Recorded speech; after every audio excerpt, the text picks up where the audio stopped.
Hey. Let me go ahead and pin this while I'm thinking about it. All right. Okay. Y'all come on in here. Come on in here.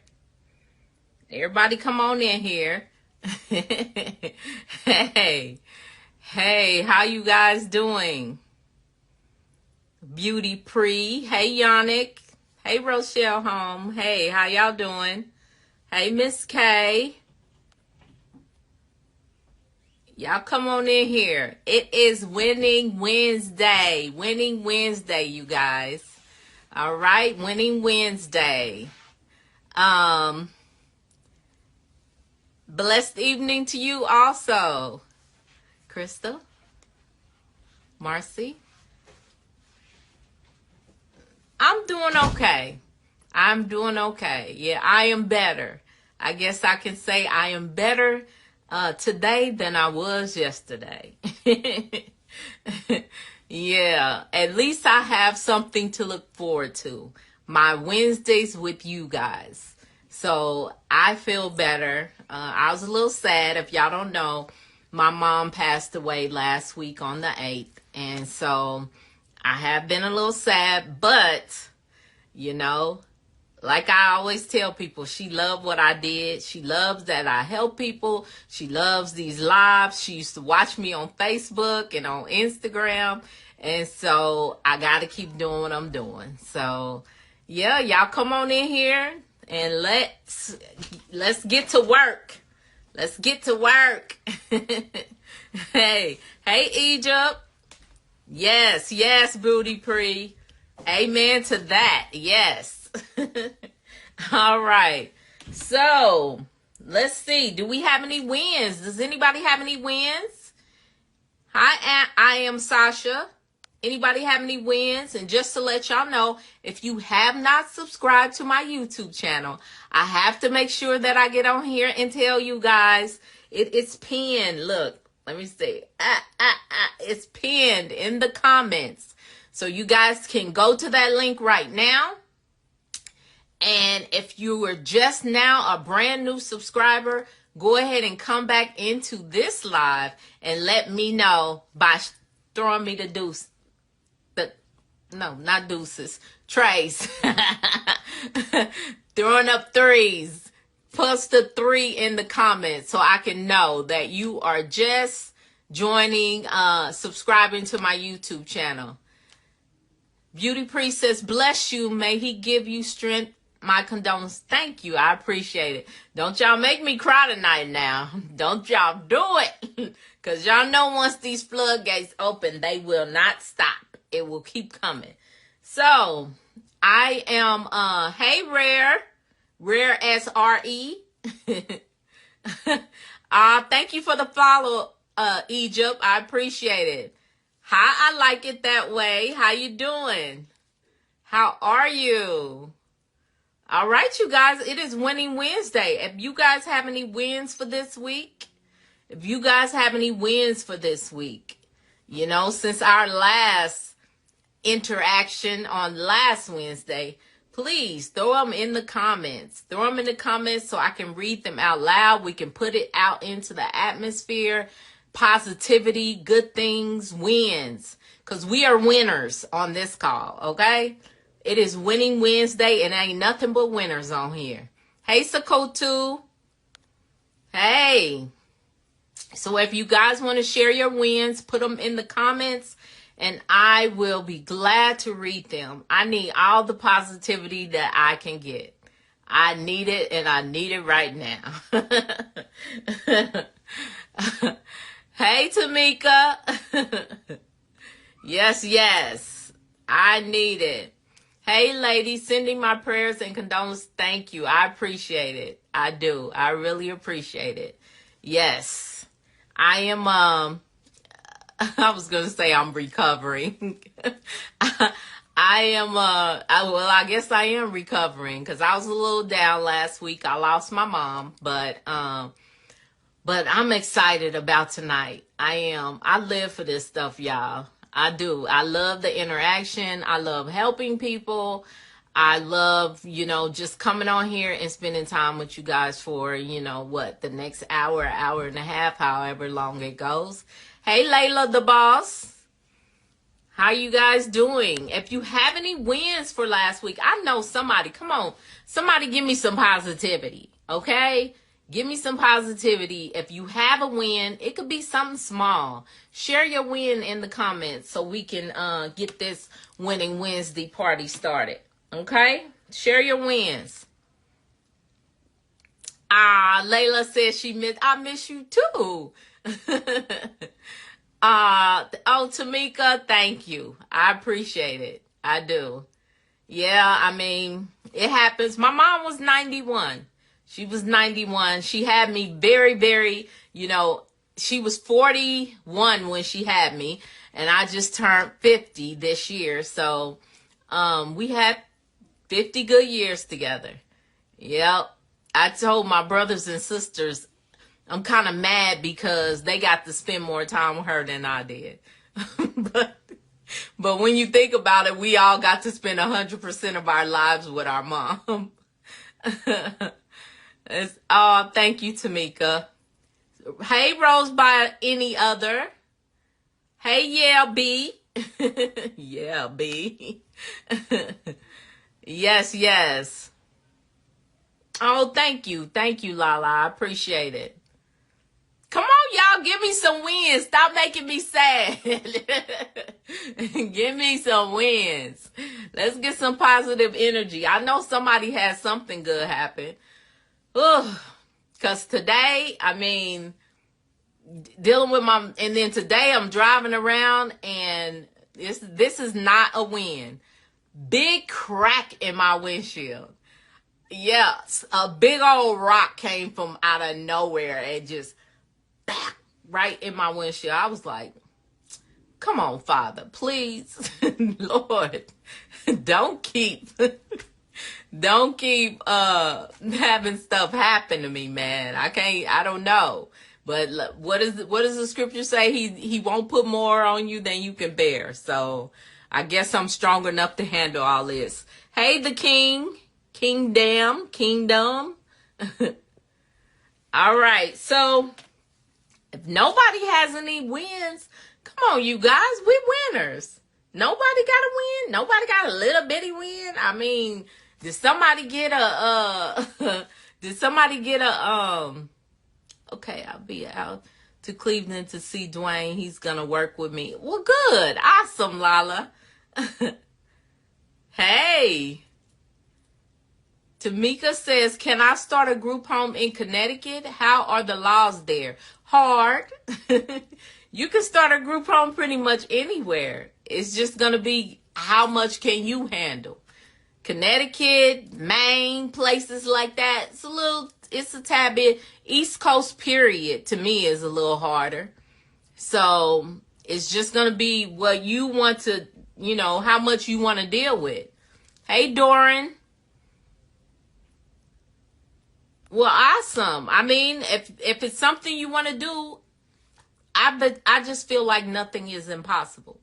If it's something you want to do, then go for it. I mean, that's all I can say. You just go through the steps and get it done. I'm that type of person. Now nothing really is impossible to me. Anything I set out to do, I feel like I can do it. So I say go for it. Rochelle, we finally received our provider's approval. Yes. Money. No, just playing. Oh, that's awesome. I am so happy for you guys. That is awesome. So proud of you guys. I was just talking to somebody. I had, y'all know I do calls on Wednesday and Thursday, so you can book a consulting call with me. And the people were from Portsmouth, I think it's called. Portsmouth, Virginia. I think that's what it's called. And I was telling them about y'all. So yeah, I was telling them how proud I was of y'all. So yep, Y'all always in my mind, y'all, not to say y'all little kids or anything like that, but it's like my children. When I help someone, that's like a piece of my heart or something.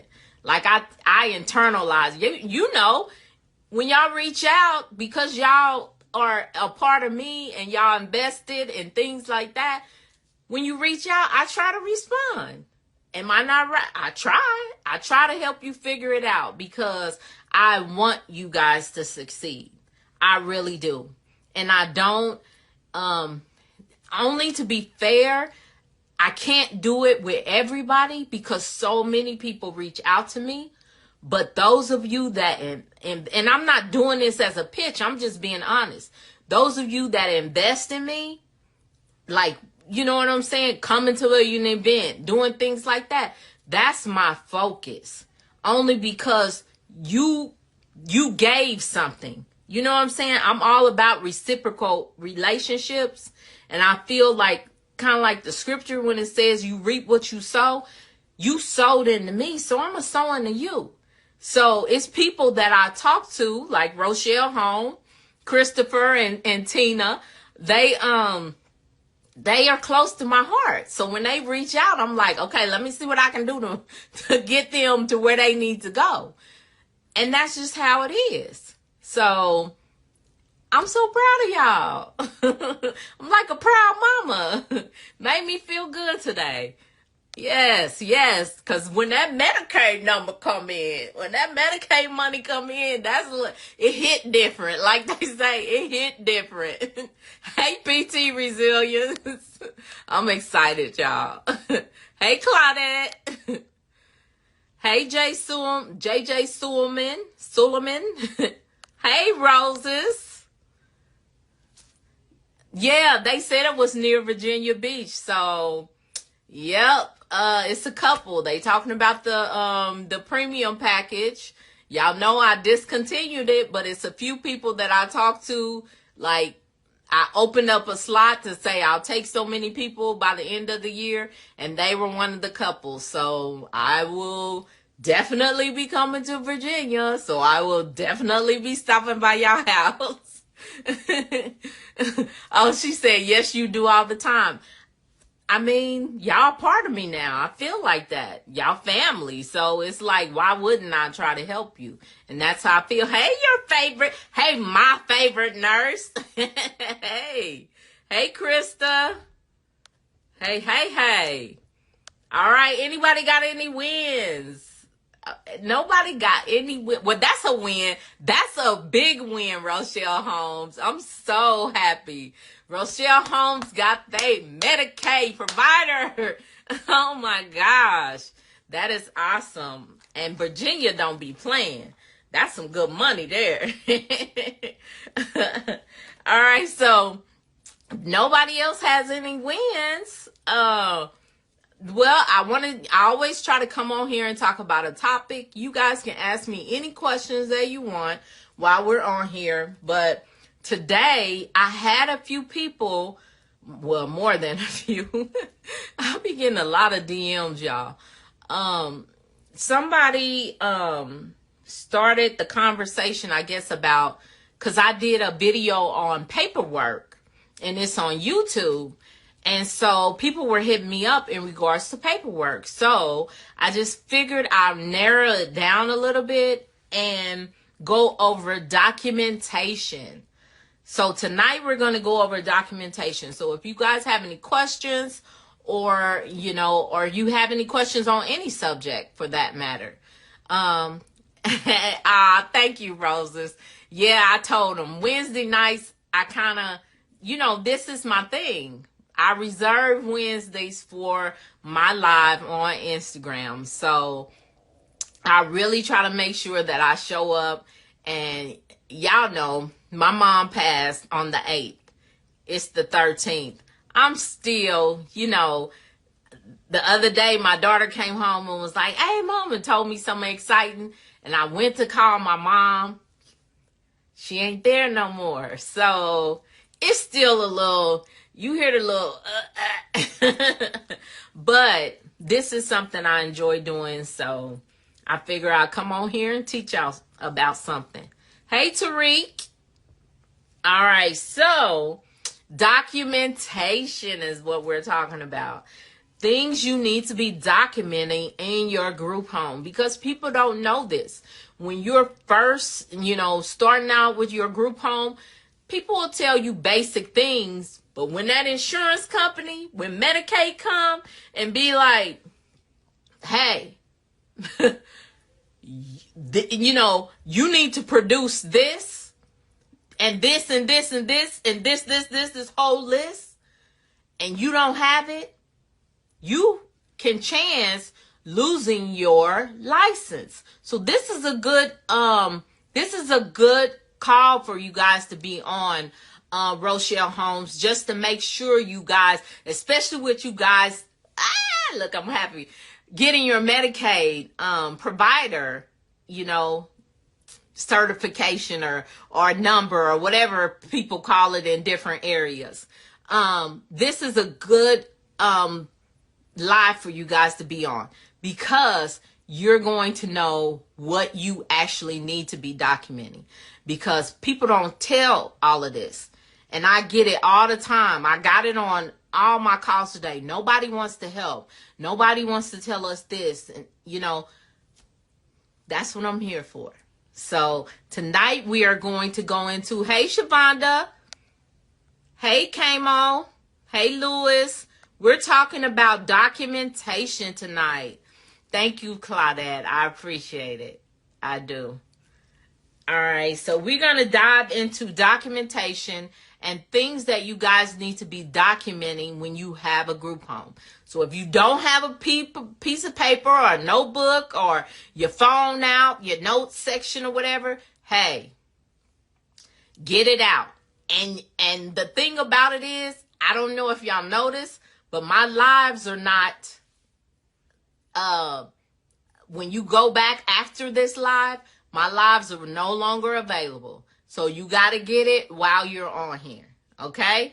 Because I don't save them to my feed anymore. Hey, Chantel. Hey, Lewis said, happy to catch this live, coach. I'm happy you made it, Lewis. All right, so first and foremost, documentation. When someone enters your home, you need to be doing some type of intake, some type of something. You need to have an intake packet. However you want to set that intake packet up, you do that. Now me, I have an intake packet, has things like rules and regulations. They have to read it and sign it. It has things like, who's your next of kin? Who is your, hey, Derek, hey, good energy. Yes, Chantel. So it needs to have things like inventory. You need to do an inventory of what that person is bringing into your home. You need to have, I'm not going to go through every single document that you have to have in an intake, but you guys get the gist, right? You need to have something to say, I'm receiving this person, and this is what they had, and they understand the rules, and you need to have a ROI on file, where that person is giving you permission to talk to whoever calls for them or release information to the, ROI, release of information. Sorry. I don't want you guys to be like, what's the ROI? Rate of, what is ROI in investment? Rate of interest or something like that? I can't think right now. But yeah, y'all get what I'm saying. Hey, Miss Bling. So yeah, you need to have an intake. Y'all know, I tell y'all, I take notes. I take notes so I can stay, because y'all know I'll be like, ooh, something pretty. Ooh, hey. So I take notes so that I can stay on point. Right. Return on investment. That's what I was trying to say. I couldn't think of it. Y'all know. Look, give me a little time. I got to get myself back together. But thank you, Tamika. I appreciate it. So ROI in a group home is I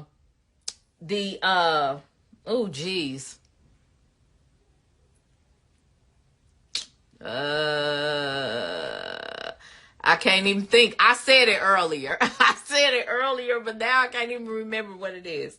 Okay, anyway. So you need to make sure you have that. Most times when you get a new client, you're going to have like medical history, any relevant data, any like allergies. You need to have that in your intake form. Thank you, Lewis. Release of information. Thank you, Rochelle Holmes. I knew I had said it earlier, but I couldn't remember for some reason.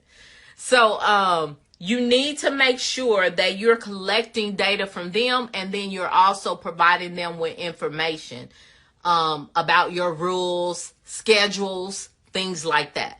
So you need to have that in an intake form. Hey, Tamario. Hey, Myrrie. Hey. Hey. So I think you guys can hear me because everybody's is participating. Thank you, Lewis. Yes. Y'all got me. I appreciate it. MH gang all the way. So those are the things you need to have when that person is coming in. All right. So other documentation that you need to have. Most clients, you're going to need to have an individualized service plan. It's called that in some areas. Some areas it's called a treatment plan. You need to have that because it's going to outline like the resident's care. It's going to outline goals that they have to meet. It's going to outline like any type of interventions or anything like that. So you need to have documentation to say, this is what the service plan is. Okay? Hey, Dana, the service plan could be like in a behavioral health home. Most areas in a behavioral health home, you can't have glass mirrors. You can't have glass picture frames, pictures. You can't have glass. They can even write things in the service plan to say this person can have a real mirror because it may not be, that person may not be suicidal. They might be dealing with something else. But little intricate things like that can be wrote into the service plan. The service plan could say things like, include things like this person needs to learn life skills and they have to cook once a week. It could be anything that they come up with for goals and things like that. Hey, Fusion Doll. Okay, so that's the type of things you're going to need. Like I said, individual service plan, and also it's some areas it's called treatment plans, and then the intake records. So you're going to need that. Hey, Icy Rain, how you doing? All right, so Krista has put, if you guys don't know, we do have an event coming up. It's a virtual event. I can't remember what day it is, October. And it is group home basics. So if you are interested in being a part of the virtual event, we also will be recording the event. So if you do,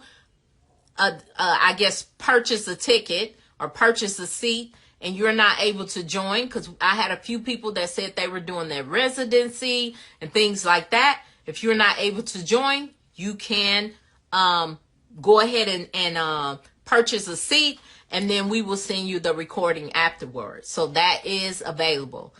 Hey, Servant Avala. Hey, Hamdi.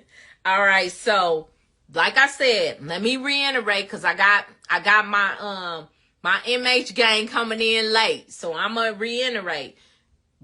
We're doing documentation tonight because I did a training on paperwork and people wanted me to go more into details. So I'm doing this training over documentation that you need to make sure you have in your group home, because you won't know right off the bat.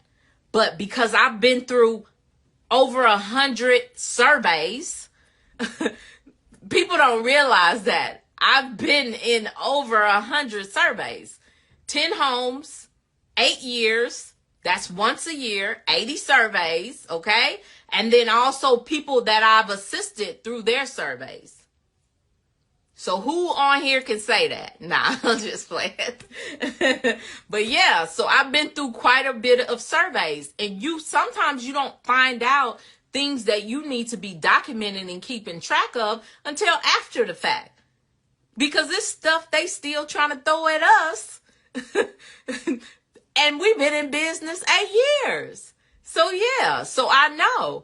So I am Saj said, are these documents formed after your assessment with the client?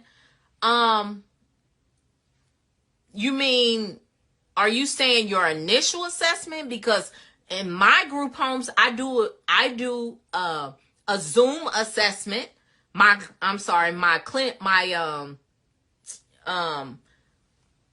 gonna have to forgive me tonight because my brain is a little foggy.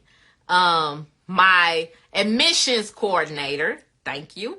My admissions coordinator does an assessment through Zoom before we even take somebody. Then once we decide to take the person, then the nurse comes in and does an assessment once they come into the house. So these are documents that this person should be going through as soon as they get to your house, as soon as they get there.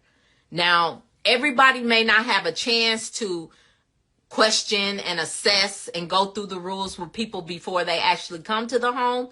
It's just because I've been in the business a long time and I have multiple homes is why we do this. So you may just be getting a client. So you need to sit that client down and you need to tell them, these are our rules. This is when we eat. This is when smoke breaks are, blah, blah, blah. So it may not happen because the nurse normally has 24 to 48 hours to do her assessment. This needs to happen as soon as they get there. Just FYI, because this is the thing. I'm going to share this with you guys. I had a client that came, left right after they came, 20 minutes, just got up and walked out. Did not finish the documentation. The insurance company is trying, because he ended up, I think he passed away. I don't know, because they can't release it to us, but it's stuff going on. And he didn't finish his paperwork. They're trying to be upset with us because he didn't finish his paperwork. He was there 20 minutes. So it's very imperative because you never know what happens. They might walk out of your house and get hit by a car. Who knows? As soon as they get there, they need to be going over the paperwork. Okay? All right. Hey, Freedom, Peace of Mind. Hey, Let a Girl Try. Hey, KT32. All right. So the next thing that people need to make sure that they do is progress notes. Regular updates on the progress of the client, towards their goals. These are goals that are mentioned in their ISP or their treatment plan. You need to do a progress note. This is where they are. This is, they did 50%. Now, myself, we do ours every Monday. So Monday we do them and we go over them. I have a Zoom call with each home and they tell us last week they met their goal by 60%. Last week you need to keep track, and I know KPIs, key performance indicators. A lot of group homes didn't do that. To me, in these days and times, it's necessary. It is necessary to keep track because these insurance companies can come back at any time and say, well, what are you doing? Well, how many people did you get in? Well, who got released? So blah, blah, blah. And it makes you look bad when you are like, I don't know. You think they're going to keep referring you people? You think they're going to renew your contract? No. So, I'm just trying to give you guys the heads up to let you know. These are the type of things that are going to be, that are going to assist you in your group home business. Hey, Dream Warehouse. Miss Bling, will this live be available in your YouTube? Because I missed the beginning of this live. It may or may not be. No, I'm kidding. Y'all know it's not going to be available on my Instagram. You know that, Miss Bling. I don't know if it's going to be available on my, I have to go with what my team says. And so I'm going to go back over all the different ones. So just keep your pen and paper out so you can write them down as I go back over them. So yeah, so far intake records. So you need to have intake documentation, individualized service plan or treatment plan, and progress notes, like I said. Hey, it's Lisa for me. Okay, so another big thing is an incident report. You need to document incidents because guess what? If it ain't documented, it didn't happen. So anytime an incident happens, that means anything involving a resident, including any accidents, any medical emergencies. If you got to call the doctor for somebody or call the hospital for somebody, or maybe somebody, runs out, goes AWOL, incident report, okay? When somebody flies off the handle, if somebody picks up a cup and throws it at you, incident report. So most times if you're using EMR, which is an electronic medical record, it will have some type of template for incident reports. If it doesn't, then I don't know, maybe Google incident reports. I have a template that we use, but we actually uploaded it into our EMR and we use our own incident report. You just need to document basically clearly what happened. That's what you need to do. Time, if you had to call somebody, who you called, what time you called, who you talked to, a name, things like that. You need to document them. Hey, baby, period. Hey, Tony.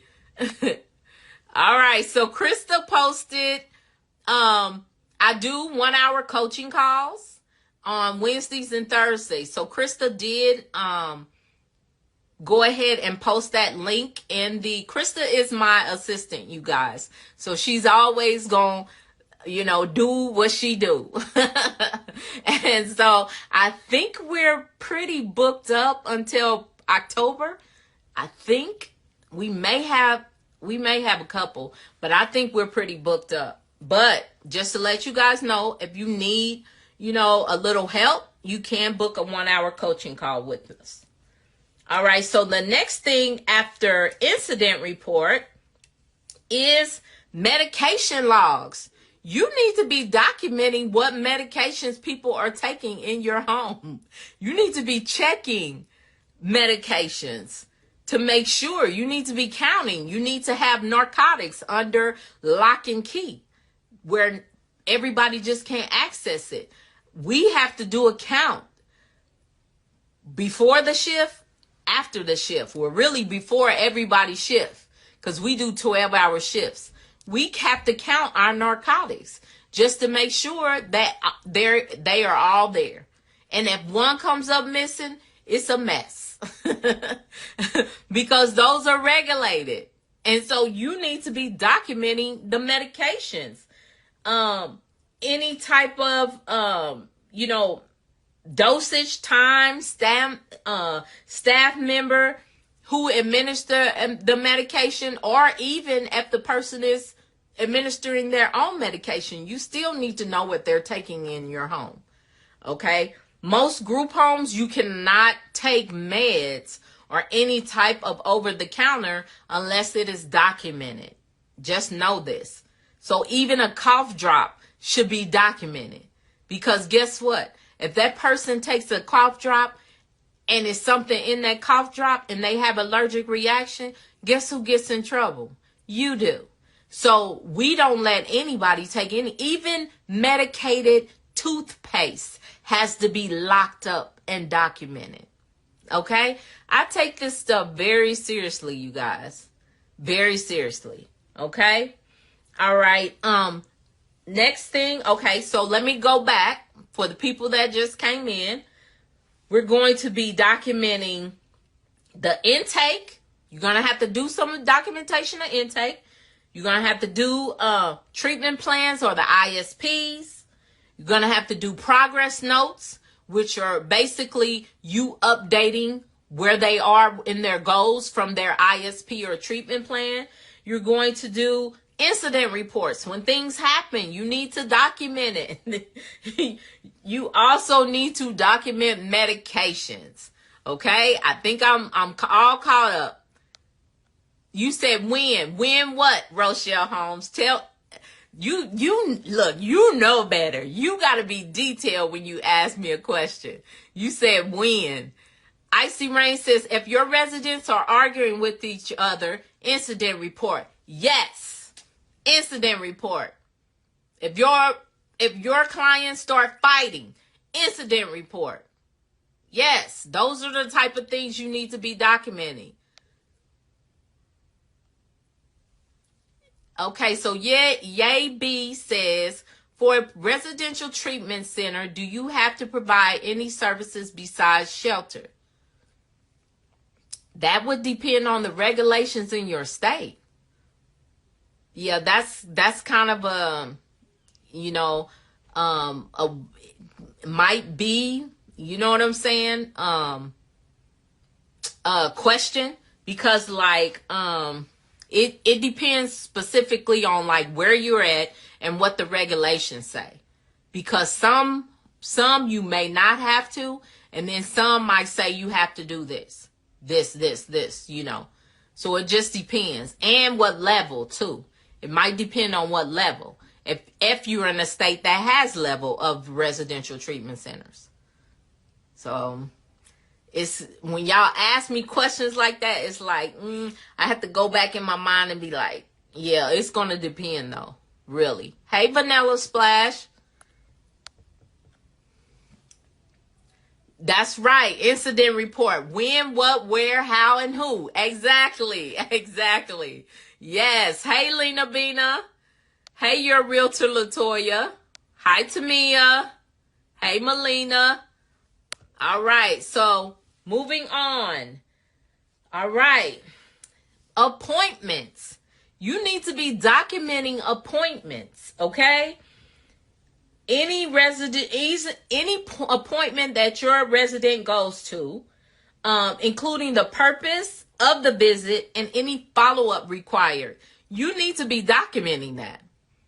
And I'm telling you, I done consulted on so many people, they didn't even know when the last appointment was. And I'm like, no, you have to know when these people went to the doctor, and you need to know follow-up, especially if you're doing like IDD, DDD. Oh man, they are serious about that. And I have went in homes and turned to that section and it was nothing. I'm like, look, you need to schedule appointments immediately. Dental, PCP, psych, everything immediately, because you have to have documentation, and you need to keep it in the folder for a year. Plus, you need to keep it in your documentation storage for 7 years in most states, 4 in a few. So yeah, you need to keep track of that. Let me see. Okay. And just to let you guys know, my YouTube channel is pinned down at the bottom. So if you have not subscribed to my YouTube channel, just make sure, look, I got to make sure I say that. My team keeps telling me to say that. So I have to make sure that I say that. Hold on just a second. Crystal or Marcy? Yeah, my kids. All right. So healthcare appointments. All right. Then you also need to keep track of things like maintenance logs, maintenance that you did in the home, as things like pest control. You need to keep track of every pest control appointment. They can ask you for that, especially if you have something like a case of bed bugs, or if they come into the home and it's roaches. You need to keep track. If you don't know, you need to have a pest control schedule. Some people don't even know that. Yes, you need to be documenting, keeping documentation on when you had your pest control visits. All right. Maintenance logs, when you had things maintenance. You need to be keeping track of that. So just in case if something happens, say the state comes and your air conditioner just went out. If you have a maintenance log to say, hey, I just had my air conditioner checked 6 months ago, it just went out yesterday. But if you have no log, they could be like, this air conditioner been out. We don't know when your air conditioner went out. But if you have consistent logs of things like air conditioning checks, car checks, if you're driving people around in the van, you need to keep track, maintenance log tracks of when you took care of that car. I got an oil change last month. I did this maintenance. Keep track of all that. And I know it's a lot, but it's necessary because anything can happen in your group home business and you don't want someone to, hold on just a second. Marcy. She left and she's... Wait just a second. Okay, so here. My daughter, y'all. You have to charge that. Oh, here it is. What? For what? What? Lift. All right. So, Go Pretty Red. Hey, Go Pretty Red. Sorry, y'all. Kids. Hey, Jana. All right. Let's see. So you need to be keeping maintenance logs of different equipment, car, different things like that in your group home business. Miss Bling said, what's the difference between the DDD and your group home? DDD is a higher level. I am a mid-tier group home. My group home is considered SMI, which is severely mentally ill. Okay. DDD, that's developmentally disabled. So that is like in my group home, people, we can get them regulated. We can get set goals. They can hit their goals. We can teach them life skills. They can move on and live in an apartment by themselves. And long as they stay on their meds and go to their counseling, go to their psych visits, they might be fine for the, living on their own. DDD most times is like care forever. You get what I'm saying? So it's developmentally disabled. These are people that were born, with disabilities. So that's the difference. All right. And then Miss Bling says, how do you help prevent bed bugs? Example, do you keep your mattress covered with plastic? I do not keep my mattresses covered in plastic. Things that I do in my group homes to deter bed bugs. For one, I am a Melaleuca customer. If you've never heard of it, let me know and I will definitely hook you guys up. But I'm a Melaleuca customer. They have a product called Solumel. I spray that everywhere in my houses and it deters bugs, bed bugs, things like that. I also do a 777 system in my homes. You can only have 7 shirts, 7 pants, 7 socks, 7 whatever. A lot of clutter, people bringing in a bunch of stuff, bed bugs. So electronics, don't bring no electronics to our house. Anything that they bring in, we set in the garage in the heat, in trash bags when they initially bring it in, and we wash the 777. Anything above and beyond that, we put in big crates. If it can fit in a crate, you can keep it. If it can't fit in a crate, it has to go. So it's either going to your family member's house, going to wherever you got a storage, or going to the trash because it's not staying in our house. So I minimize the amount of things that I let people have in the house, in their room, and I also check and do an inventory of everything. So, one time, this is probably about 4 or 5 years ago, I had a caregiver, and we told them, check everything. It was one picture frame. This woman brought one picture frame, and the caregiver was probably like, oh, it's just a picture frame. No, the bed bug people told us that the actual bed bugs came from the picture frame, and the house was infested. Had to throw away every single thing, do the tent over the house. Just, it was disgusting. So I learned my lesson. I tell people I learned my lessons. Hold on just a second, you guys. You said what? In the car. Okay. There.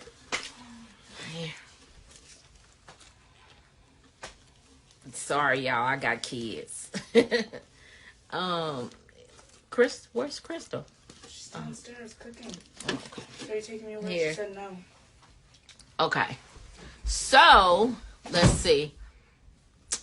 Okay, I did the bed bugs, but I don't leave plastic on everything. That, to me, that's uncomfortable, sleeping with that hot plastic on. So I just try to be, and then they have these mattress pads that are supposed to like deter dust mites and different things like that too. So that's the things that I do. So Vanilla Splash says, sorry if you said this already, but is there a specific mandated time for licensing to come out and inspect and or audit after opening? Most times they come once a year, but I'm not going to say they come exactly at a year, but most times it's an annual inspection.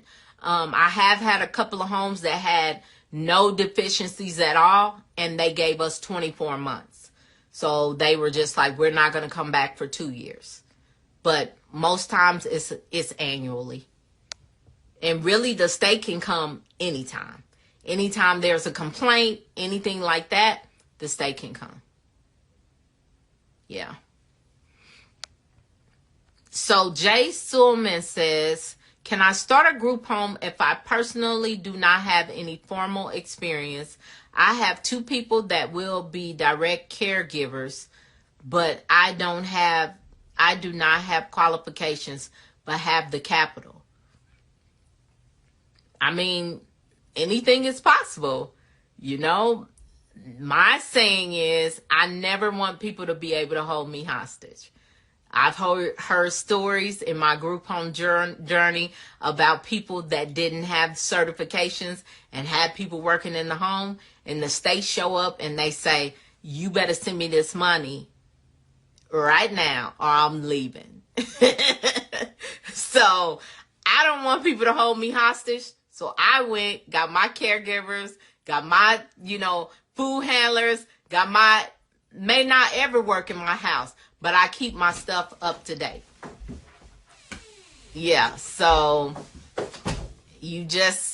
that would depend on you and what you want to do. Hey, Tony. Hey, High Quality Locks. Hey, Derek. Oh, this is good information. Thanks, Derek. Hey, I'm blessed. Yeah. High Quality Locks, you said, can I please repeat that? I just got here. Repeat. Be more specific, because I'm not going to repeat everything for the last 52 minutes, but be more specific about what you want me to repeat. Lena Bina said, you said that product was Solumel? Yes, ma'am. Solumel. Yes, ma'am. Now, just FYI, to be a Melaleuca customer, you have to sign up to be a customer. I have actually been a customer for 27 years. And they have never steered me wrong. Somebody said, we need the link for the Solumel, please. If you would like to be a Melaleuca customer, send me a DM and say Melaleuca. Because you have to, I think some people are selling old stuff online, stuff that they bought and hoarded. But to actually be a part of the company and get those products, you would have to be a member of the company. Go Pretty Red said, what level was the group home you did with kids? That was also SMI. Yeah, mid-level. Never do that again. Hey, sister. Thank you. Thank you, Krista. I appreciate it. All right. So let's see. All right. So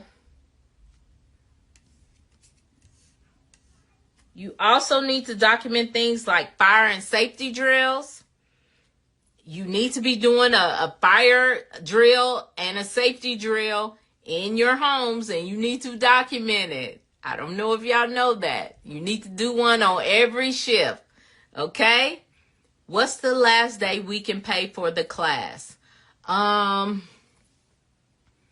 not sure when the class is, but I think it's a week before the class. Krista, can you give me the date on what day the class is? Because I can't remember right now. Hey, Ashley D. Realtor. Thanks for the follow, lady. All right. And then, so you need to be documenting those drills that you conduct on every shift. And you need to keep records of those drills. Okay? All right. You also, like I said earlier, when people come into your home, inventory records. You need to log things that people bring into your home. You need to make sure you keep track of things, because when you're dealing with people with mental health, sometimes they will blame you. They will call APS on you. They will do all kinds of things. As long as you have stuff documented, you covering you know what. Okay? And then JJ Sullivan says, I just did my background fingerprinting and I am looking to open a group home, but feel overwhelmed with all the steps. Can you advise how to make it manageable? One step at a time. That's all one step at a time. You need to know what the steps are and just say, this is what I'm going to do. And once I'm done with that, I'm going to go to the next one. If you need assistance, if you need a mentor, you need someone to help you through it, you can always DM me mentorship. Krista will probably be putting the link. You can apply for mentorship. And if you are chosen to be in my mentorship program, I will hold you accountable and I will help you, most of the steps, I guess, of the way. So October the 16th. So it's going to be a week before, which will probably be October 9th. Hey, College Fargo. Okay, so Tony says, how many beds do you recommend to start with? How many ever you can handle and how many ever your zoning says that you can have. I just talked with people today. One person zoning said they could have 6. One person, they could have 8. It just depends on what your zoning says. Okay? All right. And then Krista, thank you. Is it at 9 a.m.? Dang, I didn't even remember that. So Chantel says, what is the next step when you have your LLC business plan and business account? You need to pull your regulations. If you're planning on doing a group home, you need to know what your regulations are. And then, of course, check zoning. You need to check zoning. All right. Ashley says, what is the price of the course? My group home playbook course, that is $9.97, I believe. Look, I'm sorry, y'all. I enjoy doing this, so I came on here. My mom passed away on the 8th, so my brain is a little foggy. So if I'm like, I'm pulling, I'm giving y'all all the energy I have. So my brain is a little foggy, so forgive me. But I think it's $9.97 if I'm not mistaken. Hey, Krista. Krista posted the Worc series, events. That's where you can go to book the virtual event that we are doing October 16th. Hey, already. You are welcome, Tony. Hey, K-Dust. Hey, S. Houston. Hey, Rocky Wild. How do you check zoning? You need to call the city zoning department and give them your address and then ask them, is the zoning correct to do whatever type of home you're trying to do? Whatever type of group home you're trying to do. Oh, thank you, Ashley. I appreciate it. Okay, so my mentorship, I have 2 mentorships. I have a 90-day mentorship and I have a 1-year mentorship. My 90-day mentorship is $24.97. My 1-year mentorship is $59.97. And just FYI, if you watch this video at a later date, prices are subject to change. So, all right. Thank you. I appreciate it already. You're welcome, Ashley. So Miss Bling says, do you much about group home for foster kids? Is it the same process just like the other group homes? No, it's not. It's a different process. Aged out foster care, different process. It's a different process. Do you know about group homes? Oh, okay. I got what you were saying. Yeah, it's a different process, huh? Yeah. Thank you, Tony. Yes. So, yeah. So, I'm just going to finish out these last 2 because my brain is like, I'm coming down off my high. Daily activity logs. You need to be keeping track of any activities you do in the group home, including meals, outings, things like that. You need to, even if it's just writing it on a calendar.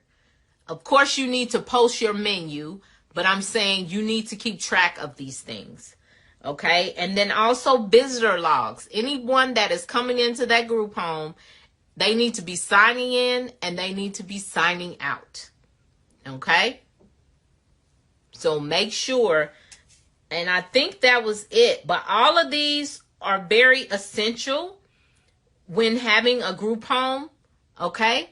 They are all essential, and some of them are positively required. But I just want you guys to be ahead of the game when documenting things, because like I said, the insurance company's still coming back hitting us with stuff, and we like, what? We've been in business this long and you trying to say we should have been doing this? Like, come on now. It's just, but you need to cover your you know what. So Chantel says you're doing well with the kids and with us throwing all these questions at you. Thanks, Chantel. Yeah, girl, I'm used to juggling. Hey, Limitless. So I'm going to read off the list real quick so you guys, I can make sure you guys got everything. And for those who were a little late, these are the types of documentation that you need to be doing in your group home. Intake records, individualized service plan or treatment plan, progress notes, incident reports, medication logs, appointments, maintenance logs, fire and safety drills, inventory records, daily activity logs, and visitor logs. Okay? These are the type of things you need to be documenting. So, if you guys have that list, you're ahead of probably 80%. No, probably about 60% of the group homes that are out here. Let's see. Oh, and Krista did post, if anybody is interested in my mentorship, you would just need to go in, click on that, and fill out the application. Within the next 2 or 3 days, someone will give you a call. Make sure if they leave you a message that you call them back. And once you go through the interview process, if you're deemed eligible for the mentorship, then we will move forward from there. Ah, la la, thank you. I appreciate you guys for showing up for me. I really do. I needed this tonight. Kind of get my head out of my.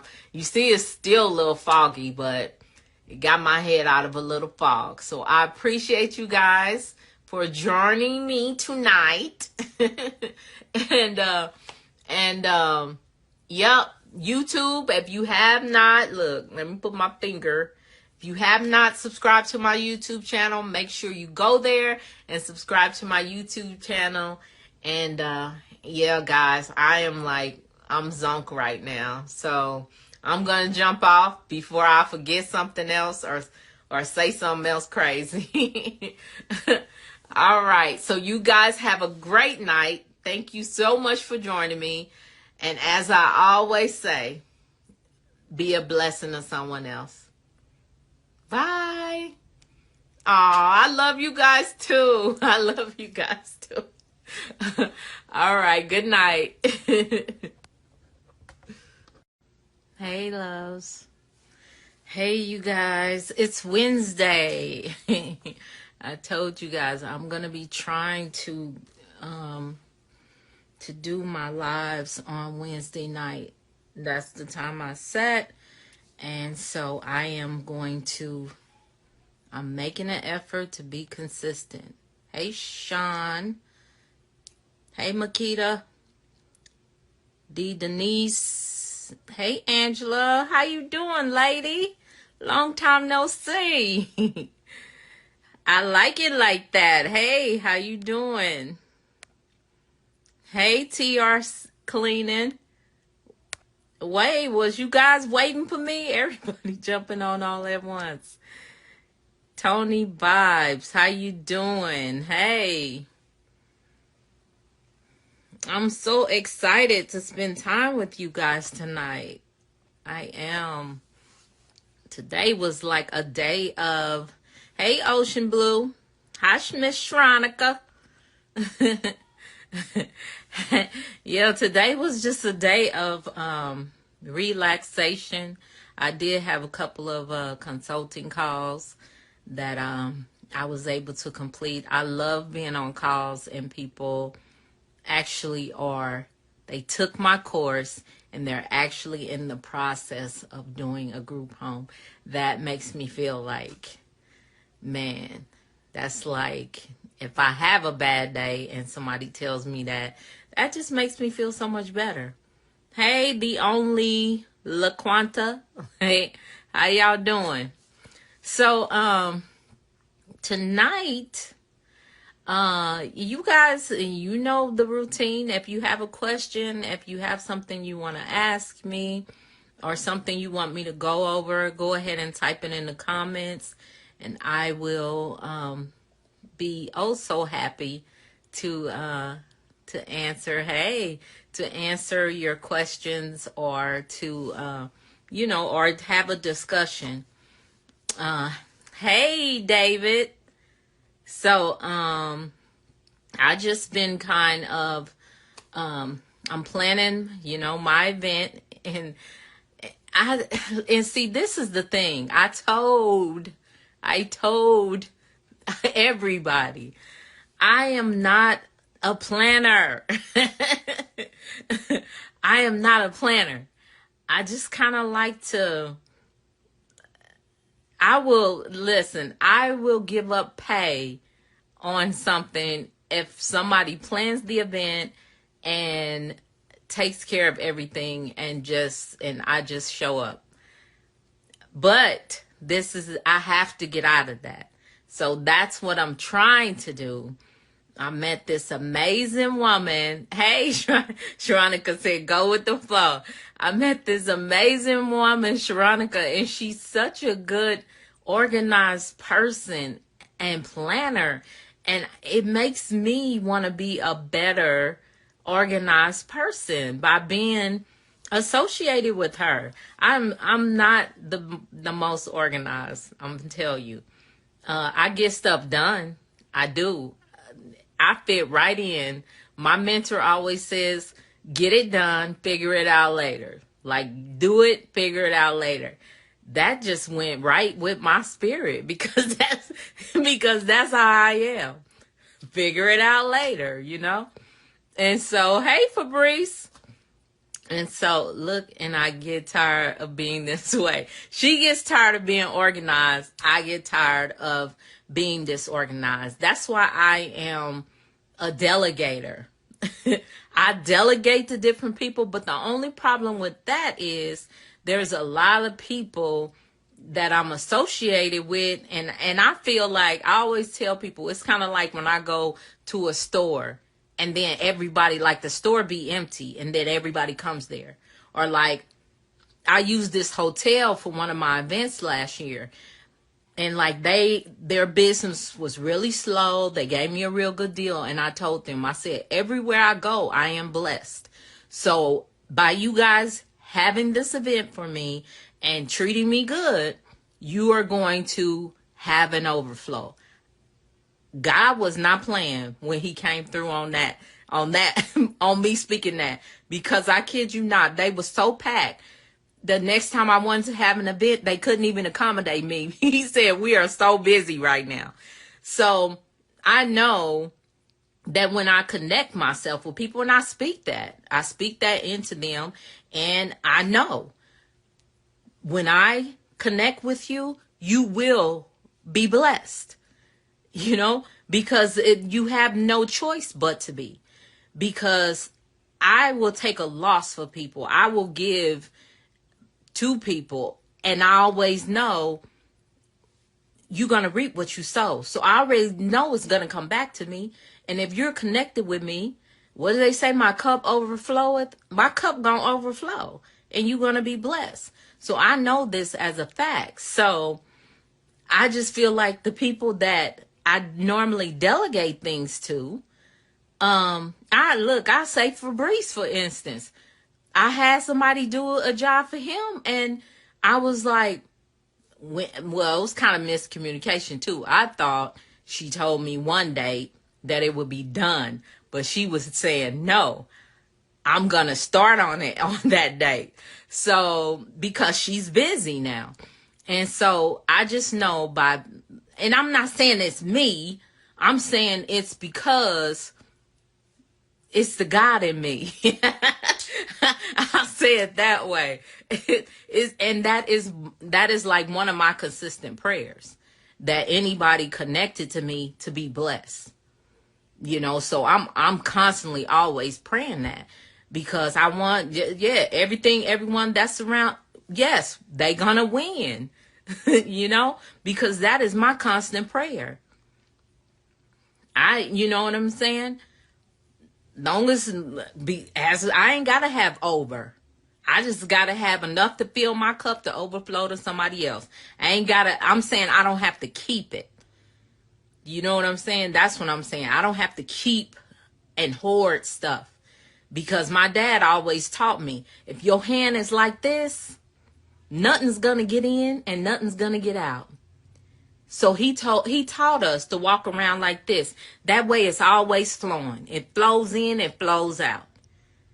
And that's how my dad was. He was constantly blessing people, constantly, you know, and it's like, we didn't have a lot, because my parents had 14 kids.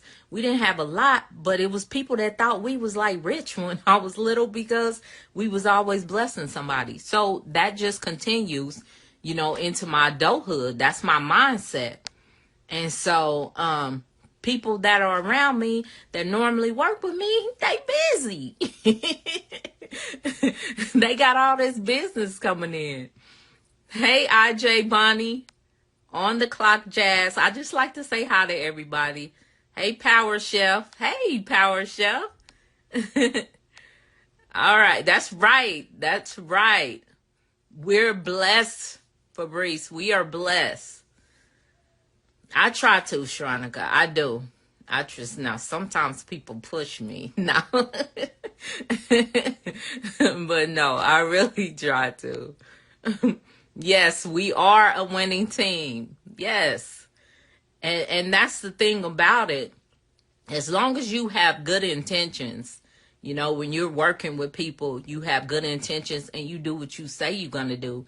It may not happen when you think it's going to happen, but you just got to keep working at it. I done worked with people before to where I always give the example. The longest process was that lady. It took her 3 years to get her group home up and running. But all the time I was in communication with her. Any meetings she told me to show up with the county, I showed up. Anything she asked me to do, I tried to be there for her, you know. And we, to this day, we're like, you know, we message each other all the time. And she's like, oh, you got to come to Yuma. She's about 2 hours away from here.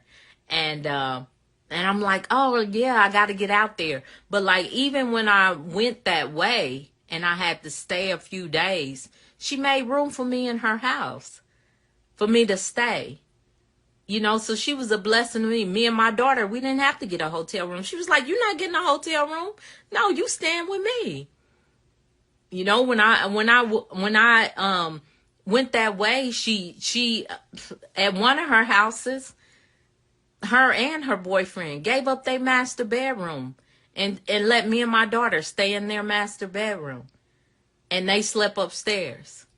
So I'm like, I just try to, so even in that situation with it taking long, because she know I had good intention. I mean, I had no control over it. It was the city, the county, the state that was doing things. But even in that, some people would probably have gave up and been frustrated. And, you know, but like I tell people, when you get my premium package, I'm going to do whatever I got to do to get you to your license. So it just so happened it took her 3 years with everything they required. But now she has a beautiful 10-bedroom, high-end home, making great money a month. So, you know what I'm saying? Is that, like I said, as long as you have good intentions and you're doing what you say you're going to do. Hey, Marcel. Spirit Fed. How you doing? Hey, Spontaneous. So yeah, so I'm just I'm trying to meet my commitment. I committed to myself to come on here on Wednesdays and answer any questions that anybody has. Also, you know, encourage you guys, because honestly, you being on here encourages me to keep going. You know, because my days ain't great all the time. You know, but my intention and what I plan to do, I try to keep a smile on my face. I try to have a positive attitude. I try to always speak life into people and be positive, you know, and that's intentional. It's very intentional. I have to do it. My life ain't all rosy and great, you know. It ain't perfect. People always think, oh, if I get this much money, my life's going to be perfect. My life is not perfect, you know, but I just try to not internalize things. And I just try to, like, you know, put it out there. It is what it is, you know, and sometimes you got to let stuff be what it be. Hey, Fresh Prince. Hey, Nisha. Hey, do you recommend starting a home in Champaign, Illinois? It's Central Illinois, not Chicago. Yeah, don't do Chicago. Like I said, really any city outside of Chicago, I would do. And I mean, if you a fighter, if you a fighter and you willing to pay the price, do it in Chicago. I don't recommend it. So, yeah. So Champaign, yeah, go for it. Make sure you check your zoning, okay? Make sure you check your zoning before you do anything.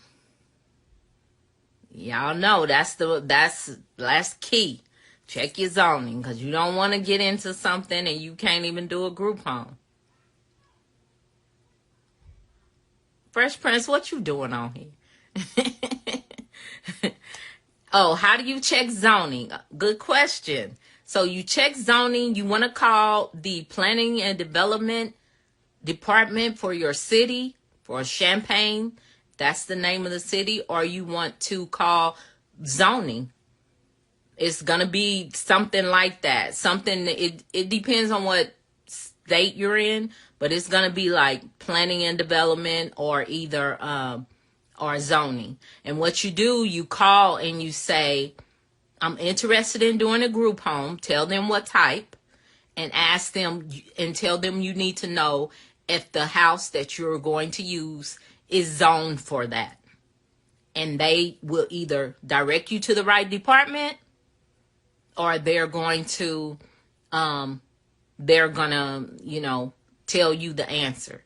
Now, I will tell you, in some cities now, hey Tahira, in some cities now, they do require you to do like an application. You might have to pay a fee to get it, to request zoning. So just be mindful, if you contact them. I don't want you to be like, hey, Miss Myrrie didn't tell me I had to pay for this. Some cities you do. And this has happened. It used to be you could call zoning, and get it right then, give them an address, get it. After, this is post-COVID. All this extra stuff is post-COVID. So yeah, so just know that you may have to pay, you may not.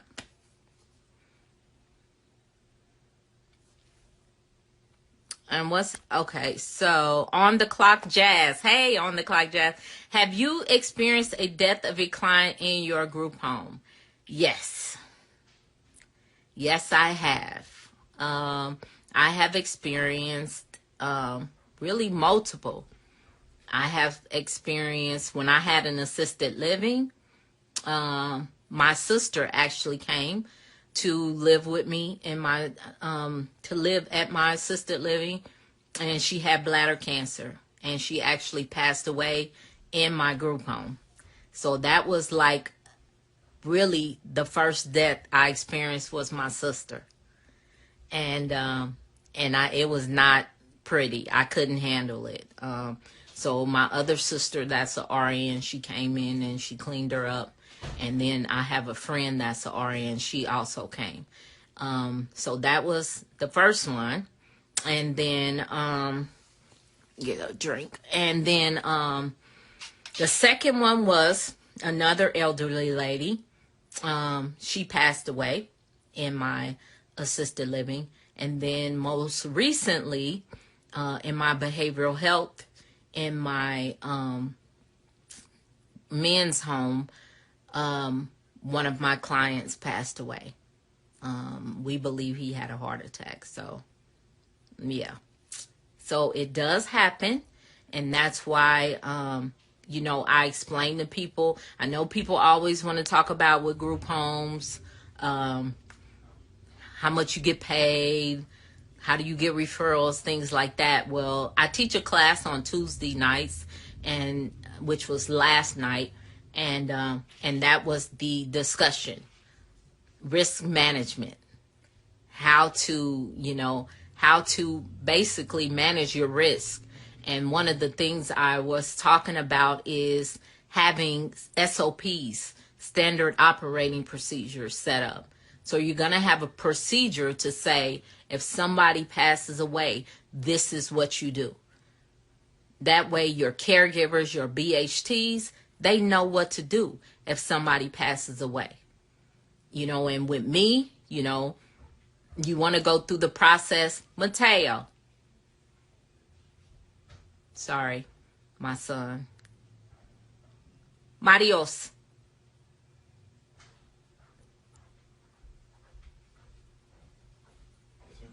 Can you close my door? Yeah, I got you. Thank you. Okay, so I'm on live.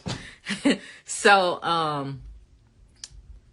I was just, what was I talking about? The class I taught was on risk management.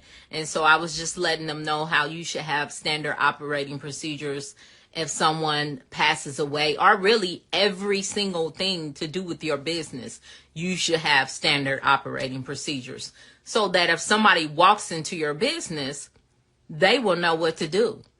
And so, basically, you do CPR, you call 911, you do CPR till the paramedics get there, and then you let the paramedics take over. So they're the ones that can say this person is gone, or, whatever. And then me, myself, anything that happens in the home like that, I call my lawyer. And I let him know just in case if something pop off, you know what I mean? And he's the type of person, he's immediately, okay, what happened? What time? This and that. And he documents everything. So that way we'll have, because, you go a few days later and then somebody wants to come talk to you about it. You don't forgot what time, who was there, whatever. You might know who's there, but I'm just saying, unless you got like memory problems. But yeah, so there's things that we do, when it comes to death in in my group home. So yeah, and to answer your question the long way, yes, I have had someone. Hey, Eddie.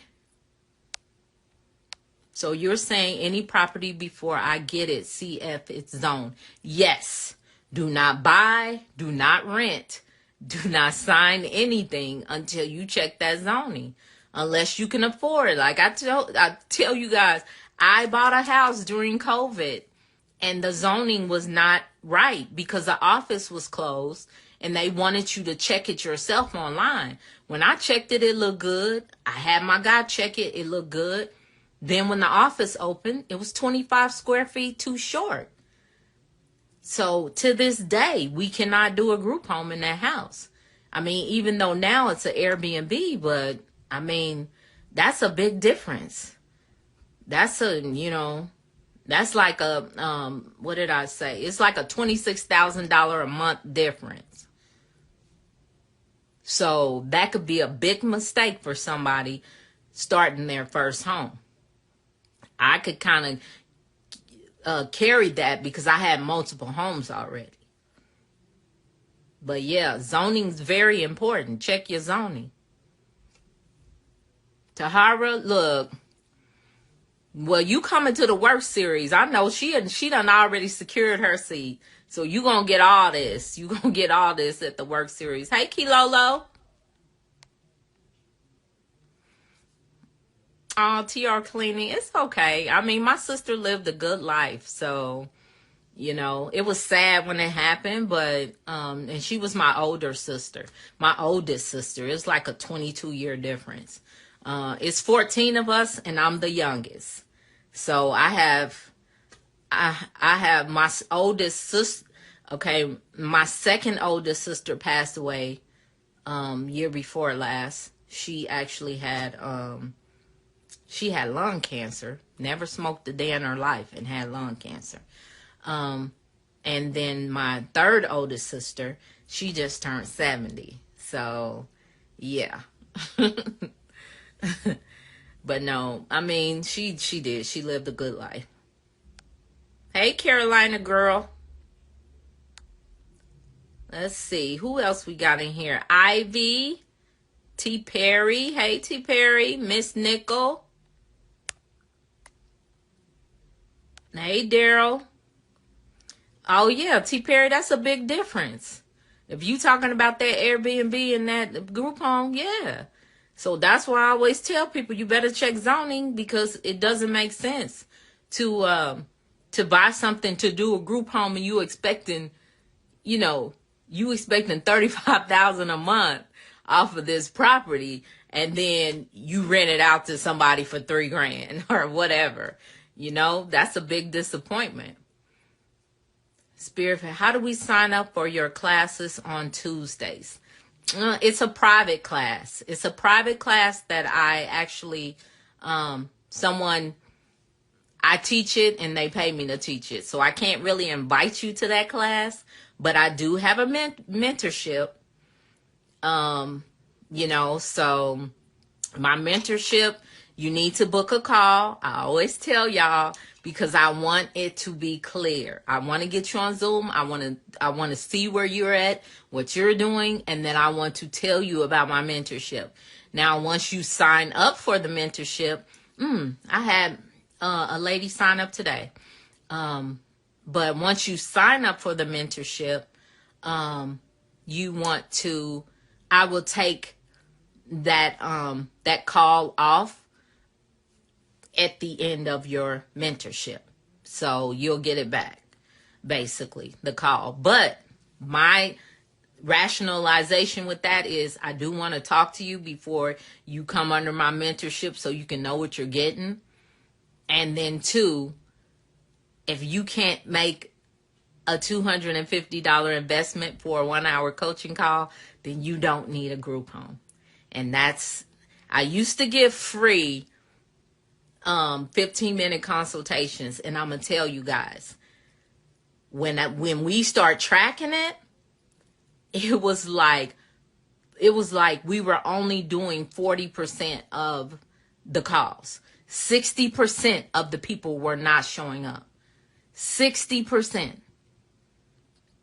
Then out of the 40%, people would get on the call and they were just like, they weren't like serious. Now, I'm not saying all of them. There were some that were serious, but I would say out of the 40% that got on the call, it was about 30% that was really serious and knew anything about group homes. Some people would just be like, I just heard you was making a lot of money and I want to know how to do a group home.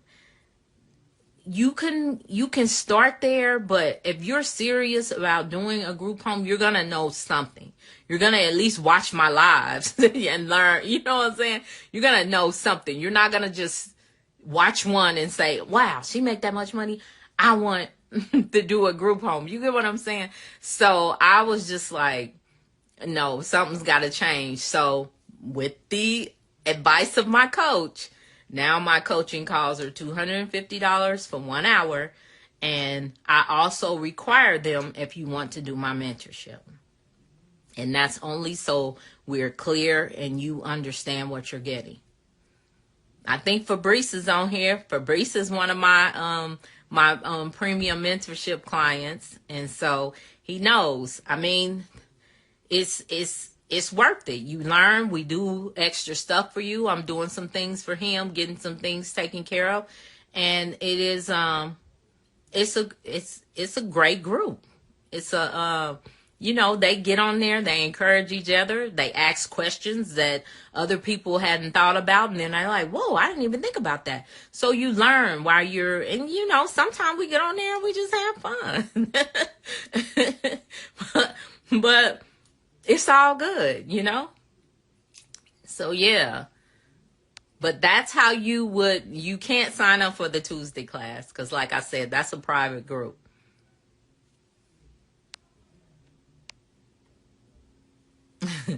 Yes, Lord, I'm ready for it. Yes, we are going to have a good time. I think I found the spot too. So because I've been trying to find somewhere to where y'all don't have to pay for parking, because Atlanta, you come to Arizona, you can park basically anywhere, but Atlanta, you got to pay for parking or valet or things like that. And so I actually found a spot, and I think I'm going to go with them. So I'm nailing it down so we can just have everything right there. So it's going to be nice. It's going to be small. Like I told you, Tahara, I'm not letting a lot of people in because it drains me when I'm, even though I have two great people with me, Sharonica and Dwayne is going to be there, but it is when you're pouring into people, because this is my ministry. So when I pour into you, that's like when preachers be preaching, and then after they preach a serious message, somebody got to pray over them and they got to, rest and drink water and all that. Yeah, that's what it feels like to me. So T. Perry said, good evening. Yeah, that group home was good money. I did it 20 years ago. Yeah. Yeah, so group homes can be lucrative. They really can. Oh, Fabrice. Well, Fabrice, no, this is, he said, I didn't know about the class. No, you know, our classes are on Thursday. My mentorship class is every second and fourth Thursday. This was not that. It's a group that has me come in and teach to their members. And I do that on Tuesdays because I have my mentorship on Thursdays. And I do my lives on Wednesdays. So I chose Tuesday. Facts. Hey, Raul. Okay, so TR Cleaning says, what's if there is a group home in the same area where you want to place one? How far apart would you have to place one? It depends on what city. That city, Glendale, that I was telling you about, where I bought the home, it had to be 2,500 square feet from another home. It could be different unless you're doing a DDD home or IDD or MDR or whatever they call it in your state. Those people are covered under the American Disability Act, and so they can put a home on top of a home on top of a home. There's no restrictions for them. So yeah, so if you're thinking about doing like a high level of care, which is DDD, then you would not have any restrictions on where you put the home. Okay, so Reliance, that's Tahara. She said, I'll invest in learning at any time. That's it. You got to invest in yourself. You got to invest in yourself. It always, it's a saying out there about how you get a coach and a coach will take you 2 times further than you would have went by yourself. So you can't be afraid to invest in yourself. And we're giving people opportunities, to get in the room with multiple type of group home owners, and you learn all of this different type of group home. And the bonus is Jeff is going to be there teaching us how to set up a trust. So you're getting all this information for 2 days. You're getting fed mentally and physically, because I'm going to feed you. I'm going to have a little snack or whatever in the morning. I'm going to have lunch for you. You're going to eat. I'm going to have snacks on the table just in case if somebody's a snacker, because I like popcorn. But yeah, so you have to be 2 days. Y'all know how much my premium package costs? And you get me for 2 days. 2 days, 16 hours. Man, calculate that up. 250 times 16. Somebody put that in the chat for me. What's $250, which is what I charge for my 1 hour coaching. That ain't nothing on my premium package, but I'm just saying. Somebody put in the chat for me, what is $250 times 16?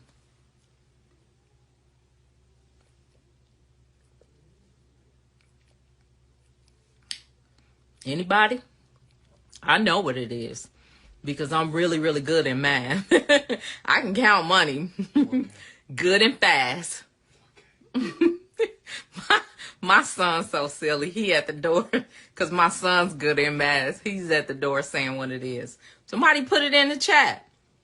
What is there you go. Thank you. The only LaQuanta. $4,000. Thank you, Kilolo. That's $4,000. So you guys are getting it for a discount. Right now till March 29th is $1,495. And heck, Sharonica went on her live this morning. If you go to Sharonica's page, she gave a percentage off. She gave an additional percentage off. I'm not going to tell y'all what the code is because you have to go watch her live.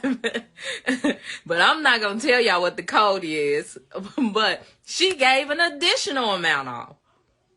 That's what I'm saying. You getting even if it was just my 1 hour coaching, you're getting 16 hours of coaching for less than half the price, in a sense. Plus, it ain't just me. You getting bonuses on top of me. So you're not just getting it from my perspective. You getting it from two other, really three with Jeff, other people. Okay, so I will join you on Tuesday. You cannot join me on Tuesday, Fabrice. You cannot. It is a private group. This is a private group that pays me to come and teach their people. So I cannot invite anybody. You would have to be invited by them to be on that class. So no, I cannot have you come on that class. But if you want me to go over risk management in our Thursday mentorship, of course, I'll go over anything for you. Hey, it's Lisa. Okay, so Spearfest said, do you recommend we should live in the same city where we like to start our group home? I don't really recommend it. I know people. Shronika's very successful, and she lives 4 hours away from her group home. Her group homes. Sorry, she has multiple group homes, and she lives 4 hours away, and she has been very successful. Now, she does kind of like what I do, in a sense. She has like a house manager. I do a house manager model where my house managers are responsible for their house. She does, she has a house manager, but I think her house manager is responsible for 2 houses or something like that. So yeah, I don't really recommend. It's kind of what is your risk management? What can you handle? What type of systems, what type of structure do you have in place if you're not going to be in the same city with your group home? If you have an amazing team that can handle all that and you don't have to be there, go for it. But if it's you and Cousin Joe, you may have to be there with Cousin Joe, So you have to see if you can, if that would be smart for you to do it. Hey, Melly. Okay, so now you get it, Fabrice. Okay, because I can't invite you to the class. I don't even know who's going to be there until I log in. They have me doing it online. And so when I come into the room sometime, they're already there, set up. People are already on, so I don't even know who's going to be there. I do know because there's some people that are there like every week. And so they're like, hey, and I'm like, hey. So, but I don't know if it's going to be new people in their group or what. Hey, such a lady. Okay, T. Perry, can you use an apartment for a group home in your state? You actually can. If that apartment building gives you permission to do a group home, you actually can do a group home. Yeah. I learned that a little while ago. It was a woman that wanted to do a group home in her apartment. And we asked the state, and they said, well, yeah, as long as the apartment says she can, and they put it in her lease because it has to be in her lease. So, yeah, you can make that happen. Hey, Shamika. Rifa. Hey, Shamika, is your mentorship open? Yes. Yes. We had people that just wanted to join. So now we just do a rolling mentorship. So yes, if you would like to ready to invest in a mentor. Hey, Shamika, have we ever had our coaching call? Did you ever schedule the initial call with me? Your name sounds familiar, but I'm not sure. Because you do have to actually book a call with me first. And then once you book a call and we have the call, then I send you out a follow-up email. And then that's where all the information is about the Oh, okay. So no, not yet. Okay. So yeah, that is the first step. Go into my the link in my bio and go ahead and book a call with me. And then once you book a call, we do the call and we explain everything. If you still feel like it's a good fit, because I'm gonna tell you, I done got on the call with people and they were just like, I don't think I'm ready. Okay. That's why I want to book the call, because I don't want someone jumping into my mentorship expecting one thing and then it's not what they expected. I'm not that type of person. I'm not trying to take people money. None of that. I want to make sure we're a good fit for each other. Okay? So yeah, book that call. Hey, Simonarian. Y'all be having some good names. Hey, Genius. Kilolo says, okay, great. I'm going to schedule a coaching call. Okay. Yeah, schedule a coaching call. And then if you want to do the mentorship, then we will go from there. She said, my name sounds familiar because I've DM'd you so much. I tell y'all, I can't remember like specifics sometimes, but if I have communicated with you somehow, some way, I will remember. Even Tahara, you gonna have to look. When we meet, you gonna tell me how to say your name. But I was like, Reliance. I've read that. And she was like, oh, that's my trucking company. I was like, I knew I had heard it before. So she said, my name sounds familiar. Okay.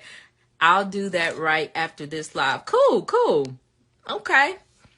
She said, it's a good fit and I'm ready. All right. So yeah, so we booked that call. We booked the coaching call. And if you do it, I think I still got some slots for tomorrow. But if not, because I only do my coaching calls on Wednesday and Thursday now. It was becoming overwhelming. Oh, I'm telling you. So I only do them on Wednesdays and Thursdays now. And so, you have to book on those days. Let's see. Wow, I didn't even think about the apartment option. I might do that first just to start off. Yeah, you could. And do like 1 or 2 people, or how many ever you can fit in there. Because it's going to depend on like the square footage. You're going to need like 60 to 80 square feet per person.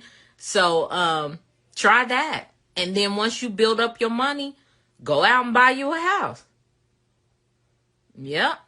Oh, she said you've been pretty good pronouncing it. Good. I mean, you should know my name is Myrrie, and the way it's spelled, people always, Myra, Michelle. I'm like, how did you get Michelle out of that? Hey, Hodge Keith. So yeah, last night we went over risk management. And then, let me see, that was last night. And then the night before, I actually spoke, I have a young lady that I know that has a mentorship group, and it's all nurses. And so I actually spoke on her mentorship call to nurses, just to let them know the different options that are out there for them to be contracted through group homes, to have a group home, to, anything like that. And that was a great experience. It was a good group of women. It was one guy on there I saw, but I think he kind of disappeared. But yeah, that was fun. I like sharing with people. I like talking, just sharing and finding out about people. And I like having like informal, ask me questions while we're going through. That's why I like doing these lives, because you guys be jumping in with questions while I'm talking, and I like doing that.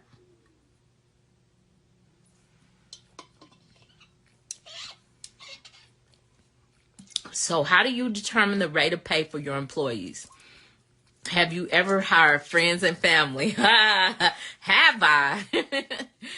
So the way I determine the rate of pay for my employees is I just kind of look at what's going on in the market. Really, you can kind of look on Indeed, you can look on different like career builders, stuff like that, just to kind of see what people are paying in your area. And then you kind of base it on that, because post COVID, we have found that we were not competitive, in the marketplace. We were not paying enough. And it was only like a few of our employees that were saying something about it. And so what we had to do is go back and reevaluate, because there are other businesses all around that were paying more. And so it was like, okay, let's reevaluate. And so we did. We ended up giving, the majority of our people, they weren't huge raises or anything, but it made us more competitive in the market. So you do got to stay up to date on what's going on in your area, to make sure that you are, being competitive. And then also too, if you're someone that can't offer benefits, offer alternatives, offer things to help your people. You might say, okay, one example, you might have a gas card. BP oil, they give you a crazy limit on gas cards. So you might say, okay, if you guys need a repair of your car, like one of your good employees, something happened to their car, you might pay to get their car fixed, and then, take it out of their check or something. I don't know. You got to think of ways out the box to make yourself competitive, because that might be something they may not be able to afford. Like, we have a guy that does transportation. We've had 2 women that work for us who got flat tires. He just simply went over and fixed their flat tires because they didn't have AAA. Things like that go a long way with people. If they know they can depend on you to be there for them, that goes a long way with people. One of my ladies, we helped her and her husband purchase their first home, so things like that make your employees stick when you're a small business. Even though we've gotten bigger over the years, we were a small business. We were just trying to do what we needed to do to keep good employees. Kilolo said, I can't wait to get started. Oh, have I ever hired family and friends? Let me just say, to this day, I have family and friends that work for me. So we actually offered a relocation bonus at one time for people to move here, because we were looking for stable employees. And a guy that I grew up with in school, he actually came, and now he's one of our top house managers. He's been here 2 years. Yeah. So friends and family, yeah. We've hired friends, and we've hired family and friends, and it didn't work out. That's one of the success stories. I tell you guys, I try to focus on the positive. That worked out. We've had family that committed to come and work for us for when we first started, like a year, and they've moved on. I'm cool with that. But and one of my great nieces, she's my great niece, she came and she worked for us. She actually graduated from Chicago University of Chicago. She moved here, and she worked with us. And she is the one that actually started out with our event center. Because I tell y'all, I have an event center at my office. She is the one that got it started, got it set up, and now it's basically, it runs itself, and our little event center stay booked and busy. But she started that, she was like, hey, I'll do this, I'll get it set up, I'll run it, and y'all pay me 30% of what it brings in. And we were like, okay, because it's at the office. We already got the office. So us making additional money was just gravy, So I mean, you do have good experiences when hiring family and friends, and just like with anybody else, you don't have something, and then you have not so good experiences, but I won't dwell on those. So T. Perry says, you ever do the lease option on the house deal instead of buying or renting? Yes, we basically kind of did that with the first house. The woman wanted $10,000 down and $2,500 a month.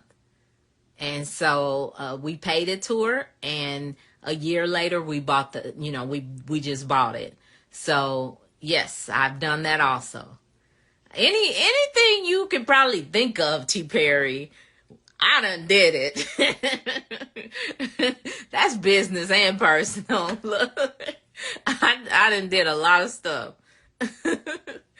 Let's see. So Spirit Fred said, I know you said it can cost around $12,000 to run a group home. Is that the employees' pay included also, or do you have to pay employees out of pocket separate from that amount?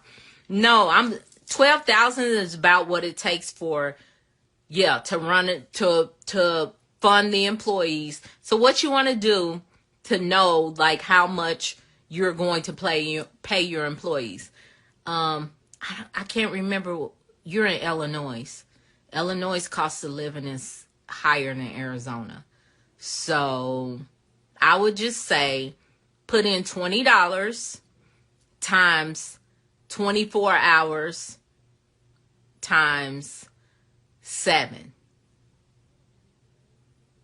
Put that in your calculator. 20 times 24 times 7. Okay? And then put that number in the chat so I can see it. So I can know you tapped in. Spirit Fed, so I can know you tapped in. Go ahead and put that in there.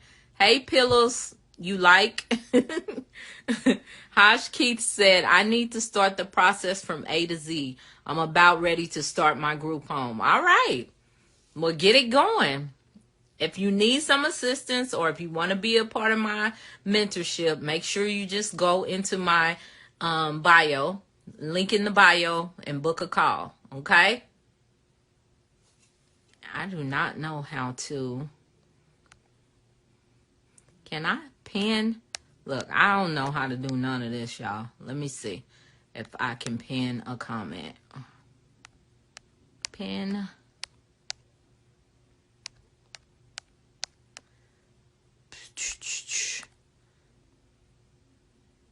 All right, Spirit Fed, you got that in? You got that number yet? I'm looking for it.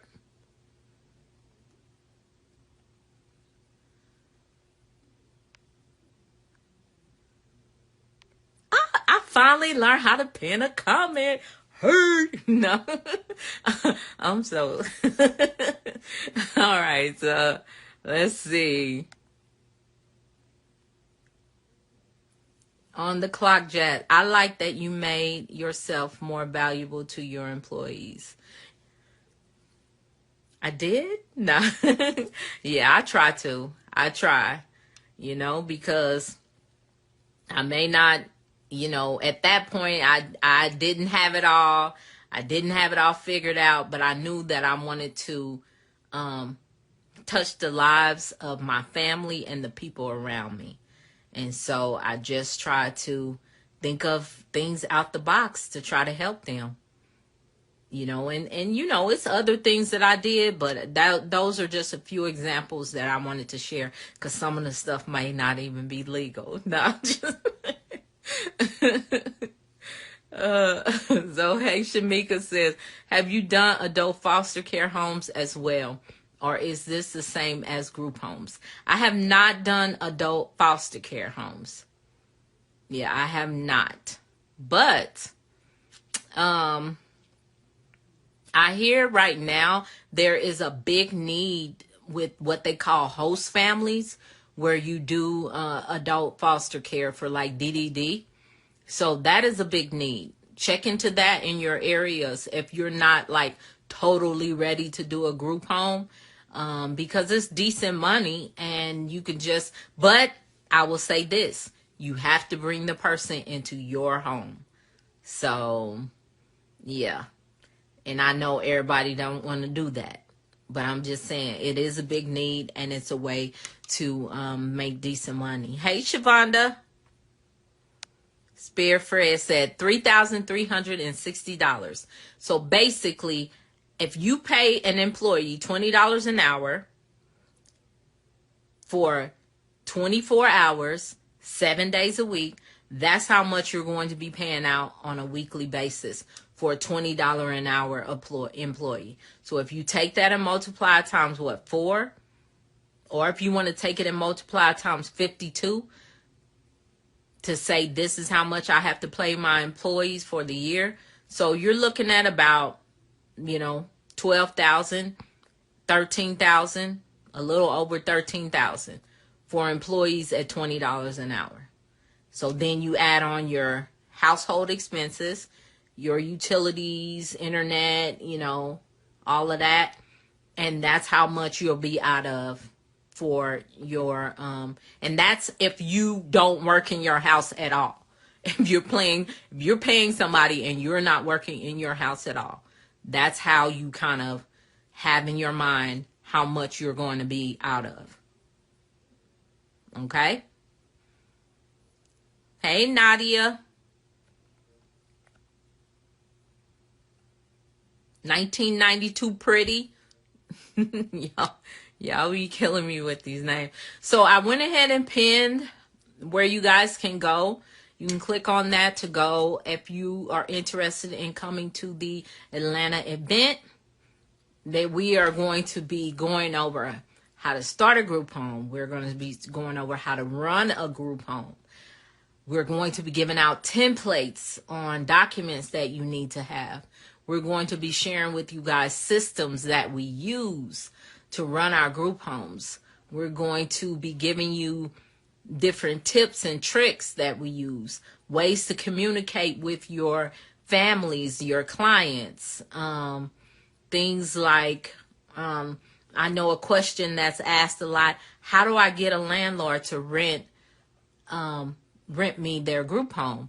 I have created a document to tell you how to get your landlord to rent your group home. I will be going over all that in Atlanta, April 14th and 15th at our Worc Series event. Well, it's like a training. I'll say our Worc Series training. Hey, Dion. Hey, Joshua. So, yeah. So, I went ahead and pinned that I pinned the comment. I learned how to pin a comment. The only LaQuanta says, is this a one-time event or are you traveling to different cities? I am traveling to different cities. Atlanta is the first one. It's going to be April 14th and 15th. And then we're going to do Cleveland, Ohio. That is going to be June 24th and 25th, I believe. And then we are going to be doing Dallas, Texas. And that will be July. So it just depends on how long you want to wait. I will be attending every event. So I will be there in Cleveland and Texas. It's just the one that I'm hosting is in Atlanta. And it's the one that's the earliest. So it's kind of up to you on whether you want to, come to, depends on what city you want to come to. Of course, we're going to try to push Atlanta because that's the one that is coming up next month. It's coming up soon. It's coming in hot. Okay, I'm in North Carolina. All right. Well, if you're in North Carolina, then mosey your way on down to Atlanta. And I will see you there, LaQuanta. Yeah, because with all the information you receive, and then we're going to give you a little drive with all the documents on it so you can take it with you. We're not holding nothing back. We're going to give it to you so you can look. That's right.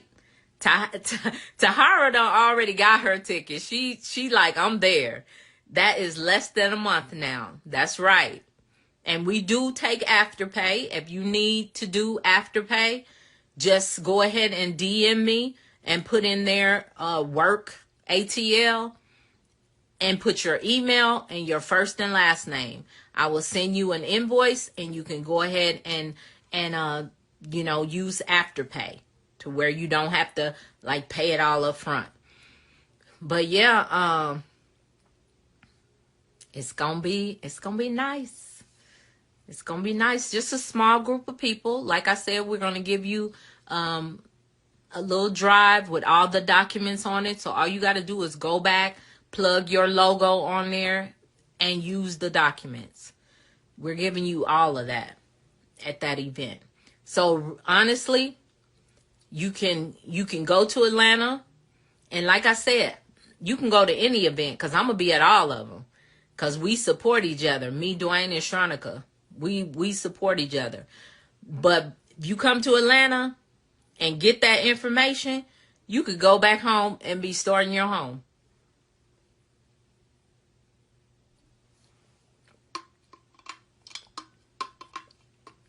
I'm sorry, y'all. I'm thirsty today.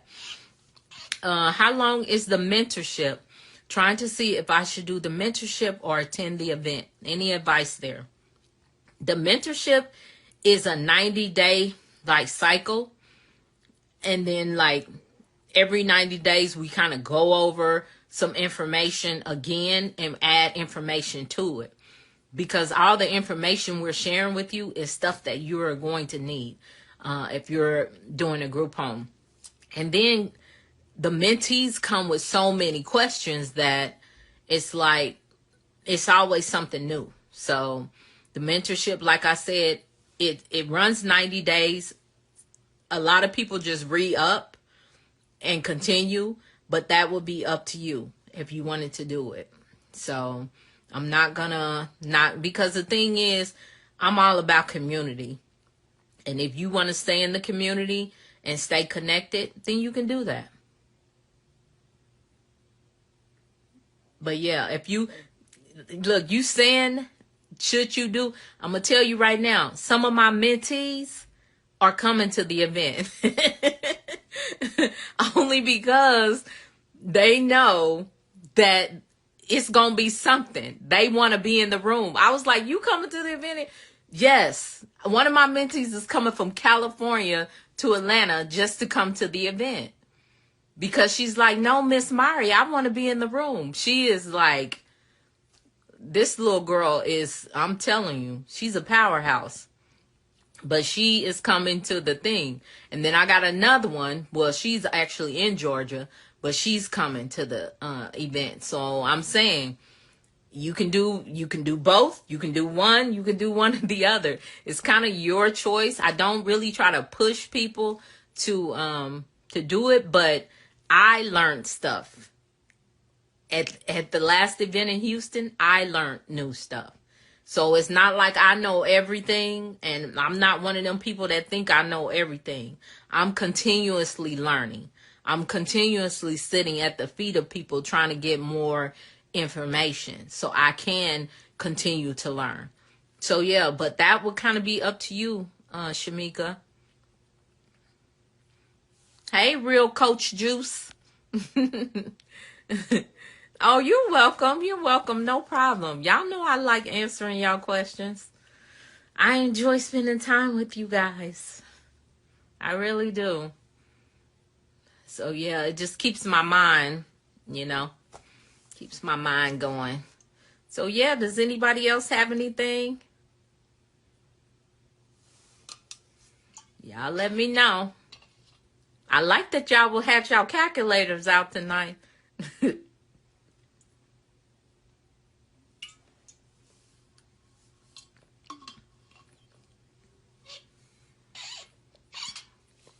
All right, I don't see no more questions. I already told y'all. Worc ATL, WORC ATL.eventbrite.com. Make sure you get your seat to the event And do you recommend clients sharing rooms? It depends on what type of clients you have. And it depends on your room space. I do have clients that share a room. Actually, I have at one of my houses, the master bedroom is so big that it's 3 clients in one room because they do allow it in Arizona. It just depends on the square footage of the room. So yeah, clients can share a room if it's allowed. You will have some clients under some levels of care where you can't put them in the same room. Hey, Girline. Yep, IDD clients. So you're saying, can you do IDD clients? It's gonna depend on their what do they call it? What do they call it with IDD? Like their individual service plan, ISP. That's what it's called. Look, I had to pull that out. Yeah, so it's going to depend. Some people you may not be able to put in the room with somebody, and you may not want to put them in the room with somebody. So, on the clock says, are your group homes 1099 or W-2? I'm W-2 right now. I got a couple of 1099s, but yeah, I'm W-2. I started out 1099 though. My first 2 years, I think it was like a year and a half, 2 years, I was all 1099. But then my lawyer recommended that I be W-2, and I'm glad. Not to be funny, but I did it like not right before COVID, but I did it before COVID. Like the year before COVID, I did it.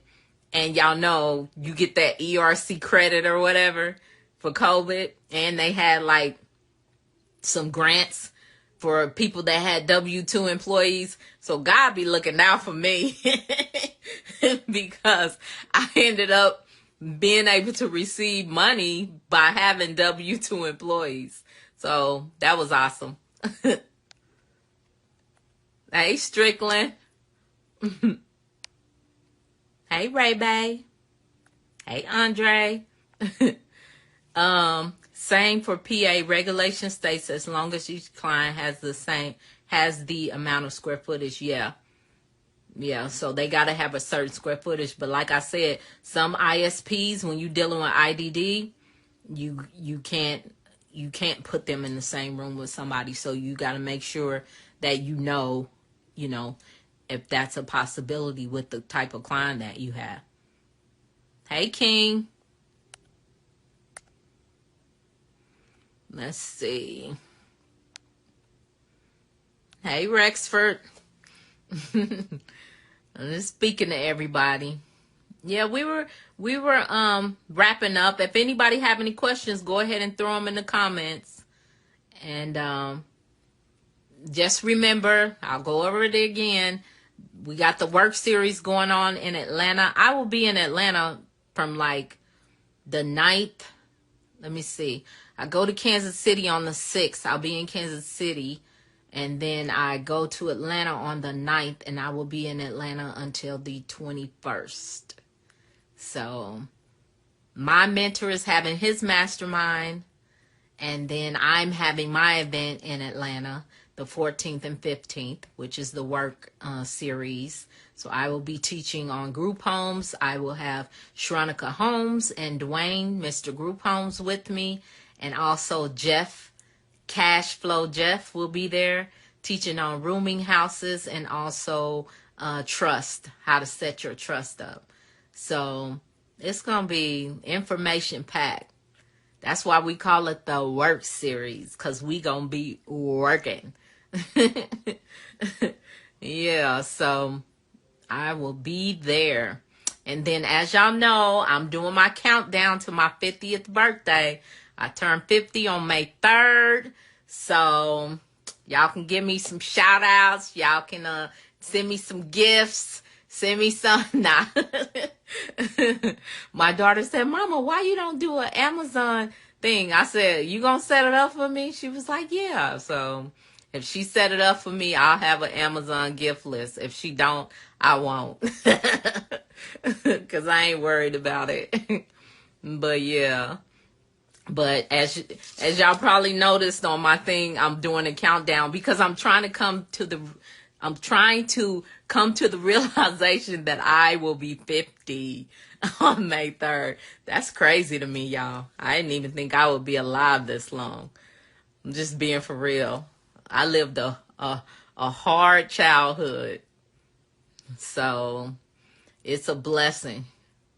Hey, yeah, that's my wedding. Oh, your wedding anniversary is May 3rd. Well, congratulations. How many years, Shamika? How many years? Yes, you gotta tell us things you like. Oh, okay, I will. Yeah. So, well, she's supposed to be doing that list or whatever. So we'll see if that happens. This is my 15-year-old.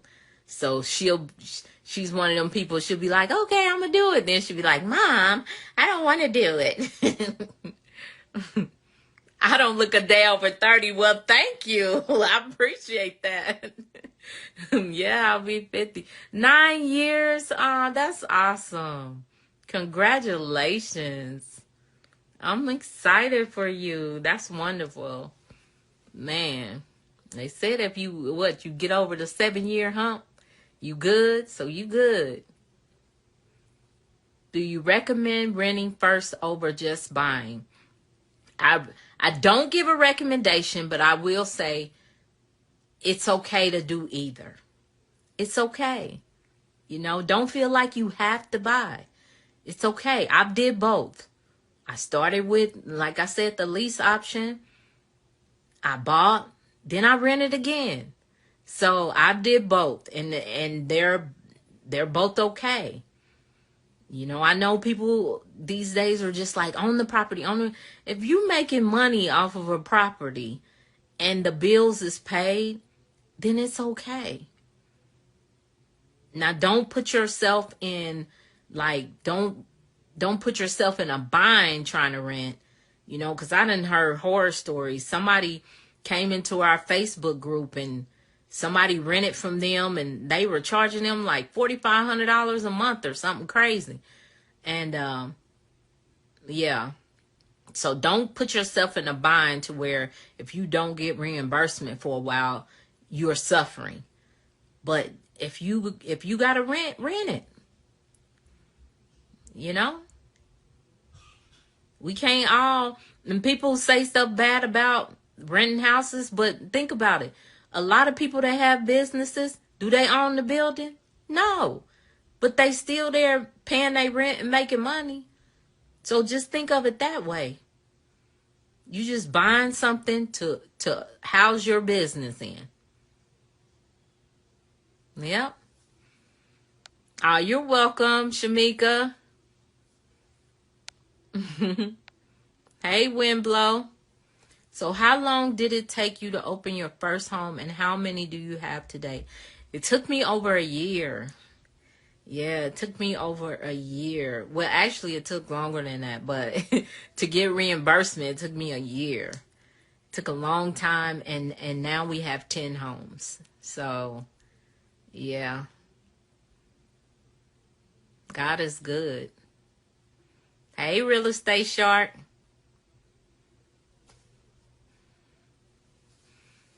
No, but I won't, look, like I said, I know the thing now is to own, and I know if you're in a position to buy, then buy a house. If you're not in a position to buy, then rent it. All I say is do something. I'm never going to tell somebody not, no, because I did it. So who am I to judge you for doing it? Is a year time wait typical? No, it's not. When I started, I didn't know what I was doing, which was great because it made me learn more about the business and it made me read more and and that's why I'm able to help so many people. But no, that ain't typical. I would say right now in most areas, I would say 90 days to open a group home would be pushing it post-COVID. I would just, it's going to take longer than that. So you're looking at probably 6 to 9 months. Yeah. That's gonna be pushing it. And that's only if you know the correct steps. Because there's some people out here that's just throwing, you know how you throw stuff up on the wall and see if it stick? That's what they doing. Believe me, because I be talking to them on my coaching calls saying, you did what? You know? I see you still killing it. I'm trying. Yeah. Yes, Hodge Keith, yes. So Juden, hey Juden. In California, the wait time is that long or longer. That's what I'm saying. I like it like that. I like it that way. Yeah.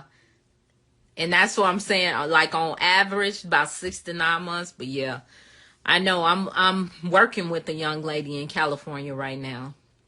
So yeah. Hey King. Jeez. Yeah, and but see, Shamika, you can't think of it like that. You can't think of it like that. You can't rush it. You cannot rush the group home process. This is something that's going to touch the lives of your grandchildren. You know what I'm saying? You cannot rush it. I told y'all the story of my worst case. My worst case, it took her 3 years. You want to know how much that woman make a month? And she told me it's okay for me to tell. $55,000 a month is what she brings in on one house.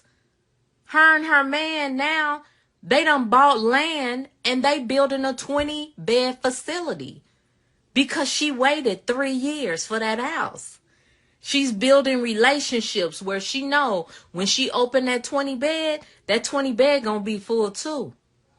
So things like that, everybody wants stuff quick.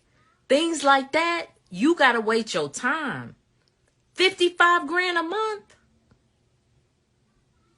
You ain't gonna wait 3 years to make 55 grand a month. I'm just giving her as an example. She waited. She took her time. She did it right. They made that woman do all kind of stuff in the city that she wanted to do her home in. They made her put a fire hydrant on the street. They made her put piping out from her house to the city street. They made her put fire, like a commercial fire extinguisher in. It was the rules for her, for the area she went. And I'm like, girl, you sure you want to do it in this city? She said yes. She was doing it in honor of her mother. And I'm going to tell you, during the process, she was doing it for her mom. Her mom died. So not only is she going through all this with the city, her mom died, which is why she was starting the assisted living home. Y'all about to get me to crying. But I'm just saying, things like that, it took 3 years. But she got it. She has a beautiful home. And she makes $55,000 a month.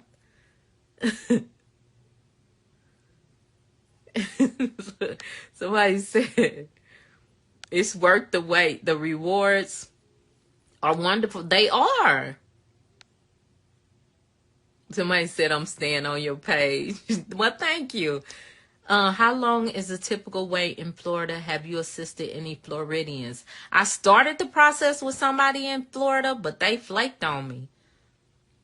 So I have not did a full complete in Florida.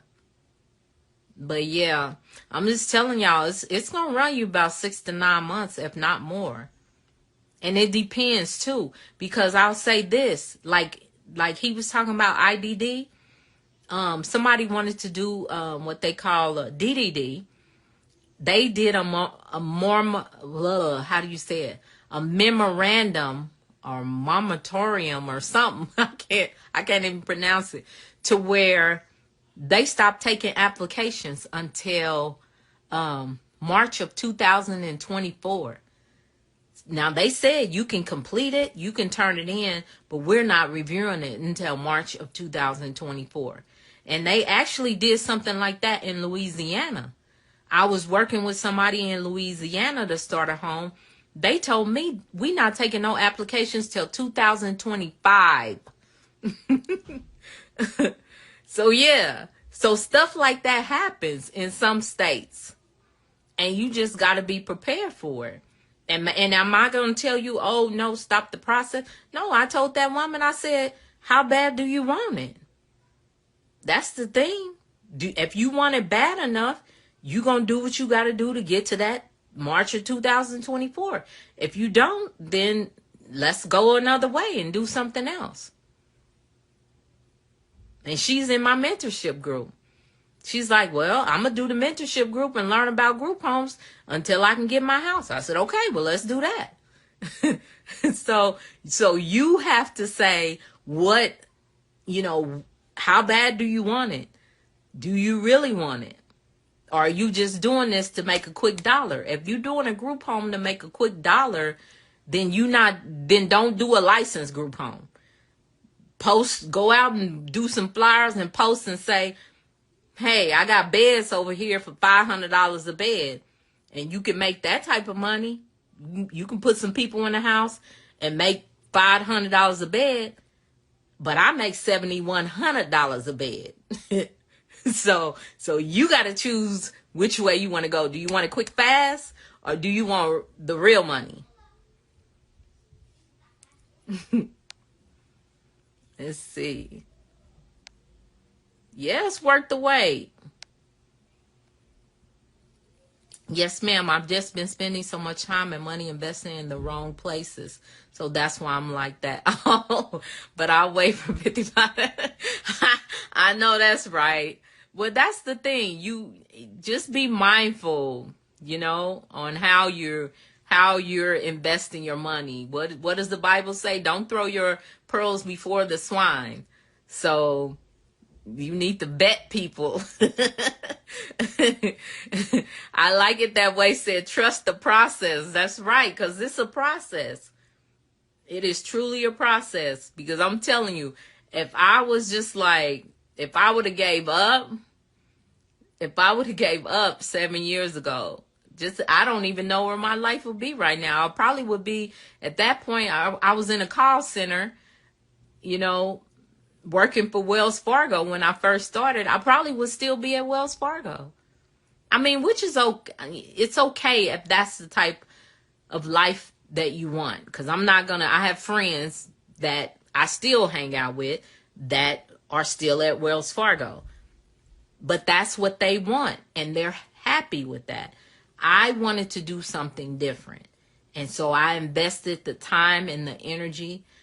If y'all know my story, I was working Wells Fargo during the day, working my group home 12 hours at night. So I was getting very limited sleep.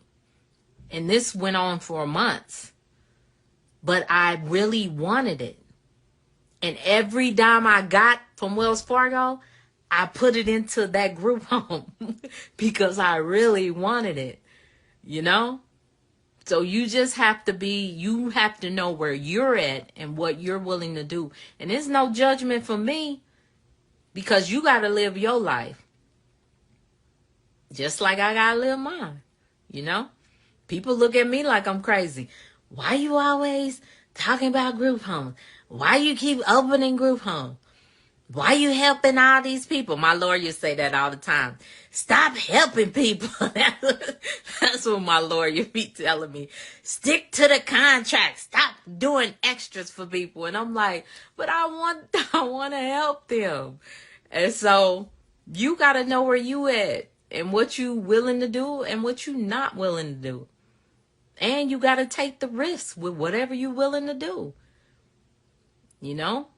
Because everything that I do don't come back great. It don't be roses and balloons. But I'm that type of person that know when you make a choice, you got to stick with it, whether it's good or bad. You made the choice. Whatever happens, you made the choice. I didn't, look, honestly, and my kids know, I talk to them. I didn't want kids. I didn't want kids. But guess what? I made the choice to have sex. Therefore, I have 6. And I took care of my kids. So you just gotta, that can apply to everything. Business, life, everything. You gotta be willing to deal with the choices that you made. And you gotta roll with them, whether they're good or bad.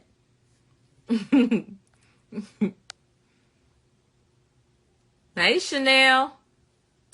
We got Chanel on here. We got Kushi. I had said that we was almost done 30 minutes ago, and we still on here conversating. Hey, Ouija. Hey, Reese. You're truly a testimony, Myrrie. You sound just like me. I work as a paramedic in the emergency department for 10 plus years, but I just want more. That's it. Sometimes you just got to go for it. You got to just throw everything to the wind, and you just got to be like, I'm about to go for it and do whatever you got to do. You know, because it's times that I told my kids, this month, we eating peanut butter and jelly. And guess what? My kids was like, okay, mama, we about to eat this peanut butter and jelly. Because that's how serious I was. Every dime I had was going in to get this business going. And it ain't like I had a lot, but I had a burning in me, and I had to do it. And people around me thought I was crazy. Heck, my husband thought I was crazy. I'm separated. You know, he did. And now he's just like, you such an amazing woman. Yeah, I know I am. Don't play. Because when God puts something in you, you know, what they say, when you're pregnant with the ministry, you got to get it out by any means necessary. I make my money at the hospital and put it back into my group home business because I want more. That's it. You want more. And if you keep pouring into it and keep pouring into it, you know, and you're learning and you run that business efficiently, you're going to reap what you sow. Yep, when you really want something, it's going to get done regardless. And I really wanted it. I really wanted it. I don't even think I've ever told this. When I wanted to, it's like I came to Arizona in May. It was May of like 2013. I came to Arizona to visit. And I was just like looking for something. Look, you know how you can feel something stirring? And so I came to Arizona. I visited for a week. And I was like, I'm going to go around and look at houses. So I went around and I looked at houses. Looked at different neighborhoods and stuff like that. I was here visiting one of my nieces. And so I went back to Kansas City where I was living. And I said, last winter is going to be, that was our last winter here. We're not going to be here this winter. And my husband said, yeah, right. Okay. I said, no, we moving. So I start calling around in Arizona. I start looking, and I found a realtor. And I told her, I was like, I can't come to Arizona, but I want you to find a house. I don't care how it looks. This is what I told her. I don't care how it looks inside.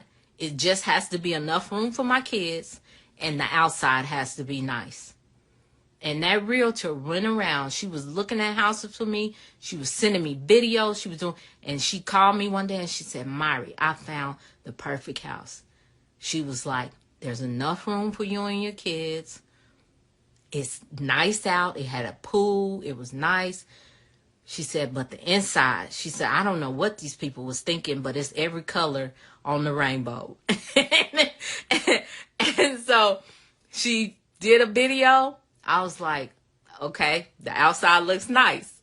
So I went and I told him, I said, we need to be in Arizona in August. At the beginning of August, it was July. And He said, for what? I said, to sign the papers on this house and to get the utilities and stuff set up. And he said, what? I said, we move it. I owned my house in Kansas City. I packed up the beds and I told them to bring their summer clothes, and we packed up their summer clothes, and we had one U-Haul with beds and summer clothes in it. And, and a couple of, I have like an antique dresser my great aunt gave me. I had that.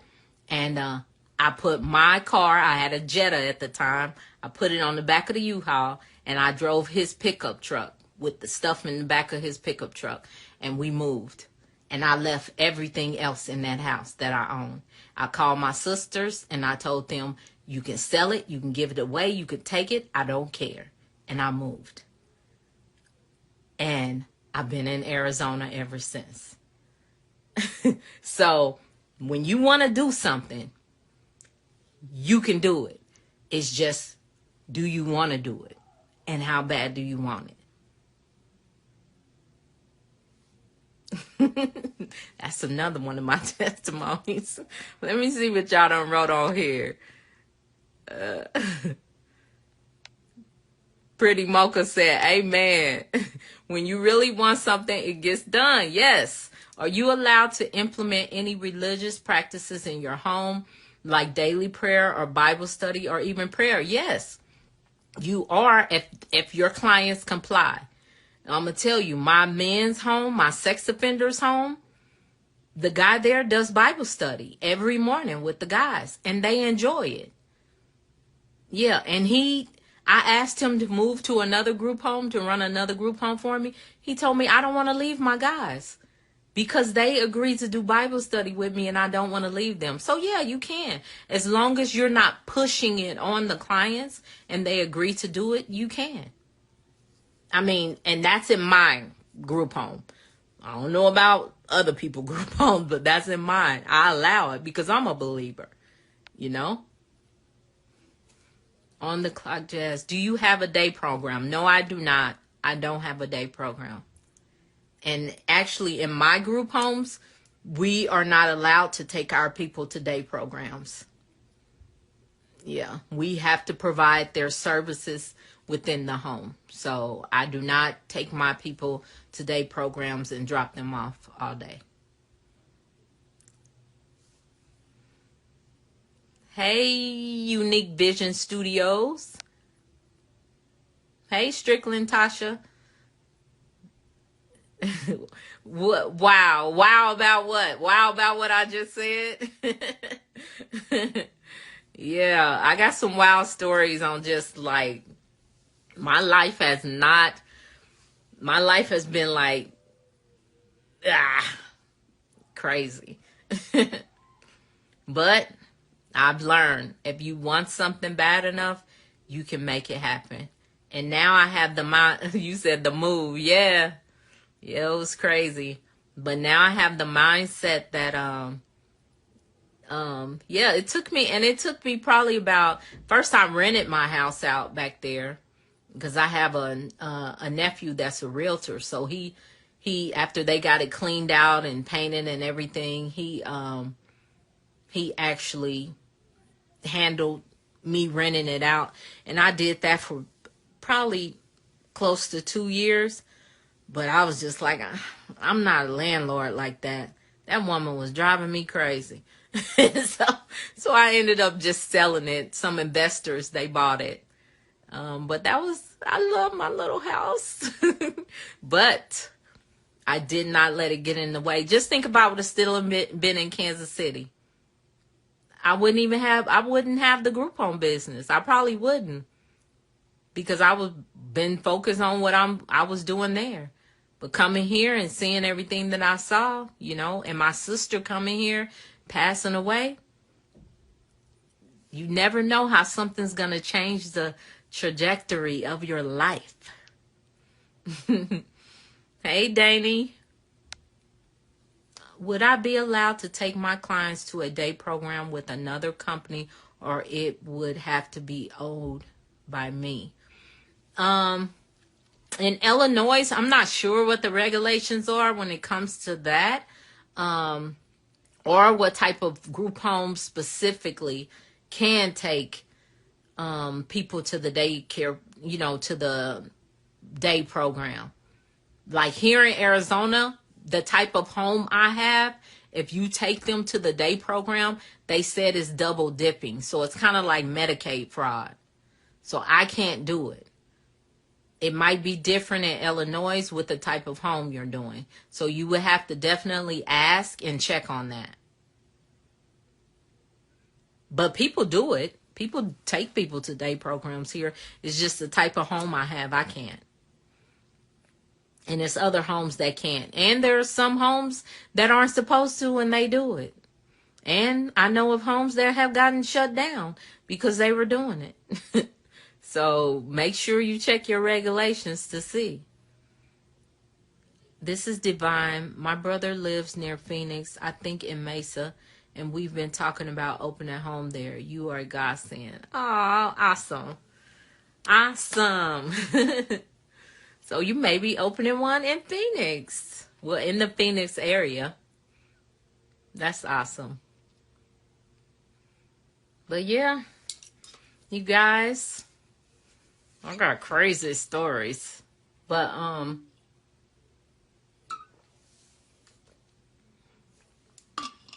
anybody else have anything? Because it is 8:10. I've been on here, what, an hour and a half, hour and 40 minutes? Y'all always, look, I love it. You guys always bring it. Y'all bring the energy. I love it. Thank you for all your help and knowledge. We appreciate. Thank you, Spirit Fed. I appreciate you. I appreciate you for always tapping in. I really do. I hope one day we can meet face to face and encourage one another. Derek says hello. Oh, Tasha Strickland, Derek Strickland's wife. Got it. Okay. I tell y'all, I remember stuff. That's cool. And it's 11. Oh my God, it's 11 there. We will. Oh, you're welcome. Thank you. Thank you guys for tapping in. I'm going to go ahead and sign off. I appreciate you. And y'all know what I always say. Make sure in everything you do, be a blessing to someone else. All right. Good night. Bye, Tasha. Good night, you guys. Close the door, please. Hey. Hey, you guys. How are you? It is Winning Wednesday. Yes, we are here. Hey, Megagram. Ayoma. Let's see. Hey, KT32. I think you're new. I don't remember seeing that name before. So it is Winning Wednesday, you guys. So I am on here. If you do not know who I am, if this is your first time on here, I am Myrrie Hayes, also affectionately known as the Group Home Queen. Hey, LJ. Yeah, so y'all come on in here. I'm getting things together. I was running a little behind. I had cleaners and carpet cleaners and towel cleaners and everybody in my house today. So I'm a little thrown off and I'm tired. I don't know why I'm so tired today. All I did was a bunch of Zoom calls. People were booking calls. I had back-to-back calls today. I am not complaining because I love what I do, but I'm just filling you guys in as you guys come in. Hey, Madeline. Hey, my favorite nurse. And, hey, I like it that way. Hey. So, yeah, I am not complaining over how my day went. I'm just sharing with you guys some little chit-chat, little chit-chatter. Hey. So, I had a full day today. Woke up to house cleaners in my home, carpet cleaners, towel cleaners. Got that all together. I feel better. My house is all fresh and new. It's not new, but it smells pretty new. And so I was running a little bit behind. I looked up. I said, "Oh my God, it's 6:00." And I was doing Zoom calls back to back to back to back to back to back today. I even had people like texting me and, "Hey, I was on the Zoom call." Okay, one call. Because Zoom, when people schedule, Zoom makes one specific link for each appointment. And so sometimes I will not think and I'll be on Zoom, but it's not the right Zoom. I have to log off the Zoom I'm in and get into the new Zoom with the new people. And that's just for privacy because I don't want people coming into the Zoom while you're on it. So that's how I have my stuff set up to where each person gets a new Zoom link. So let me see. Hey, I am not your toy. How you doing, lady? How's Cleveland? How's the weather in Cleveland? Your favorite nurse said, "Clean, organized house equals organized mind." So true. And I have been so like laser focused, so organized because I have all these pieces that I'm dealing with. And so I have really been trying to hone down on different things. I've finished reading a book and now I'm like, okay, I'm listening to this book. And so I'm learning new techniques and ways to focus and to, start my day. So like one thing that I do now, just because I'm trying to holistic finances, mind, body, soul, all of that. And so one thing that I do now that I implement is when I wake up in the morning, I count the money in my purse. And I keep track of every single dime I spend. Y'all, I spend a lot of money. And I didn't even realize that.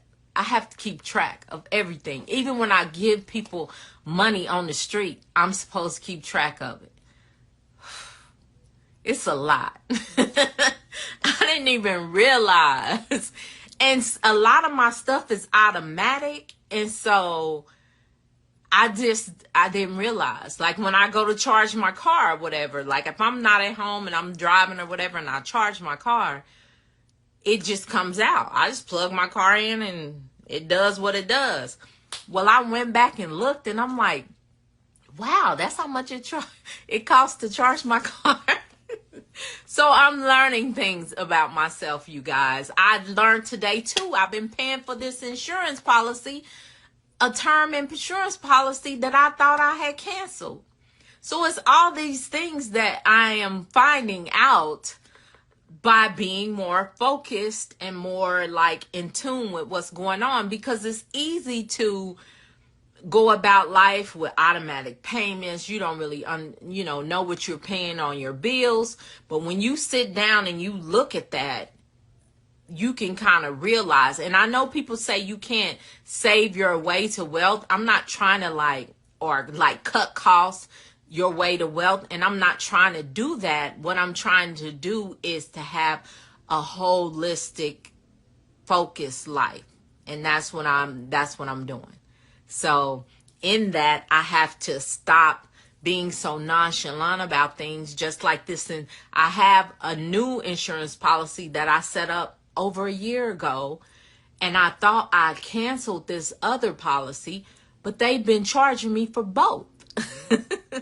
Yeah. So just all of that is like, no, it's time. I got to think about the small things, because what does the Bible say? It's the small foxes that spoil the mind. So I got to think about all of that. Hey, I'm just talking as y'all come in, y'all. I'm talking. Hey, Derek. Hey, Tina. Hi. Hey, Rochelle Holmes. Yeah, so I'm just chit-chatting with the MH gang. I said I'm gonna start calling y'all that. The MH gang. The people that meet me here on Winning Wednesday. Y'all the MH gang. Can y'all put MH gang? Put hashtag MH gang in the comments for me. If you are part of the MH gang, go ahead and put it in the comments for me, okay? It's raining like crazy. This doggone I had my daughter make me a cup of coffee. But this doggone hurricane or whatever, who is it? It's one of the president wives. What's her name? Hillary? Hurricane Hillary? I think that's what it's called.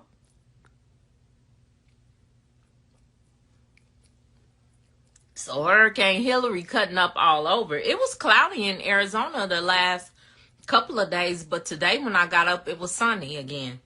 Because I be telling God, I ain't signed up for this. I'm in Arizona. The sun needs to shine every day. Even though it's hot, I want the sun to shine. Just makes you happier when the sun is shining. Hey, Krista. Krista, if you could pin my YouTube channel in here, I would appreciate it. If you could put it in the comments, and then that way I can pin it. Hey, Love Ash Bash. Hey, Noah. Hey, Miss Nixon. All right. Oh, okay. Okay. So thank you, Derek. Thank you. Look at Derek thinking about me. Hey, Lena. Ah, so y'all part of the MH gang. Thank you. Thank you, you guys. So Rochelle Holmes, Derek, and Tina. Hey, Megagram. Megagram, are you in town yet? Tell me what's going on. Give me an update. Did you get that access number? Yes. Hey, so yeah, so that is my YouTube channel now, y'all. If y'all have not subscribed to my YouTube, make sure you go subscribe to my YouTube channel, okay? Just click on that link right there and subscribe. So tonight, we're going to get into it. Tonight, we're going to go over, this is what people have to realize. This is what you have to realize. In business, everything ain't all pretty and rosy and just nice and wrapped up with a bow in it, on it, and all of that. Sometimes things get a little rough. Oh, thank you, LJ. Hey, let a girl try. Oh, MH gang. Okay. Hey, SeaWorld.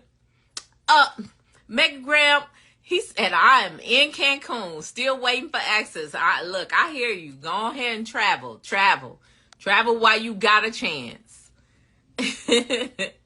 All right, so, like I said, getting into the group home business, okay? So, things ain't always perfect, pretty, wrapped in a bow. You know what I mean? One of them gift boxes or bags or whatever. It don't work out like that. Okay, so you want things to be in order in your group home. You want for things to be right. Hey, Shanty. So there's things that you have to do in order to be right. Okay? That being said, you gonna need some paperwork. You need to have paperwork when you're running a group home. You just can't be out here doing anything, not showing nobody no paperwork, not having people sign no contracts, not doing anything, not having rules posted. You cannot, well, you can if you want a lot of chaos. And believe me, I got somebody in my head right now that is running a group home and it's chaotic. Every day just about something is going on. And you know why? Because they don't have no parameters, no rules, nothing set up. Now, you can either have, when people come to my group home, people are like, oh my God, your group home is People are so calm and cool and collected, but then you look on my walls and there's stuff everywhere. They have snacks timed. They have medication times. They have dinner times. They have rules and regulations posted. They have all of their rights posted. There's all these things that I put in place. So a lot of times people don't even have to ask. And if they do ask, when I used to work in the home, I would point. Do you see what rule number 3 says? Read rule number 3 to me. And then they would read it. I say, well, that answers your question. So a lot of stuff could be cut out if you have the right paperwork set up in your business. Okay? Somebody put paperwork in the chat. If y'all can hear me, if y'all feeling what I'm saying, put paperwork in the chat. Go ahead. I'm going to wait. I want to see. I want to see if y'all listening. Somebody, hey, PT Resilience, somebody put paperwork in the chat.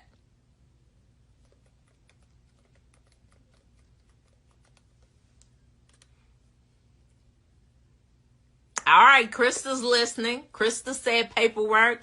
Modeling. Tina Marie. Tina, you should know. Tina Lim just got their house set up. You already know. Rochelle Holmes just got a house set up. Y'all already know you need paperwork. Thus works for me because I need order. That's it. That's right. Megagram, you about to have a house up and running. You definitely need paperwork. And your favorite nurse, you know you need some paperwork. Yes, Derek, paperwork. You need it. Because you can't run an efficient group home, you can't run a peaceful group home without having the right paperwork. So like I said, things that you need to have in place. You want to have things like resources and phone numbers and things, community phone numbers where people, if they feel like they need to reach out for someone, or like crisis numbers if you're doing a behavioral health home. So you always want to have some type of form up with resources. So that client always knows if in case of emergency or in case you need assistance, call these numbers. And it could be the 211 in some states, 411. It could be something like that. It could also be, like I said, behavioral health crisis centers. It could be the nearest hospital. It could be things like that you set in place. Then you can also go a step further and have something in their room. If you feel like this, call this person. Or these are numbers that you can call. And it may be family members, that elderly people can reach out and call if they feel like they need somebody to talk to. But you want to have that in place so people can always know if something ain't going right in this group home, I can reach out to these people. You know why? Because it gives people peace of mind to know that you're not the end all. Because it's going to come a time where you're going to run into a client that there's some type of conflict. So you always want them to feel like you're open and honest with them. You're open. You're giving them the numbers of people to call if something happens.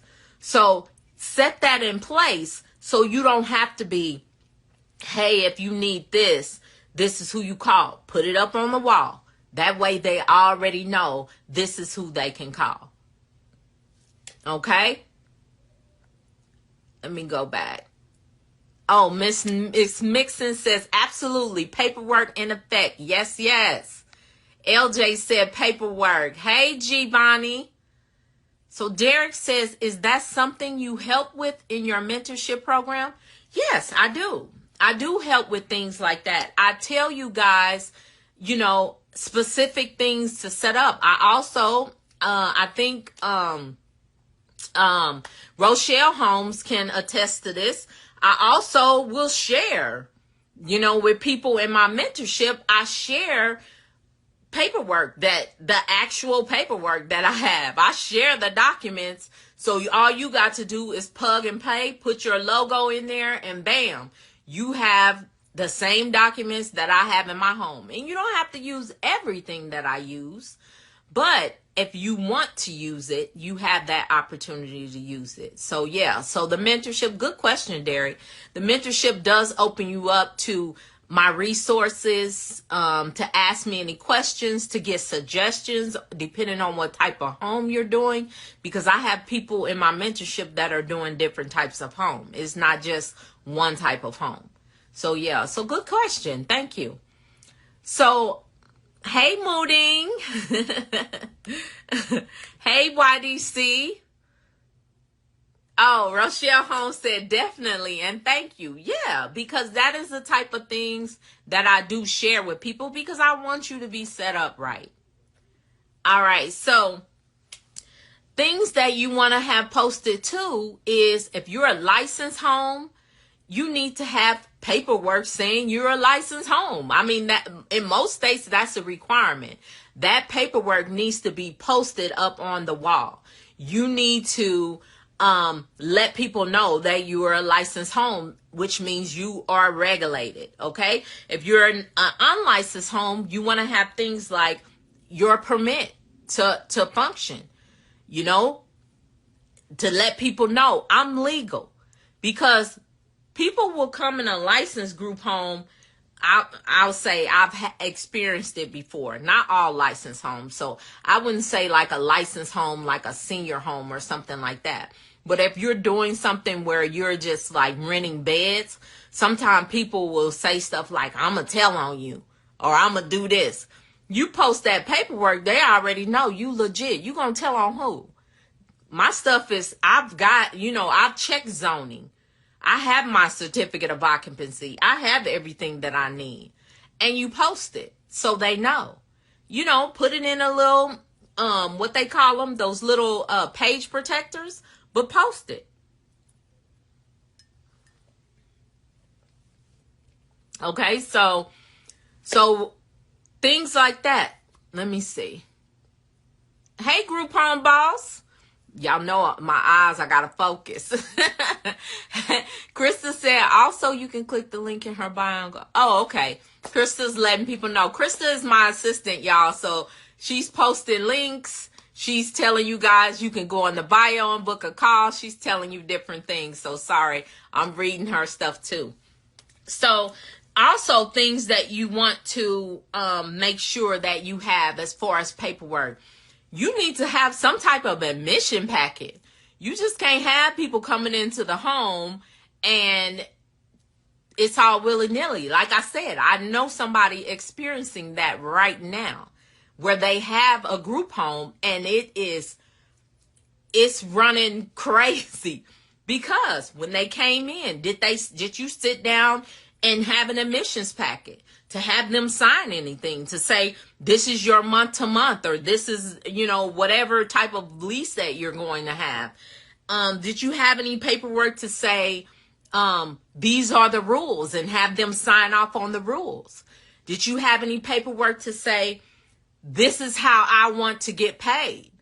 This is how my payment should come. Check, cashier's check, credit card, whatever you take. Did you have paperwork to have them sign? These are the type of things that you guys need to have. You need to have some type of admissions packet to tell you what is needed, what is needed and what is required of that tenant. If you don't, how do they know what to expect? How can you get mad when they're not paying you the way? What if they're trying to write you a regular check and you already said it in the paperwork that they signed that they were supposed to do a cashier's check? Then you can go back. That's why I like having people sign stuff. You can refer back and say, do you not remember that you signed this? I did that with somebody. I had to pull a contract on somebody, a vendor that was working for me. But I had the contract. So he said everything he wanted to say. He was pleading his case in this. And I said, okay, I'll listen.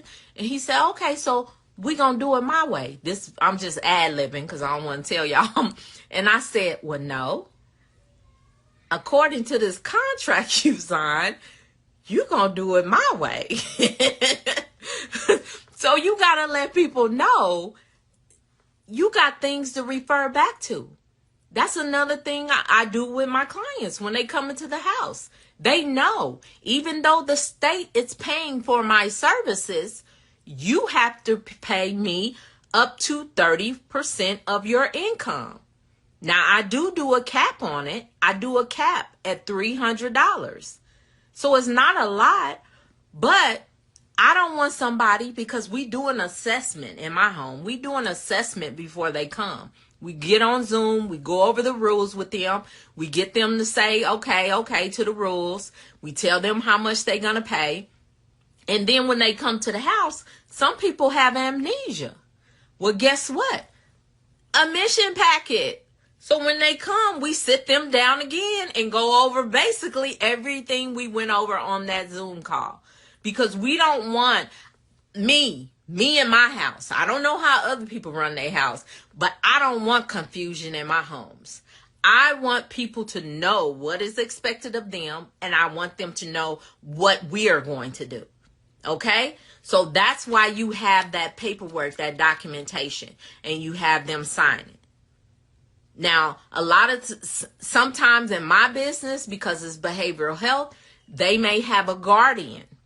That guardian is required to come to the home when they admit and sign that paperwork, because that guardian is my actual client.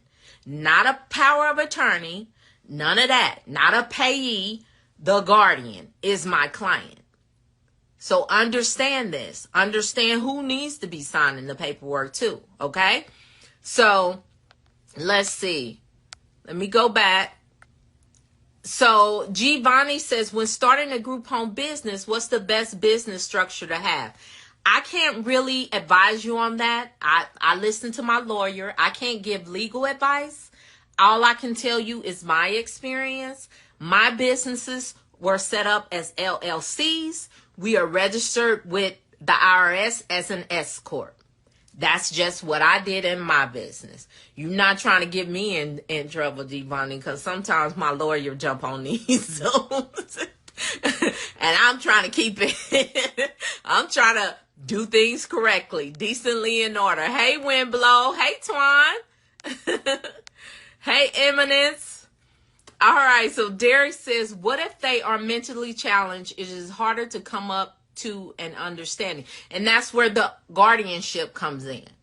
A lot of people that don't have the mental capacity to sign documents on their own, some of them, now I'm going to tell you, I done had clients that they won't sign due to their mental capacity. They won't sign anything. I've had 2 clients in all my years. They would not sign any documents. And they didn't have a guardian. Well, guess what? Their case manager took on that responsibility, and their case manager sat down with us and signed the documents saying that they would agree to it. And their case manager knew what was expected and what we were going to do. So good question. Look at that. All right, Derek. Yeah, but a lot of people that are, not mentally able have guardians. And so, like I said, that guardian is my actual client, because anything that guardian tells me to do, I have to do it. Even if it upsets the client, I have to do it because that guardian is my client. That's just how the legal stuff works. All right. Hey, Chantel. Hey, Dimitri. Hey, I am Sasha. Nurse Groves, how you doing, girl? She said, I almost missed it. My people be working, y'all. They be working. Hey, boo-boo. All right, so Derek says, how important is it to have a legal team? A legal team as far as the clients or me? Like for me, how important it is? Right off the bat, you don't really have to have like a full legal team right off the bat.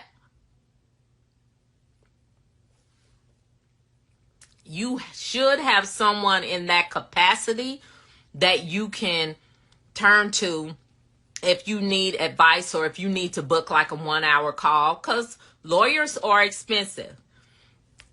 I've been I tell you guys all the time, I've been very, very blessed in my business life because I had someone that he was a contractor that worked on a house, and he had a lawyer, and I met the lawyer, and it's like the lawyer has been my mentor, my brother, my my confidant, and he bills us, but he don't bill us like he bill his other clients. He do send me a bill. I tell him, send me a bill every month. So when he does things, legal things, he does bill us, but it's way less, I know, than he normally bills. But I built that type of relationship with him where he'll just email me and say, hey, it's been a while. Do we need to meet? What's going on? I built that relationship with him. So I'm not saying that everybody needs a legal team, but do find somebody that you trust or someone that maybe someone else in business is using. So if you do need legal help, because you can't be out here, especially right now, I'm going to tell y'all, people will sue you over anything. People will freaking sue you over anything if you got a business right now. So be careful. Make sure you build a relationship with somebody that you can say, if I need legal advice, how much would you charge me, to sit down with you for an hour? But I've been blessed. He has actually been a very integral part of my business. And then we also have a lawyer friend that my sister went to church with, and he has sat down with us a couple of times just because we kind of wanted, when it gets in the race, because I'm going to tell you, my lawyer is a white man. I'm just putting it out. Y'all know I'm transparent with y'all. He is a white man. When it comes to something where we like, that's kind of racist, or that's something to do with race, we go to both of them because we want both perspectives. And a lot of times it matches, which is good. There's been a couple of times where it was like, a little iffy, but I'm in Arizona, y'all. I'm a black woman in Arizona. So I'm just saying look, I'm just being transparent with y'all. So like I said, just find somebody that you can lean on if you do need legal advice. But I cannot give you legal advice on how to exactly set up your business. My lawyer told me not to. Hey, Big Duke. Windblow said, I'm listening. All right, listen. So LJ says, what other ways can you obtain a 90 days money apart from the bank? A 90 days money? I don't know. Are you on the right Zoom, LJ? A 90 days money for what? Be more specific in that question. Build on that question and let me know exactly what you want to talk about. Hey, Mama, is all of this information in your book with template examples? No, it is not. No, it is not. Everything is not in my book. Yeah, I have 2 books, 2 ebooks. One ebook is my first book is how to become a millionaire using group homes. That was actually my first book. And then people kept coming to me saying, but how do you start a group home? And then I did how to start a group home in 90 days. So those are the 2 books. And no, none of my forms or none of that is in the book. It's just the book. Okay. All right. Nurse Gross said, my winning is getting my personal budget together. You got your budget. Good. That's a step. I was just telling them, you missed it at the beginning of the call. I was letting them know that, like, one of the things, because I'm trying to focus on holistic, healing, all of that. And so one of the things I do right now is I am accounting for every dime that I spend, and I'm finding out I'm overspending. Like I'm I'm paying for stuff that I shouldn't even be paying for. Like an extra insurance policy I thought I canceled a couple of years ago. But anyway, so yeah, so a personal budget is very important in your group home journey. You want to have your personal finances. You want to be a good steward over that, so God will multiply it. So yeah, you definitely, that's a good winning Wednesday. If you have wins, it's winning Wednesday. So if you guys got wins, throw them in there and I'll read them all. All right, so hey, Powerful Expressions. Hey, Katus. Is there any specific type of lawyer to have?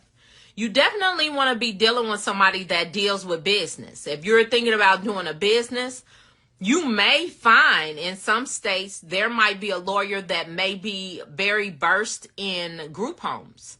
I've had multiple, honestly, lawyers. I had lawyers that one of my lawyer friends from Kansas City referred to me because I was going through, I don't know if you guys know, but I have the LLC with the group home. I have the LLC with my consulting business. And then I have a nonprofit that has an academy and different things underneath it. So I wanted to bring the nonprofit like this and put everything underneath it.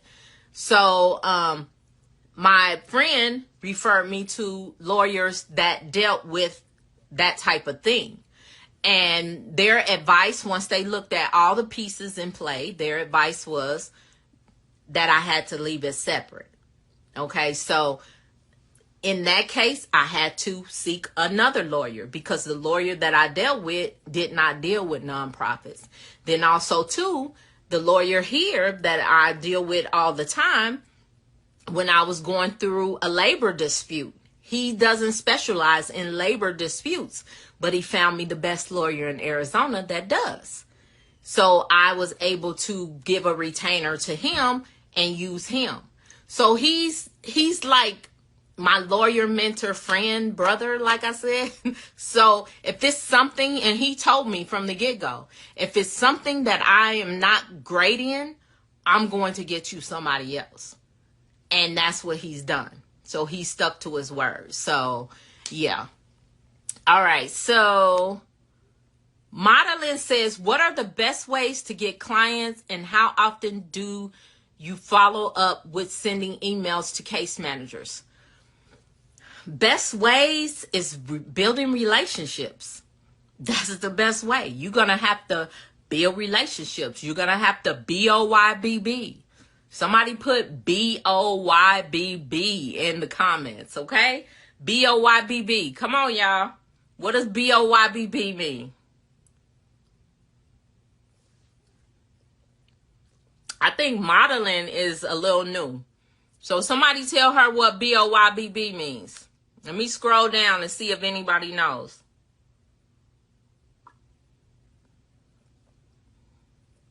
Anybody know? Derek wrote BOYBB.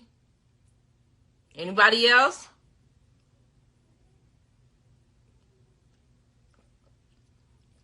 This coffee is so good, y'all. I'm drinking coffee at 6:43. Thank you, Derek. All right. Thank you, Rochelle Holmes. Thank you, Krista. That's right. BOYBB. Be on your best behavior, okay? You're going to have to be nice. You're going to have to build relationships. You guys, I can never tell y'all how far that has taken me. And to me, it's not me like being fake. That's how I am anyway. I'm just nice to people. But sometimes you have to train people. I've had clients that were not so nice. And I had to tell them, you got to be nice to people. You can't be, talking to people crazy when you go into these agencies. But that is the best way to get referrals, is to be nice and build those relationships. And then you said, and how often do you, myself, I've built so many relationships. I send one email on Mondays. We call it the Monday email. We send it out to all the case managers, and I have a CRM. which tells me who opened it, if they clicked on it, what they clicked on. It tells me all of that. So I'm not saying y'all have to invest in that because I use it for multiple businesses. But yeah, it's a good thing to have.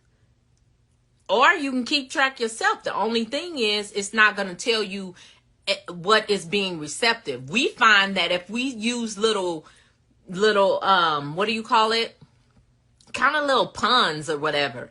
Like if there's a hurricane, we'll put something like, don't let Hurricane Hillary get you out of, blow you away or something like that. And those type of emails go further than us just sending Monday vacancy email. You get what I'm saying? So we have learned that little cute things like that. And we learned that from the CRM because it tells us if people opened it. Yeah. So those are things that we do. We send out a Monday email. It has every house on it, how many vacancies, even if we don't have not one bed open, we send that Monday email. And I said this before. I told my employees, if I die on Sunday, you better send that Monday email. That Monday email is a requirement. So, but that's all I really do now. Is send that out because I've built so many relationships. Hey, LaShayla. Hey, Tamika. Hey, Camilla. All these loves. So Mama says, what is the best insurance for your group home? Best insurance as far as, be more specific so I can answer it for you. Yeah, I don't know if you're talking about insurance to put people in the home or insurance for what. So be specific for me, Mama, okay? LJ says, what other ways can you obtain a 90 days expense money apart from the bank, the state of Virginia? Oh, like I know the state of Virginia makes you have 90 days of expenses. I mean, you can borrow it if you got good credit. You can ask for your family to do a crowd fund. You can make a PowerPoint, tell people what you're trying to do. If you got numbers on what you're going to make, sit down with some friends that got some influence, some money, or maybe some credit. Your old uncle that been working for GM for 30 years, sit down with him and show him your plan, your strategy. This is what type of home I'm trying to do. This is how much I can bring in. This is what I can pay you back every month. So that's the type of things you got to think out the box when it comes to stuff like that. But crowdfunding is big right now. People just getting together, putting money together. I don't know. You already got the home? You trying to do Virginia? Y'all know that's on my radar right now. Hey, 11-1. Okay. Hey, Gifty. All right. Krista put the ebooks link in there if anybody's looking for it. Hey, Claudette. Got the BOYBBs here. Hey, Teresa Dixon. Yes, be on your best behavior, y'all. Hey, Trip. Score nerds. All right. Standard Elites Athletics. Hey, Beauty Pre. Hey, Barbecue Man. Hey, Mr. Winston. Let's see. We got any questions down here? I got all these people coming in. So do you have fire and hurricane drills in your group home? Yes, we actually do. It is a requirement that you do drills in your group home. So, and we have to do them on every shift. So I have to do them twice. And a lot of times, my executive team, my quality manager, they will show up at the house at like midnight and be like, wah, wah. So yes, we are required to do drills, and you are required to keep those documents. That's a part of the paperwork. When you do the drills, you need to be documenting who was on, who was on shift, the people that were in the house at the time, what happened, how long did it take them to get out. You need to keep track of that, especially if you're a licensed group home. It would be nice if you're unlicensed. So just in case, if regulations change, you're already ahead of the game, you know?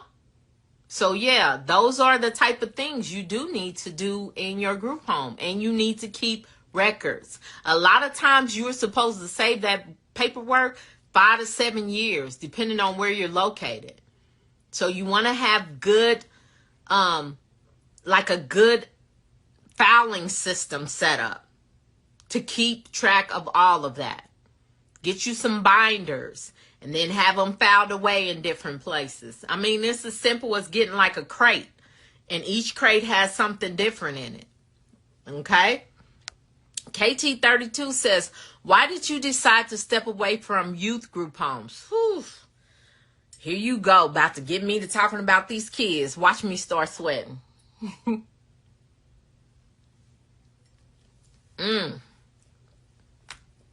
Kids group homes. First of all, kids is not my passion. I don't even like my kids. No, I'm just playing. But I'm like, kids is not my passion. And it was hard. Dealing with mentally ill children was very hard. I couldn't deal with it. It was like, it was more property destruction and disrespect than it is with mentally ill adults. And like I always say, I'm not going to knock nobody. If that is your passion, it was not mine. And it could not hold me there. What do I always tell y'all? Go with your passion, because your passion is going to hold you there when times get hard. Kids was not my passion. And so 10 months into it, I was like, it's a done deal. Find somewhere for these kids to go, because we shutting down. And I shut that house down. It was too much for me. My homes, the state comes in once a year, maybe twice a year, if they get some bogus complaint or something like that. The state was in my house like literally every week. Every week. It was like every other day sometimes. Because anything to do with a kid, they were just, and I don't know if they was just picking on me. I don't know. But they were in my house too much. For us to always be trying to do what's right, they was in my house too much. And so it was just aggravating. It was like so aggravating. And then the kids would do stuff. And then when the people would come, I would, they would be like, oh, we're going to take you away, or we're going to do this, or, sometimes we had to call the police because it was destruction of property, not just in my home. Other people, my neighbors, was tearing up their cars. It was too much. So the kids would be like, no, we don't want to go. We love it here. Then why are you doing this? I couldn't wrap my head around this, so I just had to let it go. Hey, Nurse Flo. All right. So I hope I answered your question. Just too much for me. What state do you think is the easiest to open up a licensed group home? I haven't been in every state now. That's a hard question.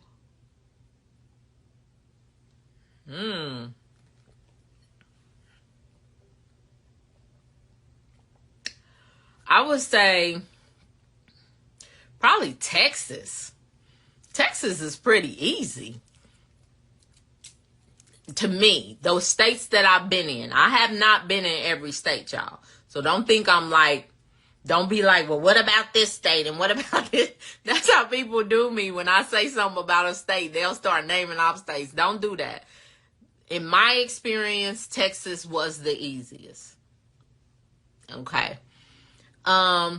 Giovanni says, what's the difference of services provided between your LLC and nonprofit?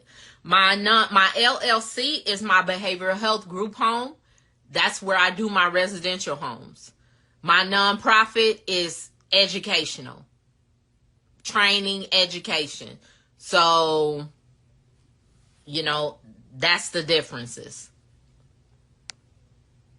Hey, Bakoyo. Hey, Kilolo. Hey, Lolo's Dream. Lolo's Dream, you just opened a home, didn't you? Hey, Jamila. Krista, what you laughing at? PT Resilience says, do you have a licensed youth group home? No, I do not do youth. 18 and up. 18 and up, baby. That's it. I am not messing with the kids no more. It is not for me. You have to know what is for you and what is not.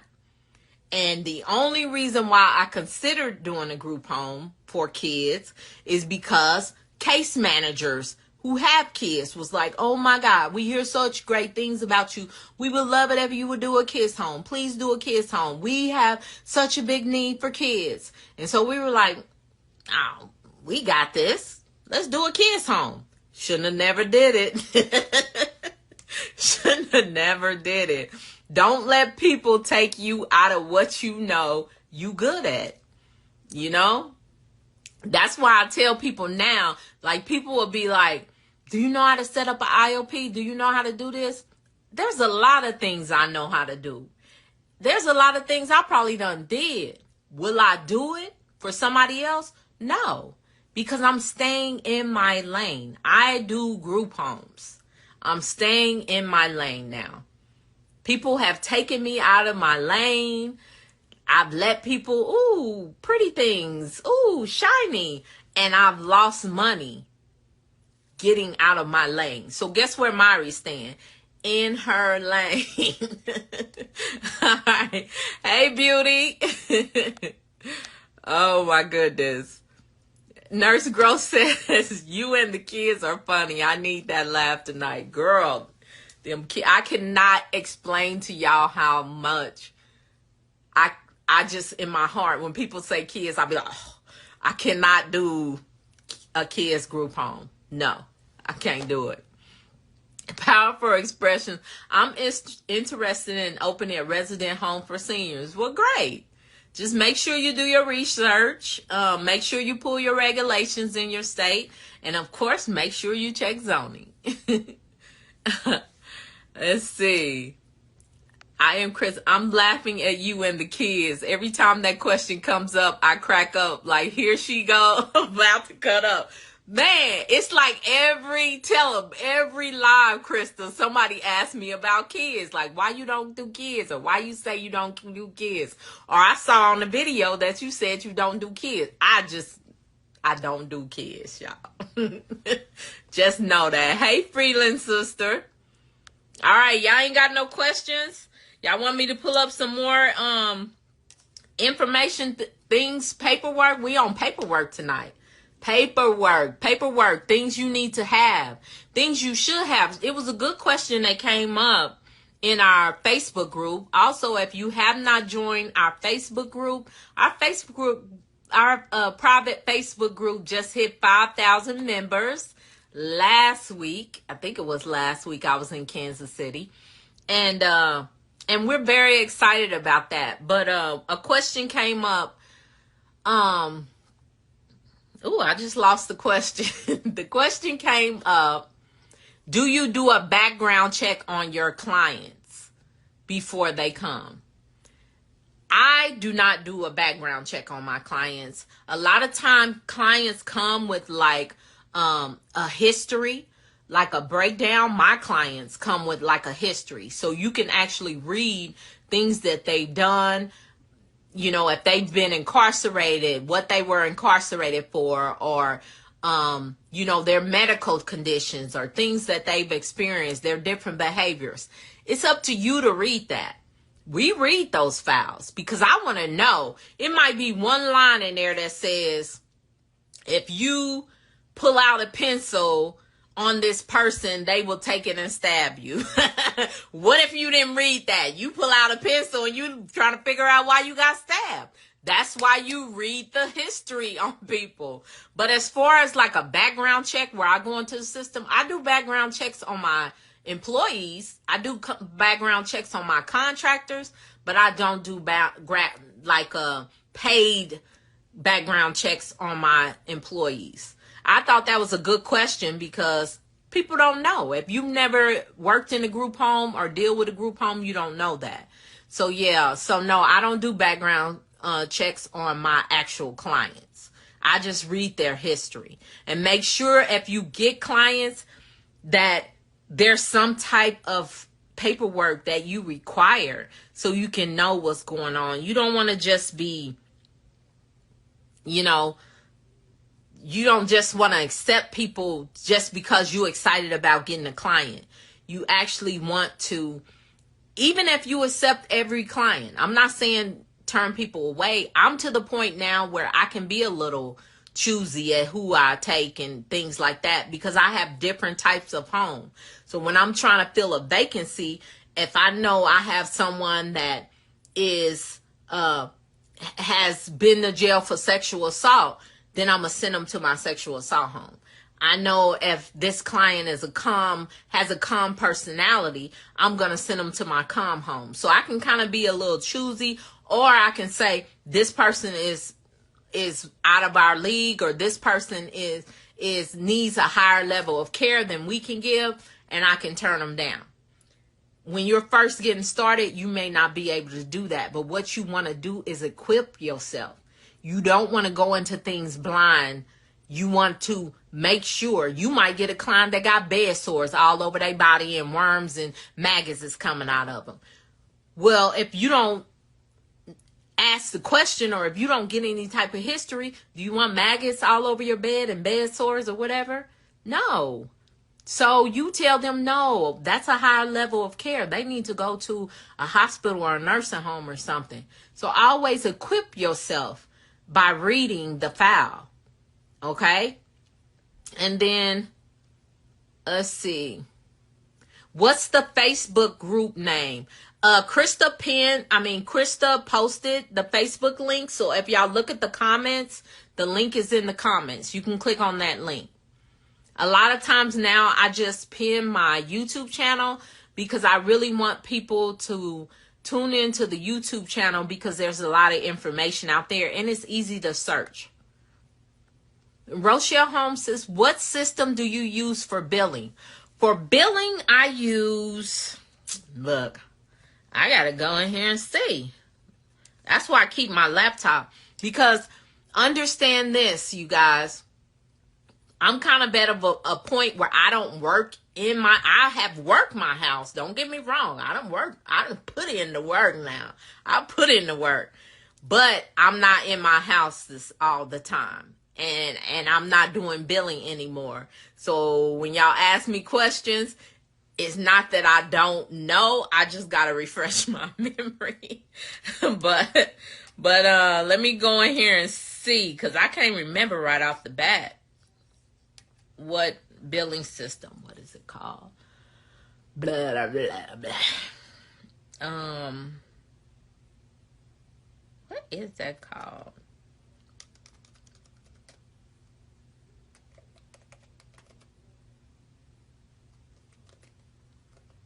I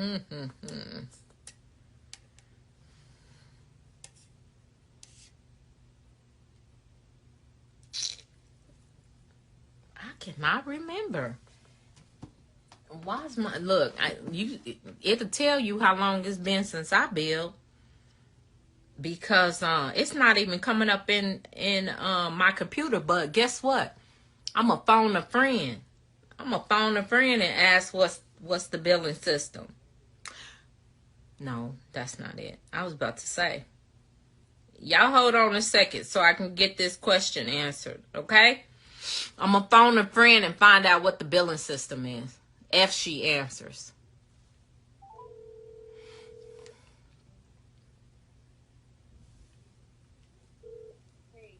Hey, how you doing? All right. Who's this?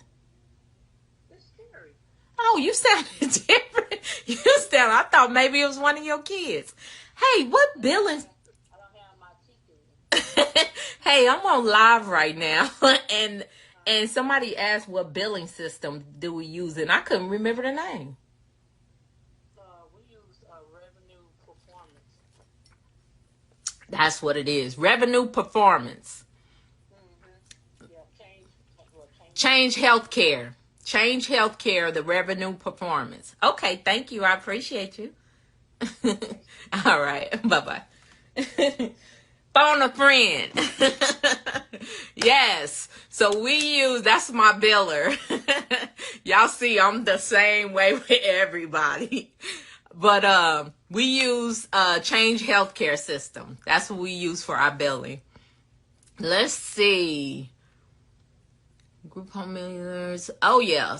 Krista posted the link, yeah, you guys, if y'all looking for the Facebook group.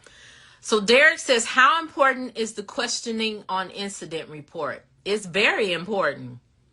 It is very important to keep track and to get it fresh. So an incident report is, say, like if something happens, like you would do an incident report if you had someone in your home and they just went AWOL and walked out of your home. You would want to do an incident report. So you're going to get, like, you're going to tell specifically what happened. At this time on this day, this person was in their room and they were wearing a white t-shirt and blue jeans. And then all of a sudden they got upset, said this, you want to say what they say in quotations, and they ran out the front door. They proceeded to go north on blah, blah, blah street and disappeared, turning left on whatever street. You want to keep track. You want to have that documentation, because if something happens to that person, you want to know that you did everything. And then proceed to, if there's someone you need to contact, like they had a guardian, or if they had a parole officer or a case manager, you want to call them and say, this person left, and then document who you talked to. I called this agency at this time, 5 minutes after the person left, and I told them, I reported to Sandy Joe that this person had left the premises and blah, blah, blah. Everything needs to be documented, because guess what? If it's not documented, it didn't happen. Okay? Person just miraculously disappeared out of your home. You gotta have documentation. So that's why the questioning on the incident report is so important. You want to answer everything to the best of your ability, and you want to answer everything detailed to cover your, what. Hey, Fast Money, that's paperwork. That's another form of documentation. Okay, good question, Derek. Hey, the mighty Frenchies. Are you phoning? No, Esther doesn't do billing. Esther wouldn't have. It's things that Esther is great at, and it's things that Esther be like, I ain't got nothing to do with that. So no, that wasn't Esther, but I did talk to Esther today because me and her had calls all day. Yep. Hey, Dante. So Nurse Girl said documentation is always important because it's a legal record. That's right. And you have to cover yourself. You have to say, when this incident happened, we documented it. And this is who I told that I documented it. You get what I'm saying? Cover yourself. Because if you don't, and something comes back on you, you're not going to have that documentation. Hey, Perry Boss Barber. Hey, Mr. Group Homes. What was the Facebook group name again? It's called the Group Home Millionaires. Okay? The Group Home Millionaires. And I think Krista put the link up. Krista, post that link again so people that are coming in can see the link to the Facebook group. All right. So, hey, Dwayne. Mr. Group Homes. So Derek says, do you need to have wheelchair access even if none of your clients are in a wheelchair? It depends. Is it a requirement of your state? Is it a requirement of, your township or wherever you live? A lot of cities have ADA requirements, but some don't. You might be in a small town that doesn't require it. Myself, now, I don't care. Any home that I have my maintenance guy build a ramp. All it takes is some wood, and then he covers it in that green turf stuff. That's it. You just got to measure right to make it sit right. So I always say, I'd rather have more than less, and I don't want anything to keep me from getting a client. You may get a stream of clients, and they all wheelchair. I've only had a few because a lot of mine are walkie-talkies. I think over the whole span of my business, I think I've only had 4 people in a wheelchair. But that would have been 4 people at $7,000 a month that I missed out on. And I'm the type of person, I don't like missing out on no money. So I put in a ramp every house. Everywhere I put a ramp on the back door, and I put a ramp on the front door because I want them to be able to go out the back door and the front. So, yeah, like I said, sometimes it's not required, but I always say it's only a couple of, even though wood is a little higher, my little maintenance guy told me wood is high right now. But, hey, it's all about making that money and having every opportunity to make it. Hey, Andrea. There you go. Krista posted it for you guys. Hey, Big Duke.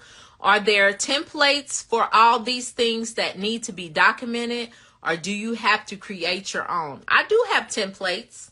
I do. Book a call. Or, you can email me and say, I want your documents. I can send you a price list. But most times people book calls, and then I go over things with them, and then I send them my price list. So I don't just like my price list floating around, because people be trying to come back a year later when yesterday's price ain't today's price, talking about, well, this is how much. Well, that was a year ago when I talked to you or sent you that. So, yeah. There are templates for everything. I always go all the way around when I answer questions. Hey, the Dream Warehouse. All right. Yes, there's that Facebook group again. Krista has put it in there for you guys again.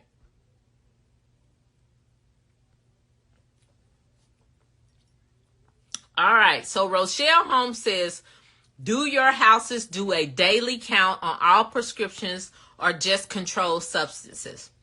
We only do a daily count on controlled substances. We have to do that at the change of every shift. Controlled substances are locked away separate. And then when you're changing shift, you do a passover, you tell anything going on, and then y'all sit there and y'all do a count to make sure that medication. Because what we not going to have is somebody coming down on us because there's some control meds missing. So, yeah, so we don't count all the meds, because with my clients,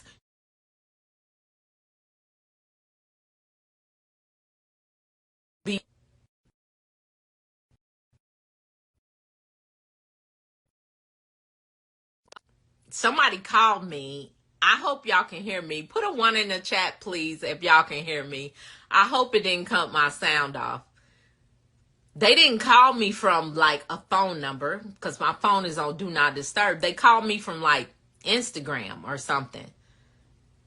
Put a 1 in the chat if y'all can hear me, so I can know. Because I don't want to be running my mouth and y'all talking about, we can't hear you. Oh, okay. Nurse Gross Derek said they can hear me. Okay, good. All right. So let's see. I hope I answered your question, Rochelle Holmes. Hey, LT Lewis. Oh, you're welcome, Beauty Pre. Big Duke said, I will remember you. Hey, Janine. All right. Okay, so we don't have no more questions in the chat. I'm just gonna go in here and go through. You definitely want to have application for employees. You want to have contracts. If you have any contractors, you do want to have contracts, independent contract agreements. Make sure, don't let people work in your business without having something signed. Even if it's family, y'all, have something signed because you want to cover yourself just in case. And I know some people, they never. No, people do. People do it every day. Trust and believe. Situation change, mind shift changes. Sometimes people, people close to you will start seeing, well, dang, she making this much money and this is what I'm getting paid. People will pull a you know what I mean? Have stuff signed.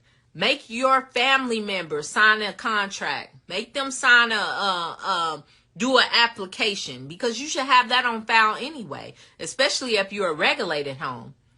But yeah, if you have a partner, have a partnership agreement. Do that. Because you want to cover yourself. And it's not to be like, I got this thing.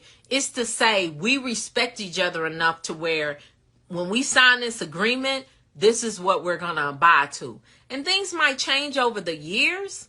You might want to switch up, but have something in writing. Don't just go off of, that's my husband. Your husband might switch up on you. Have something signed. That's my sister. My sister would never. Your sister see them checks coming in, she might. Just to be on the up and up. And tell your family when you bring them in. You know what? This is a business. We want to be in the business mindset. So let's get some contracts down. Let's get something in writing to say what everybody's going to get, what we're going to do. This is how we're going to handle things. Have an operating agreement. Even if, you're the business owner. If there are people functioning within your business that you're making promises to, get it in writing. Get it in writing. All right. Man. Okay, so. You're welcome. You're welcome, Rochelle Holmes. I'm glad I can answer that question. So LJ says, how do I get human rights policy for the state of Virginia? Human rights policies for the state of Virginia, you need to go to the Virginia regulatory agency. I can't remember if it's Rochelle Holmes, help me out. What is the Virginia, Tina, what's the Virginia regulating agency? I can't remember if it's Department of Health Services. I can't remember right now. So y'all help me out, because they are located in Virginia. Hey, from California. All right now. All right. So I'm gonna wait for them to help me out with that information, because I can't remember. Let's see. Incident reports. Make sure you have your financials together. So you want to do things like a profit and loss. You want to have things like, and it doesn't have to be paperwork per se, but you need to have that. You need to have profit and loss. You need to have a balance sheet. You need to have all of that. And if you don't know how to do that, you need to seek help on somebody that does. QuickBooks is a good option once you get to once you get so much. Like if you start doing I'll say $2 million in a year, then you may want to move up from QuickBooks. Okay? But things like that, you need to have your business functioning right. And a spreadsheet, unless you're really, really good at Excel docs or spreadsheets, you're going to mess up. So get you some software that will help you do that. So kind of paperwork, but software too. Hey, Mother Trucker. Hey, Tony. All right. So Make sure you keep your receipts. Make sure you invoice people and that you keep invoices. Like the rent that I get from my clients, I invoice them and I give them a receipt when they pay rent. I actually, one time, just recently, had a husband come up. I guess he had to prove to the state that he was paying her rent. I had to pull and give him copies of the receipt. So keep things like that. So you have documentation. You don't want to be accepting money. Keep all your EOBs. EOBs are explanation of benefits from the insurance company. That's paperwork. File that stuff away. When you get a check, it should have an explanation on why you're getting paid. You need to keep track of that. And do it in an organized way. Don't just throw it in the junk drawer. Keep track of your receipts. Those are write-offs. That's the type of paperwork you need to be holding on to. Okay? You need to have a file for each client with paperwork in it. This is when this client came here. This is their health, their history. These are their doctor appointments. This is what happened on their doctor appointment. This is their next appointment. When they go out to an appointment, I have paperwork. I have a document that tells what they're going to the appointment for. It also has like a sheet with all their medications. So when they go in, just in case if something changed, the doctor has their medication list. And then they have a spot where the nurse can sign, and she can always put if they have a follow-up appointment. Paperwork. You need to be organized. You don't want to just be going to a doctor's appointment with nothing, and the people come back and they like, well, how was your doctor's appointment? Oh, I was good. What happened? The doctor just told me to take showers twice a day. And then you find out the person got cancer or something, and they, so always be thorough on your end, because your clients and their family can tell you anything. You want to be thorough on your end. Okay? Hey, Jess. Hey, it's Lauren. Y'all coming in here. Hey, Sakotu. Hey, Miss Sabrina. Miss Sabrina. I'm a Barbie girl. Miss Sabrina. I told Miss Sabrina she the black Barbie. All right. Y'all got any more questions for me? You also want to keep, I'm going over paperwork tonight. So different types of paperwork that you need to have and that you need to hold on to. So you need to have things like keep track of when you get inspections, if you have any housework done, if you get a permit, things like that you need to hold on to. You need to have copies of your insurance. It needs to be in your vehicles if you're transporting clients. You also need to have a copy of your liability insurance, because if you're running a business in a home, you need to have some liability insurance. What did I tell y'all at the beginning of the call? People will sue you. People out here in these streets is suing. Not to get what they suing for, just to get a settlement. People will sue you for $300,000, and then you be like, well, they'll come and say, well, if you give me $50,000, I'll take it. And then you say, well, no, how about 10? Then they say 10. Then they go to their lawyer. Well, no, we want 40. And then you go, well, what about 12? And then they be like, no. And then you be like, look, last offer, 15. Sold. That's how life is right now. Look. So you gotta have insurance, because insurance, liability insurance and things like that will assist you. If somebody fall in your house or hurt themselves. I had a client, somebody fell down the steps in their house and then tried to blame it on them. Well, came back, the client was intoxicated and they fell. So, but what if they wouldn't have been intoxicated? You need to have liability insurance. Do not open your business without having insurance. You don't want to do that. All right. And then, of course, marketing material. Paper. You want to have paper and you want to be electronic. You want to have marketing material to give people. And then last but not least, you want to keep documentation of your certifications, your different credentials. You want to have paper copies in a file somewhere of your CPR, your first aid, your food handler, your any other classes you took, CPI training, which is like crisis prevention. These are the type of things that you want to have a file of. Even if you do an electronic file, you still want to have a file. Yes, visit summaries. You do want to have a paper at your door to say who is coming inside of your home and when they came and when they left. You need to keep track of that. I have cameras in all of my homes, but I still have a paper thing to say who came in and who left. So you need to keep track of that. When your clients leave to go out with their families, they need to sign out. You need to have that documentation. They left me at 7:05. So if they did this at 9 o'clock, they wasn't here. Cover yourself. Okay?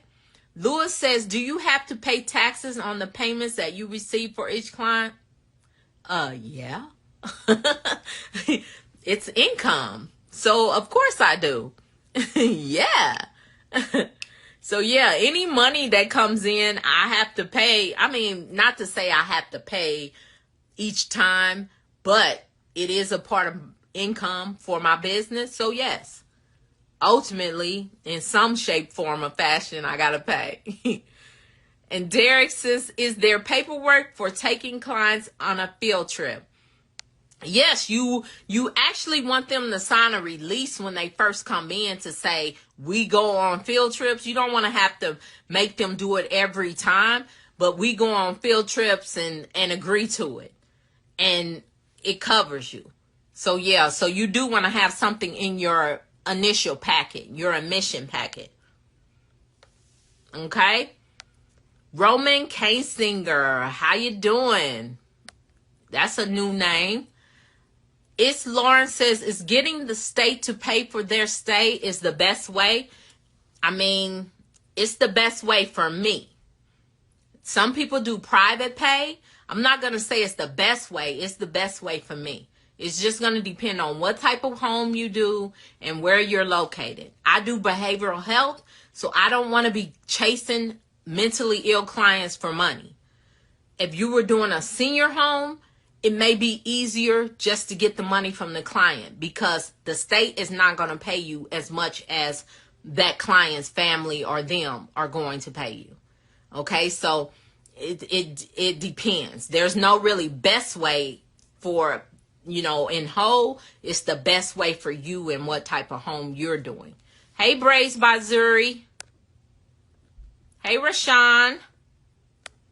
All right, so Rochelle Holmes said, Virginia Department of Behavioral Health and Developmentally Disabilities also will point in the direction for everything. There you go. Hey, Jerry Deals. So yeah, that person in Virginia, Rochelle Holmes just gave you the sauce. Spicy. Hey, Tina. Tina, why you keep putting S's in here? For sauce? All right, guys. So I'm about to get off. Let me just let you guys know. We still do have a few seats. I stopped selling seats, but she told me there were like a couple of seats left. I guess a couple of people bagged out of the brunch. So there's a couple of seats left for the Arizona brunch. So if you're interested in attending the brunch, just DM me brunch and I will get the link out to you. Also, too, if you have not joined the Group Home Millionaires page, the link is within the comments. Krista posted the link, so you can go in and join that page.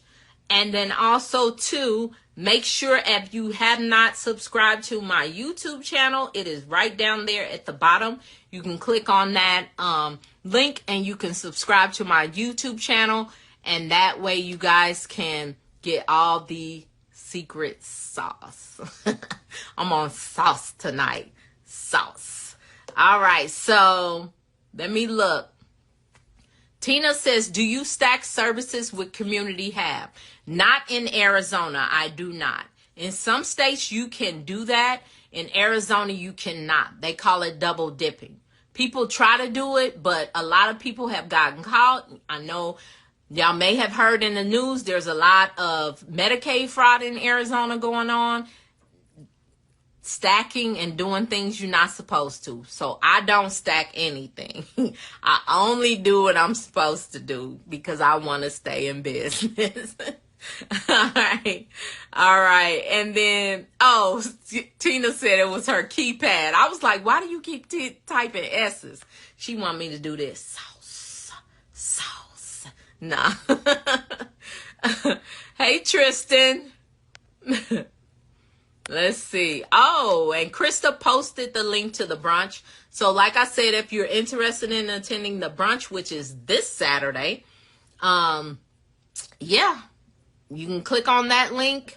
She just posted the group home millionaires. Krista, you the bomb, girl. She just posted the group home millionaires. So if you're interested in joining our private Facebook group, you can do that also.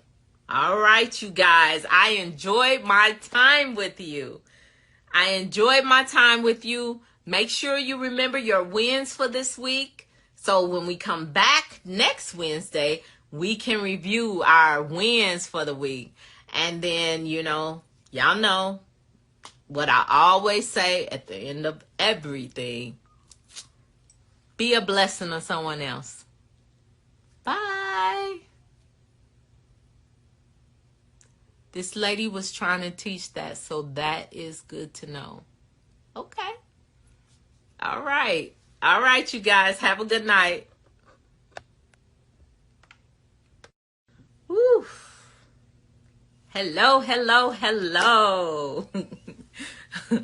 Woo, it is hot here in Phoenix. Hello, you guys. It is Winning Wednesday. It's Wednesday.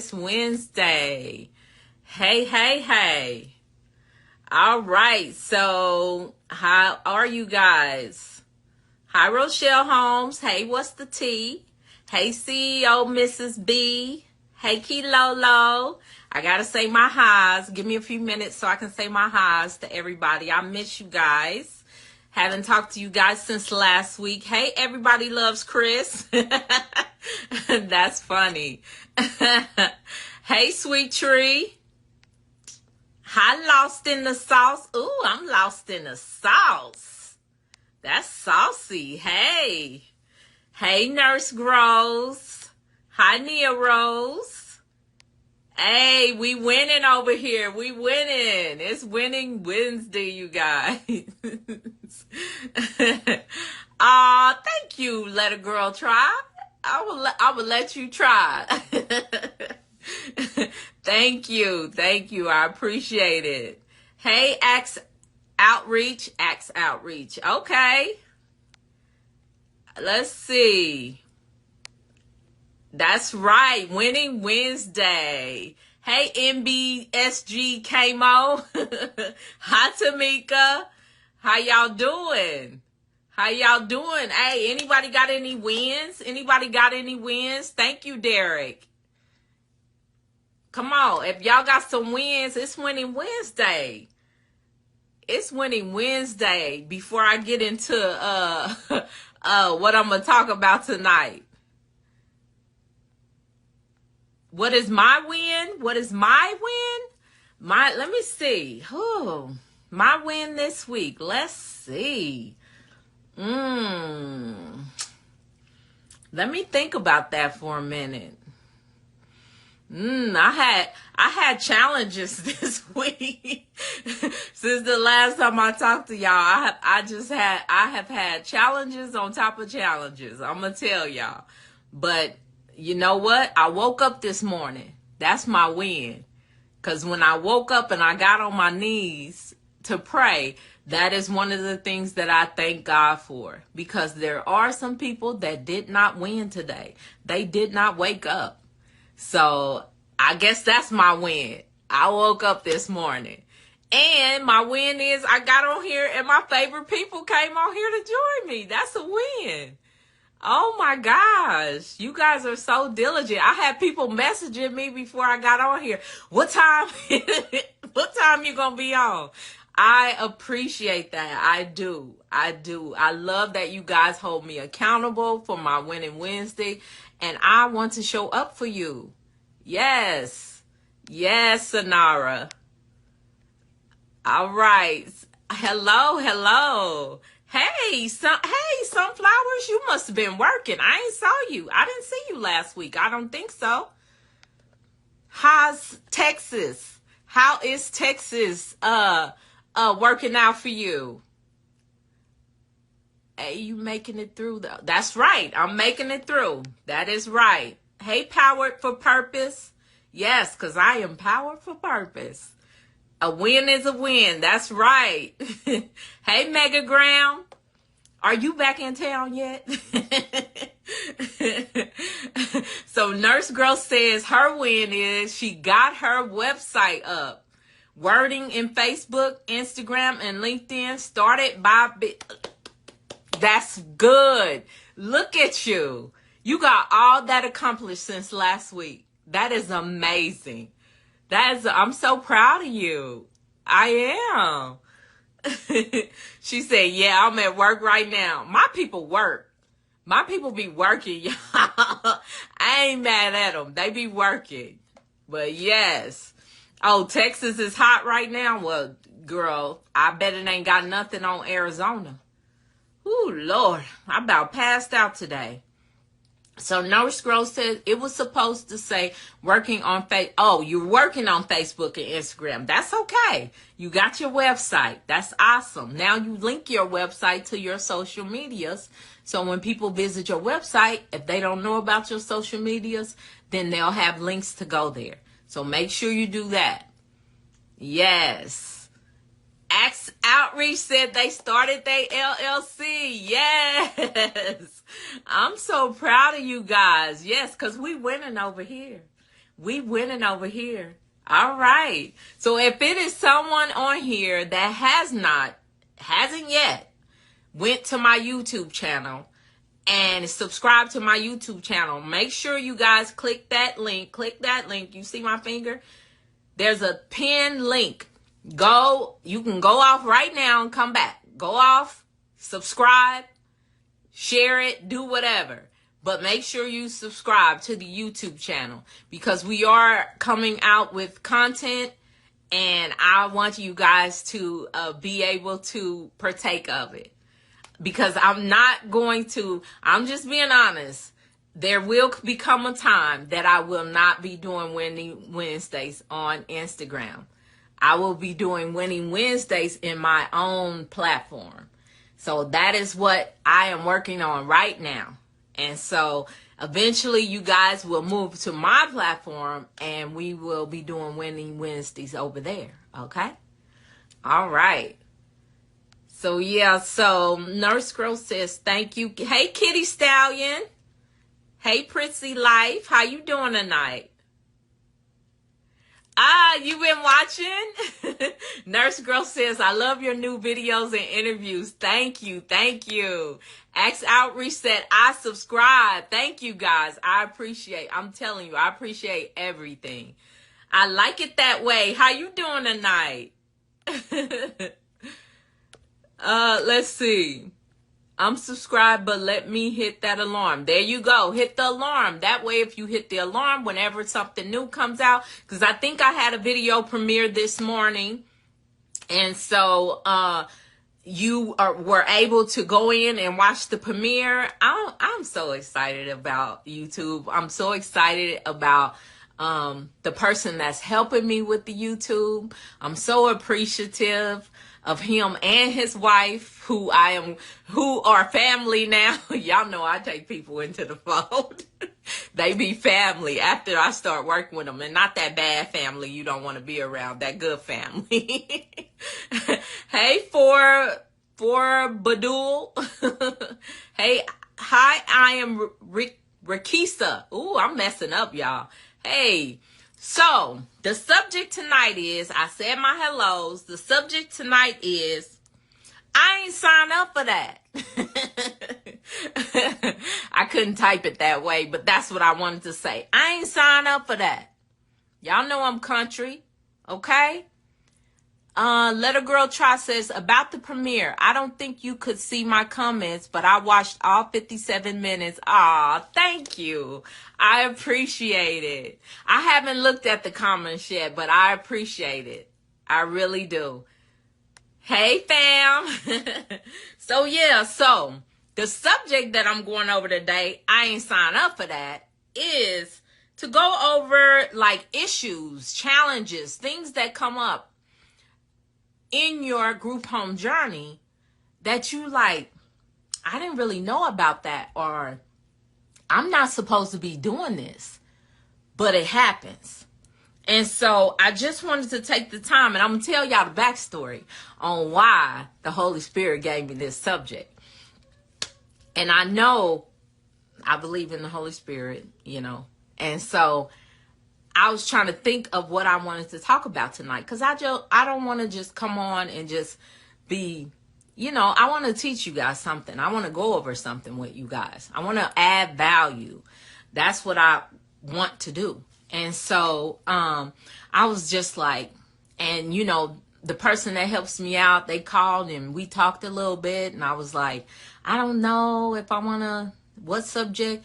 And then probably 35 minutes before I came on here, because of a conversation I had, the subject came up. I ain't signed up for that. How many times have you been in a situation where something came up against you and you was like, this is not what I signed up for. This is not what I agreed to, And so that happens in your group home journey. And so the backstory is, one of my clients called me and they were talking to me because they do behavioral health like I do. And so the perception of behavioral health is you're dealing with people with mental issues. You're not really dealing with nursing care type people where you have to change briefs and things like that. And so sometimes that's why people get into behavioral health, because I don't have to do a lot of lifting and pulling and things like that. And I said that, and they came back and held me to that. Now, when I say I don't do a lot of lifting, changing of briefs and things like that, I say that because on the norm, I don't do a lot of that, okay? So that is the norm with behavioral health. You're mostly dealing with people with mental issues. Hey, Real Estate Shark. I'm going to go through and wave at a few people. And then, that's right, come through, Holy Spirit. Hey, Blithely. Hey, Lena Bina. Hey, Nurse Doll Baby. Oh, somebody changed their name. Hey, I am amazing. All right. I've been in that. I ain't signed up for that for the last couple of months. I'm telling you, it happens. It happens, y'all. It's just like with a job. You get a job and you doing the job, and then they ask you to do all this extra stuff, and you be like, wait a minute, that ain't in my job description. Well, that's what that person was calling me about. They were like, well, you said you didn't have to do any of that, and now I have to do it. And so I'm just trying to figure out, is this going to be the norm? Honestly, I can't tell you if that's going to be your norm. Based on your area or based on what type of clients you're getting or who you're getting it for, I can't tell you, but I'll tell you this. I had a client came to me. He was fine. Hey, Rose World. He was fine. I mean, fine as in he was dealing with mental issues, but he could pretty much do stuff on his own.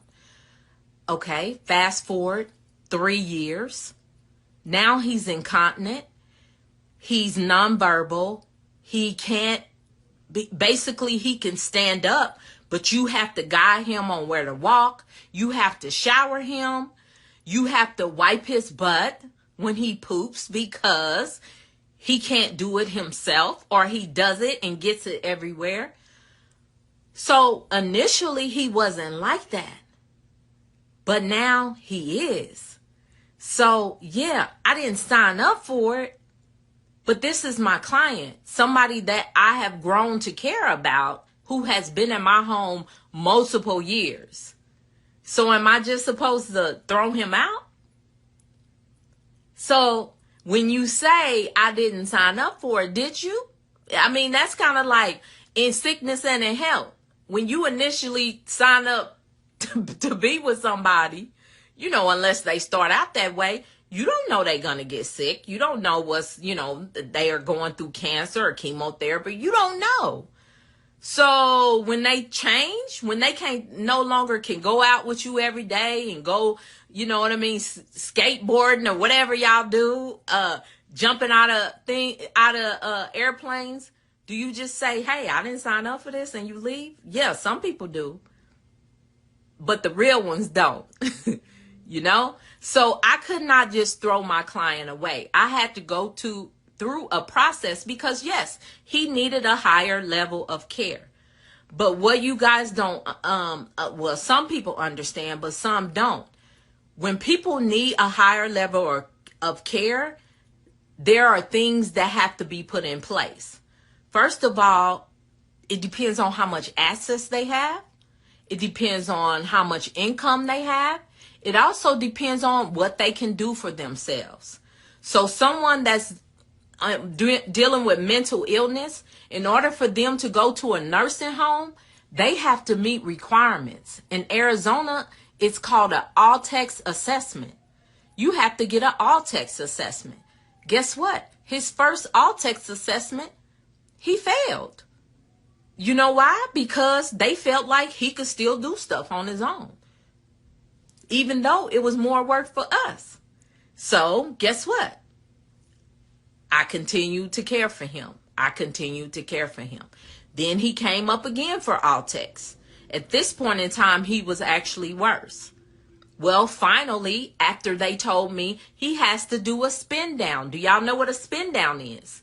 It's if somebody has a lot of money sitting somewhere or money saved up or put up, and they can't have it when they go to a higher level of care. So guess what? You got to find stuff to spend it on. So you might buy them a bed, you might buy them whatever you need to buy them to spend that money down in their bank account. So we had to do a spin down on him to buy stuff in order for him to be able to be approved. And then at that point, he was able to move on to care. But honestly, it took about a year.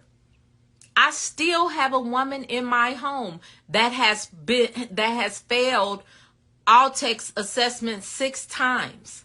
She's been in my home an extra 2.5 years just about, because she can't move on. So I didn't sign up for it, but guess what? And I'm not getting paid anything extra to do this type of care. And honestly, what I get paid from Medicaid to take care of mentally ill clients is more than what a group home would get paid for an all-text client. So I'm not complaining, but that person was complaining. So that's why we came up with this subject today. So, like I said, there are things that you just didn't sign up for. You know, hey, Blessings. Yeah, there's things you didn't sign up for. I'm pretty sure Blessings didn't sign up for a lot of things that she does in her insurance business, her insurance claim business. But there's things you have to do to keep your business moving. Right. Nurse Gross says that's the growing pains of the job. Exactly. Sunflower says, right, though, the good and the bad. That's right. It's just like a marriage. You know, you have to take the good and the bad. Yeah, some people do crazy things like take their clients to emergency rooms and drop them off. Some people do that. I hear about it all the time. But am I going to do that? No, because I have integrity. So I'm not going to do that. So, hey, Big Duke. All right. So, hey, Humdy. Thank you. Hi, Miss Puddin'. So Sunflower said, I guess since I'm a CNA, I expect to be taking care of them fully if I have to. And, you know, some people go into it with the expectation, and then if it's a lighter load, it's like, oh, okay, it's not so bad. But some people who, I guess, there are people getting into the field that don't really have medical background. And so they don't realize that sometimes you're going to get somebody. Like, I had a woman in my home, and she just was going around like pooping pooping in the carpet, pooping. She pooped on the side of the tub. She pooped, you know, she was just pooping everywhere. Well, yeah, it's nasty. Yes, it irritates the caregivers, but the expectation is we have to take care of people regardless of what they're doing, because obviously they're in our care because they are not in their right mind. Hey, Jonathan. So Sunflower said, my facility just did somebody like that about a month ago. Sad. Yeah, and look, I'm telling you, I hear about this stuff. Them taking people and leaving them at a crisis center or at a hospital and not answering the phone. You know, it happens. I mean, it's so bad. Look, I heard about a case where somebody took somebody like to a bridge and just told them to get out the van. And it's Arizona. It's hot. So, yes, it happens. And the thing is, I mean, it's always going to be people that don't do what's right. That's like good and evil. You know, it's in the Bible. It's been since the beginning of the time. There's good things and there's bad things. I choose to be on the good side, I guess. So I'm going to go above and beyond, because I wouldn't want somebody to treat me like that. And I try to live by the golden rule. I treat people the way that I want to be treated. So, and I hope you guys do too. So Big Deuce said, I'm here for the great info. Okay. Yes, you have to adapt. Humdi's right. You have to adapt. Because sometimes things ain't going to go the way you planned in your mind. And you have to be able to adapt. That's the same like COVID. When COVID happened, everything shut down. Hospitals weren't taking people in. Crisis centers didn't want to take them. So guess what we did? We moved the people we had, and we made one specific home for COVID. Capitalize on it, you know? We made one specific, we negotiated a contract at a higher rate and said, you know what? We'll take care of COVID clients. Because they still got mental issues and they don't need to be on the street. So we had one facility, 8 beds, strictly COVID. So you got to be able to adapt to the times, because no matter what, people need to be taken care of. You just have to, you know what I mean? We covered ourselves. We did not have any COVID cases that came up in any of our homes.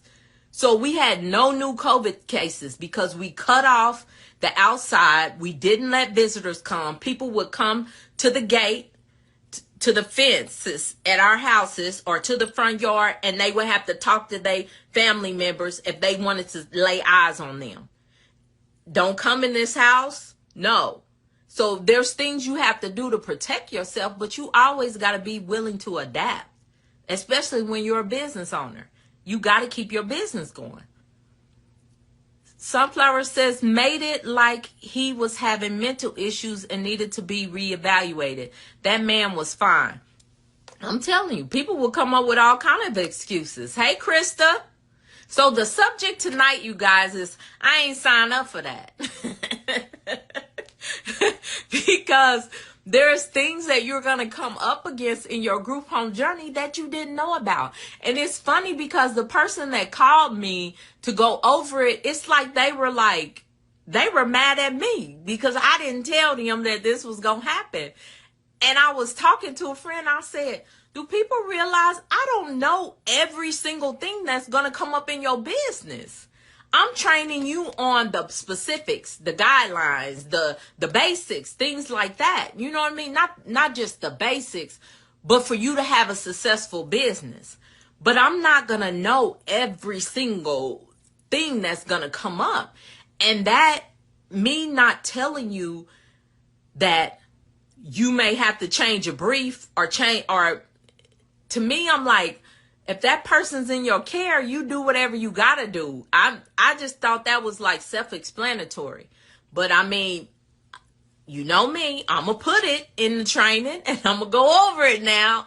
I'm gonna post this video so people will know.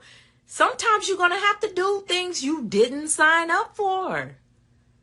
You know, I was just speaking to a guy, owns $1 million assisted living. $1 million assisted living. One home, 16 people, makes over $1 million in one home. Okay? And he even said, yeah, my wife says she would never change a brief, but today she can say she changed one. So it doesn't matter who you are. And, you know, and his wife is very, you know, prissy, everything. But you do what you have to do when you in business. You do what you have. She probably thought, I will never in my life have to change someone's brief or lift the elderly person or whatever. But guess what? She has changed the brief. Probably changed multiple by now, but I'm just saying.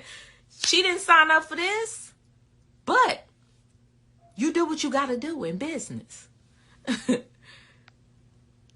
Let a Girl Try says, it could be your own loved one. Breaks my heart when I hear these stories. Right, exactly. Just like my sister. I never thought in my life that I would have to wipe my oldest sister's behind. But guess what? Because I wanted her to be clean, I did it. And I did it every day until she passed.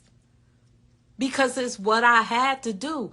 Do you want them to walk around nasty? Do you want them to smell? No, you don't. So you clean them.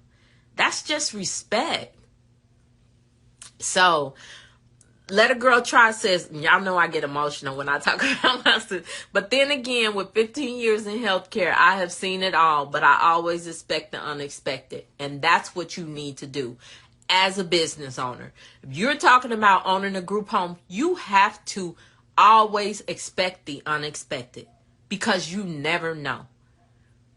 I didn't know that, you know what I mean, I would start suffering in my business because all this Medicaid fraud going on that other people was doing when I always try to do things right.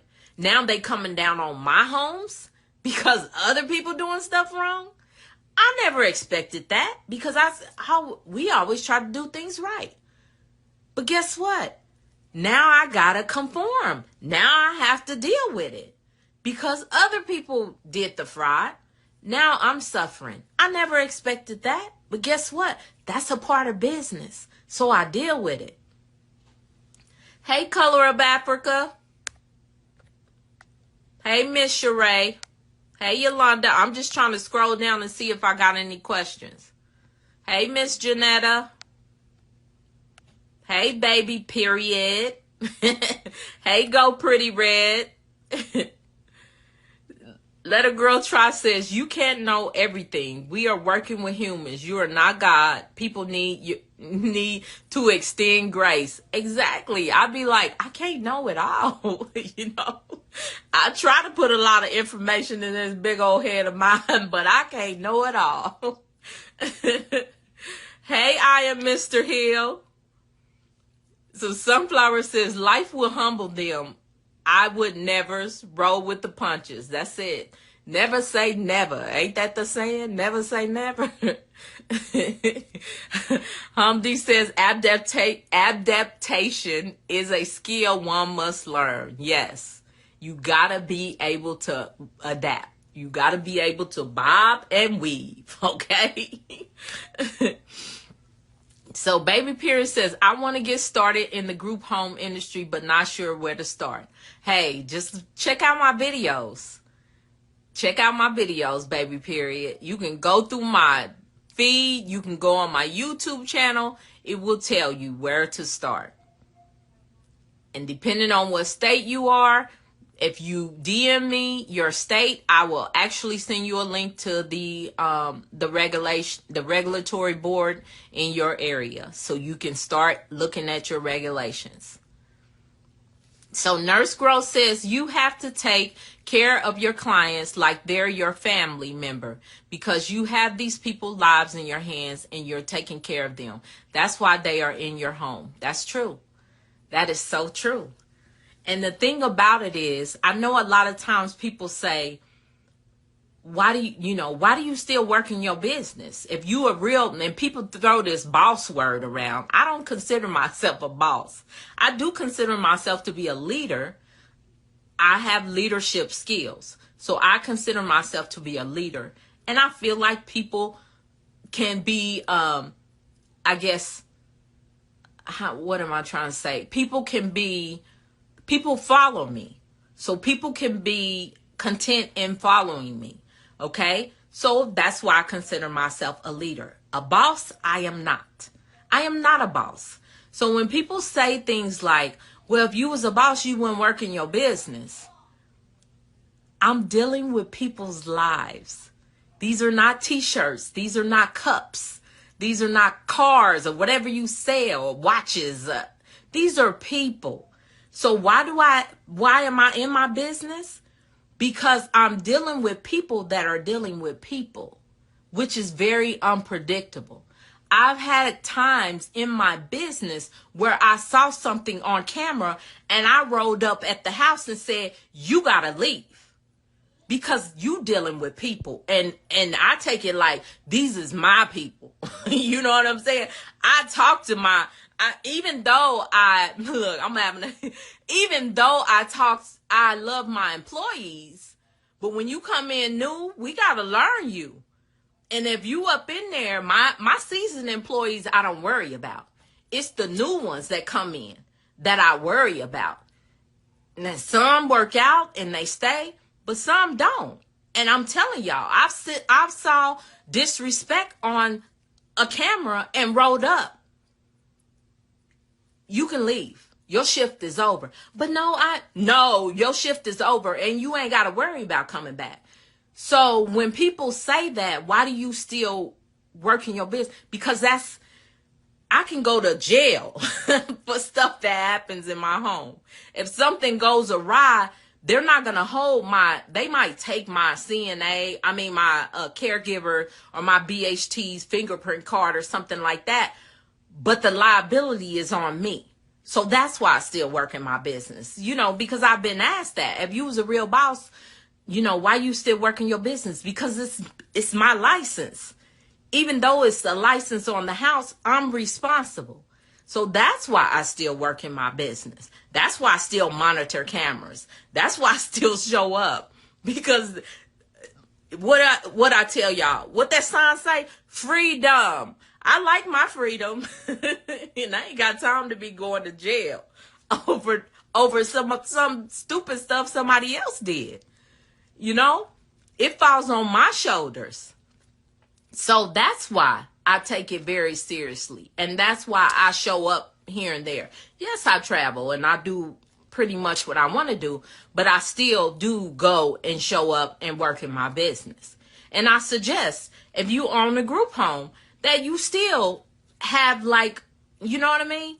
You still show up here and there, because sometimes people ain't right. And if you hire somebody new, you really need to have somebody monitoring them, because you don't want something to happen in your home and you're not aware of it, is what I'm saying. Because guess what? Somebody gonna think, I ain't signed up for this. Hey, Fresh Prince. Hey, M. White. Hey, Love Yourself. Hey, D. Green. All right. So with behavioral homes, can the patients share a room? Yes. Yes, depending on the square footage. In most cities, you have to have 60 to 80 square feet. So you need to figure out the regulations in your area, but it's 60 to 80 square feet per person. So if your rooms are bigger than that, I'll say in most states, there are a couple of states where are a couple of types of care. So let me pull it back. There are some types of care where you cannot share a room. So you need to know what type of home you're doing and what the requirements are. Look, while I had to pull that back, because in mental health, there are some types of homes where you can't mix, have 2 people. Shoot, there are some type of mental health homes where it's 2 workers to 1 client. 2 workers to 1 client all day. So it's 2 people to that 1 client. So of course, if it's that type of client, you most likely can't be sharing no room. So it's going to depend on what type of care, what level of care that you're doing, and what the regulations are in your state. Okay, let a girl try. I was getting all serious. Hey, Abby Tobon. Oh, you're welcome. Hey, Gwen. So let a girl try said, can you please share the link for regulations in Georgia geographic? I sure can. I will have to do it when I get off of my live. But when you, I'll go into the message. Look, because Let a Girl Try was one of the people that messaged me.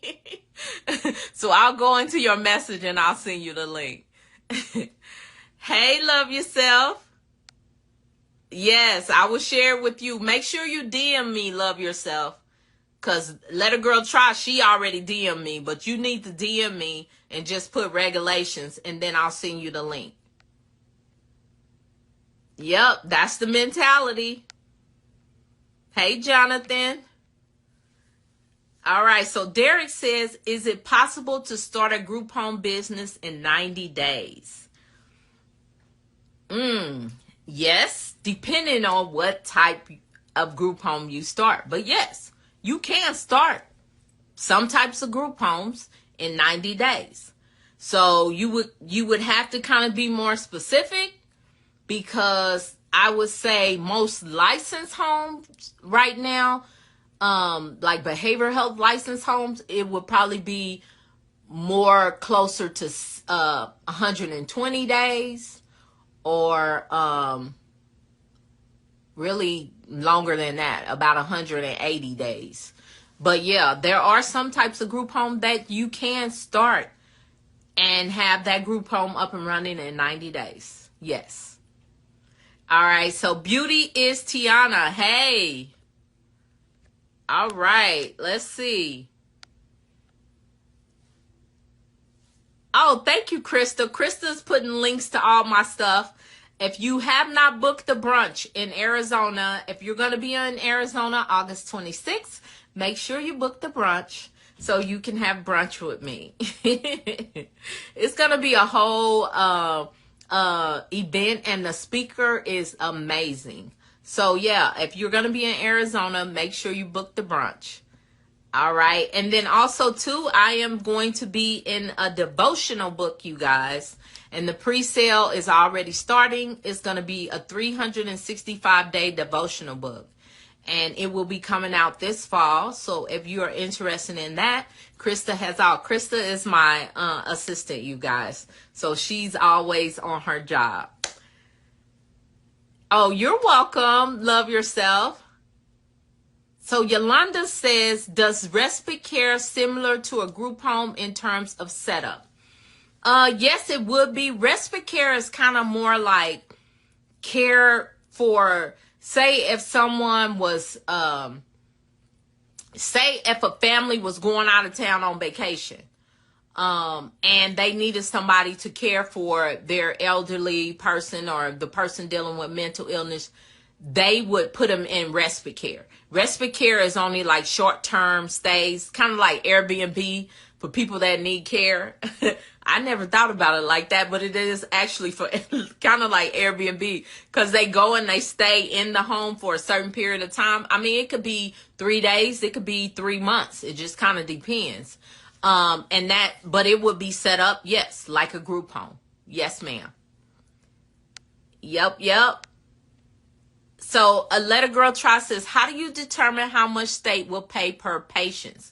You have to look at the fee for service amount that being paid for whatever type of service you're doing. Most times when you fill out an application or you get approved, I'll say, for your license, they'll tell you what your billing code is. So your billing code is based on what you get paid.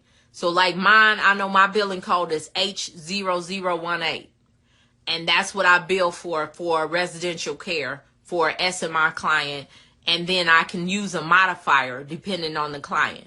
The modifier will, I think one of our modifications is UU. And then you get paid like a little bit more for certain clients. So yeah, so you're going to base it on whatever your fee for service or whatever that daily rate is in your area for that type of client.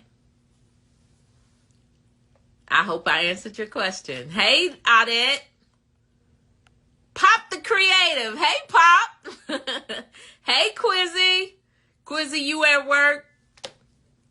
You working? I tell them my people be working. So Let a Girl Try says, we use respite for hospice patients when the family gets too tired. Yes, that's exactly it. It's to help the family have like a time period where they can get some rest, really. Yeah, I did respite for a short period of time when I was doing assisted living. I actually had a client that was like 6'6", probably about 280 pounds.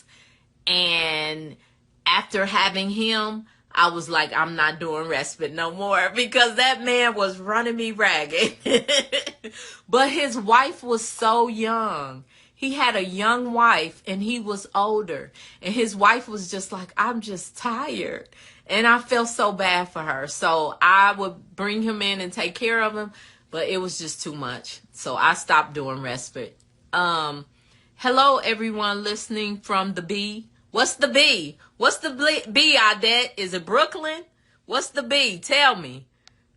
Oh, you're welcome. Quizzy said, I know my people be working.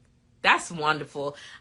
I think it's wonderful that you guys stay employed and work so hard to get through. I mean, I did it. And so I connect when people are working to get through their group home journey. And they work so hard. They work overtime. They doing all this. They putting up money. They paying, getting their website set up. They pay to do this. It's, that's, to me, that's the best way to do it because you're gonna base you earning it. That's how I feel. Hello, everyone listening. Oh, the Bronx. Okay. I was like Brooklyn, but okay. So Let a Girl Try says, how often do you have to renew your license after you get it? Normally, it's once a year. You have to renew your license once, annually. And so, like here in Arizona, they got to the point where they don't even give you a new license until your 5th year. So basically, you just pay that fee every year, and then your license that you have, it just continually renews until the 5th year, and then they issue you a new one. So I don't know right now if other states are doing that. I know there are some states that will give you like a contingent license that'll last like 3 to 6 months, and then you have to I guess you have to prove yourself to get your annual license. So there are some states that are like that also. Yeah, Quizzy said, I'm working on my credit. Hey, you got to do what you got to do, That's right. Work on your credit so you can get that business funding. All right. So baby period said, is it the same in North Carolina? Is I don't know. Is what the same in North Carolina? I'm not sure. Make sure you guys, I'll have to scroll up to see. Make sure you put the whole question so I'll know what you're saying. Yes, yes. Okay, Quizzy. All right, so I'm going to go back into the subject I was talking about. Different challenges that come up to make people say, I ain't signed up for this. So, like I said, changing people's level of care, that may be a challenge. I'm going to give you guys a few because I went ahead and jotted down some notes just so I can make you guys think about different challenges that can come up. Changes in the regulations. I know it's some people, like somebody reached out to me in Texas. There are certain counties now where you used to be able to do 6 people unlicensed. Now they putting it down to 3 people unlicensed. So regulations, you're going to have to be on top of those regulations. An application that you almost put in last year might not be the same application that you put in this year. So that might be something you like, well, dang, I done filled out the application. It was 2 pages. Now it's 14 pages. Yes, that just happened here in Arizona. What? Like, are you serious? Well, can I turn in this 2-page one that I filled out 3 months ago? Because that's what I signed up for. I didn't sign up for this 12-page application. Guess what? You need to fill out the new application. When regulations change, you have to change with those regulations. Hey, Real Lovely. Hey, Mr. Precise. So, yeah. So, you didn't sign up for it. But guess what? If you don't conform to the new regulations, you out of compliance. You can get shut down. You can get fined. So yeah, that may be something that you may say, I didn't sign up for. You may have policies that are wrong or off. And you might say, well, my policy says this. I paid $5,000 for these policies. And you telling me now that these policies aren't right? If the regulations change, then your policies have to change. So guess what you have to do? You have to correct. You have to update. You should be doing a yearly update on your policies anyway, just to make sure that you are in compliance. Okay? All right, so that's something that people don't think about. That's a cost. Especially in some states, you have to have a printed copy of those policies. So just say your policies are 1,000 pages. What if you get updated every year? You may be printing out 1,000 pages every year to stay updated once you make the changes. You have to think about that. All right, so Big Duke says, when COVID came up, did you shake your mental stability just a little bit? Did it shake? At first it didn't. You know, we were being very careful. We were doing things because we knew we had to hold it together because the world had shut down. So at first it didn't. But then me and my sister went into a bank, came out of that bank shut down for like 2 weeks. They put a sign up when we went back by there and they were like closed for 2 weeks. Me and my sister got COVID. That's when it shook. That's when stuff, because I was like, oh my God, this, you know, at first it was like we were gloving, masking, covering up, things like that, just kind of going with the flow. But once we both got COVID and we were both down for 2 weeks with COVID, that's when we kind of got, yes, my mental stability got shook. For one, I was scared. I was like, you know, people are dying from this. Am I going to die? Is my sister going to die? COVID about to take us both out. Then it shook me because I did not have respiratory COVID. I had what did he call it? I had neurological COVID. So my COVID was, first I was down like, flu, that type of thing. But then afterwards, it threw me off because I would be sitting here and it would feel like I was on a roller coaster. So that's what my COVID felt like. I mean, literally to the point where I would have to throw up because the movement. I was like, but I would be sitting still and I would have to literally like go over, lay down and throw up. So that threw me off. Yes. So it had me a little unstable. Good question. Thank you. So, Acts Outreach. I always mess that up. You have to know how to pivot when necessary. That's right. In life and in business, you got to know when to pivot. You need to know when to adapt, switch things up. You have to know. So what's the T says, let a girl try. I will give you all the information on what and the how. All right. Thank you. That's right. Network within the messages. Y'all already know. And if y'all listen, I haven't asked for no feedback from everybody. If you in here and anything that I said resonates with you, or you just like, she telling it tonight, she's giving me the tea. What's the tea? Put some fire in the comments for me. Make me feel good. Put some fire in the comments. And if you can, share this out. Share this live out with somebody that been talking about for 15 years that they gonna do a group home. And you want to motivate them to get it done. That's right. Let me see that fire. Hey, Anthony. So Krista says, are you in? Oh, okay. Krista's doing her job. That's my girl. Y'all look at the comments. Krista's putting comments and links and everything. Hey, Shelly. Hey, Jones family. All right. So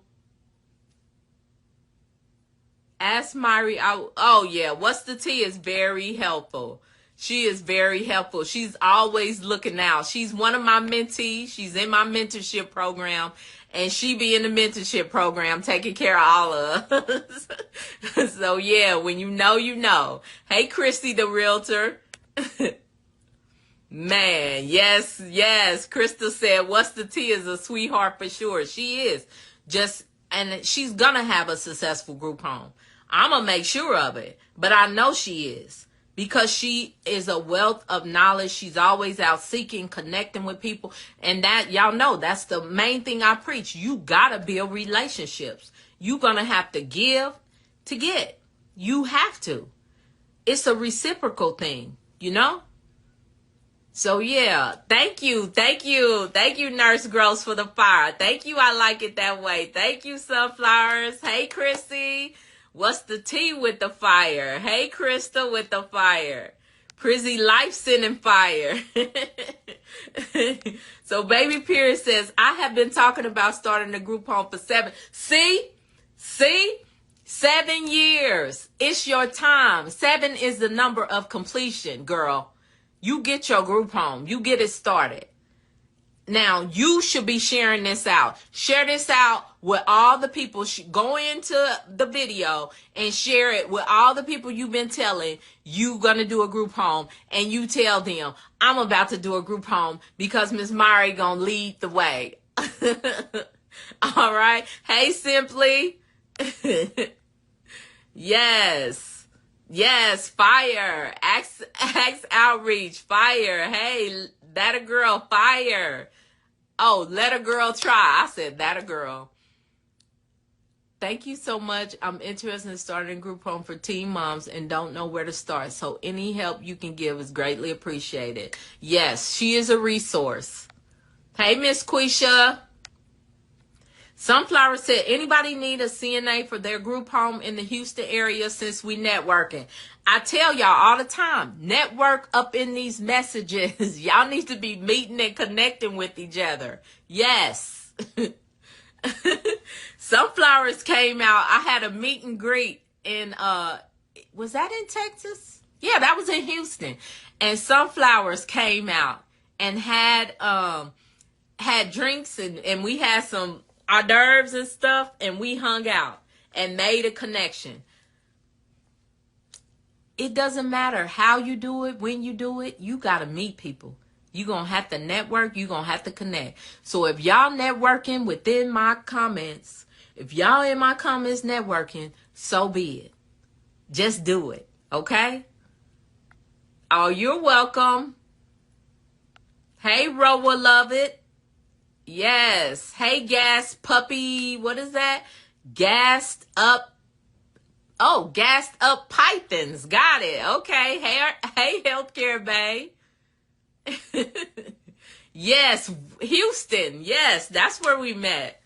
All right, so I'm about to drop another one where people say, I ain't signed up for that.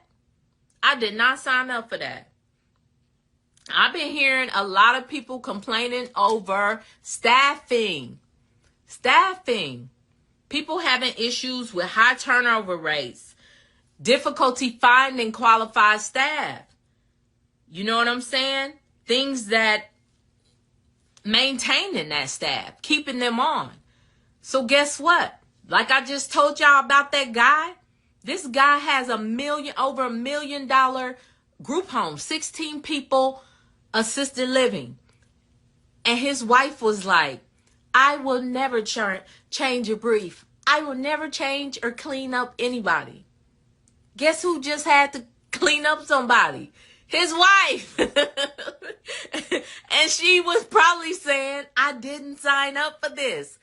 But as a business owner, they own a business. So yes, if you need to get in there and get your elbows a little dirty, you're going to have to do that. You can't step back and say, I didn't sign up for this.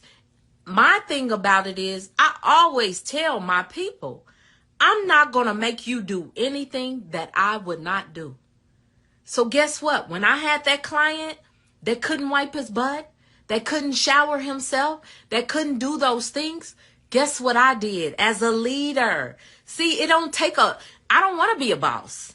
A boss wouldn't have went over there. A boss would have just told somebody, you better get it done.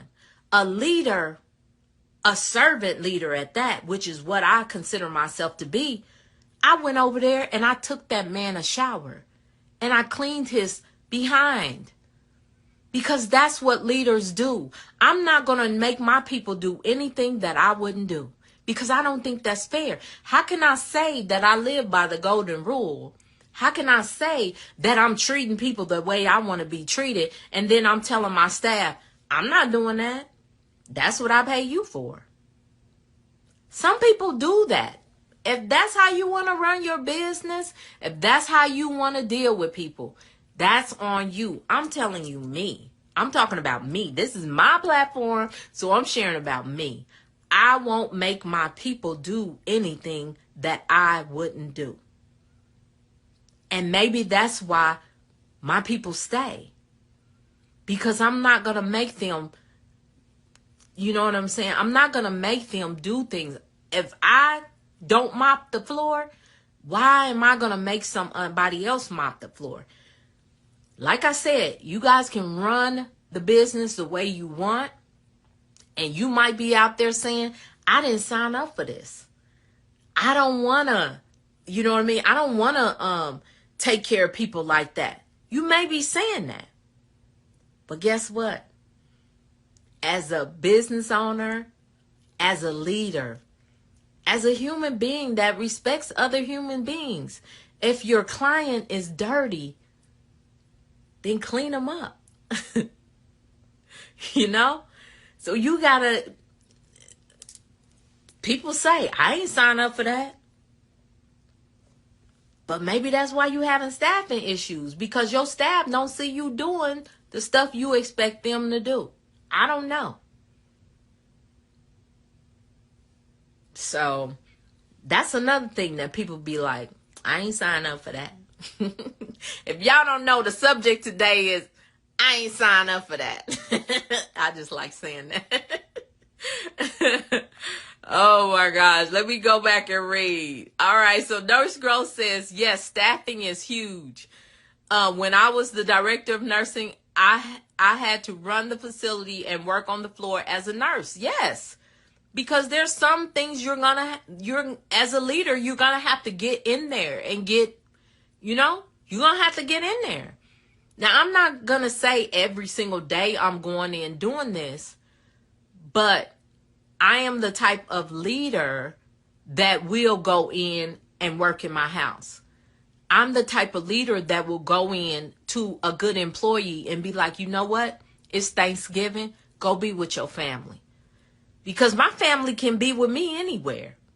My family, they know. It's more about quality to us than quantity. Some people's families, like, Thanksgiving is like huge to them. Some people's families, and they have to be at work. So guess what? To relieve that, and it's not like my employees like, oh, I had to work Thanksgiving. No, they just be at work. So I just come over and be like, hey, you can go home. I'll finish your shift. And they still get paid. Because sometimes you got to do nice things like that to keep your people. And people respect you more. I know Realty. Hey. Krista doing her job. Hey. Hey, Natural Nikki. Let's see. My staff will love me because I am the one to jump right in and get started. Yes. And I feel like these day and times, people have to know that you in it too. Because, I don't know, people's brains are different since COVID. They really are. Hey, TRC Cleaning. So Baby Pierce said, how much do you suggest I need to start a behavioral health group home in North Carolina? Or do you think it would be best to get funding to start up? Yes, you should have some type of funding. It's always good now to use other people's money if you can afford to do that.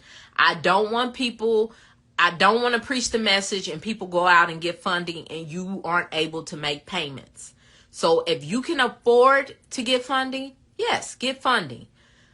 But to start, I always say, how much, I'm going back to the people. How much do I say you need to have to get started?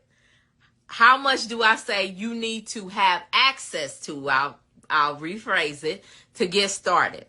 Because I say baby period's new, y'all. Come on, we got to be baby period. She's new. So how much do I say you need access to get started? You see that, baby period? I always say access to. You don't have to have 100,000. And that may seem like a lot, but I say have access to it. And it may be over a time period. You may start with 25. And I just say to be comfortable. If knowing what I went through and the things that I had to deal with, I would have been comfortable if I had access to 100,000. That could be 4 $25,000 credit cards. That could be an uncle that commits to use his credit cards if you get in a bind. That could be your grandma who dug holes in her backyard and put cans of money in it. And now she pulling it out to help her grandbaby start her business. Just have access to. Because it just makes it so much easier to get through stuff. And if things come up, you already have access. And I'm not saying everybody's going to have access to 100,000 because I get backlash for saying that. But if I could have did it differently, I would have had access to 100,000. So, all right. Thank you, guys. Thank you. I'm going to start calling y'all MH Gang. All right, MH Gang. They be coming through for me. All right. So, Healthcare Base said, I love the fact that you do that for yes, I do. I do that for my employees because I really do care about my employees. I mean, I care about them at the point where I be fussing at them sometimes like they mama. Well, you in a new car. Can you afford them car payments? Why you go get that new car? Didn't I tell you that not? So I don't know. I care about them. I do. So yeah. So look, Krista in there, y'all. Read the messages Krista putting up there. So what's the T said? Can you have access in other people's money? It can be other people's money. I'm just saying have access to. So it could be a line of credit. Some people get a line of credit. Some people have credit cards that they use. Some have, other people. You might make an agreement with somebody to say, hey, I know you got good credit, Unc. You and Auntie, you've been at the Ford Motor Company for 32 years. I know y'all got good credit, so I'm about to start this business. Will you agree to be my money man? Just in case something come up or something break or whatever. Because the thing is, in a group home, you can't have like broken washing machines and, everything needs to be functioning. So if something happens, Uncle might just go get you, hey, I'll get you a home warranty and I'll cover if any appliances break. That might be a part of your 100,000. You get what I'm saying? So you just got to be creative. If you don't have access to that money, $100,000 in the bank, which a lot of us, when we start, we don't have that. You got to be creative. Okay? Yes. So Perry Boss Barber, hey, how you doing? Everybody loves Chris said, do you think New Jersey is a good state to run a group home? Yes. If that's where you have to start, yes. It's wherever you have to start. Y'all probably like, why she laughing? If I could choose not to work on the East Coast, I would choose not to work on the coast. It's just because it's just stuff is higher and harder. All that, New Jersey, New York, Pennsylvania, California, all of it is just harder. It's a little bit more difficult. But if you're used to living there and that's where you have to start, then start there. Hey, mother trucker. Yeah. What you giving me them eyeballs for, huh? What's the T said? That is the name of my rich uncle. Laugh out loud, Uncle Michael, a.k.a. Uncle Mike. That's what I'm saying. Use Uncle Mike. Hey, some of y'all might be sugar babies. Do what you gotta do. Oh my goodness. So the topic that we are covering tonight is I ain't signed up for that, okay? Mother Trucker said, I'm in Cali. I want to start one here. Okay. Like I said, start where you're at. If you want to do it in Cali, then do it in Cali. Because you live in Cali, you probably used to Cali stuff. I would not suggest somebody come from like Arizona or like Georgia and then go to a coast. But if you're already used to it and that's where you have to start, then start there. There's going to be challenges in any state you start a licensed group home. It's going to be challenges. You just got to be able to handle them. And that's why we're going over, I ain't signed up for that. So what do I do first? Well, if you don't know what the regulations are in California, you need to do that first. Pull the regulations and read up on what is required so you can figure out what type of home you want to do. That would be your first step. And then once you get the property or find the property, what is the next step? MH gang, come through for me. What is the next step? What is the first step once you find a property? Not buy it, not rent it, but find it. What's the first step? Yes, Nurse Gross is quick on the draw. Quick. She says zoning. Mother Trucker, zoning. Yes, you gotta check zoning. Don't be trying to run a group home and you have not checked zoning, okay? All right, so what's the CT said? Not sugar babies, Myrrie. Y'all know it's sugar babies out there. Look, other people's money. Use it. Get you a business going. Just make sure you get something in your name. Look. Yes, zoning and regulations. That's right. Big Dude says sugar babies. Hey, I'm just being for real. Y'all know they out there. Sugar babies and sugar daddies and sugar mamas. Cause some people be trying to think I'm gonna be their sugar mama. Oh my gosh. Hey B Smith. So Mother Trucker says, how do I go about doing that? Checking zoning. You need to call the zoning department for whatever city you're in. And you need to ask them. You need to give them the address. And you need to say, is this home zoned for this type of group home? Whatever type of group home you're doing. Okay? So that's how, it's just as easy as that. Sometimes you might have to pay. You might have to do an application. It just depends on that city. Nurse Girl said, I laugh every week. Y'all know I'm a jokester. Yes, you can call City Hall, the zoning department, whatever it is in your city. You need to call them. Hey, B. Smith. All right, so let's look into what else people didn't sign up for. Oh my gosh. I had a group home. I had some people that paid me for my premium package. My premium package, y'all. And those of you who follow me know how much my premium package is. They had me help them set up a group home. I trained them. I trained their team. I went through interviews. I helped them hire people. I did everything. Got the house license. They got their first client. First client, y'all. And when I say first client, I mean first client. But they first client was a doozy. Because we had him a couple of times before. And I knew he was a doozy. It wasn't even a whole day. It was like he came that evening. The next morning, they was calling us saying, can y'all come and pick this man up? And we was like, huh? That's your client. What do you mean? That's not our client. We can't come pick him up. They was like, this man is crazy.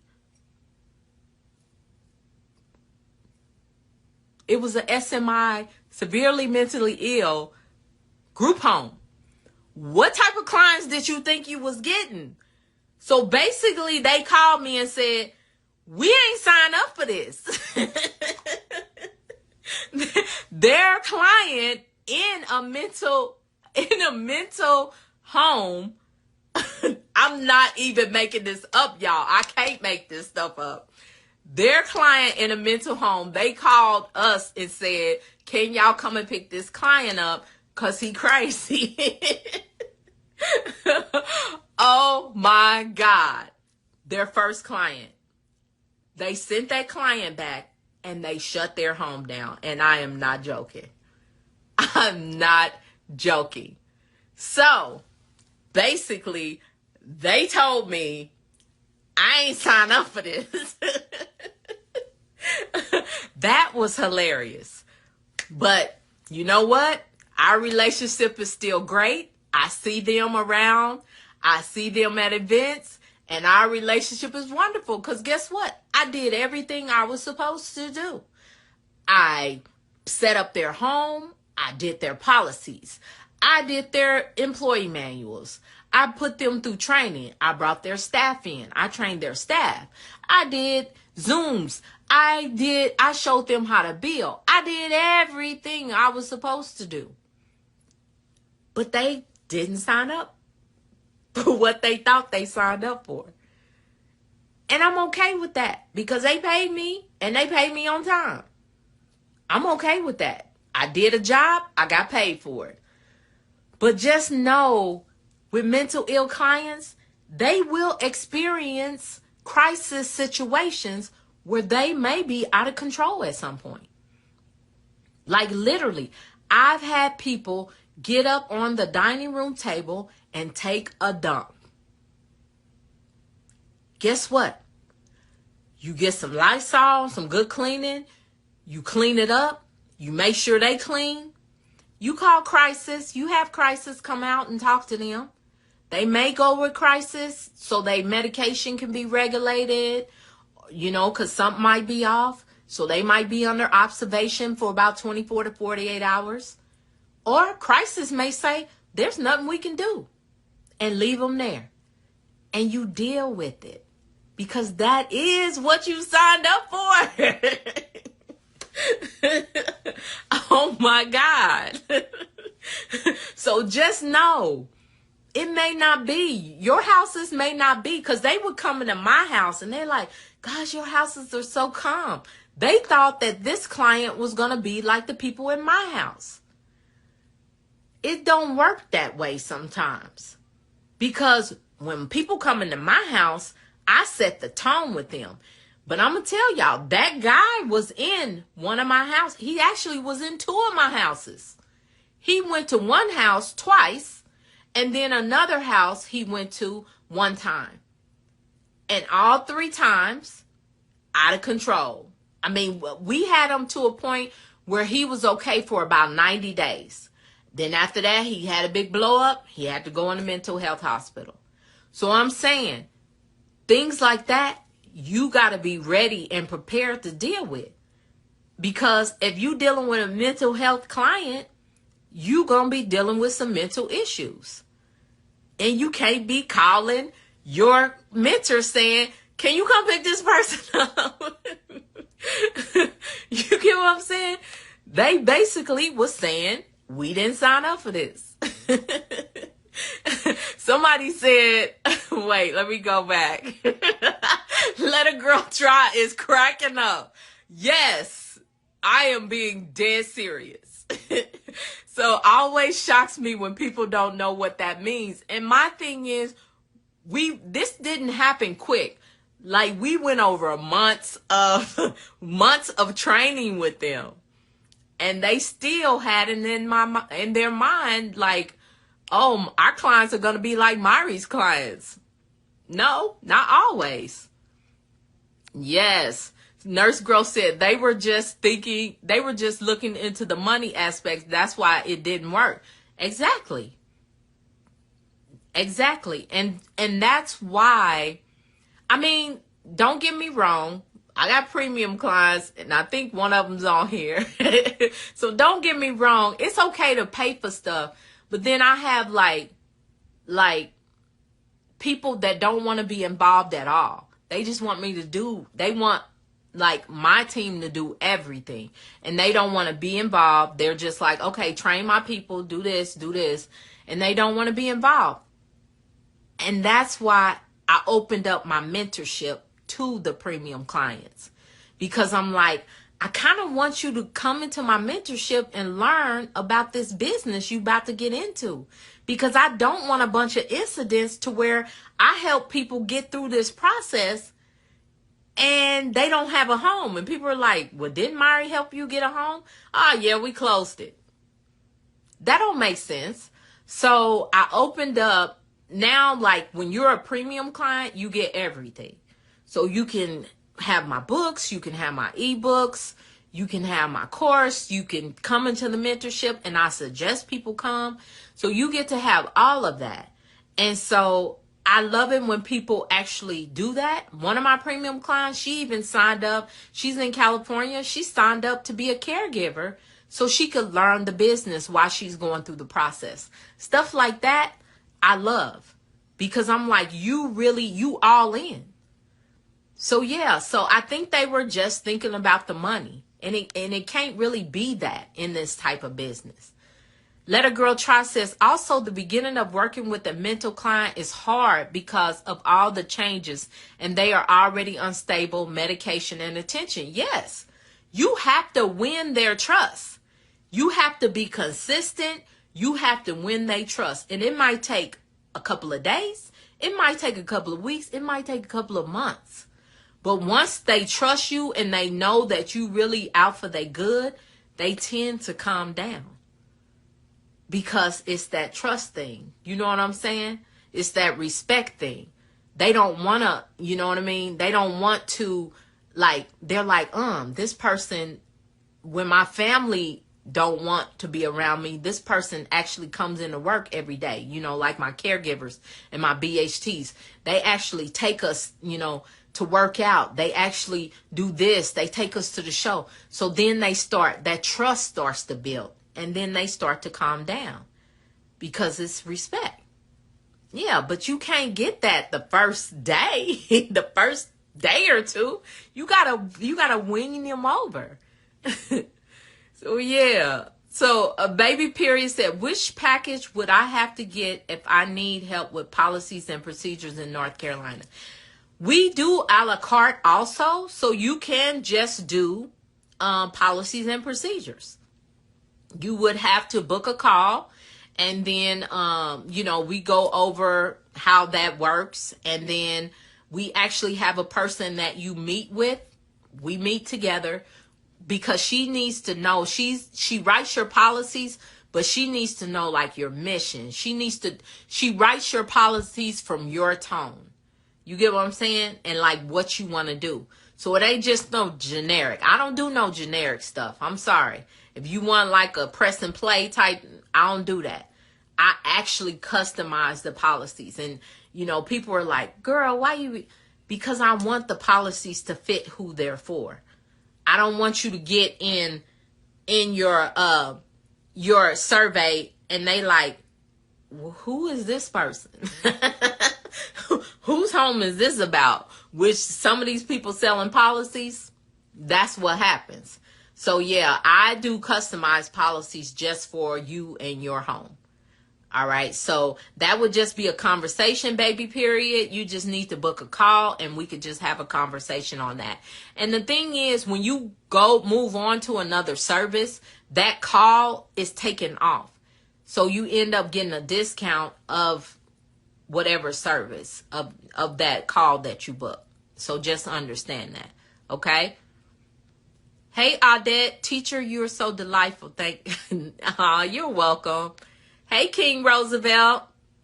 Hey, Big Duke. Big Duke says they need a belt hanging over the mantle as a reminder. A belt hanging over the... I don't get that, Big Duke. What do you mean? You gonna have to explain that one to me. Is that one of them old sayings or something? Oh, Krista said, okay. So Krista sending a message to baby period. So everybody loves Chris says, what's your premium package cost? Here y'all go, trying to get me out here in these streets naming prices. First of all, like I said, my premium package, I'm booked for the year.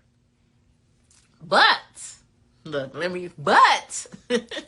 I did have a meeting with my team, and based on the few people we've hired, the extra people, we are taking 2 more premium clients, and that's it. 2 more, and that's it. And I don't think I'm doing it at all in 2024. So if you're interested in doing the premium package, and I'm gonna tell you, it's 50 grand. It's 50 grand, but you get everything to get you the licensure. So if you are interested in doing that, you can DM me premium package and we can get a call booked. Okay? Let a Girl Try says, can you also accept private paying clients in a house that government pays for? Yes, you can, depending on, like I have a couple of homes that one insurance company will basically book my beds. They don't want anybody that is not from their insurance company in these homes. Okay? So if you get some deal going like that, no, you cannot. But like in my other homes, yes, you can have private pay people. You still got to keep up. Still the same regulations. It's just they're paying out of pocket. Okay? So yes, you can. Hey, Miss Bling. Let's see. So Nurse Doll Baby says, so I can pay for the services if you making Michigan policies from my home. I can pay for the service. Oh, so you saying you can pay for policies for, yes, you can pay for policies. Yes, ma'am. Just DM me on Nurse Doll Baby if you're interested in getting policies. Hey, Toy and 10. What's the tea? Myrrie is the real deal. That's my girl. Hey, Rashawn. Let's see. Any more questions? But God. It's Lisa for me. It's Lisa for me. Hey, so CJ Walker. Hey, CJ Walker. Hey, so do y'all want me to cover a couple of more points that people be saying, I ain't signed up for this? If you want me to cover a couple of more points, put a 2 in the comments. Put a 2. I'll do a couple of more. Put a 2 in the comments and share this. Share this live with 2 people. Put a 2 in the comments and share this live. If you don't want me to, it's okay. It's okay. It's 7:25. We good. It's Lisa. Oh, thank you. Oh, she put the pink hearts up in there too. Y'all know I like pink. Y'all know I like pink. Hey. So Derek said 2. Atlanta. Hey, Atlanta Culture. I like it that way, said 2. Prissy said 2. Miss Bling, are y'all sharing it with 2 people? Share this live out with 2 people. Put a 2 in the comments and share this live. B. Smith said 2. Krista says 2. Lisa for me says 2. Healthcare Bay said 2. Love Yourself 2017 said 2. Axe Outreach 18 said 2. Healthcare Bay. Hey, so okay. I'm going to share a couple of more. Let me see. I got a lot. I put down a lot because I just wanted to make sure, I cover a few, but I'll give you guys.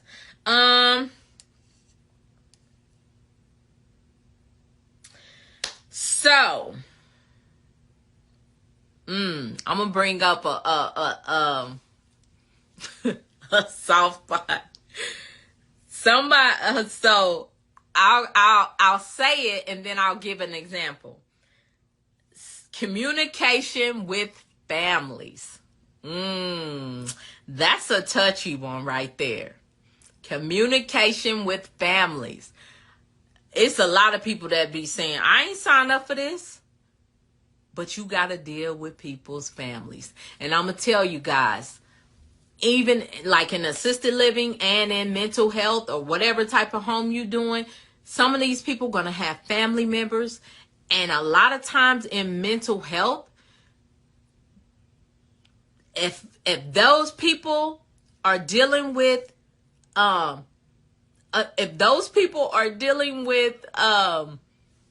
mental health issues, the apple don't fall too far from the tree. So we've ran into some situations. Oh my goodness. Like, okay, so one client that we had, I don't say names and stuff like that because, of HIPAA, but I'm giving you examples. One client we had, family member, she gave her card information to the family member. This young man ran up like $3,500 on a game.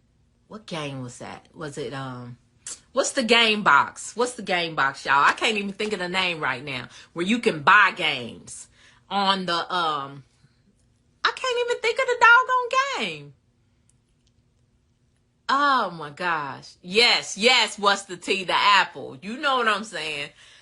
But on one of them game box, she gave, and we didn't know, she gave somebody her card number. And they went and put it in the game and ran up Xbox. That's what it was. Xbox. I can't even think of it. Ran up $3,500. And then she tried to say that my employees had stole her card and charged up her card. So it was a whole big old investigation. APS, which if you don't know is Adult Protective Services, they got involved. The family was saying it was my employees. Because I'm going to tell you guys, a lot of my clients don't look like me. My employees look like me. Not all of them, but I'm just saying, it's like the majority.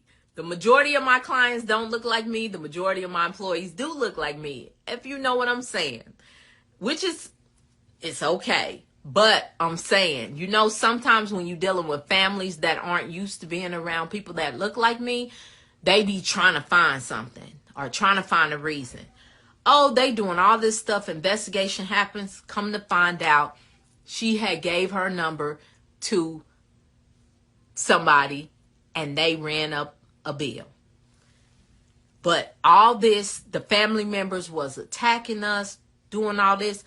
And I was saying, I ain't signed up for this. You know what I'm saying?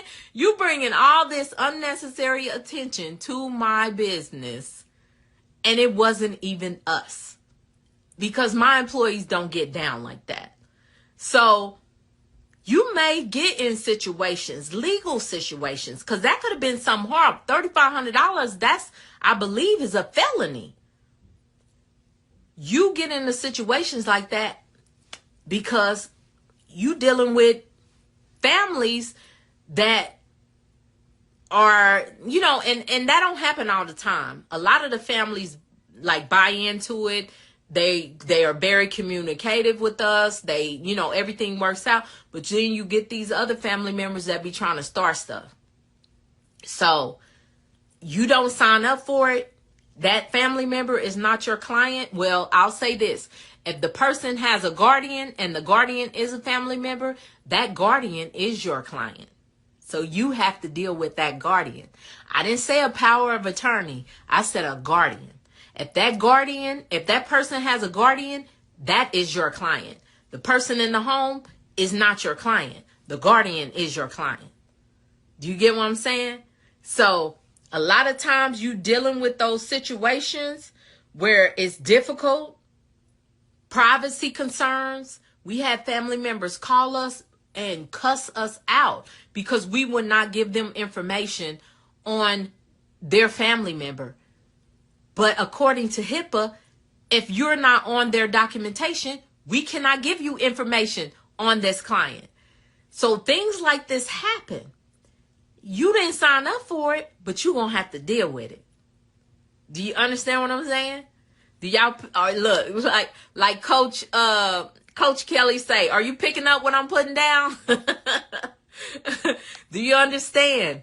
You may not sign up for it. That person may not even be in your home. But because of the position they're in and because they're the family member or the guardian or whatever, you're going to have to deal with them. So that is a challenge that comes up in group homes. It ain't always just a person in front of you. It may be a person in a whole nother state they ain't never seen your group home, ain't never met you in person. All they on is on Zoom or on a phone, and you got to deal with them. So remember that. All right. So I know you mentioned you liking the behavioral health home you did with kids. Do you have any, I didn't sign up for this for that home? Oh, girl, I didn't sign up for none of that. With that kids home, I didn't sign up. Oh my gosh. Family members, yes, dealing with parents that they kid haven't lived with them and their minor has not lived with them in 5 years. But you got to deal with that parent who is also mentally unstable, but they regulating what's going on with that child. That I did not sign up for. And then the kids breaking stuff. Like one kid picked up my laptop and just slammed it on the ground, bam, and broke it. Then I go to the parents and it's like, you need to pay for my laptop. Oh, I'm not paying for that. He always breaking stuff. I ain't signed up for that. So things like that with that kid. Good question, Go Pretty Red. Things like that I did not sign up for. I did not sign up for the state surveyor that only normally comes out to my house once a year, coming to my house every week. Every week. And she literally told us while she was there, we be out with kids. We be out every day in homes, every single day. Because any report you get on a minor, they have to go out. I ain't signed up for that. I signed up to see you once a year. Okay? I didn't sign up to see you every week. So yeah, it was a bunch of stuff with that kids home. Look, that's why, you know what? I didn't sign up for it. That's why I won't do kids homes because I ain't signed up for that. I'm like the person that called me. I ain't signed up for that. Good question. All right, so what she do? Done set the whole Instagram profile link. All right. So what's the T? Laugh out loud, not the apple, Myrrie. Yes. Okay. Xbox. All right. PS4. Yeah, PS4 is one of them. It was one of them mugs. Octavia. Hi. Hey, Reefa. Hey, Amina.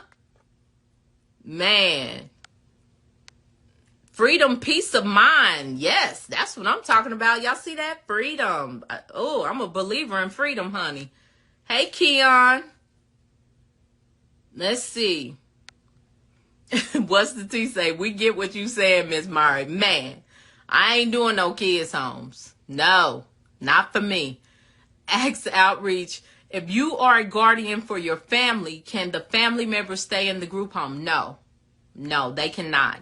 No one can spend the night in that group home except for the clients and the people that work there. So no, we do not allow that. So if they come into town, they need to stay somewhere else.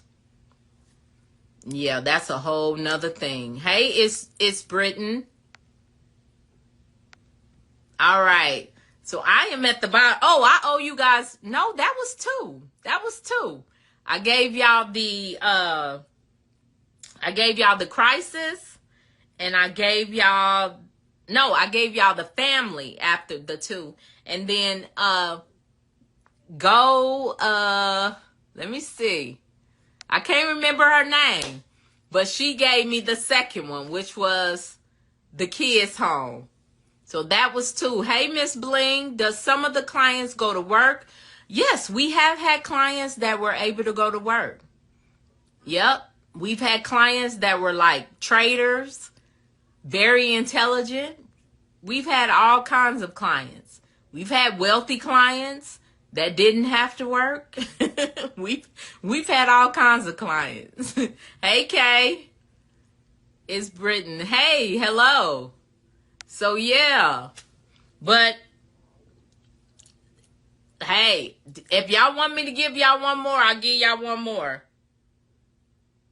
We could do one more, or we could do, let me see. No. I told you I wrote down a lot. Let a Girl Try says, can you apply for government contracts with the type of licenses we have for our group home? We who? I don't know. I'm not sure what type of group home you have. Let a Girl Try.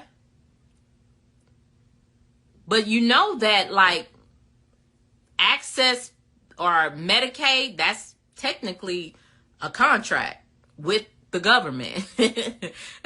So if you talking like other types of government contracts, yeah, you could probably do that in a group home. I'm actually exploring that right now. With a young lady from Dallas. Yes. Hey, Wealthy King. Hi, Miss Dana. So, yeah. I am. Hey, Miss Sabrina. Y'all always come in on the back end after all the excitement is over. Octavia said, can you run an adult group home out of your New York City rental property? You are renting, or is it a rental property? Yes, if it's zoned right. You can run a group home out of any property if the zoning says you can. You have to check zoning. You can do an apartment building. You can do a mobile home. You could do any type of property, as long as zoning says that that property is zoned for that type of group home. So yes. Hey, Curveball. So yeah, just make sure you check your zoning. Okay? All right. So I'm going to go over a couple of things. If y'all have any questions y'all want me to answer, you can put them in there. The subject today was, I ain't signed up for that. I did not sign up for that. I think we went over some great points on things that people, when they're getting into the group home business, they don't know that they are signing up for it, but they come back and say, I ain't signed up for that. So yeah, I just think it's important for people to be realistic, that sometimes there's things that come up in a group home that wasn't initially supposed to happen. But because you are a business owner, you have to bob and weave, you have to adapt, and you have to conform. Okay? So just know that nobody can teach you every single situation. Even in my premium package, I cannot teach you no matter how much training you get, you're not going to learn every single thing. I don't even know every single thing about group home, and I'm the group home queen. So yeah, you just have to be able to adapt. And that's in life and that's in business. In order to be successful, you're going to have to be able to move. Okay? All right, so I want to set up mental behavioral health home, and I have guardianship of family member with mental health illness. Can they become a client? It depends on what type of home and what the regulatory board says. Because I know there are some type of homes that you can take in your client, but then in some states and counties, they have it to where you can't have your family member in the home. So you have to check to see what the regulations are in your area pertaining to having a family member in your home. Okay? What's the T, Myrrie? I have information on government contract. I need to speak to you. Okay. Girl, we gotta, is this the week? Is this our week or is it next week? I can't remember. No, I think it's next week. We met last week. She's in my mentorship class, y'all. I see. Oh, it is. Is it? I don't know. What's the tea? You be getting all excited. Get me all excited. Is it tomorrow? I think our call ain't till next week. So Let a Girl Try says, what role does the registered nurse play in the home? And can you charge more money if you are a registered nurse? Well, in most states, no, you cannot charge more. There are some states like Georgia where you can have a group home and then you can have a home care service that provides services to the people in the group home. So it's kind of like some states allow like double billing, some do not. Okay, so you need to figure out what services you can provide in your state and according to the type of home that you do. Now, I'm glad you brought that up because what I am working on now is curriculum to provide training to nurses, social workers, behavioral health professionals, nurse practitioners, people like that, so they can either function in their group home and know what they can do, or also they can help people that have group homes.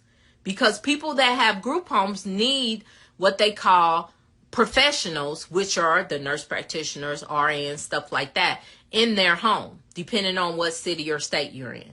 So I am actually getting the curriculum together, me and my behavioral health professional, and we're going to provide a training on that subject so people can know, because people approach me all the time and they're like, well, I'm a licensed social worker. What role can I play? Or they ask me for job descriptions on so they can know what to do. So we are actually coming up with the curriculum right now. So that will probably be offered not in September. My schedule is very tight.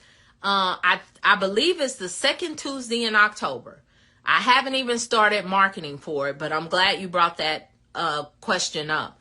I haven't started marketing, but I will start marketing after the brunch is over. Remember, you guys, we have a brunch on August 26th. So if you're in the Arizona area and you want to participate in the brunch, I believe Krista has put the link in the comments. You can scroll, find the brunch link, or you can go to the link in my bio. I think it's a link in my bio too, where you can book the brunch. But yeah, because people need to know what is possible. There are nurse practitioners out there that don't even know that they can function within a group home to help a group home owner out or to own a group home themselves. So we will be providing that training. Hey, Wealthy King. Group home in Texas needs license. Some group homes, yes. There are group homes that don't have to have a license. It depends on what type of home you want to do. But Texas is one of the states that is lenient on group homes without licenses. But you need to know which one, and you need to know how many people you can have, because there are still regulations on group homes without a license. There are minimum regulations. Like, you still got to get a fire inspection. You still got to check zoning, and zoning will basically tell you how many people you can have in that home. Okay? I love your honest. Aw. Well, I mean, y'all the MH gang. I gotta tell y'all what's up, you know? I told y'all I'm gonna start calling y'all that. I'm gonna start hashtagging MH gang. Hey, Steve Davis. Oh, you're welcome, Axe Outreach. Oh, this is the week. Oh, that week be coming up quick. This is my mentorship week. Hey, if you guys are not in my mentorship program and you're interested, our mentorship call is tomorrow. So it's not too late for you to fill out an information form and for Krista to give you a call tomorrow. So make sure, if you're interested in doing the mentorship, that you fill that form out. I think Krista put a link in the comments. You can fill the form out. She can give you a call tomorrow. Fill out the application. Make sure we're a good fit, because like I tell y'all, everybody is not my client. I don't want everybody to be my client. Yes, second and fourth. We meet on the second and fourth Thursday, but time be flying by so fast, y'all. Dang, I guess so. Krista said it's tomorrow. It's this week. What's the T asking me? Yeah, look. Krista, my assistant, so she know more than I do. Hey, Naughty Spines. Hey, Travanda, Naughty Spines. That's funny. Oh, there's the brunch link. Krista just posted that. If you're interested in attending the brunch, go ahead and click that link. Hey, PT Resilience. How you doing, sir? Hey, Quality Direct Care. Oh, Wealthy King, you're welcome. You're welcome. I appreciate you for stopping in. So if I'm correct, what's the T? The mentor call is tomorrow. The last one was June 27th. Okay. Oh, July. Okay. So Baby Period said, is it hard to open a behavioral health group home in North Carolina? Yes. It is a little bit harder in North Carolina. They trying to do like a monopoly on that industry. So it's a little bit harder. I'm not going to even lie to you. But anything is possible if that's what you want to do. But yes, it is harder, because the big business in North Carolina keeps the small people from having their own business. What they want you to do is to sign up underneath their license and work for them as a contractor. And that's what a lot of people do in North Carolina. So I'm just being honest. If you want to have your own group home organization, you just fight to do it. But yes, it is a little harder. So Naughty Spine says, is it difficult to open a group home in Cali? Don't I need RNs? No, not necessarily. And no, it's not difficult. You just have to be able to support that group home. You know, it's not difficult. You need to take the RCFE administrators class, and you just got to take the steps. So it's not like North Carolina. Look, I hate to say that, but in certain areas they don't really want small businesses to open group homes. They just don't. And so they make it a little harder. Mississippi, you got to have like $100,000 in reserves just to open a group home. Like, you really got to have the money there, sitting there in reserves. So it's places that make it a little harder to do. Is it possible? Yes. Anything is possible, I feel like. It's just harder. Wealthy King says, we need coaching. What's your fees to help us get a group home started? Book a call, Wealthy King. Book a call. Because my fees is going to depend on what exactly you guys want. Okay? So if you book a call, we can go over the different options. I can see where you guys are at. We can go over all of that. And the price of the call comes off of whatever package you buy. So, Huso. Hey, Huso. Hey, Travanda. PT Resilience said, hey. Krista's posting the link. If anybody's interested in the mentorship, she's posting the link in the comments. You can go in there, fill out that form, and then she'll call you and take you through the application process. So go Pretty Red says, do you think it's hard to do in Virginia? Girl, Virginia. Every time somebody say Virginia, I want to dance. If you don't do one in Virginia, girl, you better do one in Virginia. Virginia's that's my sweet spot right there. Virginia is my sweet spot. You better do one in Virginia. I think somebody in here, one of my people from Virginia was in here. Rochelle Holmes just did one. And they just went through the process to get there. So yeah, Virginia's a good state to do one in. Let me know if you want a partner. No, y'all don't be in my DMs talk about, I want a partner. No. Let's see. Same question. Y'all not going to ask me about every state. Is it good to do one in the 50 states? If you want to do one in your state, do one in your state. Louisiana, it's going to depend on what type of home that you want to do. Because certain types of homes, they're not taking applications until 2025 in Louisiana. Texas is cool. Texas, you can do unlicensed, licensed. Texas is the wild, wild west. So yeah, Texas is good. But I'm not going to go through every state, y'all. Let a girl try said, in case someone in Georgia followed the dates I posted, I was wrong and posted the correct dates in the Facebook group. Yes, because Georgia has certain dates. You have to attend a meeting before you can move forward in the application process. So make sure y'all check that out. If you have not joined the Facebook group, make sure you go into the Group Home Millionaires Facebook group and join. And make sure you fill out every single question. People keep coming back. They decline me. Did you fill out all the questions? No. Then that's why you got declined. Be coachable, y'all. Fill out the questions. North Carolina is tough. Yes, Perry Boss. Yes, Perry Boss Barber. Yes, it is. But anything is possible. And you may want to go to a border state. I don't know. But it is difficult in North Carolina if you do not want to work under another organization. Miss Sabrina says, can you work under someone else's license? In some states you can. Yeah, in some states you actually can. You can be contracted under someone else's license. So yeah. Color Africa. Wow. What you saying wow about? Is it the same in Florida? I just said I wasn't going through every state, y'all. Quit playing with me.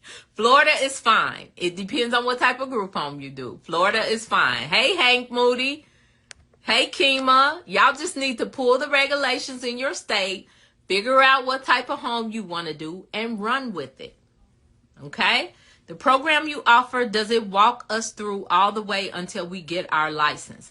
Which program? My premium package? Yes. I do it for you all the way till you get your license. But are you referring that is the package? Yes, I walk you through all the way through. My mentorships, it can walk you through depending on you. Because the mentorship, you're doing the work. I'm not doing it for you. You're doing the work. You're coming in. You're getting trained. You're asking questions. You're getting it done. I give them assignments. When we come back on, we do accountability to see if they got it done. But it's your responsibility. I'm just mentoring you. So, yeah. So it can get you there. It has gotten people there. I think it was somebody on here that I helped get licensed. So it can get you there, but the work is up to you. If you're someone that doesn't execute, it's not going to get you there. The premium package, if you someone that's not going to execute, I execute for you. But I just don't want you having a home that I help set up and then you shut it down after your first client. You know what I mean? All right. So who is this? Axe Outreach. What did I just say? Y'all not gonna have 50 states up on here. Ohio is fine. Ohio, yes. Ohio is a good state. Okay? Okay, nice. Thanks. Appreciate you. You are cool. Oh, I'm cool now. Oh my God. Yeah, Rochelle Holmes. That's somebody in Virginia. They already know. That's the sweet spot for me. Yes. Do you think it's best to get calls with you or purchase your book, and which book? It kind of just depends on you. Some people can read a book and get there. You know what I'm saying? My 90-day book, that is something that is a manual to help you get started. My How to Become a Millionaire Using Group Homes, that's a scaling book.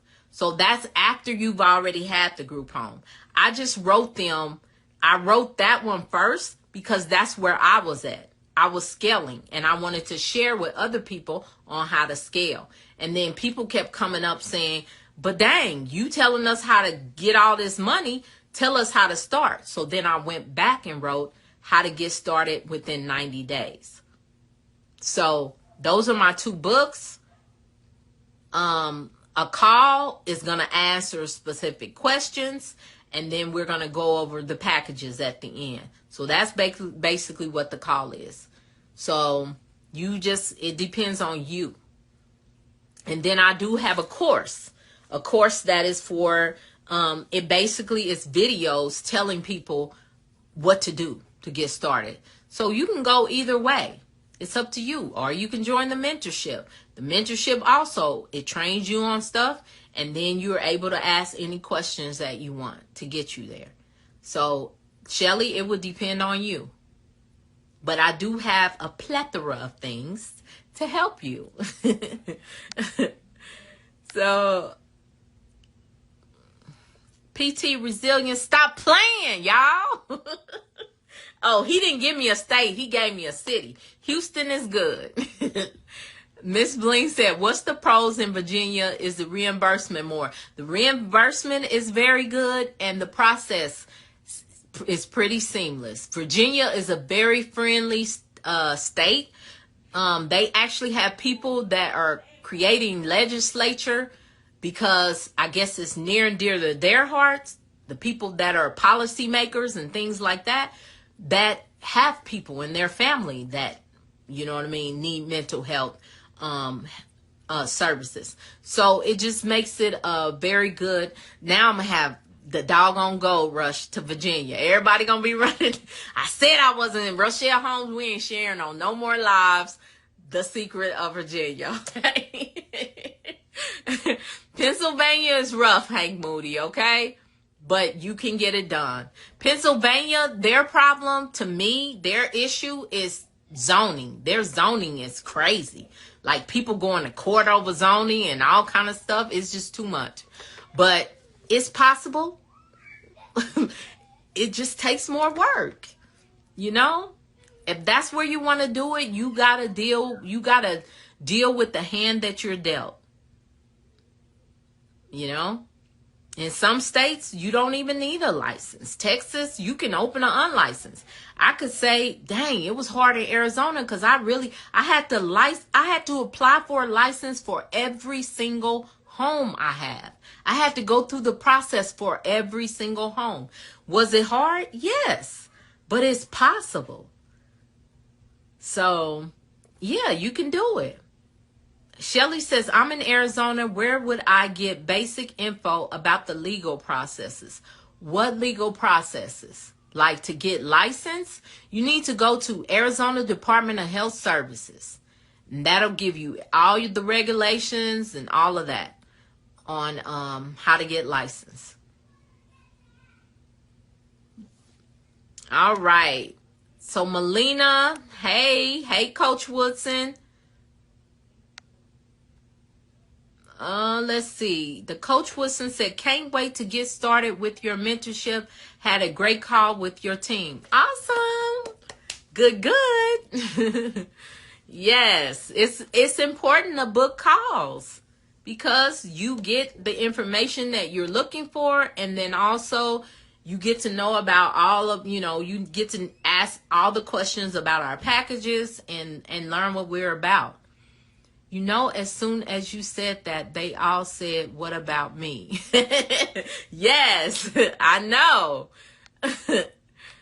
Let a girl try said, I literally have asked you all the questions I came up with after last Winning Wednesday. Well, awesome. I am so glad that I was able to answer them for you. Hey, Sunshine. Yes, ma'am. I was speaking of the mentorship. I want to do the work, but will need guidance. Yes, then join the mentorship, and if you have additional questions or you want to do like a one-on-one call, I have my 1-hour coaching calls. I think they're booked out a couple of weeks because somebody sent me a nasty text that they needed to see me. They needed to talk to me today. And I was like, well, I'm sorry. Look, so yeah, you got to book a call. So yeah, you can either fill out the job form. Krista will give you a call tomorrow. You can be on the mentorship call as soon as tomorrow night, or you can book a call a couple of weeks out. We can go over the information and you can do it that way. So it's up to you guys. No pressure from me. Ask Outreach said I tried to delete that comment. Yeah, because I said stop asking. Let's see. What is the best type of group home to open? I can't tell you that because that's going to depend on you, your situation, what state you're in, what the regulations are on the different home. That's going to depend on a lot of factors. So I can't answer that for you. The best home for me was mental health. That might not be good for you. Kids, I would never do. I did it. I would never do it. That might be your passion. So I can't answer what's going to be the best home for you because all those different factors, your environment, your mentality, your funds, all of that's going to factor into that. Naughty spines. So I cannot answer that for you. Yes, go Pretty Red. Yes, very encouraging. Hey, honeybees. Trevonda says, can you tell what you mean by different group homes? There's so many. There's so many type of group homes. There's assisted living that deals with adult, elderly. There's also assisted living memory care that deals with people that are Alzheimer's. There's, or, you know what I mean? Or have memory problems. There's behavioral health. Within my behavioral health, I do SMI behavioral health, which is severely mentally ill. Within my behavioral health home, I have personal care. I have general behavioral health. I have sex offender behavioral health. I have an all women's behavioral health. I have all men's behavioral health home. So there's so many types of group home, even within a type of group home. There's different niches. So there's so many that I can't even tell you. There's brain trauma. I know this because I was talking to somebody who has a brain trauma group home. They only deal with clients with brain trauma. There's veteran group homes. There's veteran group homes with PTSD. There's sober living homes. There's so many different types of home. So that's why I say that. For mentorship tomorrow, okay? Are your eyebrows what the heck? Let a girl try say, are your eyebrows microbladed? It's literally perfect every day. Look. Yes. Yes, they are. With the ombre, baby. You are like the third person this week that asked me about my eyebrows. And I'm going to tell y'all, you supposed to go get these things done like every 12 to 18 months, I think. I think it's every 12 to 18 months. You supposed to get these done. It's been 2 years.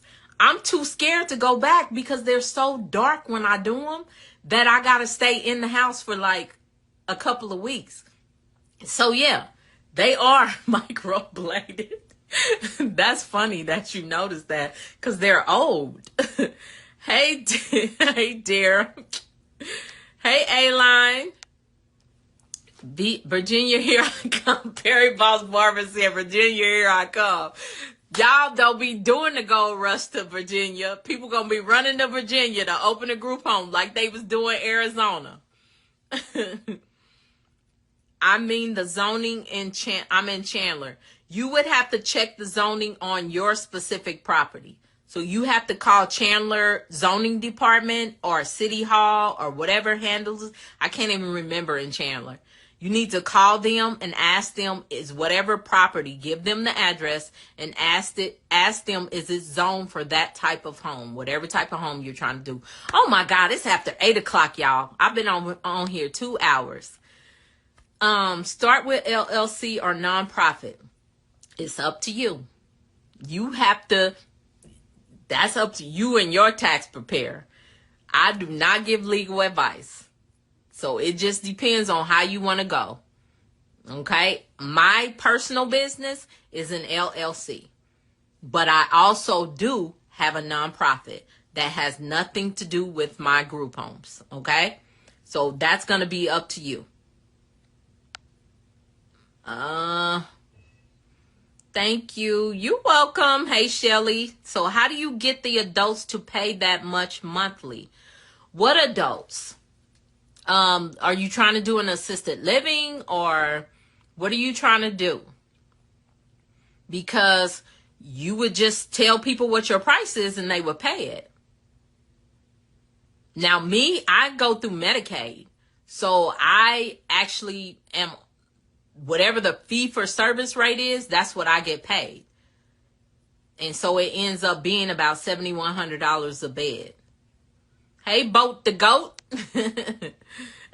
Or with the insurance cover part and they cover the other part. If you're doing elderly, the insurance is only going to cover a little bit.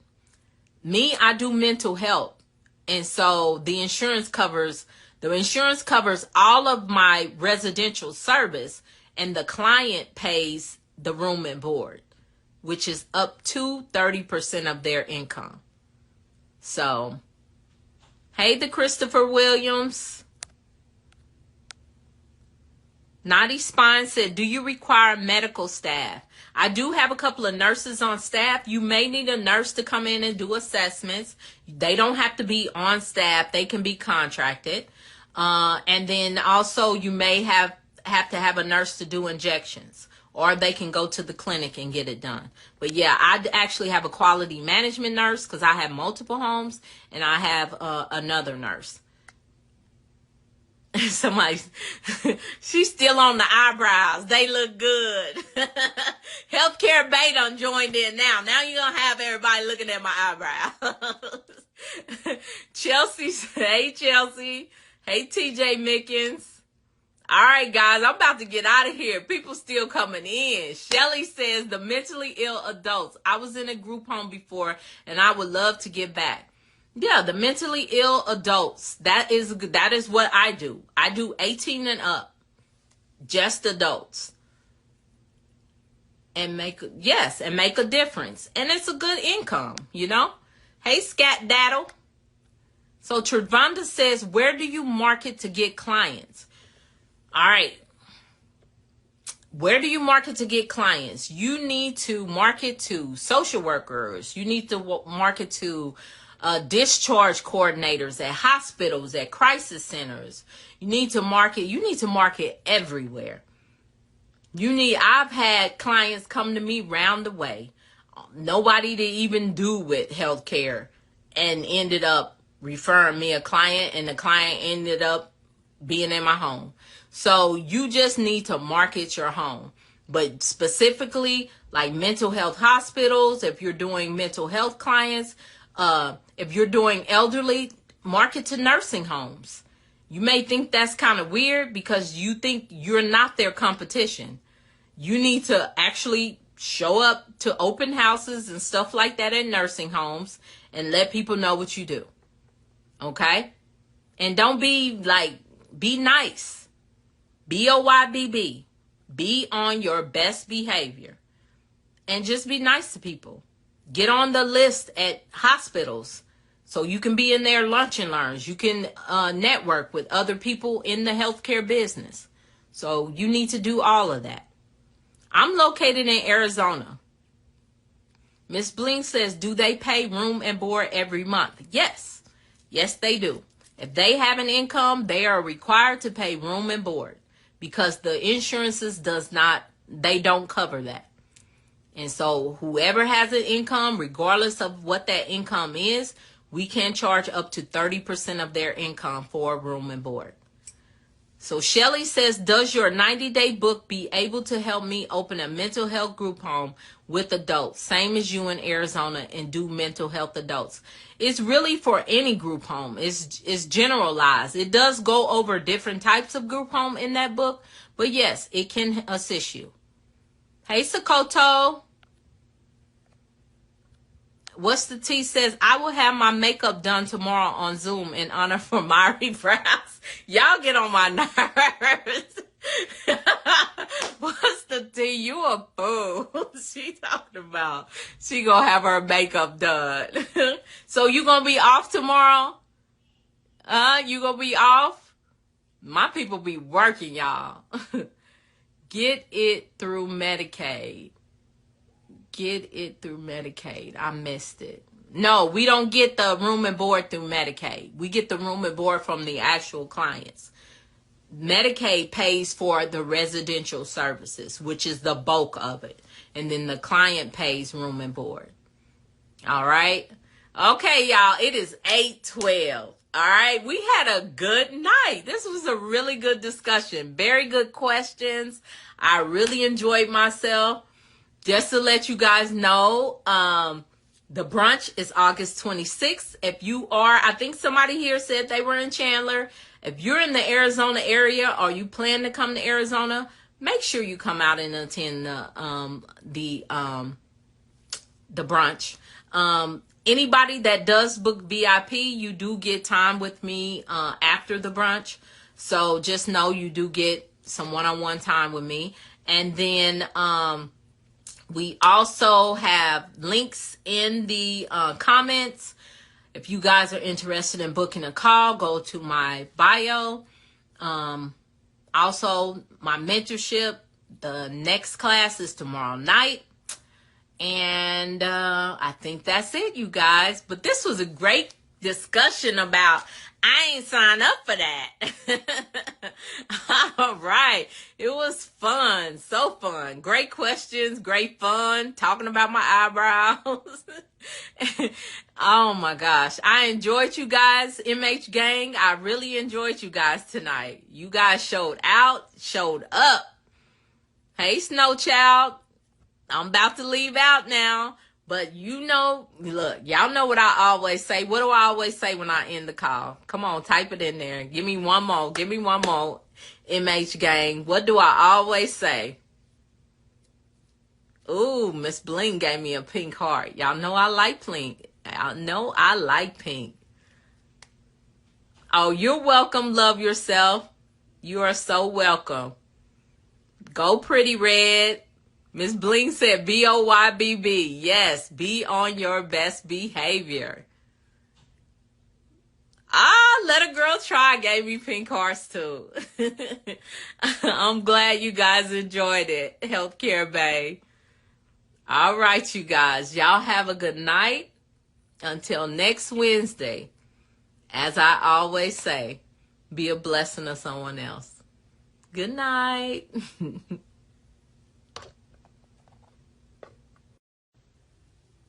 It's always me starting a live, putting some chapstick on. I hate dry lips, so that's probably why.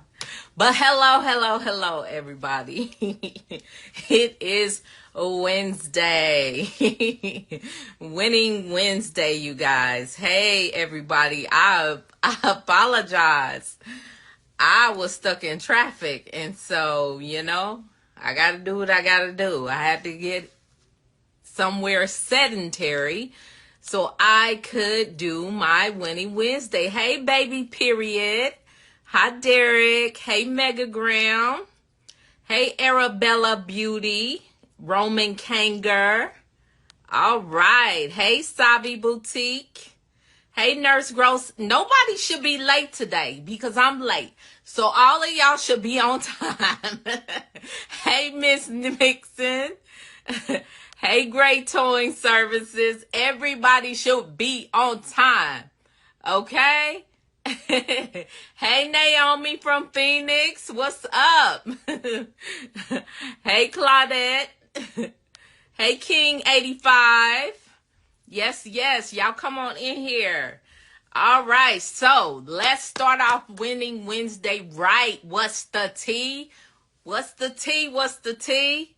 Let's start it off right, okay?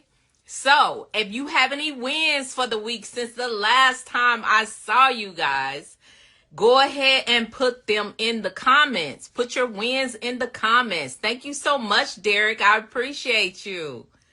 All right. And let me say right off the bat, if you have not tuned in to my YouTube channel, stop what you're doing, because I'm about to ruin. No, just playing. Stop what you are doing and click on that link. Click on that link. Go to my YouTube channel and subscribe, okay? Let's do that now. I'm going to give y'all a few minutes. If you have not did it, go to the YouTube channel and subscribe, okay? Okay? All right.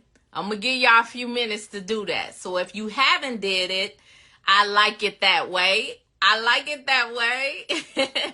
Hey, Saida. If you have not subscribed to my YouTube channel, I'm going to give y'all a few minutes while I get myself together. Go to the YouTube channel. Go ahead and subscribe. I want to see you do it. Okay? And once you do it, come back into the comments and put a 3. Put a 3 in the comments. Once you go to the YouTube and subscribe, put a 3 in the comments. Okay? All right. Like I said, I was in traffic. I had a lot on my to-do list today. And so I am just getting back to where I could get on my live. So nobody should be late today but me. Okay? Everybody should be in here. All right? So If you're in here right, thank you, Nurse Gross. I appreciate you. If you're in here right now and you have not shared this with 3 people, go ahead and share this live with 3 people. Let's do that right now too. Let's get this party started for real, okay? Let's get this party started. The more the merrier, right? All right.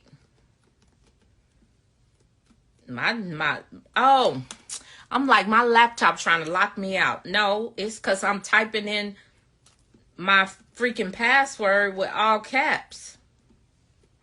That's why. All right. So, let's see. All right, so let me go back. Let me see if anybody got any wins. If you got any wins this week, let's put them in the chat so we can celebrate with you. All right? Hey, hey, ladies. Nurse Gross, you started notes for an ebook. You're going to do an ebook? Okay. What type of ebook? Let us know what type of ebook you're going to do, Nurse Gross. What's the tea? I got to meet Myrrie in person. You got to meet me in person, or are you saying you got to meet me in person like you haven't? I think you saying you have, because I think, what's the tea? If I'm not mistaken, me and you met in person. You came to my brunch, right? Right? Oh, she said I already subscribed. Okay. Well, share this live out with 3 people. Do that for me. What's the tea? Me too. Baby, period. You met me too? Okay. Nurse Naomi said, I've been subscribed. Okay. All right. Baby Period said, I already subscribed. Hey, Shelly. Hey, Girl Pretty Red. Yes, Myrrie is a very authentic person. What you say. That's it. This is me. 24/7. Hey, all sweet petals. Aw, thank you. Y'all know I love them pink hearts. That's MH Gang right there. Go Pretty Red. Hey, Liz Lefty. Hey, Rochelle Holmes. What's up? Thank you, Derek. I appreciate it. Share this out with 3 people, you guys. If you already did your due diligence by subscribing to my YouTube channel, go ahead and share this live out with 3 people. Hey, the Maurice Hill. Hey, Giovanni. Yes, child, that is a win. Anybody else? Oh, that's your win? Oh, that's so sweet. Thank you. Winning Wednesday. If you guys got any wins, go ahead and share those wins in the comments, okay?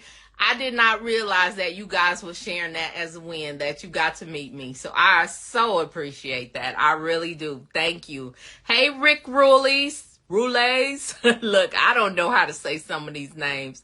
Thank you, Roses. I appreciate it. Hey, Perry Boss Barber. Hey, IJ Bonnie.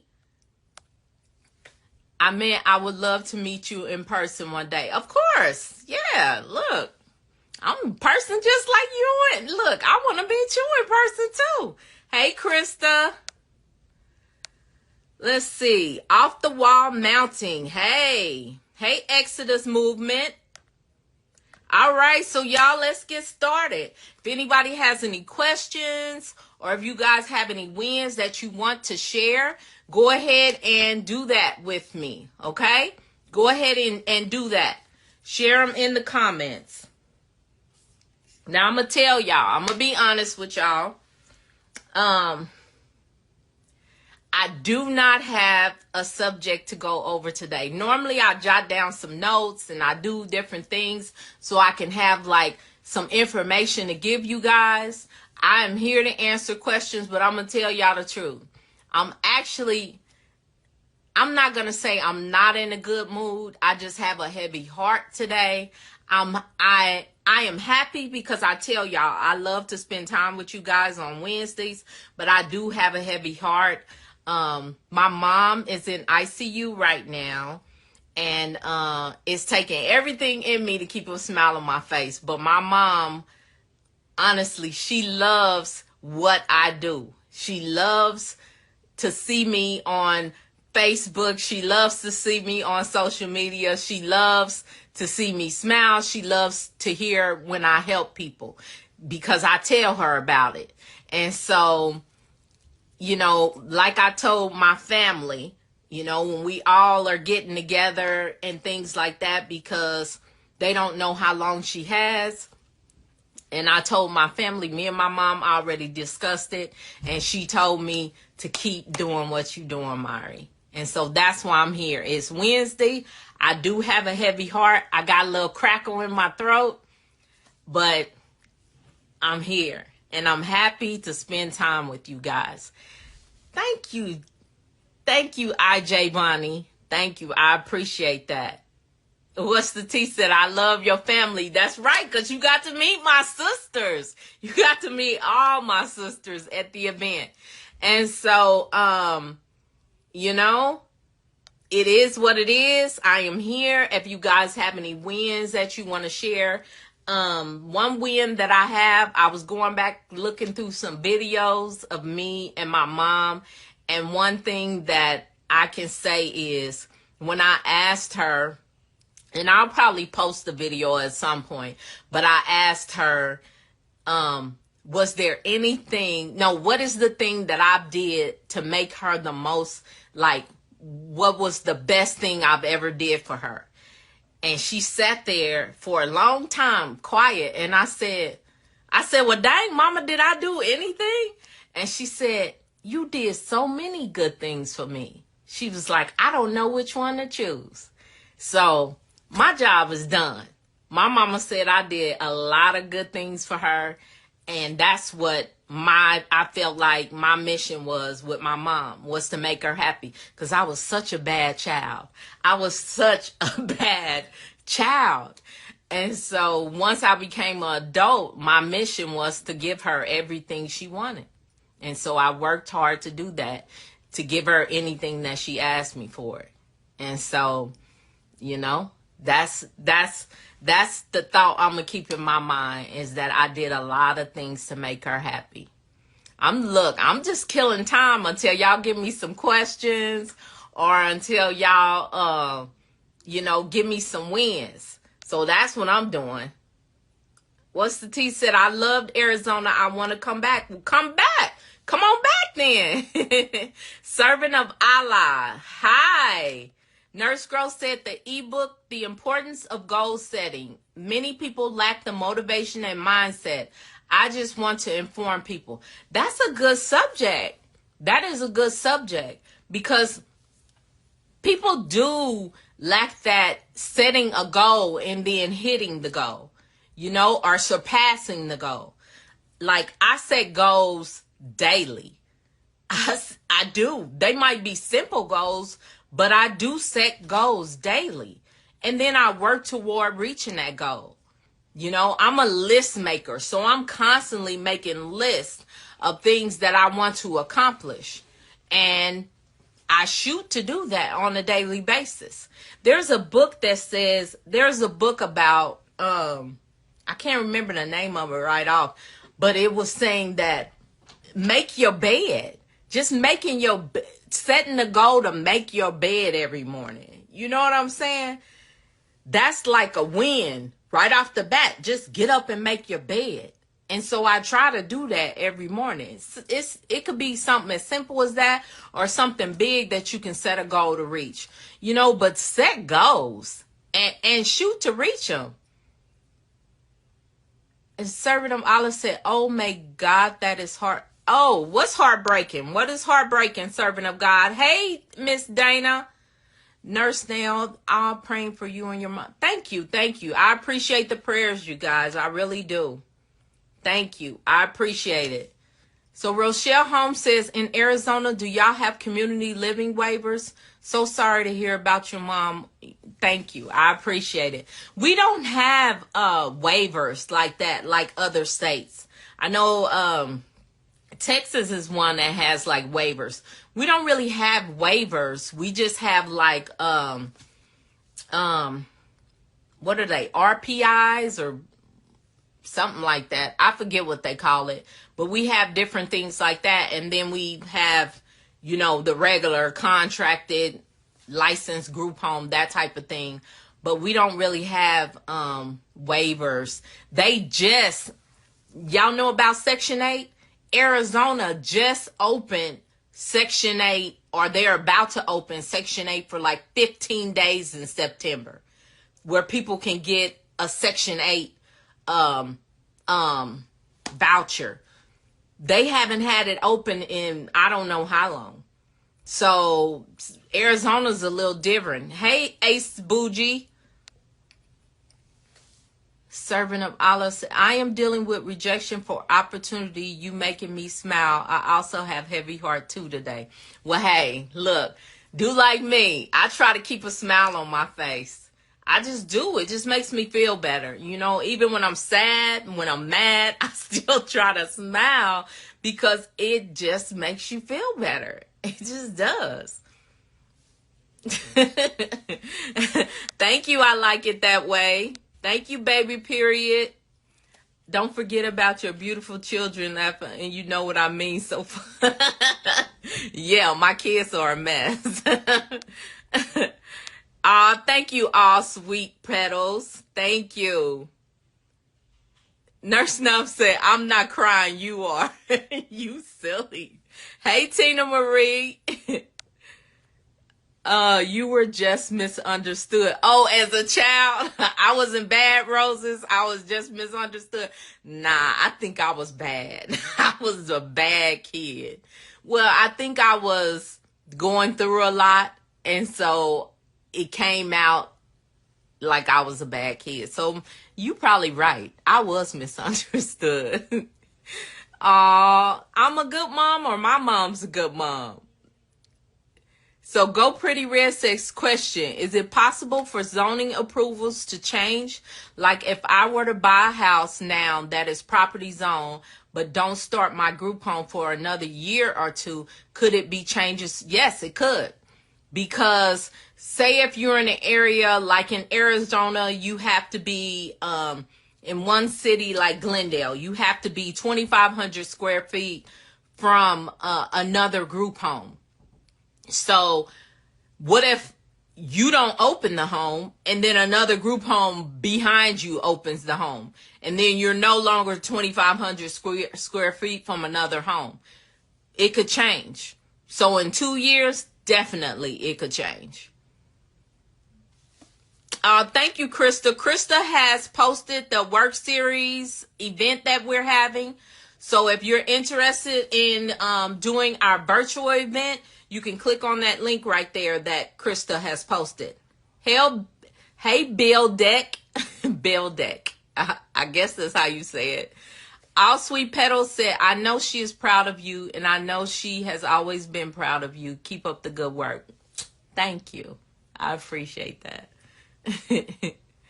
Oh, hey, Hamdi. I didn't know who you were. Okay, so now I know. Servant of Allah, one and only. Got it. I didn't know who you were, Hamdi. Hey, Jera. Oh, my goodness. Bo Buy Houses. How you doing? Hey, Natural Nikki. How are you, lady? How are you?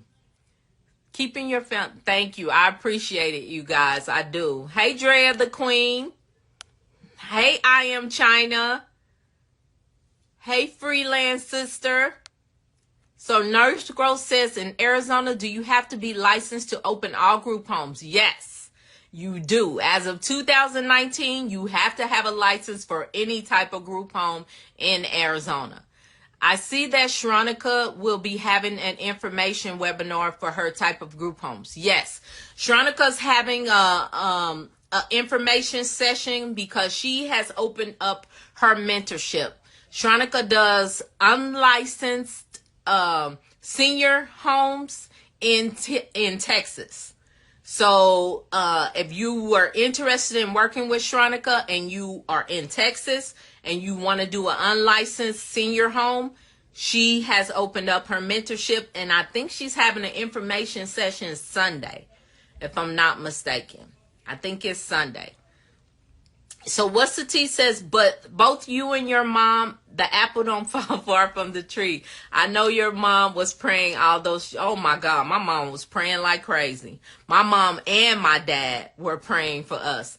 They had 14 children. And my dad would always say, and none of my kids been to jail.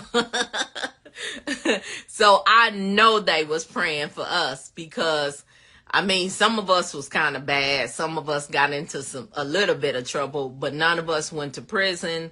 And the majority of us lived to be adults.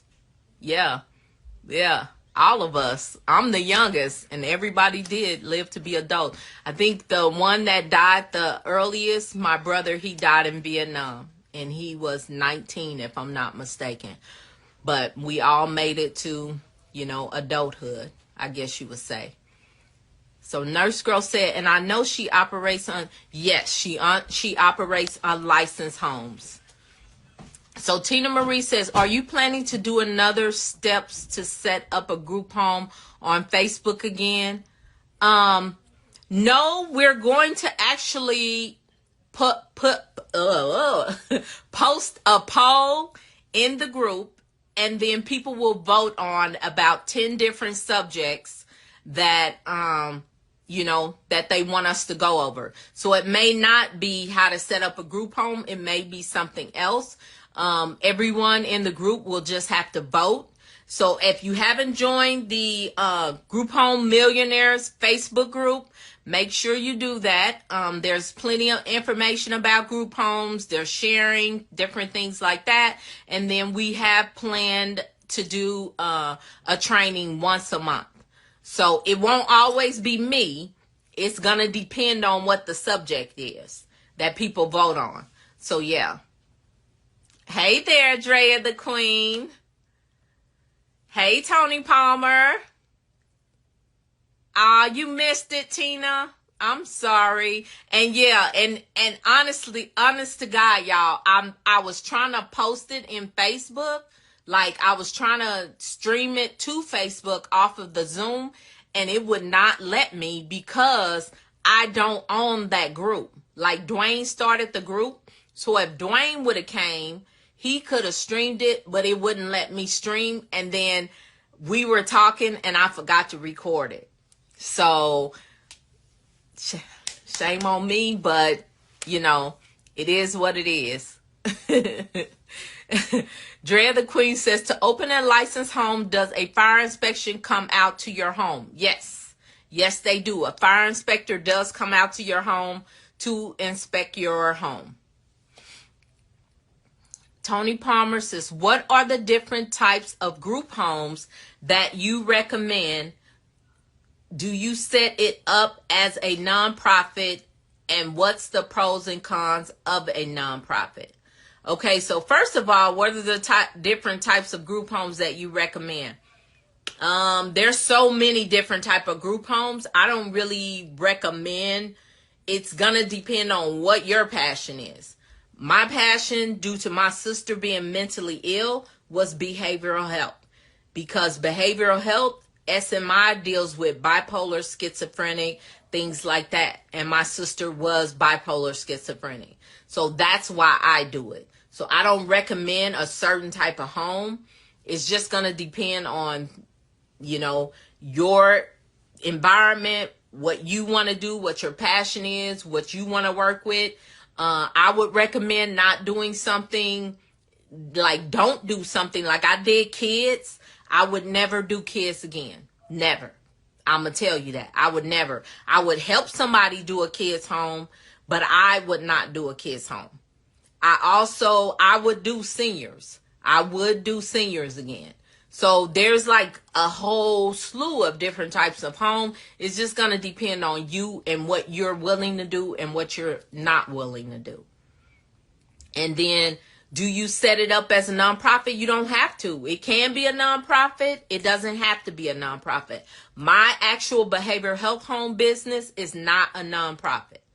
And so that's going to be up to you. The pros and cons are, if it's a nonprofit, it's a tax-exempt business, but you also have to have a board. You're going to have minutes, meetings, all these extra things. You're going to have to keep track of any single dime that you get in as a donation. I mean, there's a nonprofit is a good thing, but a nonprofit is work. So you just need to make sure if you're planning to do a nonprofit that you do it the right way. That's all I say. So, yeah. All right. So Krista has posted the link to the Facebook group. So if you're interested in joining the Facebook group, you can click on the link. Just make sure you answer every question that is asked when you're trying to join, because if you don't, you will get denied. I'll just let you know. The VAs ain't playing, they deny. Hey, Big Coming Victoria. Tina Marie says, I'll catch the next one for sure. How much does a fire inspection generally cost? Most times a fire inspection doesn't cost anything. Some cities, they might charge a fee, $50, whatever. Then you have some cities to where they are so backlogged. Like Arizona is like 8 to 9 weeks backlog on the free fire inspection. And so in order to get expedited, you have to pay $650 to get it expedited. And they will come out within 48 to 72 hours. So, yeah. So it really doesn't cost in most cities, but it could be a cost if you want a rush job. All right. So Go Pretty Red says, oh, you're welcome, Drea the Queen. Go Pretty Red said, how many employees do you recommend for a behavioral health group home with a max of 6 kids? I would say for that home, you need about 5. And that's if you're doing 12-hour shifts. If you're doing 8-hour shifts, you're going to need more than that. So 5 can sufficiently function and run a home if you're doing 12-hour shifts. Okay? All right. So Eleanor Cooper, hey, how you doing? Nurse Grow said, does a house manager live in the home? And if so, does that reduce the amount of money they are paid? My house managers do not live in the homes. If you're doing behavioral health, most times you cannot have a live-in. If you're doing seniors, you can have a live-in. But behavioral health, no. You can't have no live-in. People are not supposed to be sleeping. But yeah, if you do have a house manager, well, yeah, you want to take out some of their salary for living, because they're going to be living there, showering there, using utilities. They're going to be eating there probably. So yeah, of course you would reduce the amount that you are paying them. And then I suggest you do a salary if you're going to have someone living in the home. Okay? Hey, Miss Bling. Hey, Miss Mixon. Miss Mixon, why are you trying to come into my live? Let me know why you want to come into the live, and I might let you in the live. But I tell y'all, I don't let people in the live no more, because people was getting in here cutting up. Hey, Tamia. Becoming Victoria, if you're doing unlicensed, does it have to be zoned? Yes. Any type of group home you are doing, you need to check zoning. Yes. So make sure you do that. Hey, Marvy.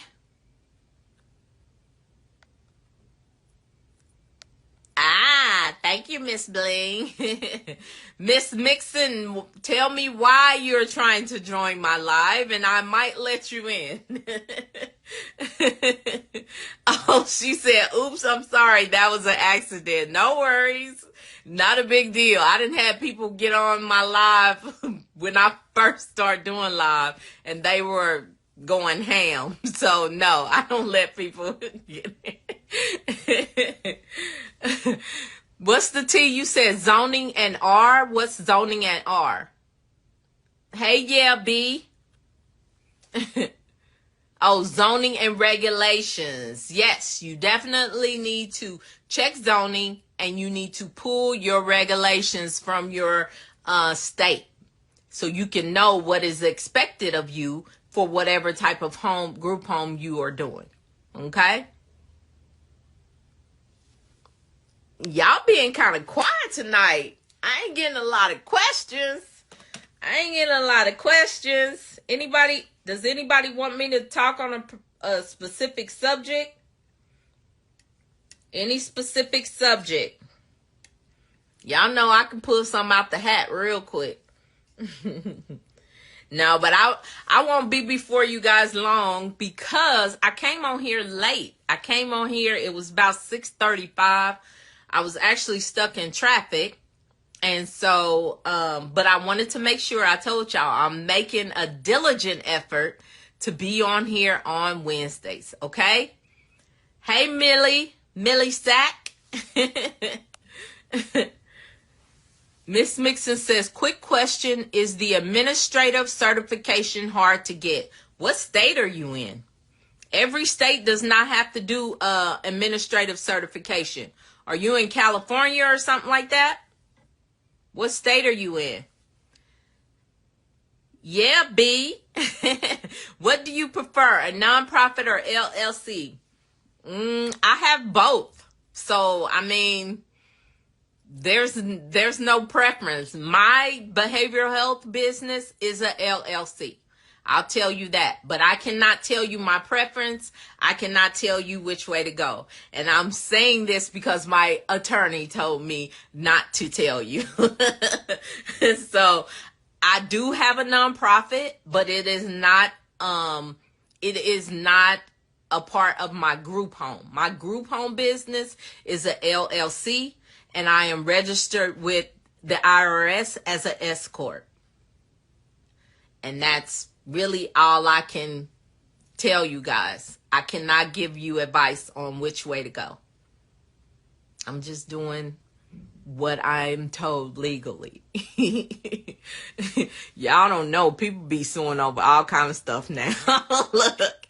Hey, Miss Bling, what's going on with Arizona and Access? Are they not accepting applications till December? Does that mean licensing is put on hold? No, licensing is not put on hold. They did a moratorium for Access. So Access is actually on hold until like mid-December. But you can still go through the licensing process. You just will not have a Medicaid number. You will not be getting reimbursement. So you can have a house set up. You just can't get reimbursed. So, yeah. And DDD also has a moratorium, but that is until March of 2024. All right. What's the T says, what type of staff do you need for a group home? You're going to need things like a BHT or either a caregiver or a direct care worker. It depends on what type of home you do. You're going to need, those are the people that deal with your clients on a day-to-day basis. You're also going to probably need a contracted nurse, which would be an RN, because they have to be able to assess. You're going to need, you may need like an administrator, depending on what type of group home and what state. You may need a counselor or a therapist, a registered dietitian if you're doing behavioral health. So it just kind of depends on what type of group home you're doing. But those are the kind of people that you need to actually run a group home. Oh, so Mixon, yeah, I figured you were in California. It's not hard to get. You just have to take like so many hours. I think it's like 40 or something like that, or I can't remember right off the bat. But I know, the administrative certification in California, you do have to take a class, and I have a mentee right now. She passed. Yeah. So, I mean, I don't think, and she didn't say like it was extremely hard or anything like that. So I would just go through the class. And I actually have another mentee too that is in the middle, I guess, in the midst of taking the class. She's doing the hours right now. So yeah. So yeah, it's not, let me see. What was your question? It was, is the minute hard to get? No, it's not hard. You just take the class and then you take the test and you get it. Yeah. Go Pretty Red says, so is zoning just to make sure it's no other group homes around the house, or is it more reasons? It's more reasons. It's multiple reasons. Yeah, it depends on what area you're in. One lady in, I think she was in New Orleans. She found out she was in a flood zone. And in this particular area, you have to be in a certain type of flood zone to do a group home. So there's all kind of factors. Like I have a group home that's in a flood zone, but I was able to do it. So it's all kind of factors depending on the city, county, things like that, that go into the zoning part of it. But they will let you know if you call the zoning department for whatever city, or if it's a county type of home, if you call them and tell them you want to do whatever type of group home, don't say group home, say residential care facility, say assisted living, or whatever you're trying to do. And then if you do that and you give them the address, they will let you know if the zoning is right, or if the house is zoned for that. So yeah, so it's not just being close to another group home. There's other factors that, account for zoning. All right. Becoming Victoria says, is there a such thing as a bad market when it comes to group homes? Bad market to do a group home? Not necessarily. I don't believe so. There might be like, I won't say a bad market, but it might be like in an area where it might be oversaturated or something like that with group homes. Or maybe you're in like an area where there aren't a lot of old people and you trying to do an assisted living or something like that. You know what I'm saying? So it might be like a market it's just not the right market. I'm not going to say it's a bad market. You get what I'm saying? Like you just have to find your niche in whatever area you're trying to do a group home. I guess I'm saying that right. All right. I hope I'm saying that right, Becoming Victoria. What's the T said? What do you look for in staff to work your group homes? You know what? This just came up today, which is funny because one of my house managers took took a client to an appointment, and she took the client to an appointment. My kids are like writing me notes behind my camera.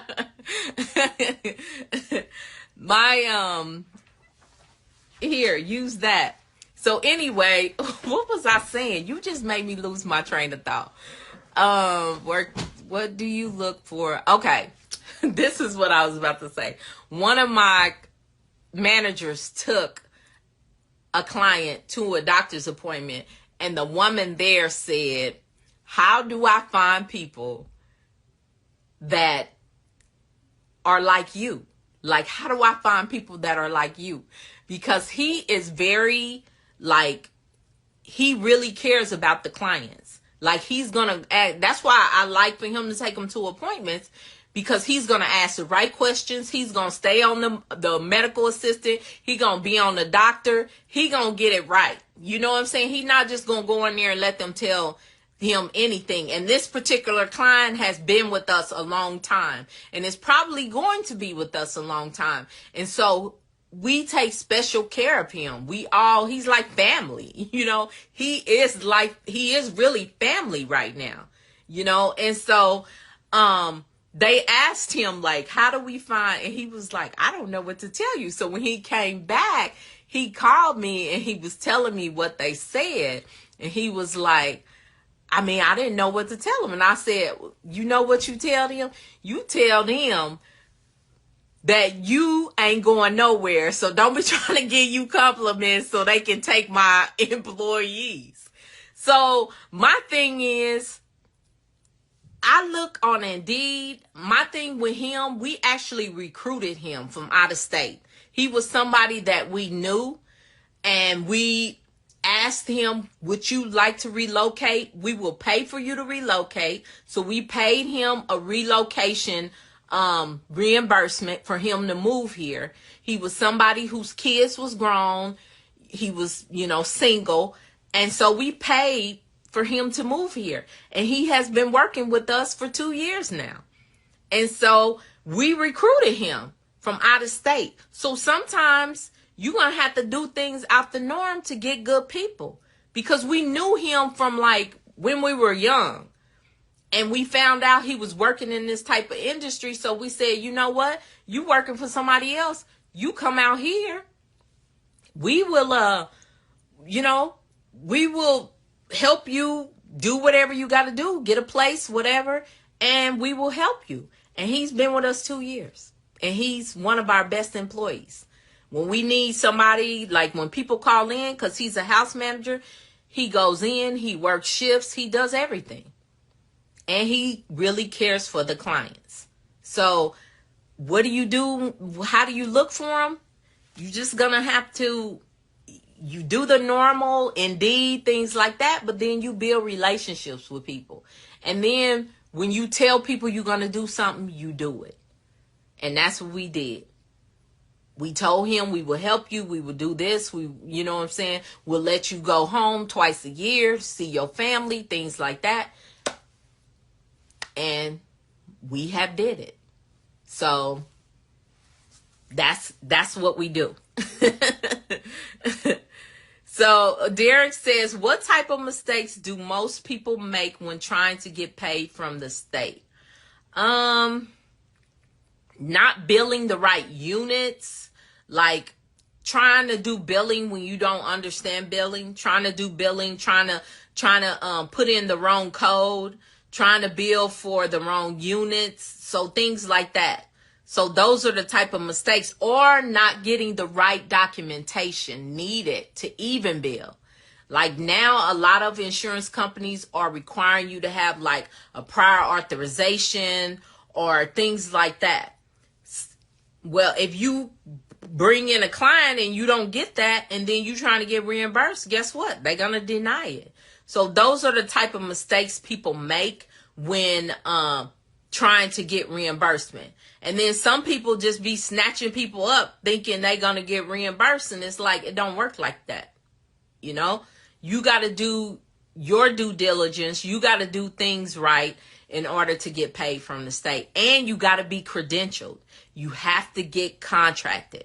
Just like the young lady was just saying, what's going on with the moratorium in Arizona, you can't get reimbursement if you don't already have a contract, because they stopped taking applications until mid-December. Now, once mid-December comes, you can put your application in, and then, you go through the approval process to get credentialed in order to get reimbursed. So those are the type of mistakes people be making. They just think, oh, I can open a group home and I'm going to get this money. No, you got to go through the steps. A license is just the first step. That's it. All right. So, Krista posted the link. I am doing pre-sales of my devotional book. I am co-writer of a devotional book. It's a 365-day devotional. So if you're interested in receiving the devotional, go ahead and click on the link and you can buy it at the pre-sale. All right. Let's see. Oh, you're welcome. Yeah, B. Oh, I'm glad. I'm glad because sometimes I just be so I'll be wanting to make sure I answer y'all questions. Nurse Girl says, when you first started, what was the hardest thing for you to accomplish? When I first started,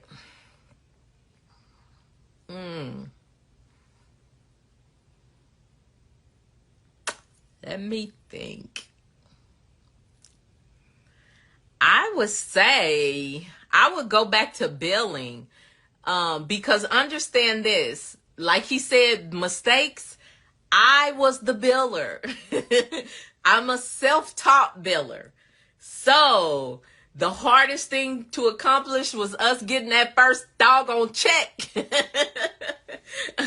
I kept getting denied. I was like, what am I doing wrong? What am I doing wrong? And I finally figured it out that I wasn't coding it right. And so, yeah, that was because everybody was looking at me. You know what I mean? My sister was looking at me.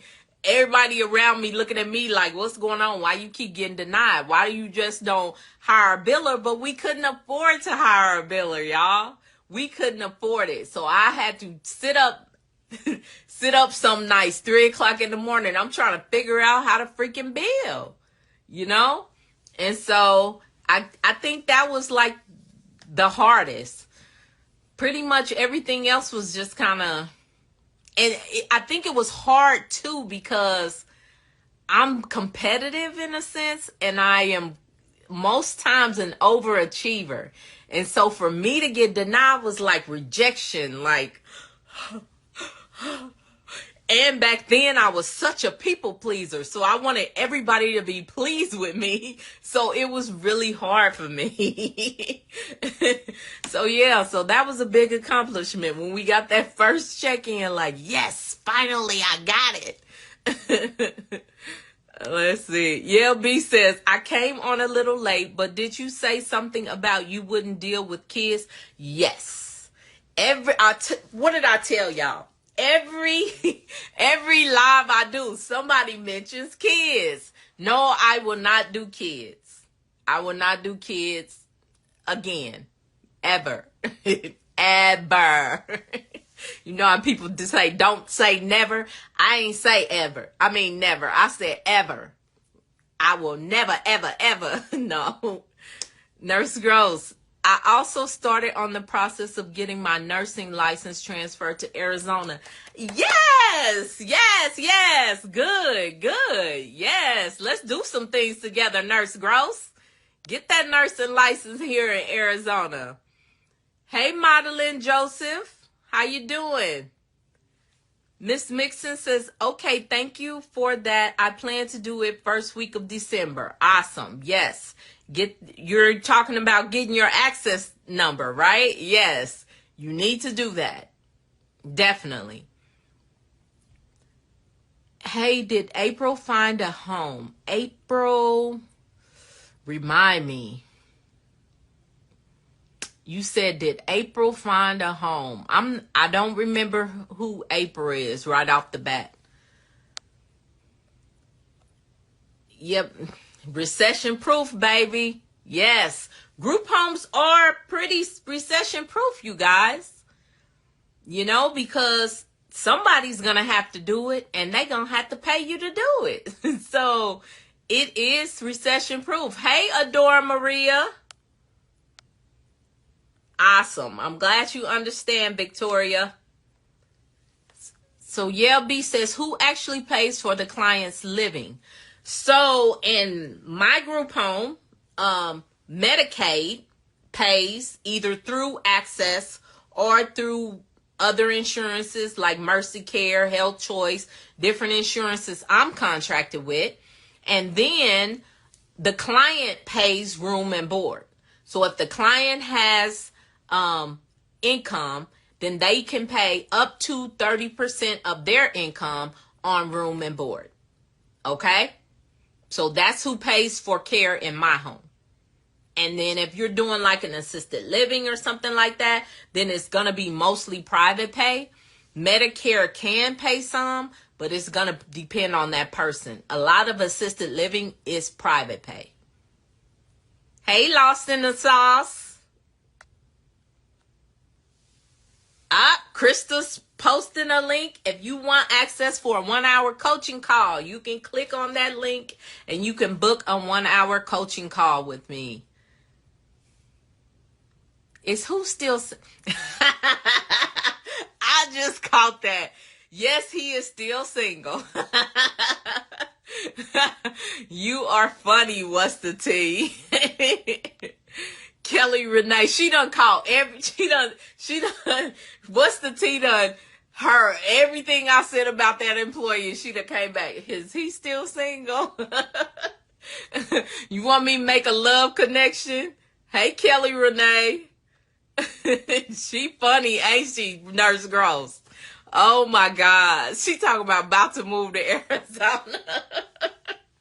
You a fool, girl. Oh my gosh, Krista. She is a mess. Oh, and he is really, he's a good employee and he is a man of God. He teaches our guys Bible study. I told him that he needs to get his podcast up and running. He keeps saying he want to do a Christian podcast. So, the guys, because I picked up one of the guys today and he told me that, he needs a microphone. So I said, you know what? I got a microphone. I'm going to give him a microphone so he can go on and get his stuff going. She said, what's the tea? You got me over here hollering. Oh my gosh. Yes, you already know. Yes, he is a Christian. Nurse Girl said, is that the reimbursement code? NCAI may have said it wrong. No. The reimbursement code for Medicaid is something different. It depends on what state you're in. Like Arizona, I know for residential it's H0018. I was doing research on Missouri. Theirs is H0045.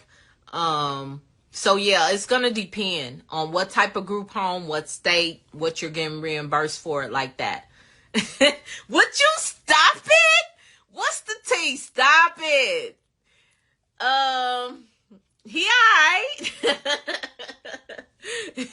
He alright. You know, he like my brother, so I mean, he alright. Hey, Ruwa Love It. I think that's how you say it. Hey, what's the tea? You're like, he attentive, huh? He is. He's a sweet guy. Hey, Moga Money Mindset. I guess tonight I'm doing a love connection. She said, why did Myrrie mention that he was single? She started first. Whatever.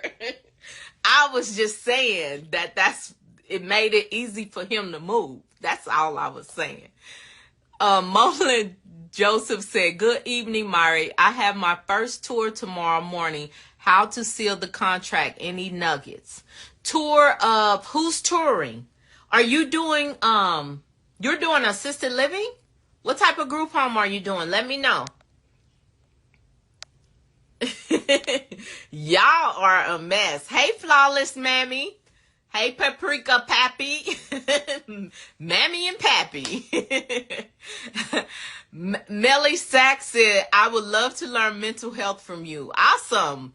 Krista put a link to book a call. You can actually subscribe to my YouTube channel. That is pinned. Look at me. Down there. It is pinned. You can book a call or you can DM me mentorship and the VAs will send you an application for my mentorship. Hey, Lanice. Hey, Limitless QB. Hey, Miss Puddin'. What's the tea? Stop advertising my husband on this live. He taking y'all. Girl, you a fool. See, he says, stop posting. Okay, I ain't gonna say nothing else about him. He your husband. Hey, Eleanor Cooper. Have you helped anyone in Delaware or would you know how? That is funny. Delaware keeps coming up. I kid you not. You are like the fourth person in this past week that asked me about Delaware. Honest to God, I just feel like I could help anybody anywhere, because my team knows how to decipher the regulations, and I haven't met now I done met a couple of giants I didn't want to fight, but I haven't met a giant that I could. I put it that way. So yeah, that would be up to you. Hey, Shades by Lenny. Hey, Lenny. Miss Bling said, you mentioned you get about $7,000 from the government for reimbursement. Does that money include room and board or straight from the state? The $7,100 that I get per bed does not include room and board. That is just for my residential services. As I explained, the clients are actually responsible to pay room and board, which is up to 30% of whatever income that they are bringing in. Now, me, myself, I am fair. I have came in across group homes or people that were in group homes that were basically taking all of the people's money. I cap mine. I don't charge my people a lot. So my max is $300. So I don't care how much money you bringing in. The max is $300. If you want us to take up to 30% because it's under $300, then you show me proof of your income and I only charge you 30%. So if your 30% is $260, then that's what I charge you. But if you make more and you say, I just want to pay the $300, then I just let you pay the $300. And that's just my group home. You can charge up to 30% of whatever they bring in. Okay? Yeah. And then I take that and I do activities with them. So, Marlin Standard. I don't know what that means. Oh, Krista. Look, I like reading her little notes. She said, Myrrie offers 2 different mentorship packages. Fill out this application. So if you're interested in my 90-day mentorship or my 1-year mentorship, you can fill out the application in that link and someone will be in contact with you. Hey. Hey, you beautiful. Hey, pretty house guy. All right, you guys, I'm at the end of questions. Make sure if you have not subscribed to my YouTube channel that you go ahead and click that link that's pinned right there, or it might be up there, I don't know. Go ahead and click that link. Subscribe to my YouTube channel. We're putting out a lot of information. I'm going to tell you guys, these Winning Wednesdays are no longer accessible. Somebody sent me a message and said, the Winning Wednesday for last week disappeared. No, it did not disappear. Winning Wednesdays, we just came up with a different way to post them. So people that are subscribed will have access to the Winning Wednesday after Wednesday. If you don't get it on the live, you have to be subscribed. Or you have to, you have to be a subscriber on Instagram. And you have to be subscribed on YouTube to watch it at a later date. So it didn't disappear.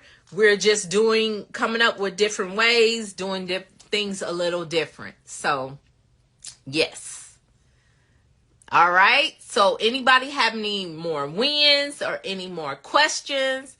Feel free to post them in the next few minutes and I will answer them for you. If not, I've been running all day. And so I am going to jump off. I don't see anything. Okay. Well, I am going to jump off and check on mom because it's about 9:30 there. And hey, you guys, I will see you guys next week. Hopefully I'll be on time next week. Talk funding. What do you want to know about funding? I'm not a funding expert, Millie Sack. What do you want to know about funding?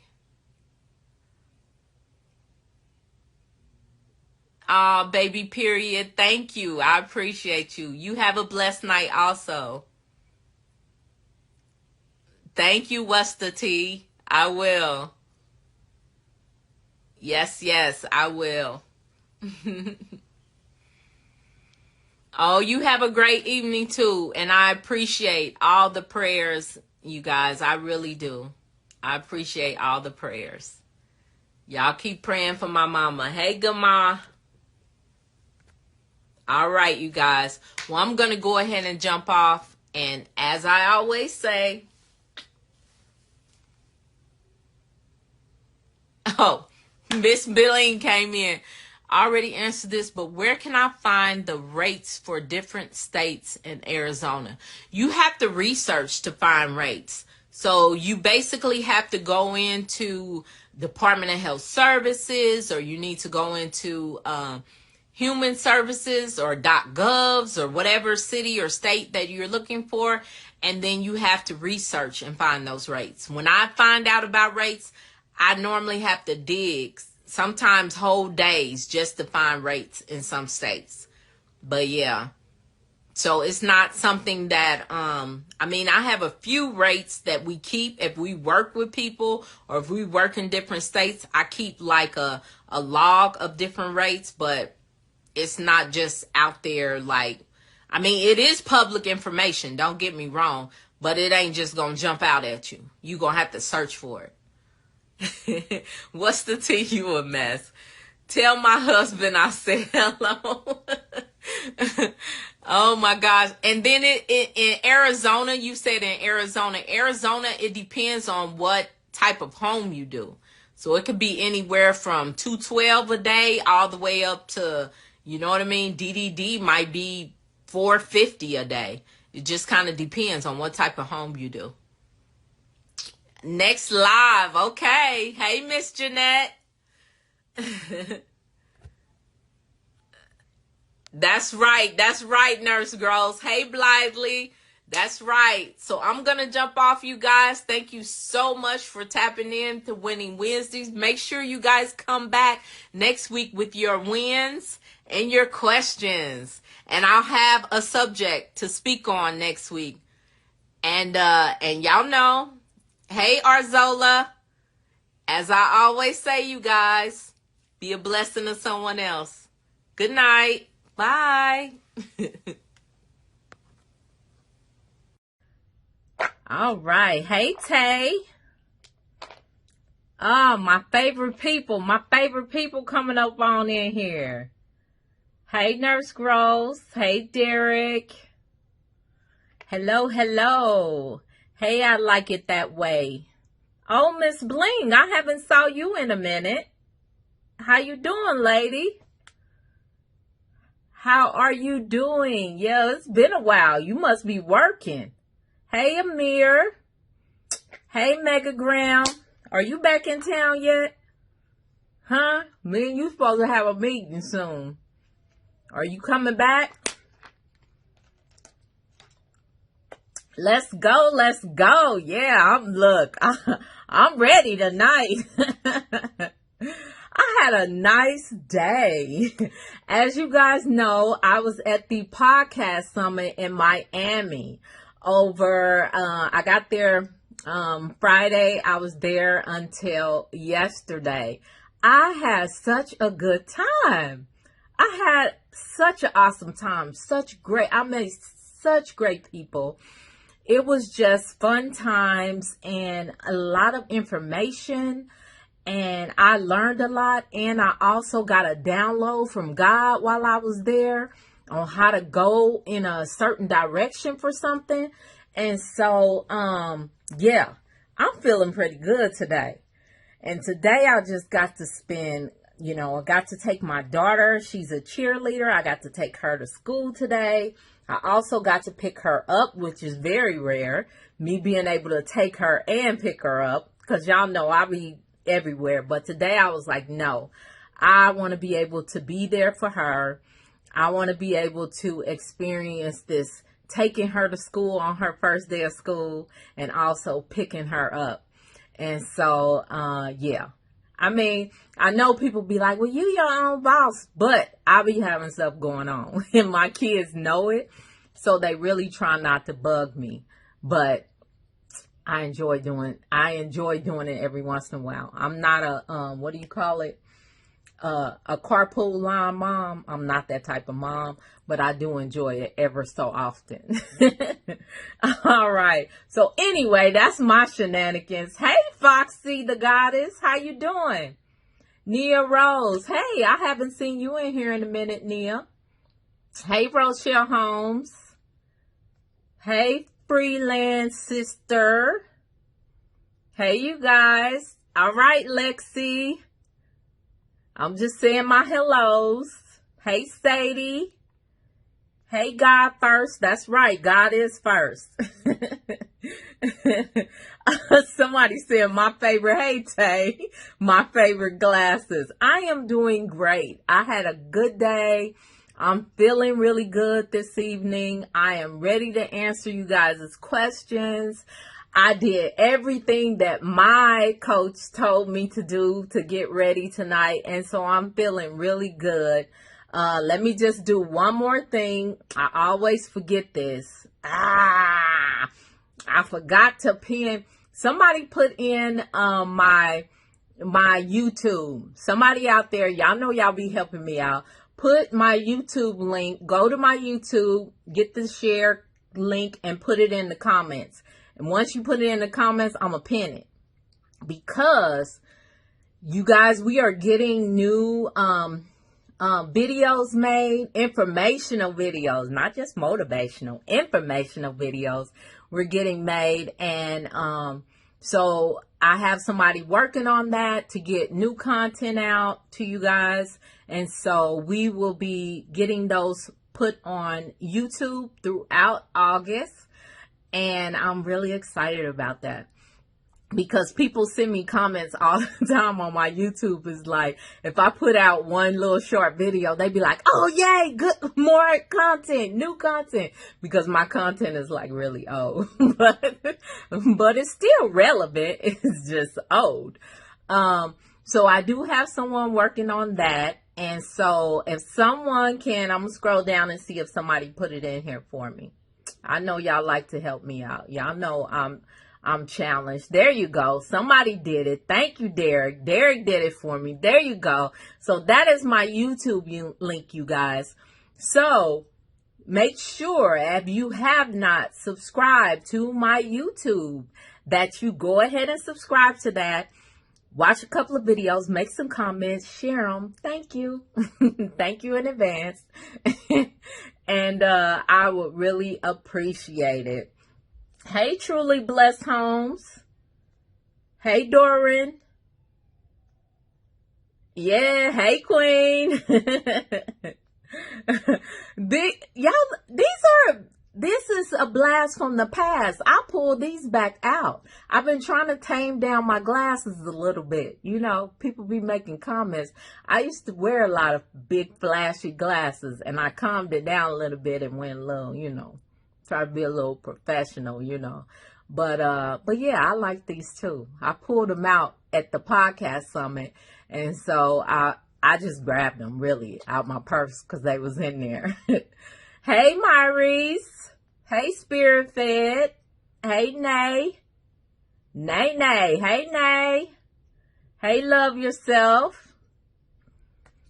Not back in Arizona yet, but I sent an update to your text line. Yeah, I saw it. I saw your update.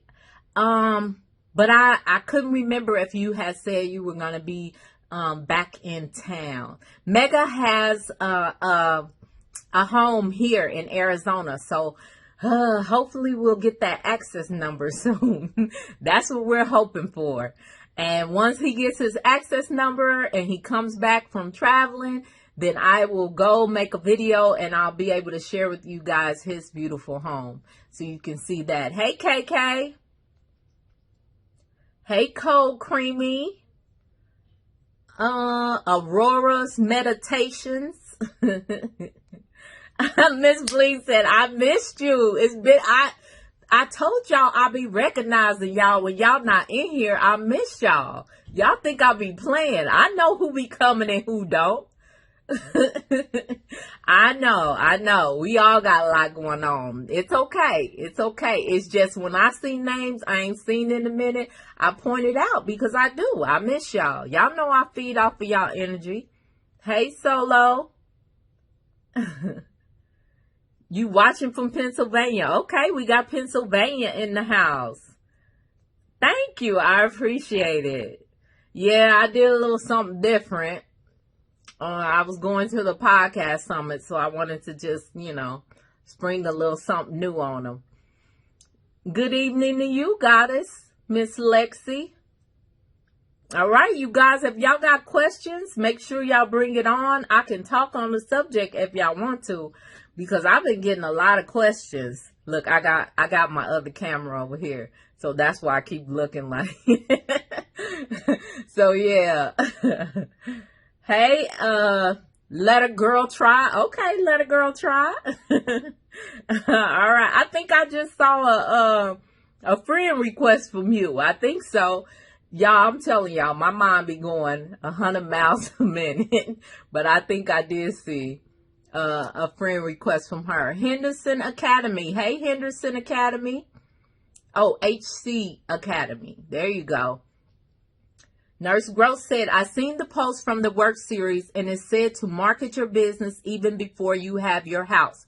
So how soon do you do this? And what if it takes a little time to get a home?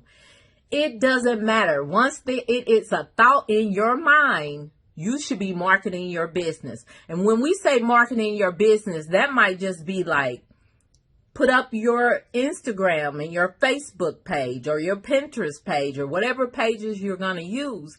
And then start speaking like you have a home or coming soon. Post pictures. Sharonica always tells people when you cook a meal, take a picture and say, these are the type of meals I'm going to serve in my home. These are the type of things you do just to bring an interest so people can know which way you're going. So you just want to be, if it's just posting something on a consistent basis, you need to get used to doing that. So you may not have a physical location to say, hey, this is where I'm going to be. But if you know what type of home you're going to do, then just start marketing that way. Get you a website set up. Put an inquiry contact list. Start building your list of people because you're going to want to have a constant flow. I always tell people you may want to invest in a CRM. A CRM basically helps you to keep up with who you're contacting, when you contacted them, things like that. So you may be sending out an email campaign. You might choose to do a newsletter. If you're doing senior homes, you might choose to write little articles or little poems or whatever about seniors. You want to constantly be in people's face. You want to constantly have people thinking about you. You don't want to wait till you have a home up and running before you start telling people you have a home up and running. Do you get what I'm saying? So you want to put yourself out there. And the more you do it, the more you'll get used to doing it. And that in itself is a good thing. But I really, really think people sleep on it when they do all this stuff to get their home together. And then once they get the home, then they're like, oh, I better market for it. I marketed a year before I had the home. I didn't even have a home. And I was going around all of Arizona. I mean, all of Arizona. Driving, going to the Navajo Nation, driving all the way out to different reservations, making connections, buying lunches, having lunch and learns, talking about the subject of group homes and what type of homes that we knew we were going to do before I even had the home. And that built up to where people were like, when y'all ain't got your house yet? No, but it was always conversation. So that way people know when they come to you, this is what you're going to conversate about, your home. Okay? Hey, Lady Bree. Hey, Vanilla Splash. Is there funding to start a group home? Actually, there is like business funding that you guys can apply for. I actually just connected with a business funding expert. So at some point in time, I'm going to have her or either her husband come on here and talk to you guys about funding. So yes, there are different ways that you can fund your business now, where you don't have to use your own money, other people's money. Now, there are some things you have to have set in place as far as you need to be working on your credit. So that may be something that, or you may have good credit. I don't know. I'm just putting it out there because some of us didn't start with good credit. Work on your credit, get your credit together. If it's not, if it is, then you need to set yourself up to get business funding. So either way it goes, there's a little bit of work in it. You know what I'm saying? Unless you just already have it. Hey, Lena Bina. Vanilla said, hey, Auntie, it's Keitha in Houston. Hey. So Let a Girl Try says, please talk about different types of group homes. Whoo, girl. People don't realize there are literally probably thousands of different types of group homes. I'll give you an example. I have a behavioral health organization. Within my organization alone, I do personal care homes. I do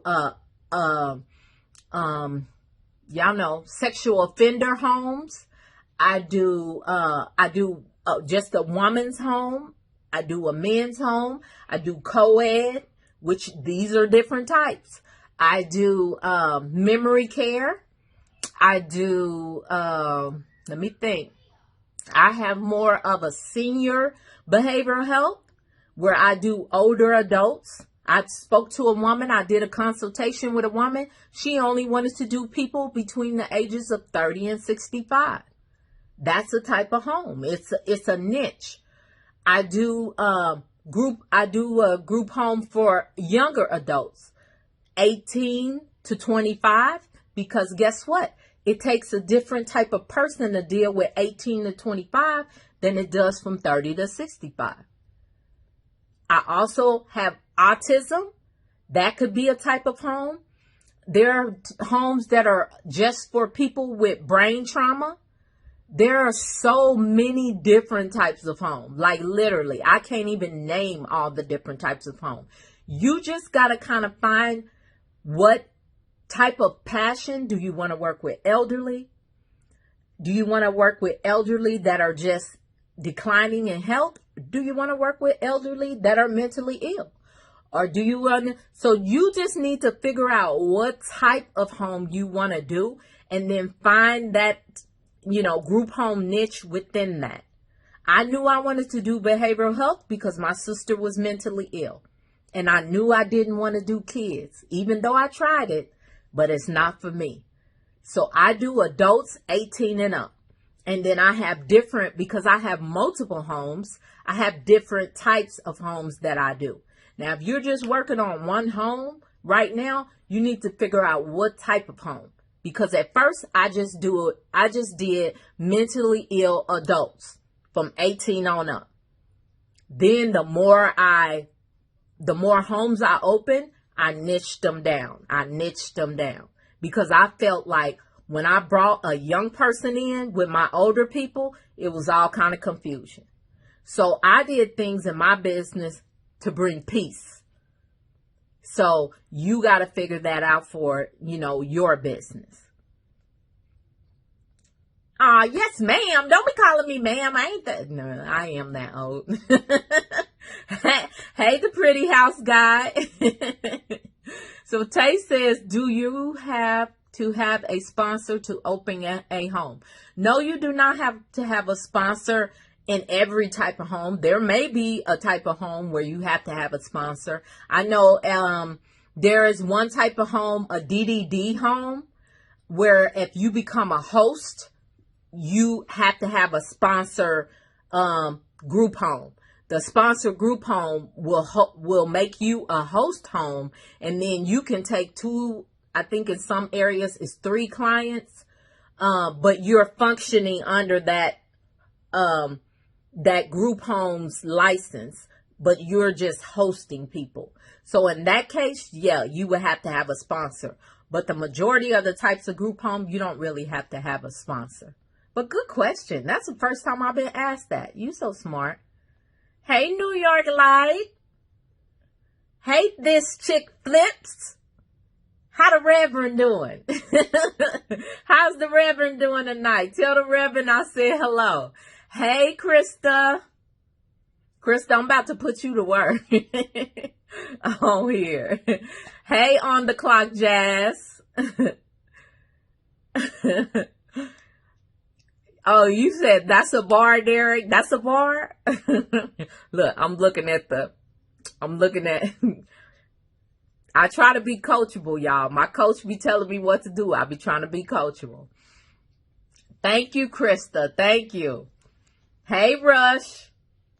How you doing? You do your homework? Rush is in my mentorship, y'all. You do your homework, Rush? Oh, my goodness. Yes. Also, too, thank you, Krista. If you are going to be in Arizona around the 26th, or if you want to show up in Arizona, we are having a women's empowerment brunch, but there are going to be men there. So if you're a man and you want to meet 100 women, come to this brunch. But if you're a woman and you're interested in the brunch, make sure you register for the brunch. And come on out and let's enjoy each other, go through some exercises, do some healing, listen to some good word. We have a really, really impactful speaker, and it's going to be amazing. And I'm going to be there. Hey, Roses. Hey, Camilla. What's the tea? Hey, what's the tea? What's the tea is my girl, y'all. You get your homework done? Guess who I talked to? Caitlin. I talked to Caitlin. Thank you. Hey, Fountain. Oh, you're so welcome. Let a girl try. You are so welcome. Yes, yes, yes. Thank you, Krista. Also, too, if you have not joined the Facebook group, the Group Home Millionaires, please make sure you go ahead and join that group. There is going to be some training and things like that this month in regards to group homes. And so it would behoove you, as my mom used to say, to join the Facebook group. Just make sure, word to the wise, when you try to join this group, make sure you answer all the questions and you agree to all the terms before you join. Because if you don't, they will deny you. All right. Hey, Big Duke. How are you? Hey, Lala. Kilolo. Hey, Kilolo. Hey, Lisa. Lisa Lou Creative Designs. Oh, okay. Nice. On the Clock Jazz says, do you take your clients on trips such as to the beach or to the mountains? Do I take my clients on trips? No. My clients take me on trips. I'm the one doing all the work. No, I don't. But I have traveled with my clients. You know what I'm saying? Because I don't know if y'all know, but I'm like this all the time. So I think I'm kind of fun to be around. So sometimes my clients turn into friends. I know people say your friends don't turn into clients. I've had friends that turned into clients, and I've had clients that turned into friends. So have I been to the beach and to the mountains with my clients? Yes, I have. Do I take them? No, we just go together. So I hope I answered your question. Hey, lady. Hey, King Roosevelt. Oh, good, good. The Reverend is good. Yes, tell him to pray for me, please. Always keep me in his prayers. Yes, you ready tonight, Krista. Krista is my girl, y'all. Krista is my assistant, y'all. So, Krista's on here. She's putting out the information. And I just love her. Me and her work very well together. Evening, sister, keep winning. Thank you. Winning Wednesday, you guys. Winning Wednesday. Vanilla says, do you accept private pay and insurance? Yes, sir, I do. I actually have a private pay rate. Now, I'm going to tell you, with behavioral health, my private pay rate is actually lower than my insurance pay rate. And I'll tell you why. Because the insurance right now pays us about $7,100 a bed. And for private pay, I normally charge about $5,500 a bed. You know, and it has to be somebody with a payee or a guardian. I don't do private pay with behavioral health clients directly. I'm going to tell you, I don't. Because I tell y'all all the time, they might be that person today, and next week they King of England, and they don't have to pay rent or don't have to pay nothing. So I do not do private pay directly with mentally ill clients. That's just I don't do that. But yes, I do get paid private pay as far as my clients have to pay room and board if they do have income. So they pay up to 30% of their income, and then the insurance picks up the service part of it. So on some clients, I get paid both private pay and insurance. Then I have clients every blue moon. I'll get a client that wants to come into my organization. Maybe somebody referred them, heard about us, and they want to come in and just pay us. That's fine too. First and last, I need two months, and then I'll work it out. But like I said, I don't do it directly with the client. I'll take a loss on the room and board, but I can't take a loss on the whole month. You know what I'm saying? The whole service. So that's kind of how my business runs, you know, just to give y'all, I guess, a baseline. Hey, Donzel. Hey, lady. Hey, Chandrika. Let's see. So, Tay Pratt says, which is better, private pay or insurance? Which is better? Really, it depends. With service, with someone who has a home that provides services that can be reimbursed by Medicaid, insurance, all day, every day. But if you're in a type of home, say like senior care, Medicare does not pay that much. Medicare, you might be getting $2,000, $1,800 for a month or something like that. Then private pay. So it just depends on what type of home you're doing. If it's something not getting reimbursed through Medicaid, you might want to go private pay. Okay? Hey, B. Smith. Hey, Tamia. So Big Dude says, do you separate your home's assets from the group home business to protect your assets? Yes, while you all up in my business. I do have people that help me, you know. I do have people that help me to get my stuff together. So yes, I do. Let's see. Hey, Tuku. Freeland Sister says, if you already have a home you own, what's the first steps to turning it into a group home? Detroit, Michigan. First step. All right, let's look. Come on. People that's been in here, what is the first step that freelance sister needs to do in any situation of any group home? Go ahead and put it in the chat, because y'all know people that's been coming in here. That's okay. She's new. Freelance sister is new. Tell her, what is the first step that you do in any group home? Let's help her out. Come on. I'm going to scroll down. All right. We got it going. Nia Rose already came through. Zoning. Roses. Zoning. Mega. Zoning. Nurse Growth. Zoning. Kilolo. Zoning. Rochelle Holmes. Zoning. Vanilla. Zoning. I like it that way. Zoning.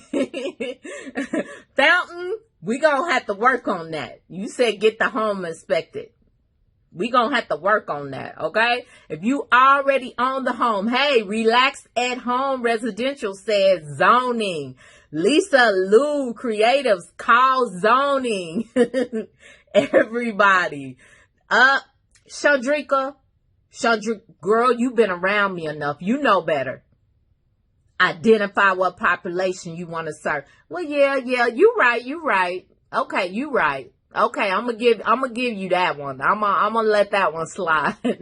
What's the T? Zoning. Yes. So everybody in here needs to know you need to check zoning. But yes, Chandrika's right.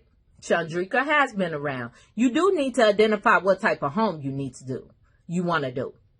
So you need to do some strategizing to say, this is the type of home I want to do. Then when you call zoning, you need to let zoning know, hey, I want to do an assisted living. Hey, I want to do a behavioral health group home. Is this home, give them the address, zone for this type of home. And they will let you know if you can do a group home in that home. All right. Thank you guys for helping a sister out. Freelance sister. Hey, I am Bond. Hey. Let's see. Hey, Snow Child. Thank you. Yes, if you guys are interested in doing a coaching call with me, you can click on the link that Krista put in the chat and book a 1-hour coaching call with me. Just FYI. All right. All these zonings. I love it. You guys listen to me. I appreciate you. Miss Bling says zoning all day. Hey, 4B Duel. Hey, Twan. Hey, Recon Suave. Recono Suave. Yes, this chick flips. Yes, zoning. I am sad. Okay, so Nurse Growth says behavioral health rules and regulations, since there is so many, do you have to know them all? It's just the ones that pertain to your home. Yes, you do need to know all the ones that pertain to your home, from the simplest thing to the biggest thing. I always give you guys the example of them coming in my house and there was not a trash liner in the trash can. Guess what I received for that? For someone in my house, working in my house, not following that rule and regulation.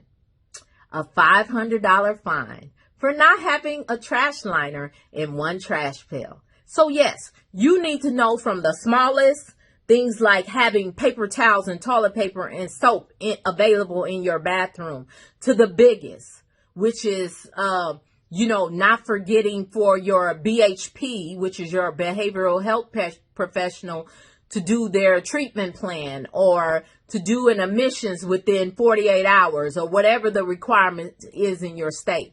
You have to know these regulations, because the state can come in at any point and either fine you, cite you. They call them, not demerits. They call them, I can't think of it. But it helps you avoid, because when simple things happen, look, What's the T said $500. Yes, What's the T is one of my mentees, and she knows. $500 fine for a freaking 2-cent trash liner. Yes. So things like that just really irritate me.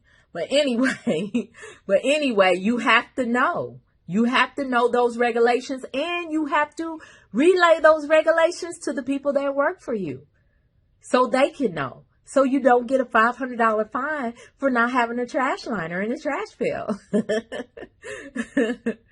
Oh, man. So what is needed to start a behavioral health? So let me go back to Nurse Gross first. So when you're doing your policies and procedures, even if you buy your policies and procedures from someone, you need to read them, because you need to know what your policies and procedures, which pertain to your state regulations, what they say. Because what you don't want is the state coming up in there and telling you what your policies say. Okay, so now let me move on to Kilolo. Kilolo says, what is needed to start a behavioral health group home and our type of license? What is needed as far as you're going to need to check zoning, like we just all talked about. You're going to need to, in most cities, get a certificate of occupancy. You're going to need to have a fire inspection. You're going to need to put in the application, and there's always things required in the application. They may need resumes, applications, references from people. They may need all certificates, CPR proof, background check proof. It just depends on what state and city you're in, or county, and what they require. So there's a list of things that you would need in order to even get started with the group home. Now, if you're saying like once you have all that, once you've been approved, what do you need to get started? I'm not sure if that's what you were looking for. Let me know, Kilolo. Yes, citation, fine. Yes. Hey, Caramilla.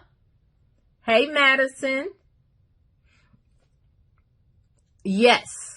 Arizona Department of Health Services.gov. You got it. AZDHS.gov is the website for the regulations in Arizona. You are correct.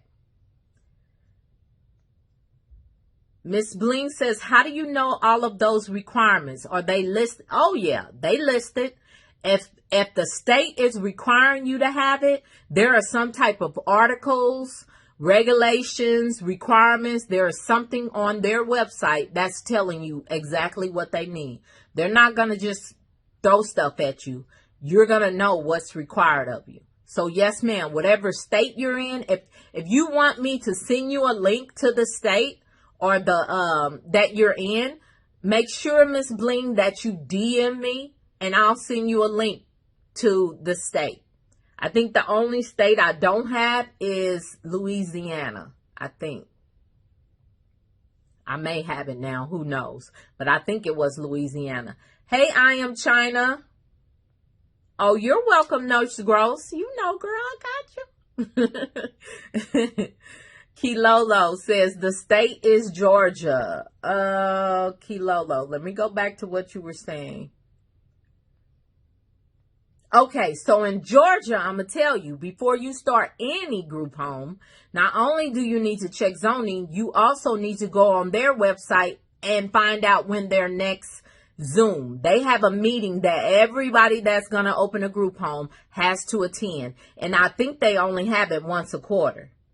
So if I'm not mistaken, I don't even think the next one is until November. But go on their website and check. Okay? And then that will tell you, you know, when the next Zoom is. But everybody, you need to go through that in order to apply there. Hey, Graham Diggs. Spirit Fed said, is Indiana better than Illinois to start a group? Yes. Yes. I hope I didn't sound. Yes, stay away from. No, I'm playing. I just did not care for Chicago. I'm just gonna be honest. I'm biased. It's just a lot of politics going on and things like that, and I'm not down for that. I'm the type of person, if you do the right thing, you do the work, you get things done. Why do I have to grease hands and be political? No, let's get this done. Okay, so yes, Indiana, yes.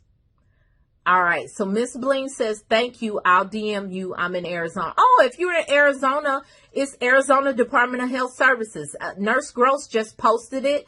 AZDHS.gov. And then you just go to licensing and it'll tell, or you can even Google if you're doing behavioral health. Well, no, you go in through that. I was about to give you an easy way, but no, you need to work. Go in through Arizona Department of Health Services, go under licensing, and then that way you can figure out which one. Let me see. Is somebody trying to come in here? Itoko, you trying to come in? You want to be on camera? It looks like Itoko and Relax at Home Residential. Are y'all trying to come in? I might be open to that. I might be.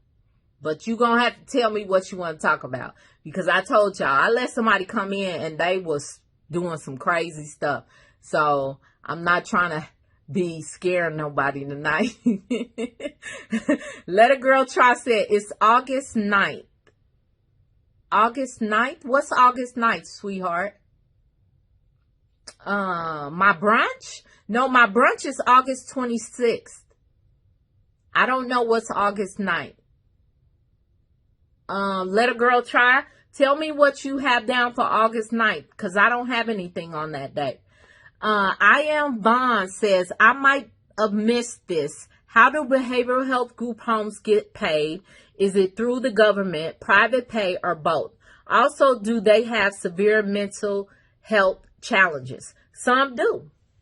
Yes. How do you get paid? I get paid through Medicaid. I get paid through Medicaid, and then I do get a portion through the client pays up to 30% of their income.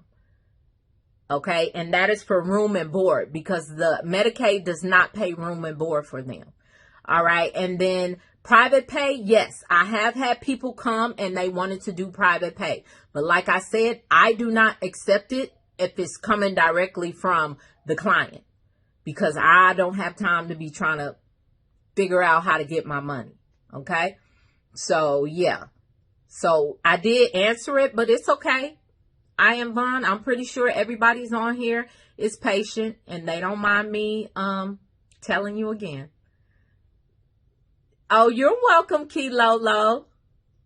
Zoom got it. Zoom got it. Okay. You done lost me, Kilolo. Hey, Kayla. Oh, Itoko, you wasn't trying to come in? Okay. Hey, G Reese. It's okay. The class for Georgia Zoom call. Oh, Georgia. Got it. Okay.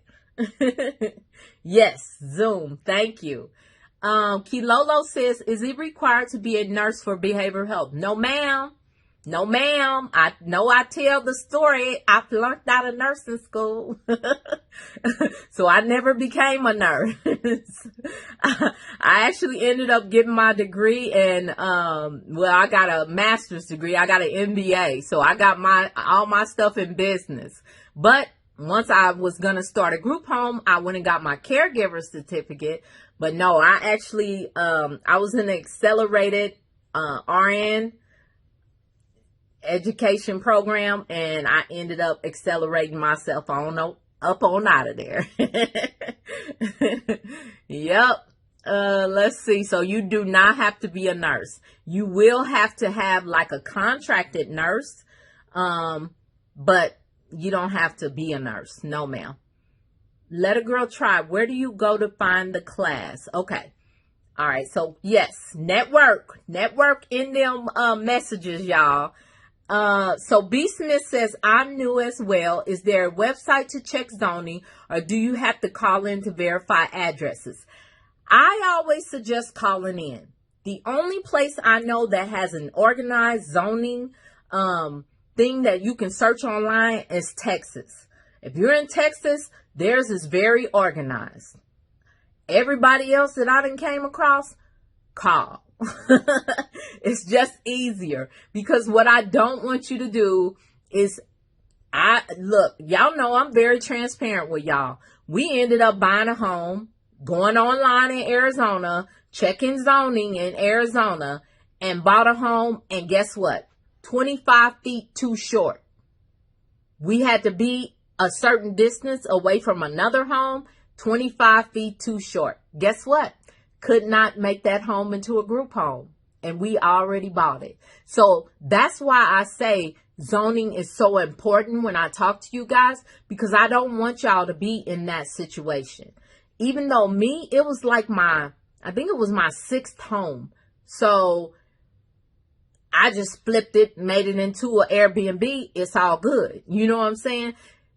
That could be the difference between you making $5,000 a month on a home, or really, if you just rent it out regular, it could be the difference from you making $1,000 on a home and you making $40,000 on a home. So be careful. I'm talking about in a month. So be careful. That's why I say call. Just call the zoning department and do it that way. Because I just don't want you guys to be on your first home and then you get discouraged because you buy a home and can't use it for a group home. Okay? Hey, TR Cleaning Service. How you doing? Hey, Sheila. So Spirit Fed said, how much money should be saved up before starting? What do I always say? Spirit Fed, you've been coming on here for a while.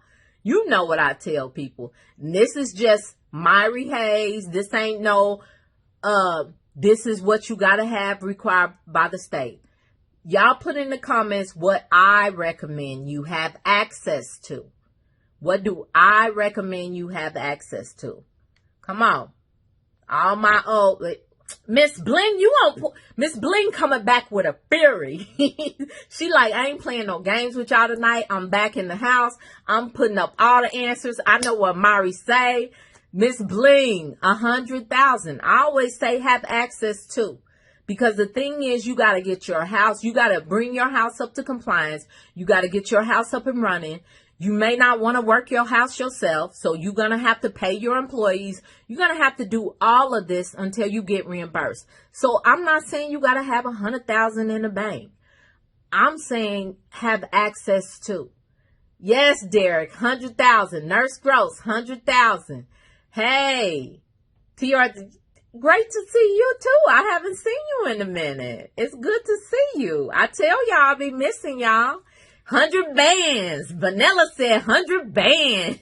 That's right. 100 bands.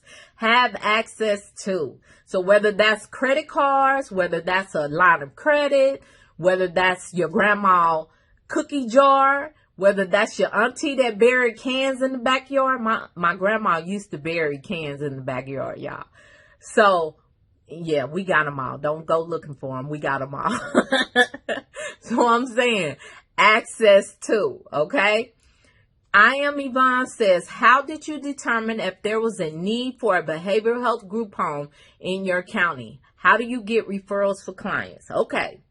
I Am Yvonne, like, I'm pulling 2 bullets right now. I want to get it all in. Okay, so how did I determine, was there a need?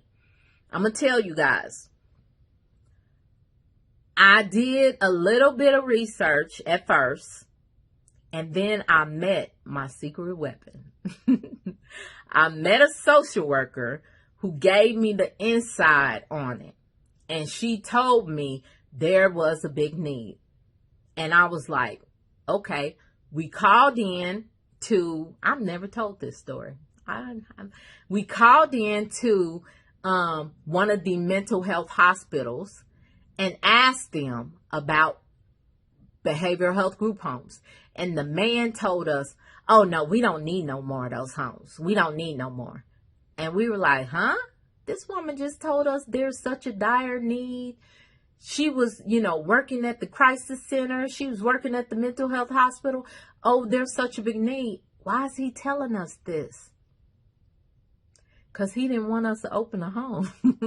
So we started really doing our research and seeing what the numbers were and seeing what the need was in the area and just connecting with people. And like I said, networking. I tell y'all, relationships.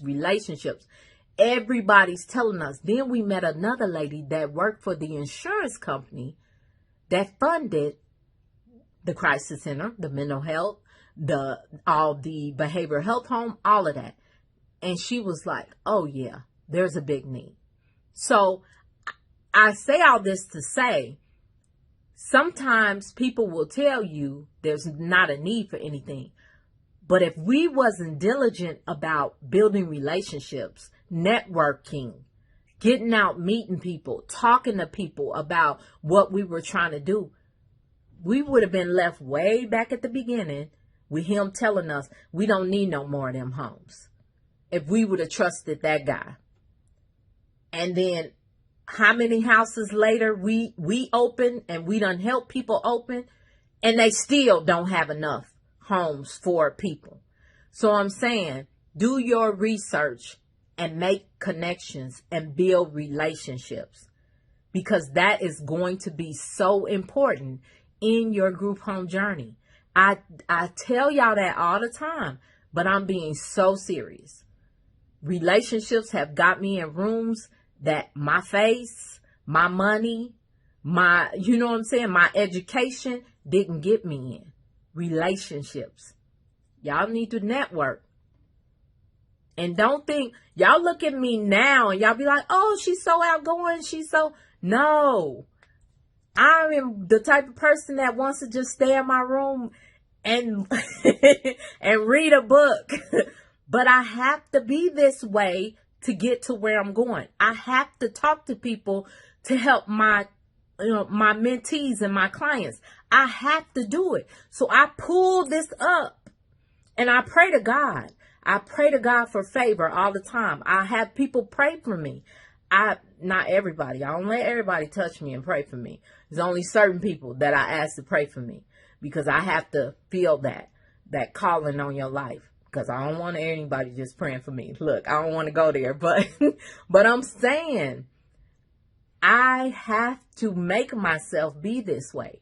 This is not how I'm comfortable being. I'm very uncomfortable being on these lives. Y'all think I'm comfortable. I'm very uncomfortable. But I have to muster up, because I know the calling that God has on my life. I know the people that I have to help. I know the impact I have to make. So I make myself do it. Y'all gonna have to make yourself network. Y'all gonna have to get out there and meet people. You gonna have to put yourself out there.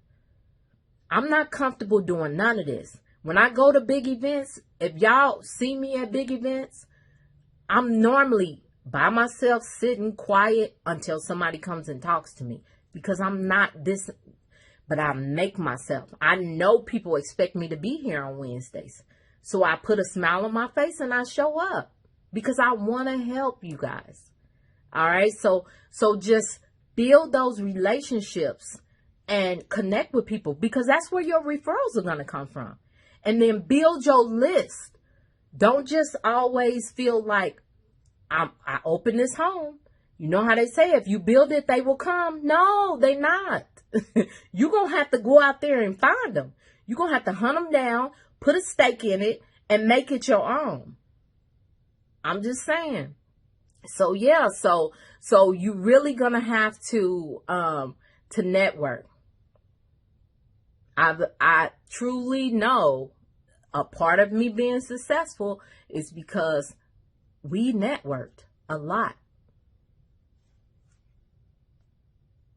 All right, so Lena says, someone had asked, but I need to know as well. Can you contract a nurse at your own group home, or do you just have to remain the owner of the group home? Oh, can you contract as a nurse? If you want to. If you want to contract as a nurse, yeah, you can. Yeah, this is the thing. You can basically run your business the way you want. As long as you ain't doing nothing underhanded, or, you know what I'm saying? When it comes to Medicaid, then you can run your group home the way you want. Hey, Quality Direct Care. Hey, Healthcare Bay. I like that. Hey, Yaya. Color of Africa. Hey. So Let a Girl Try said, how do you find networking events? Is there a site?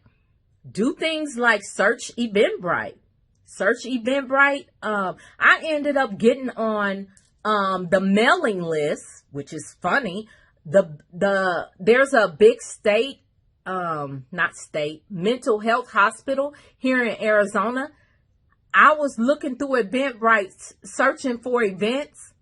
Come to find out, they would have a meetup once a month to they basically would go over different subjects. Like one time, just for example, I went down there and they were talking about sex trafficking and how big it is in Arizona. So they had someone in there doing a training on sex trafficking.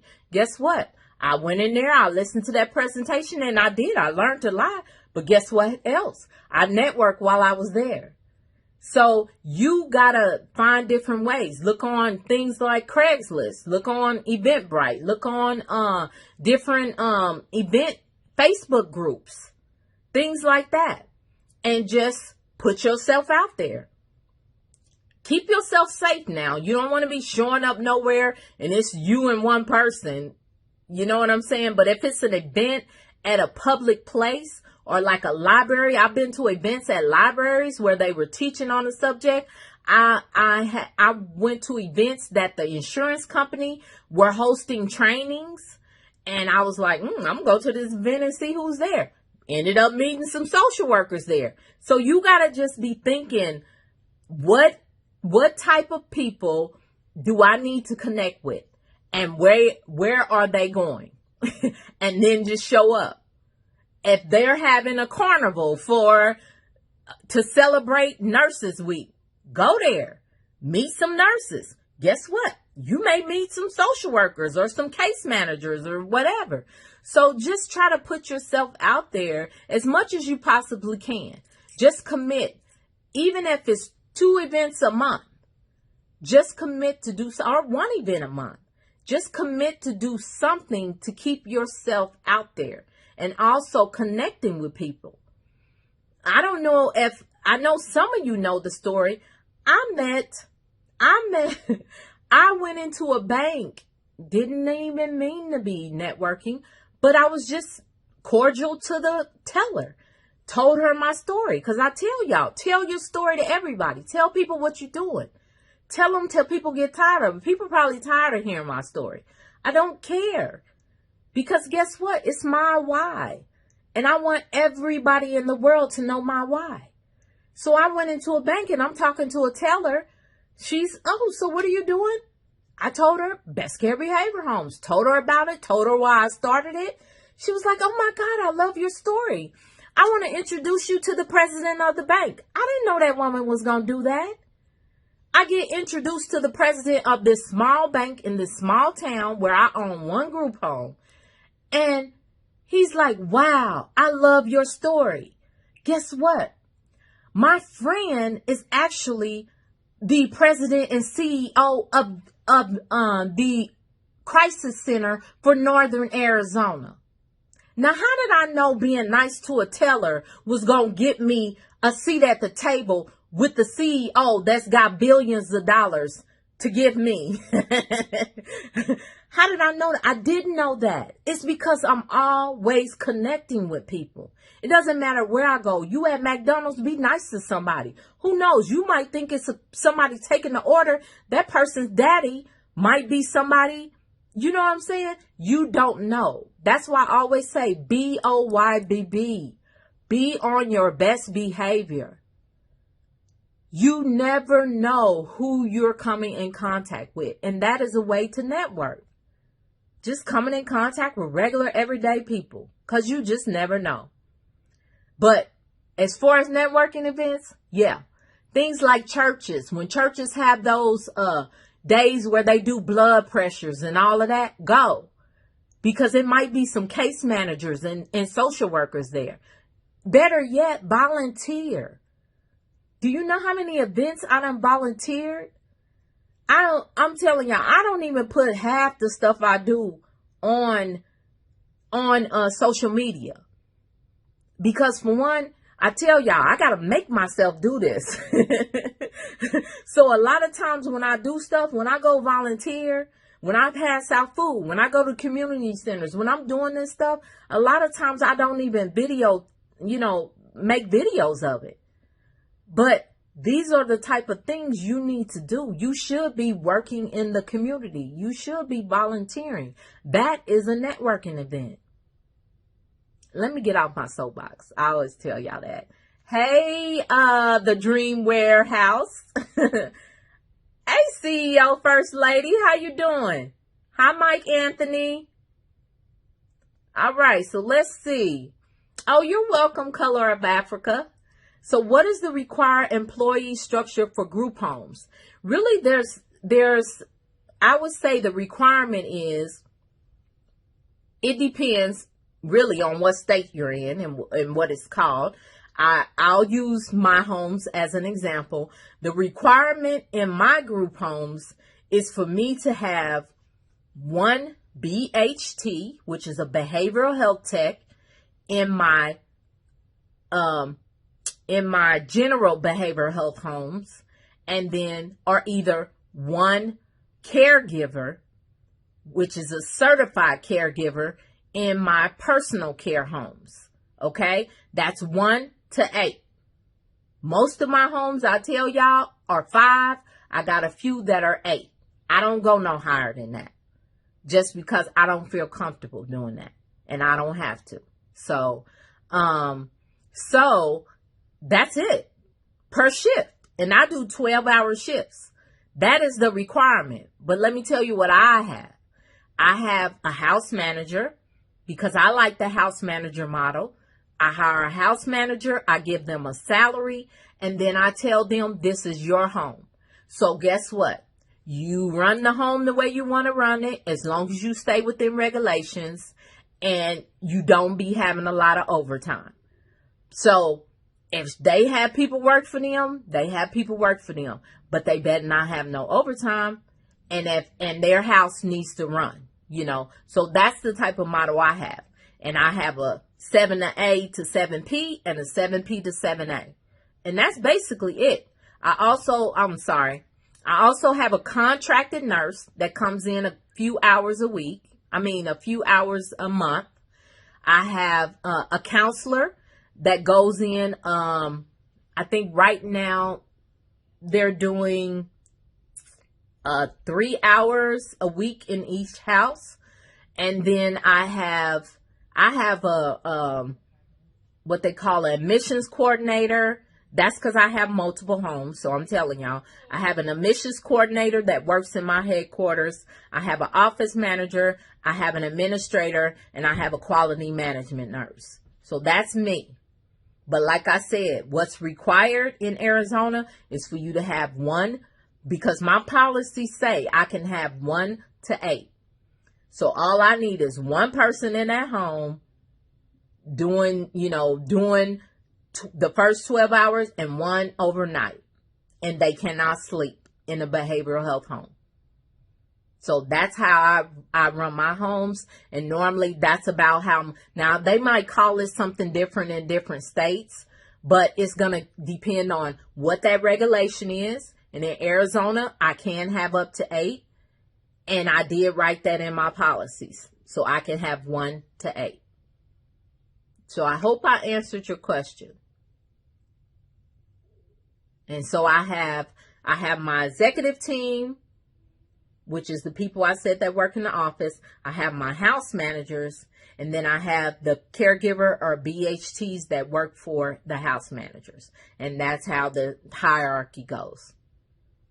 Hey, Maiden. Hey, Brianna, sorry.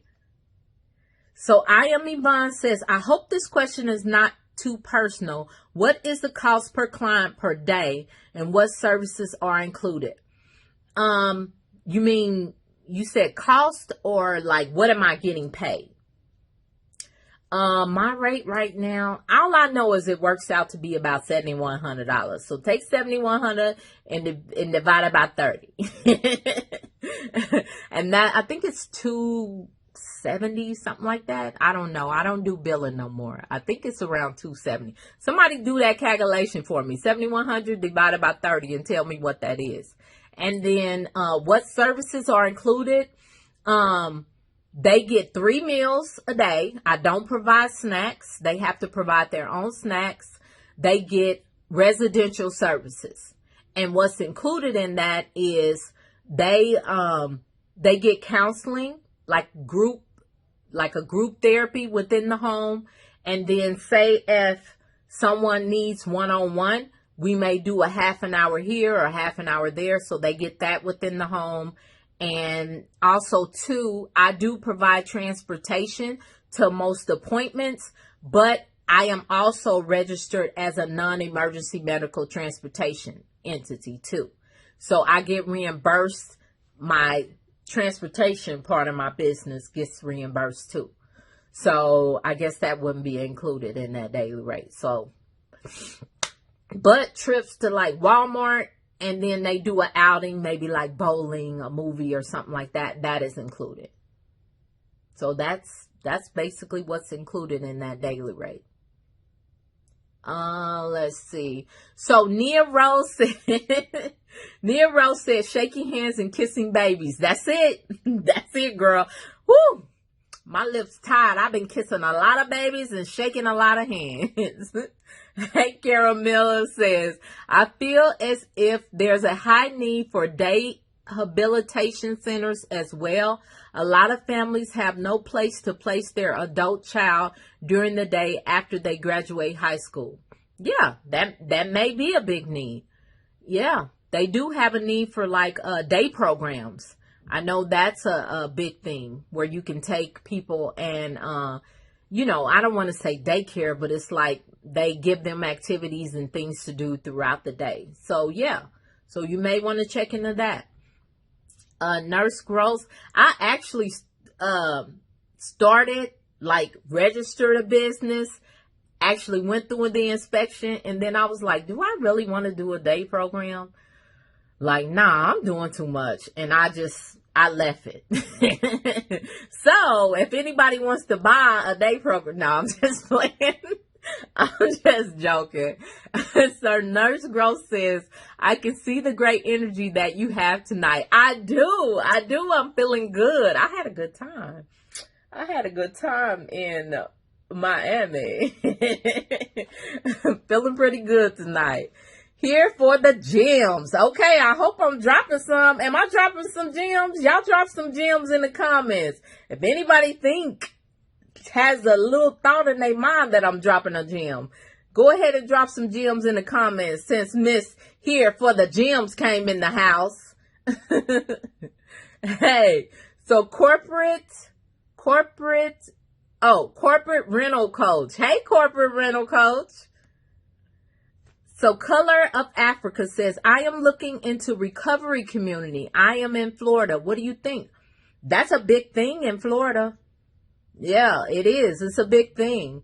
Just know that when you do those type of homes, I know they do have agencies that basically kind of assist with like funding and stuff like that, but just don't expect from the beginning, like the numbers that I'm saying. Okay. So I just want to let y'all know that that's for behavioral health, totally different than recovery, sober living, totally different.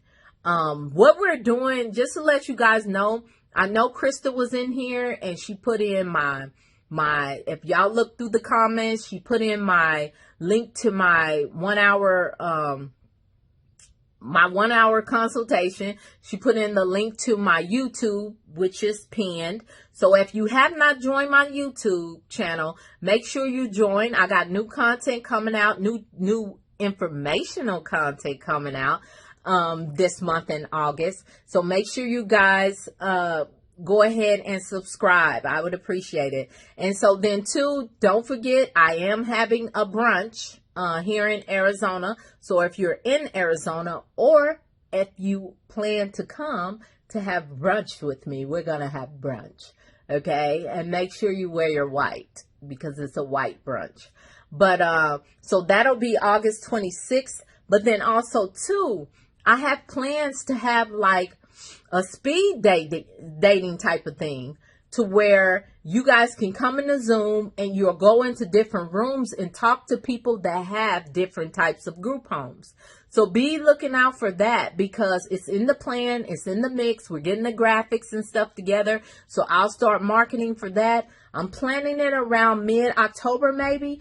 That way, the questions that you guys have about what type of group home or what does it entail with this type of group home, it'll be me talking about behavioral health, somebody else talking about another group home. So we might have like 5 different types of group homes. And then you can do breakoff sessions and you can go in there and you can learn so you can know, really hone down what type of group home you want to do. So be looking out for that because that is in the plan. All right. That way you can know kind of the differences and things like that. Hey, Andre. Hey, elite athletes. Oh, thank you. Color of Africa said $237. So it's $237. I am a mid-tier. I'm on a mid-tier type of group home. There are group homes that pay way more than that. I'm going to tell you guys. There are group homes that pay way more. But I am on a mid-tier and I'm okay with that. You know, because my homes run pretty smooth.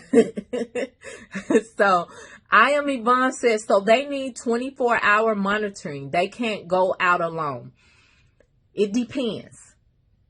We learn our clients. We adjust depending on the client.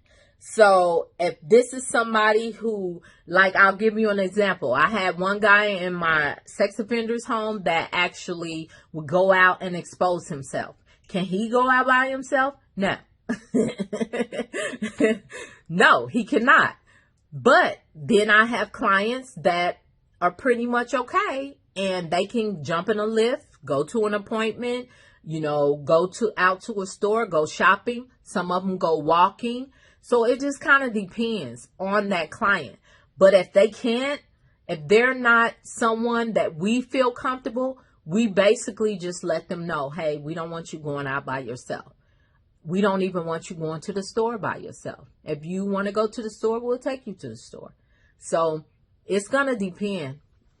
I honestly, because the thing is, like, one client, it wasn't my client. It was another company. Some man walked off, no shoes in Arizona, 3rd-degree burns on his feet. So do you want somebody who's a wanderer leaving your home? So you got to think about that. When it comes to your clients, you have to read their files, read their history, learn your client, learn what they're able to do, and then base it on that. Okay? Hey, Miss K. Oh, I am Yvonne dropping the gems. Oh, thank you. Hey, I am Queen. Thank you, B. Smith. Hey, corporate rental coach. Hey, this chick flips. Thank you. Thank you. Nurse Gross. Y'all giving me the gems. Oh, thank you guys. I appreciate it. I wish that was, can y'all tell somebody to put one of them right there? Yeah. Thank you. Thank you, Healthcare Babe. Thank you here for the gems. Hey, Peter. Gosh, Peter, I haven't seen you in forever, girl. Where you been? Where you been? I have not. It's been months. Has to be. It has to be. It has to be months. I haven't seen you. Where you been? Tell me what's up. Hey, Big Duke. Big Duke says yes. Hey, Kilolo. Thank you for the gems. Kilolo says, I will join ASAP. Okay, join. Hey, and don't forget, if you have not joined the Group Home Millionaires group on Facebook, or if you can't find it, some people were saying there were multiple groups. If you can't find it, DM me. My BA will send you the link. Just put in there, what is the Facebook group? And they'll DM you the link. Okay? Hey, Perry Boss Barber. Humdy. Hey, Humdy. Hey, Miss Bling says, what kind of home that gets paid more than that? Just curious. A higher level of behavioral health, or like DDD, MRD, or whatever it's called in your state. That is a higher level. There's people getting paid $500 and some dollars a day in some states, but it depends on what type of care. I like that low key care. You know what I'm saying? I like that. That's just me. But yeah, they do. They get paid more. Some people get paid twice as much as I do. And I'm okay with that. I ain't greedy. And not to say they greedy, but I'm just saying you get paid for what you do.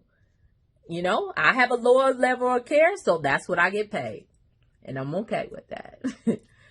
So how many homes do you have? Are all of them behavioral health? Yes, ma'am. Every single one of them is behavioral health. And I have 10 on record. I always tell people, stay out my business. No, just playing. I have 10 on record. But yeah, but they're all behavioral health. They're just different kinds, you know, but they're all under SMI, which is severely mentally ill behavioral health. I just do different kinds. Thank you, Hamdi. Hey, Rezia. Spirit Fan says, do you have to pay for a private day program services for the clients to go during the day, or do you have to make your own day program? In my type of group home, I have to make my own. So I have a whole 6-week skills training, which is also for sale. No, just playing. But I have a whole 6-week skills training that I go through with my clients. And so I do my own day program. My type of home, we have to provide the services within the home. So yeah, I don't send my people out all day-to-day programs. To my insurance companies, that would be called double dipping. And if y'all haven't heard about all the Medicaid fraud going on in Arizona and the FBI being here and all these investigations and over 200 group homes and clinics being shut down, I'm still open. FYI, okay? It's a lot of people getting shut down. Because I don't believe when the regulations say do something, now, yeah, we might forget a trash liner. But I'm not trying to do no double dipping. I'm not trying to cheat Medicaid. I'm not trying to do any of that. Okay? All right. So, hey, beauty is Tiana. Kilolo says, lower level care is great. I work in a psychiatric hospital. Yes, ma'am. Drop them gems. Lower level care is okay with me. I like being that mid tier. I'm okay with it. So Hamdi says, been starting and working on stuff. Next year we launching the business. Just waiting for the licensure. Yes. I hope that your call was very informative. I know I didn't get to be on there long, but I hope that the call that you booked was very informative and that you did learn something and we were able to help you. So but my thing is, I know my team go hard, so I ain't even worried about you while I'm saying I hope. I know they did. TRC Cleaning says, yes, in Florida also. Okay. What's the T? When you cheat yourself. That's right. You cheat yourself. Because my thing is, you may have made all this money. Everybody was trying to come to me. I kept telling y'all people was throwing stuff at me. People kept coming for me like, you could be making so much more. You could be. And I was like, I don't play them games. I like freedom. I got freedom up on my wall because that's what I like. So if it take me making less money, if it take me making $4 million this year and not making 18, I'm okay with that. I'm okay. Because I like freedom. Let's see. Beauty is Tiana says, how does the pay work for the behavioral home? Just wondering. Well, me, myself, I get paid through Medicaid. Like I said, the majority of my funds come through Medicaid. And so you just have to bill. You bill for Medicaid and then they pay you. They reimburse you. So that's basically how it works. I do get paid a small room and board from my clients. They pay up to 30% of whatever their income is. But that's basically it. And that's how it works. I hope I answered your question, beauty. What's the T? What you congratulating me for? What you congratulating me for? What's the T? Let a Girl Try says, with behavioral health group homes, can you start applying for licensure before buying your home? It depends. I'll say this. If you do DDD, you can start applying before you get a home. If you do regular behavioral health, you cannot. You have to have the home. Okay? All right. So I hope you understand what that's a higher level of care. You can't start the application without having the actual location. All right. So Humdy says, yes, it reaffirmed everything I have been feeling. Awesome. Good. We aim to please. We aim to please. Humdy recently did one of the 1 hour consultations. So we aim to please. Yes. Freedom. Yes. What's the T? You already know. I like my freedom. It's Cakeins. Hi. Hey, Ramal. What's King Free? My freedom. Me freedom. I can say it. So me always. Yes. Freedom. me and what's the TV going? Look. All right. So Healthcare Base says, have you had any experience with private pay clients? Yes. Like I said, I do accept behavioral health private pay clients, but I will not do it if they don't have a guardian or a payee because I need my coins. Yes, I do this out of passion, but I am in business to make money. Therefore, I need to get paid. And like I said, if you're doing a behavioral health client who is unstable, they may get off their meds, whatever, who knows? One day they are Charles, the next day they are King Charles, and you live in the royal castle, and it is his castle, and he don't have to pay you no rent. No, I'm not doing that. I'm not doing it.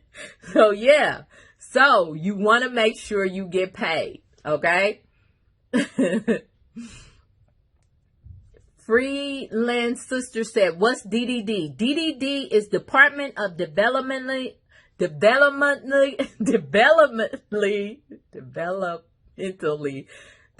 of Developmentally Disabled. I'm all tongue tied, y'all. Sorry. That's what DDD is. It's a higher level of care. Okay. These are some clients I know that are in DDD. It's 1-to-1. It's 2-to-1. Some of them. Two workers to one client. Yes. I got invited to an event. That's what I'm saying. The insurance, DDD, no, it wasn't the insurance company. It was the actual Department of Developmentally Disabled. Asked me to come in and be a part of a focus group. Things like that, when you put yourself out there, things like that will happen. Guess what? I went to the focus group. And I don't feel like it's HIPAA because y'all don't know these people, and I'm not giving y'all no names because I don't even remember the names. But there was a client that needed a nurse. He was on the level where he needed a nurse. So all of his workers were what I'm talking RN nurse. They had to be on the floor with him all day. And they were asking us like questions in regards to that because it was hard for them to find a RN that wanted to be on the floor with him all day. So those are the type of clients. And I'm not saying all of them are severe, but it could be somebody like that to where it's a severe case. Okay. So that's what DDD is. And I mean, I've been in DDD homes where, the client broke the nurse's nose, and they came, arrested him, and he was back that night. So, I'm not saying all because I've been in DDD homes where the client was totally calm the majority of the time. But I'm saying these are developmentally disabled people. These aren't just people with like depression, schizophrenia, stuff like that. Okay. Hey, Lika. Oh, you're welcome. Let a girl try.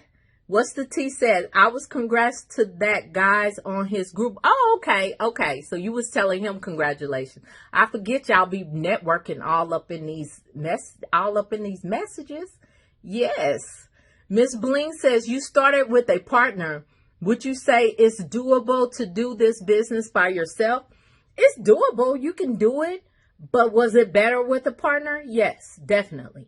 Because the thing is, she was an RN, so she did the clinical, and I was in banking, and I did the financial, and it just worked out. It just worked out for us. So, yeah. So, do you have to have a partner? No. I know people that are doing it. I think Mega's on here. He's doing it by himself. There's other people that's doing it by themselves. But is it easier? It's always easier with 2 or 3. What the scriptures say, where 2 or 3 are gathered together in God's name, he's going to be in the midst. Let's see. I am Yvonne says, are your group homes co-ed? Some of them are. Some of them are not. So, yeah, the majority are co-ed. But, yeah, I do have some that are just women, just men. Spirit Fed says, can you start at home in a mobile home? Yes. In some cities and counties, you can. You just have to check zoning to make sure that you can. And Humdy says, I found a good partner and we are crushing it. Yes. See, and you may just choose to work with somebody. You may just choose to work with somebody. I'm open to partnerships. Don't let me say that. Somebody asked me that recently. Was I open to partnerships? I'm like, I don't know. I don't want to be greedy. Beauty is Tiana says, how much can you make with a behavioral health home? Depends on what type of behavioral health home. You can make anywhere from, 20 to, heck, I don't know, $100,000 a month probably. Depending on where you're at, what type of home you're doing, what your client base is, So yeah, it's decent money. How do the clients pay for this through Medicaid? The clients don't pay for it. Medicaid pays for it. So you sign up, you get a Medicaid number, and then you bill for your services. They give you codes that you bill, and you bill for the days that you have the person, and they pay you. You get a direct deposit or you get a check. So that's basically, if you want me to go into more details on some specific, let me know, TRC. But yeah, so that's basically it. One of my house managers keeps calling me. Hey, Nisha. Hey, Mocha. Hey, Alfred. Hey, Flawless hair extensions. Where was you at when I needed you? No, I'm kidding. Hey, Neil.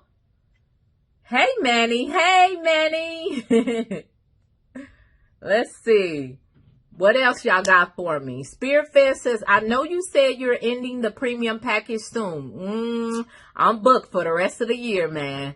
But what is the timeline of everything being set up after signing up for it? It just depends. I have had people that I was able to do in 90 days, which is kind of rare, I'll say, after COVID. We used to be able to knock them out like that. So the least amount is 90 days. The most I've ever spent on one. Let me see if my people on here know.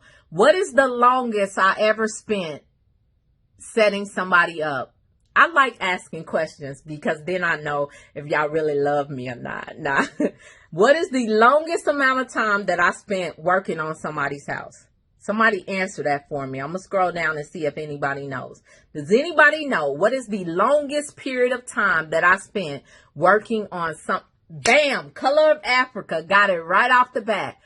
3 years.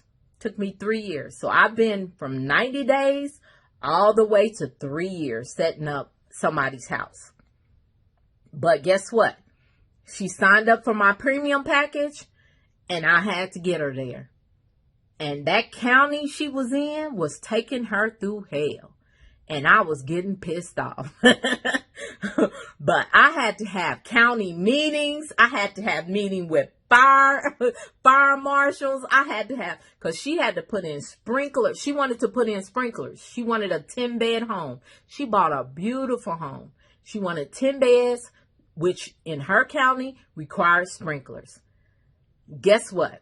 They told her she had to get new pipes running from the street. She had to put in a fire hydrant. She had to do all kind of stuff. But guess what? She got her home.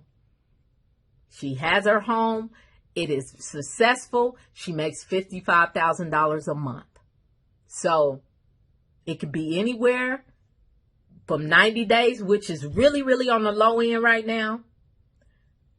The most I had was 3 years. Worst case scenario. And I ain't never had nobody even close to that. But I like to tell people the honest God truth. Took me 3 years to get her there. So yeah. But just to let y'all know, I talked with my team. I am not doing the premium package anymore. It's a lot of work on me, you guys. And I have so much going on. I have 2 mentorships now. I have my 90-day mentorship and I have my year mentorship, which positively should get you there. So you can sign up for one of those, but after I finish the clients I have up until the end of this year, when I finish getting their house done, I'm not doing the premium package no more. It's just too much work. So I'm going to let you guys do the legwork. I'm going to tell you, I'm going to coach you through. You know what I mean? I'm going to teach you how to run the home all in a group. Okay? And then my 90-day mentorship, it's all in a group. My year mentorship, it's also in the group, but you also get one session with alone or with your team or however you want to work it once a month for a year. Those are the only 2 things I'm going to be doing. And I'm coming out with new graphics and all of that on it. But yeah, we made the decision over the weekend because I'm trying to go in a different way. This is a lot of work for me doing the premium packages. And honestly, the people that go to my, and if you on here and you in my premium package, I'm not saying nothing bad about you, but the people that go through my mentorship and actually participate and do the legwork, I feel like or have been more successful and took it a lot serious than the people that just paid me to do it. And don't get me wrong, that money is good money. But me, myself, I just feel better about it if you're working through the process. I just think it makes it a better, a more successful group home. So, you know, I talked with my team. We went over it. We finally made the decision. So I'm putting it out there because Spirit Fred, I wasn't going to bring it up until I got my graphics and everything together. But Spirit Fred brought it up. So, hey, y'all know I'm transparent. Hey, Vanilla. So Vanilla says, would you do a mental health home in a mobile home? You can. You can do a mental health home in a mobile home. As long as you have, you know, enough square footage and things like that. I don't know how many clients you could get in there, but yeah, you can. You can do a mental health home in an apartment. If your apartment approves it and zoning approves it, you can do it in an apartment. Yes, I found that out doing research for a woman. So now I know you can do it in an apartment. What's the T says, girl, I like to be a fly on the wall in a co-group home. Oh, a co-ed group home. Yeah, you got to watch them. Yeah, because sometimes you get people up in there that got issues. Yeah, and you got to watch them. I done had some stuff happen here and there, but I ain't going to get all into that on camera. Hey, Mrs. Whiteside. Hey, Corin. Mrs. Whiteside says, hey, Myrrie, I'm tuning in late tonight. That's okay. It's all right. You can watch the replay. Hey, Natural Nikki, I'm about to see you soon, ain't I?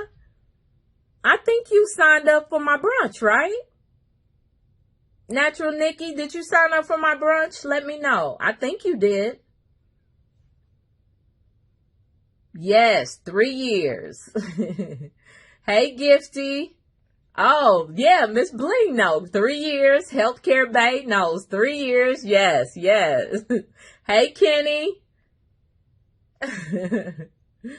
Big Duke said 3 years. Big Duke, I didn't even know you had been around that long to know that.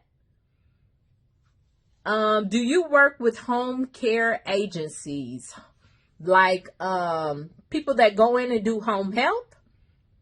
I don't really need that in my homes. So I really don't work with home care agencies. And then, like I said, y'all know I got 2 nurses on staff. So a lot of stuff like the injections and stuff like that, I just have them do it. I think that's what you're talking about. The home care. Yeah, we used to have a home health, but we ended up selling it right before COVID. Let a girl try. So how much are those programs, please? So how much are my mentorships? As of now, look, I'll tell you what we discussed. The prices may change. I'm just letting y'all know, being honest. As of now, the 90-day mentorship is $24.97, and the 1-year mentorship is $59.97. Okay. Y'all know I don't like talking prices on my lives because people go in and watch this 2 years from now and then be like, hey, you said no. But, you know, it is what it is. Prices are subject to change. Kilolo says, I want to house 8 people in a behavioral health home. How many bedrooms do you need? It's going to depend on what the regulations is. Most regulations says you have to have 60 to 80 square feet per person, depending on what state you're in. So you're going to have to see how big those rooms are to see if you can house 8 people. Okay? TRC Cleaning says, is insurance expensive when you're running a group home? Yes. It is. I think the last time I looked, I was paying out $28,000 on liability insurance for my group homes. It's expensive. Spirit Fed. Wow, I'm so sad. I was going to sign up for the Yeah, I had a group that just circled back around. I guess they were waiting to get their line of credit or their funding or something, and they just came back and they were like, no. I was like, I'm sorry. First of all my spots are filled for the year. Y'all know I do 4 a quarter. That's it. Because it's a lot of work. They're filled. I'm filled up. And then when I was discussing it with my team and just letting them know, they was like, well, why don't you just stop doing it? And I'm like, but it's my premium package. And they were like, do you really need to do it? I mean, like, what is, so, you know, my VHP, she's so analytical. She's like, okay, so what's the pros and cons? Let's go over this. And so we went down the pros, we went down the cons. The cons was more than the pros. She said, so Myrrie, are you hurting? I said, no, I'm not hurting for nothing. She said, okay, well, let's just discontinue it. So blame it on her. No, I'm kidding. No, it was a collective decision. So yeah, it's a lot. It's a lot. And I know some people might look and be like, well, gosh, because if y'all don't know, I charge $50,000 for my premium package. So if I'm leaving a lot of money on the table, but it ain't really leaving money on the table. Because what did I tell y'all was important to me? Freedom. And I love the mentorship vibe. I love it. I love getting in a Zoom room. And then, my mentees, they know if I'm in town, if I'm somewhere that they are, I pop in. Hey, I'm in Dallas. Can I come by? They be like, yeah. Or, you know what I mean? So I just like it. I like the mentorship better. It makes me feel better, like I'm really doing something. So, Color of Africa says, can you please talk about zoning? What do you want me to talk about with zoning? Basically, you just need to call your zoning department in your area and give them the address and tell them what type of group home you're doing, and then ask them, is that home zoned for that? That's it. That's it. Because there's different things that you may be in an R1. Well, I don't go through none of that. Just tell me if I can do a group home. You know what I mean? They got different codes for it. Nope. Can I do a group home? That's all you need to know. So you don't need to know, because some people ask me, what type of zoning does it have to be? I don't get all into that. I call the zoning department and I ask them, because y'all got to realize I be dealing with people all over the U.S. I ain't got time to be searching for no specific. No, y'all know me. Hey, how you doing? This is Myrrie Hayes. How was your weekend? Well, great. Can you check zoning on that property for me? Yeah, let me give you this address. I'm planning on doing a behavioral health group home. And I just want to know, at 123 Phyllis Avenue, is this zone for that? I mean, is it okay? Oh, it is? Oh, okay. Or you might get a zoning department that says, you know, you got to put in the application for us to check zoning and pay this fee. Well, guess what? You put the application in and you pay the fee. Because some zoning departments are making you pay for it now. So just contact them. You ain't got to know all the ins and outs. Just contact them and let them do their job. Okay? Because even if you do it yourself, because you're trying to get around the fee that they charge, what if that zoning's wrong? I just told y'all, I had one of my clients, zoning came to his house and said his zoning wasn't right. Guess what? He may have to shut down his house. So check zoning. Call them. Okay? All right. So, hey, Natural Nikki. Oh, so yeah, I will see you at the brunch. August 26th, you guys. My brunch in Arizona. If you haven't signed up, sign up. How do we sign up for the brunch? Dang, do I got a link somewhere?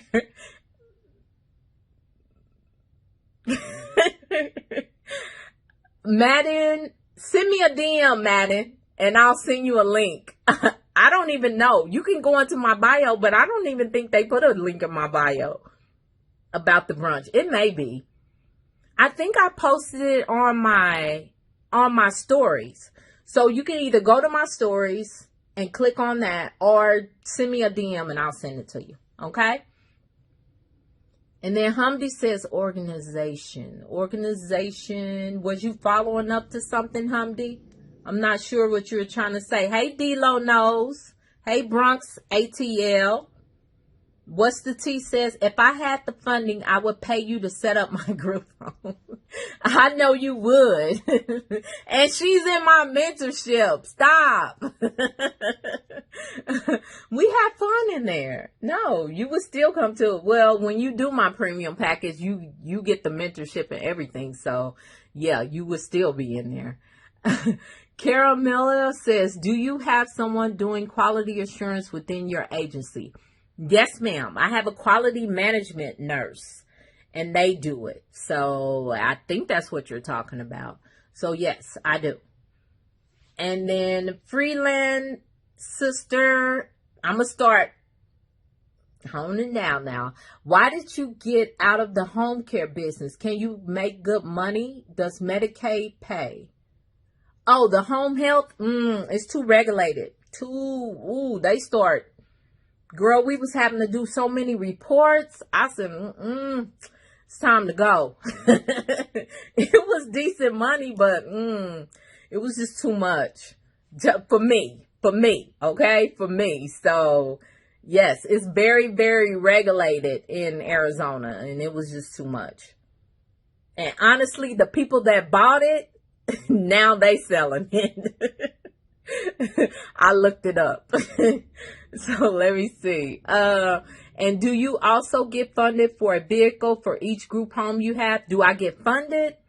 As far as I use my business funding, like I have business credit now. So I use my credit, my business credit to get vehicles for my group homes. So I didn't get any special funding, but I am, like I said, registered as a non-emergency medical transportation company also too with Medicaid here in Arizona. And so I get paid to take my clients to appointments. Caramilla says, and do you also, oh, I read that. Okay. What's the T? Thank you. Thank you, sweetheart. And you use my pink cards. I am Yvonne. I know you said you do 12-hour shifts. Do they work 7 days a week or do you have weekend staff? Weekend staff. No, they do not work 7 days a week. My house manager works 4 days. Because they are salary, and then everybody else works 3 days. Or I might have like one house, I have a nursing student that works one night a week. So it just kind of depends. But no, nobody works 7 days. How do you handle it when staff calls off? Do they get benefits and PTO? They get sick pay here in Arizona. How do I handle it when staff calls off? I don't. I have house managers. Yay! Sometimes I go, but that's very few and far between now. So yeah. And sometimes I will go to my house on holidays and I will tell people you can go home and get paid for the day and I'll work it. So it just kind of depends, you know. What's the T? Purpose and passion. God bless. Oh, thank you. You just pouring out. Oh, girl, you better keep pouring into me. Pour into me. Spirit Fair says, can I set up 2 group homes at once? Sure you can. If you, look, where there's a will, there's a way. Do it. Do it. Yep. If you can do it, do it. All right. Miss Sabrina. Hey, Miss Sabrina. Hey, Team Group Homes. Hey, that's my girls right there. Hey, CEO Ashley. Awesome. Thank you so much. You're welcome. You're welcome, Color of Africa. So Natural Nikki says, I'm so ready for the brunch. The link is on your Facebook. Okay, so it is on my Facebook. All right, so the link is on my Facebook. I guess I'm going to have them put a link on my Instagram. So we can get that on there. I don't think it's on my Instagram. But yeah, lunch is August 26th, you guys. Make sure if you want to, now it's either regular ticket or VIP ticket. And I already told the VIP people I'm going to do something nice for them. We're going to have a meeting. We might have a Q&A. Something like that after the event. So yeah, so if you want to have one-on-one with me or one on how many ever people sign up for VIP, make sure that you guys, you know, tap in. Hey, Shavonda. Hey. I would gladly hand over the money, boo, because I know I would be in good hands. Yes, ma'am. You know it. Hey, Chelsea. Yes, transportation too, y'all. Is it easy to find clients or do insurance companies refer patients to you? I get referrals from everywhere. Insurance companies refer, crisis centers refer, case managers, social workers. You want to know why? Because I have built relationships. That's why it's so important to network and build relationships. So yes, ma'am. All right. Hey, Jelly. Where is what located? I missed that, Shavonda. Natural Nikki, the link was the IG, but I couldn't click on it. So head it to your Facebook. Okay. Awesome. All right, you guys, I'm going to start winding down. Hi, Rose by Another. Hey, I am Honey Colombo. Oh, hey, I am Honey Colombo. We were just talking. See, I tell y'all I remember stuff in my mind. But yeah, make sure if y'all just coming in and you missed it, watch the replay if you have questions, because somebody probably already asked them, and all you got to do is go through and watch it and get your answers. Okay. So I am going to go ahead and get off. I'm so excited. You guys, my YouTube channel is pinned right down there. Go ahead, and if you haven't subscribed to my YouTube channel, make sure you do. I am going to be putting out some more information videos. And then if zoning is not allowed, then what? Then you can't do the group home in that home. You have to get another property. You can't. Nope. If it is not zoned for that, even an unlicensed group home has to have zoning check. So this is not just for licensed. This is for licensed and unlicensed. If you put a group home in a home that is not zoned correctly, zoning can actually come and shut you down. They can come and say you have 7 days to vacate or whatever. So make sure you check zoning. Boy, y'all coming in with, thank you. Thank you, Let a Girl Try. I appreciate it. Miss Sabrina says, I wish I can attend the brunch. You can. Just a airplane ride away from Ohio, girl. You have a wonderful evening, too. Yes, DM me, you guys. Thank you. I appreciate it, TR. You having a hard time finding a property?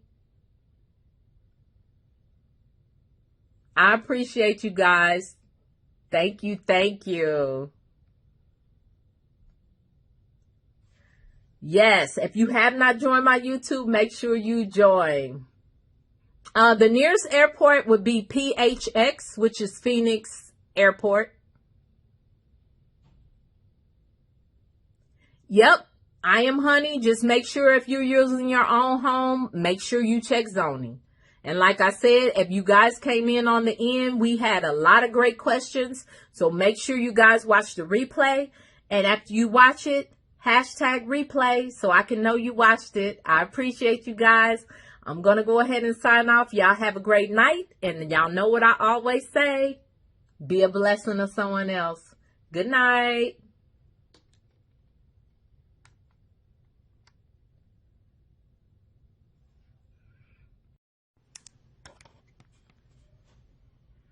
Hello. Yes. I am a little late. It is 6:30 and not 6 o'clock. Because I normally do my lives at 6 o'clock. But I am here. Hi, Derek. How are you? Oh, my goodness. Hold on 1 second. I hope that y'all can hear me. But I need to cut my phone on Do Not Disturb before somebody gets to calling.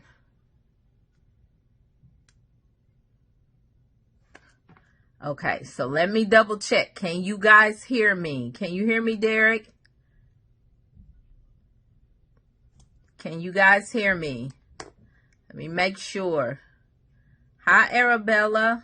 Okay, great. All right. I forgot to turn on my Do Not Disturb.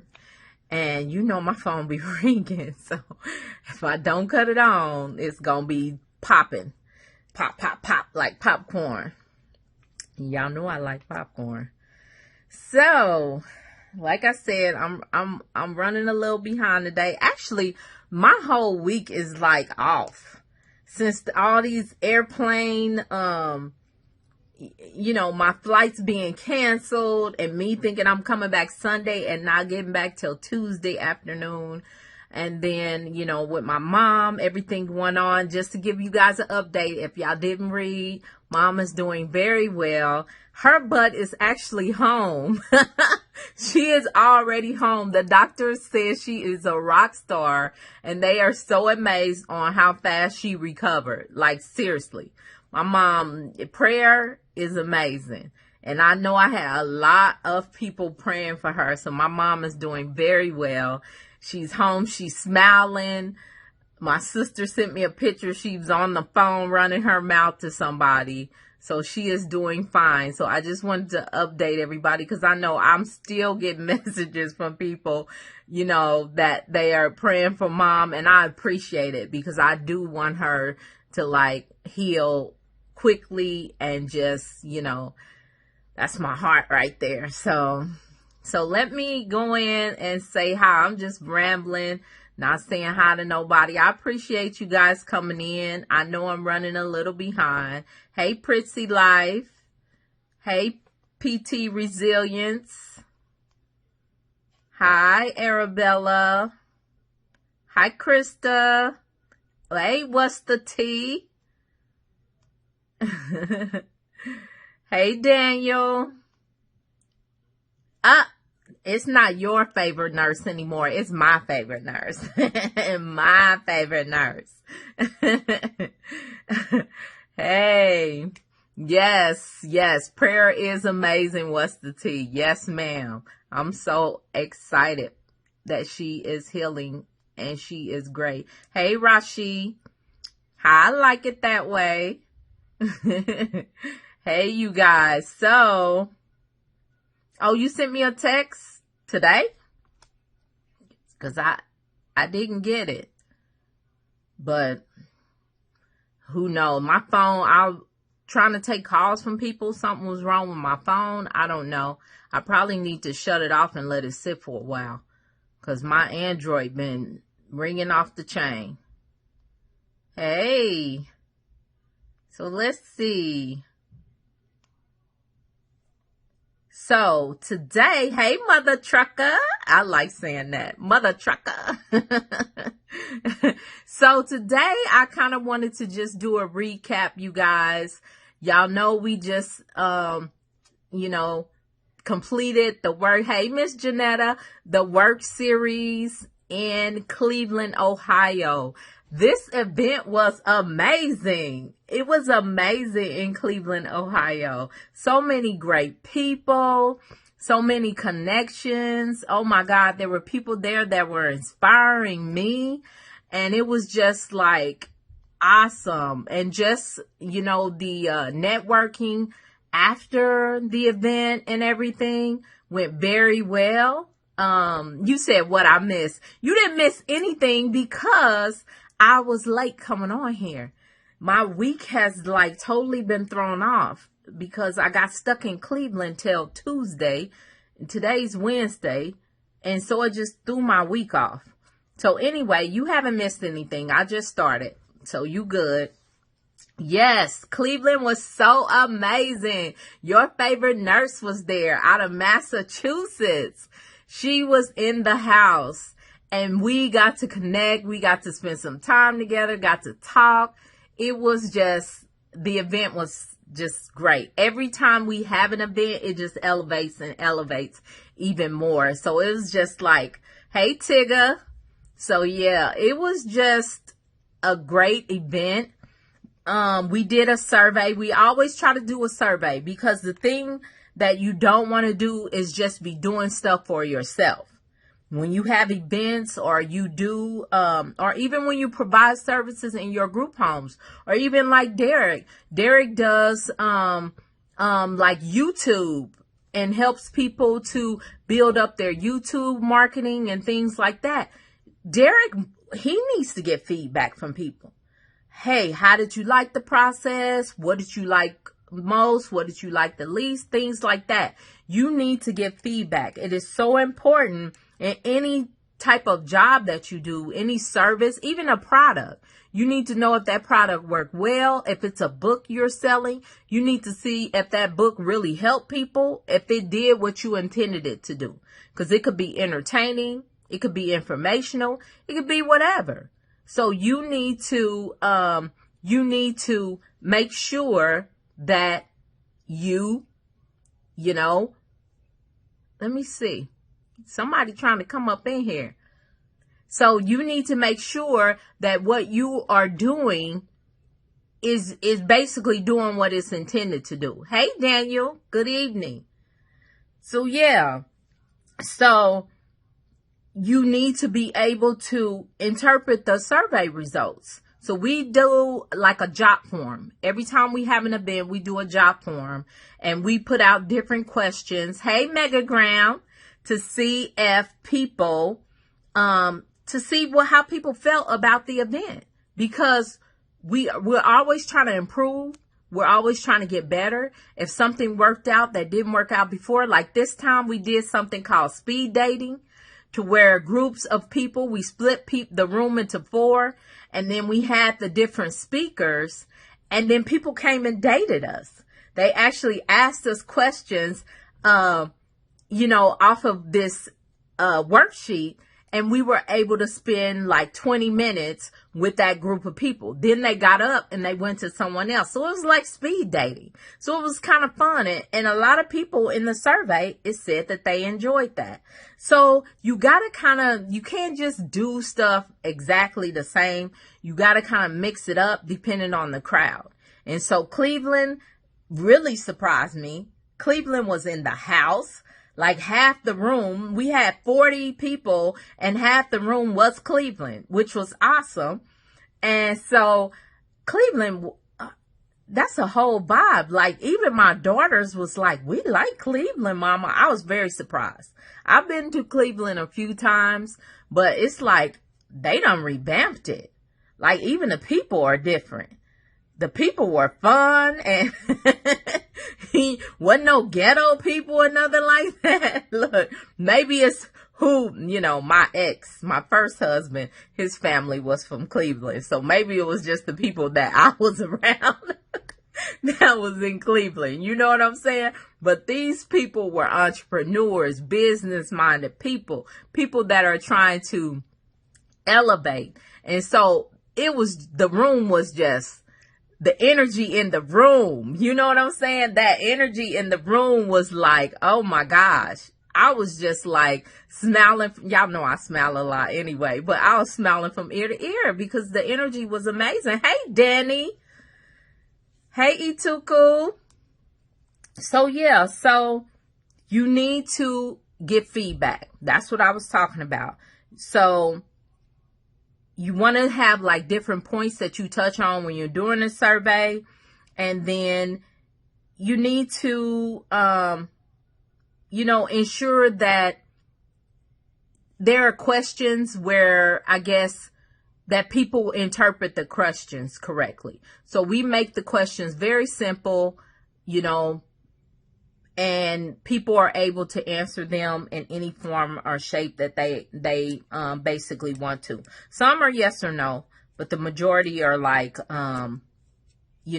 questions that you need to, that you can answer pretty easily. So I'm trying to pull up the survey just so I can kind of go over a couple of questions, because that's what I'm doing tonight. If y'all want to ask me questions, y'all already know y'all can put the questions in the comments. Eventually I'm going to work through it, but I always come on here with kind of like a focus. Today's focus is we're recapping the Worc series. If you don't know what the Worc series is, the Worc series is an event that we have that basically teaches people about group homes, different types of group homes. So it could be to start a group home, to enhance what you're already doing, or maybe to break off and do something different. Because a lot of people that come in the room will be like, hey, I want to do this type of group home. And then once they get in the room and they hear information, they like, dang, no, I want to do this type of group home. So because there's so many, there is a plethora I like saying that. There is a plethora of group homes that you can do. And so it just gives people an opportunity to learn about the different ones. I do behavioral health. I've also did assisted living, licensed. Shronica does unlicensed assisted living in Texas. And then Dwayne does sober living, and he also does IDD. So it just gives you, a whole bunch of different ones where you can pull off of that. And then we have people there that are doing like rooming houses. We have people there doing different things already. I mean, just like your favorite nurse, she started in March. She's already got 3 group homes. Isn't that amazing? To me, that's amazing. Hey, Nurse Gross. Hey, Brian. So yeah, so things that we kind of asked on the survey was for people to kind of rate their experience with the event. Tell us if the event felt organized or not. What's the duration of the event? Was it good? Was it like long enough? Did you feel like you needed more time? Things like that. We also asked them, like, what are the 3 things that you like most about it? And we got some interesting results about things that they like most. And then also, too, I'll just go over a couple of them. I'll share with y'all. So, things that they like most was how genuine the speakers were. The receipts speaks truth and shows if you put in the hard work, your receipts will follow that. So I guess they liked our authenticity. Because I know Dwayne and Sharonica, I feel like they are my brother and sister from another mother. It's like we just fit. We fit perfectly. Like a glove. You know, not the glove from OJ that didn't fit. If the glove don't fit, you must have quit. No, I'm talking about like a real glove that is your custom made glove. That's how I feel like me, Dwayne, and Sharonica, we fit very well together. And it just worked out being with them. And so another thing somebody liked, I told you, one of the things they like, the speed dating. I thought that was cute too, to like move around like you're on a speed date. So that was kind of interesting. And then what 3 things that you like the least? Because you got to get negatives, positive, and negatives. So somebody said nothing. They liked everything. Somebody said there were too many breaks. I agree. There were a lot of breaks. There were too many breaks. There was nothing I didn't dislike. The fire alarm. One night I think it was at the meet and greet. The freaking fire alarm went off and it wouldn't go off. I left because I wasn't staying at the hotel, but people said that they had to stand outside for a long time. So I guess that would be something that you can say you didn't like. It didn't have anything to do with us, but they wanted to put that on their survey, and that's okay with me. So let me see who else is in here. Hey, Perry, Boss Barber.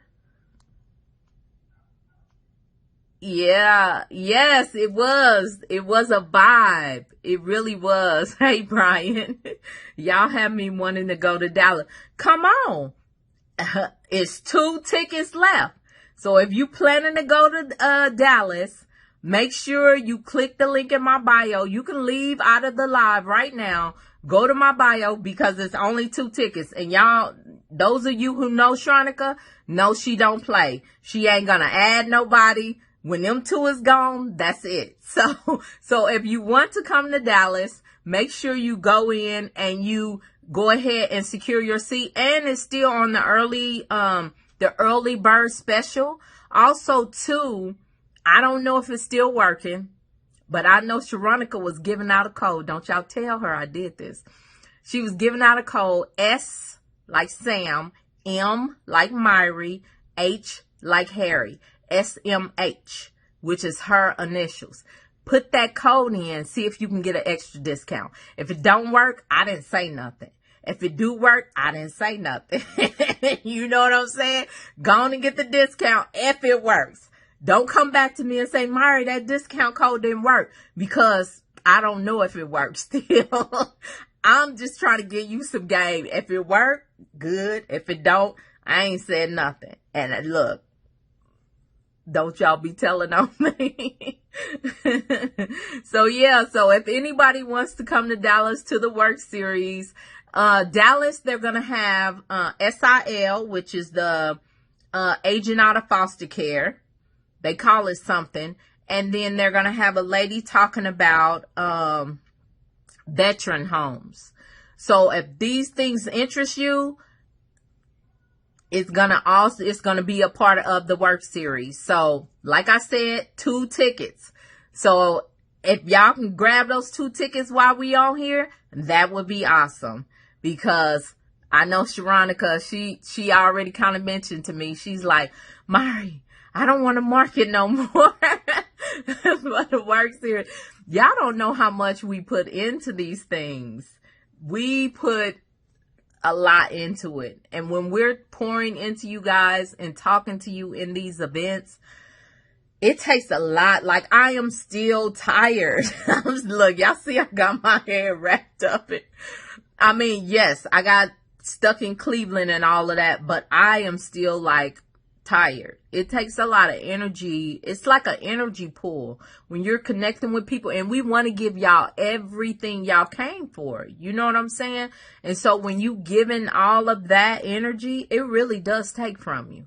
And it wears you out. So I'm just saying, even though we love it and we want y'all to come, we do put a lot into it because we want you guys to enjoy yourself. So if there's anybody on here that books those tickets, come back in and let me know. And I'm also gonna give you something. When you come to Dallas, if you book those 2 tickets, those last 2 tickets, I'm gonna bring you something. I'm gonna bring you something special. I'm just messing with y'all. Hey, what's the tea? You always trying to add something on. Just never satisfied. You like my my girlfriend that just can't let it go. She always got to get more. Talking about let's do Vegas in the fall. We can meet up in Vegas. I don't know about no event in Vegas. Y'all don't know what all it takes doing these events, man. Hey, Motors by Mia. Nurse Gross, if you register your LLC in one state, can you start your home in another state? Most states, let me think.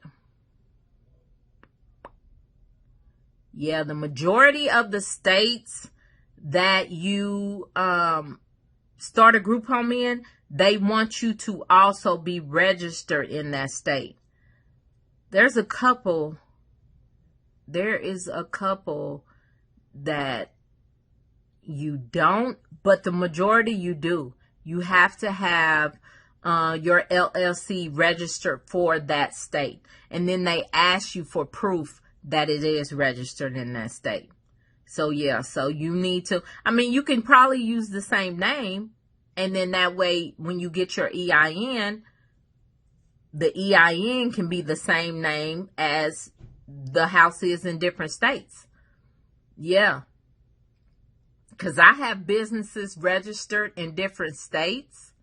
Don't be looking it up neither, because it ain't, I know how to do stuff where you can't find me. But I have businesses registered in different states, and the name of the business ends with the state that I'm actually registering it in. So I'm not going to say what the business is, but it might be Blue Black Blue, Arizona, Blue Black Blue, Florida. You get what I'm saying? So yeah, so just register, do the same business name, just register it in the state that you're in.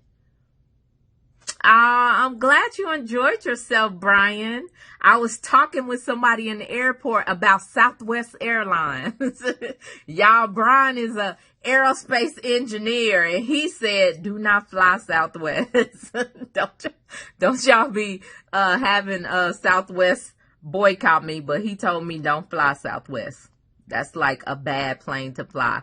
So yeah, I was talking to somebody in the airport telling them that, and they was like, really? I said, and that came from two people that work in aerospace. Your favorite nurse, Ann? I was so inspired by you. Yes, I know. She has she's on and popping. Her and her brother got it going on.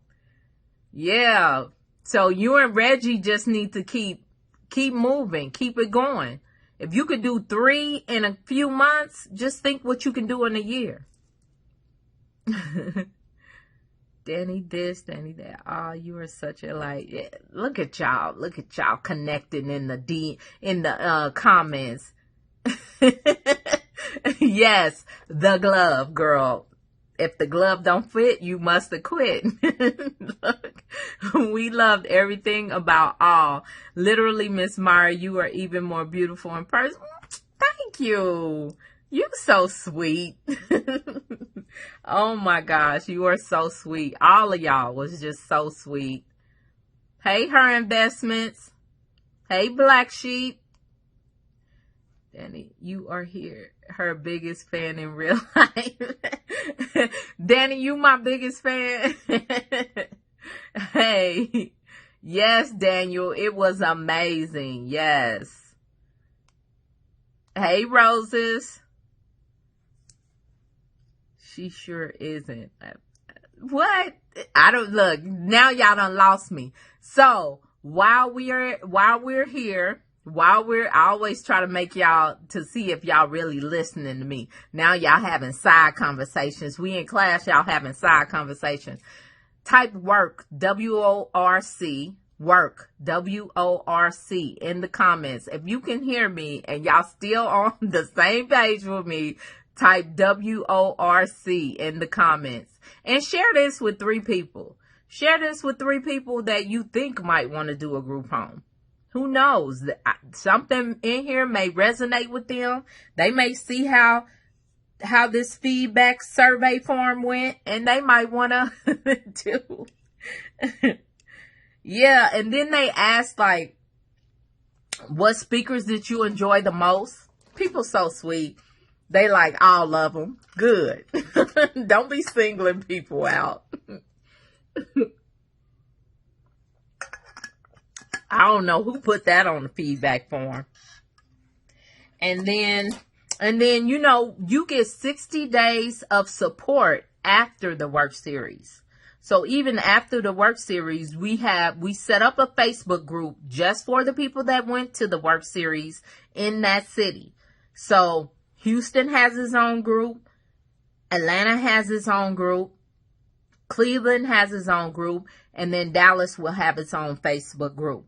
And it's only the people, so you get that small group type, you know, hands-on care. And we help support you. You know what I'm saying? For 60 days after the event. So not only are you getting support during the event, we don't just leave you high and dry. We still give you that support after the event. So I think that's something unique to the Worc series that we do that. You know, and my thing is, y'all know, my group is the most. My group is the most. My group be like, where's Myrrie? Because y'all know I be doing so much. But everybody in my group that has reached out to me and asked me for anything, I've tried to come through for them. And that's what we do here at the Worc series. We're going to try to do our best to get you to where you're trying to go. You know? So, I mean, I can't do it all. I had somebody was like, can you just give me the policies and procedures? I can't do that. I have a team. Y'all got to understand. It ain't just Myrrie Hayes, the Myrrie Hayes show. I got a whole team. And they get mad at me when I do extra stuff.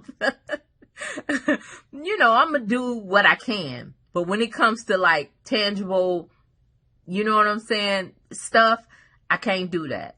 So, but you can ask me any questions. I just had a guy that passed his inspection because he booked a call and basically every hole that they said he had in his policies, we went through it and we got him there.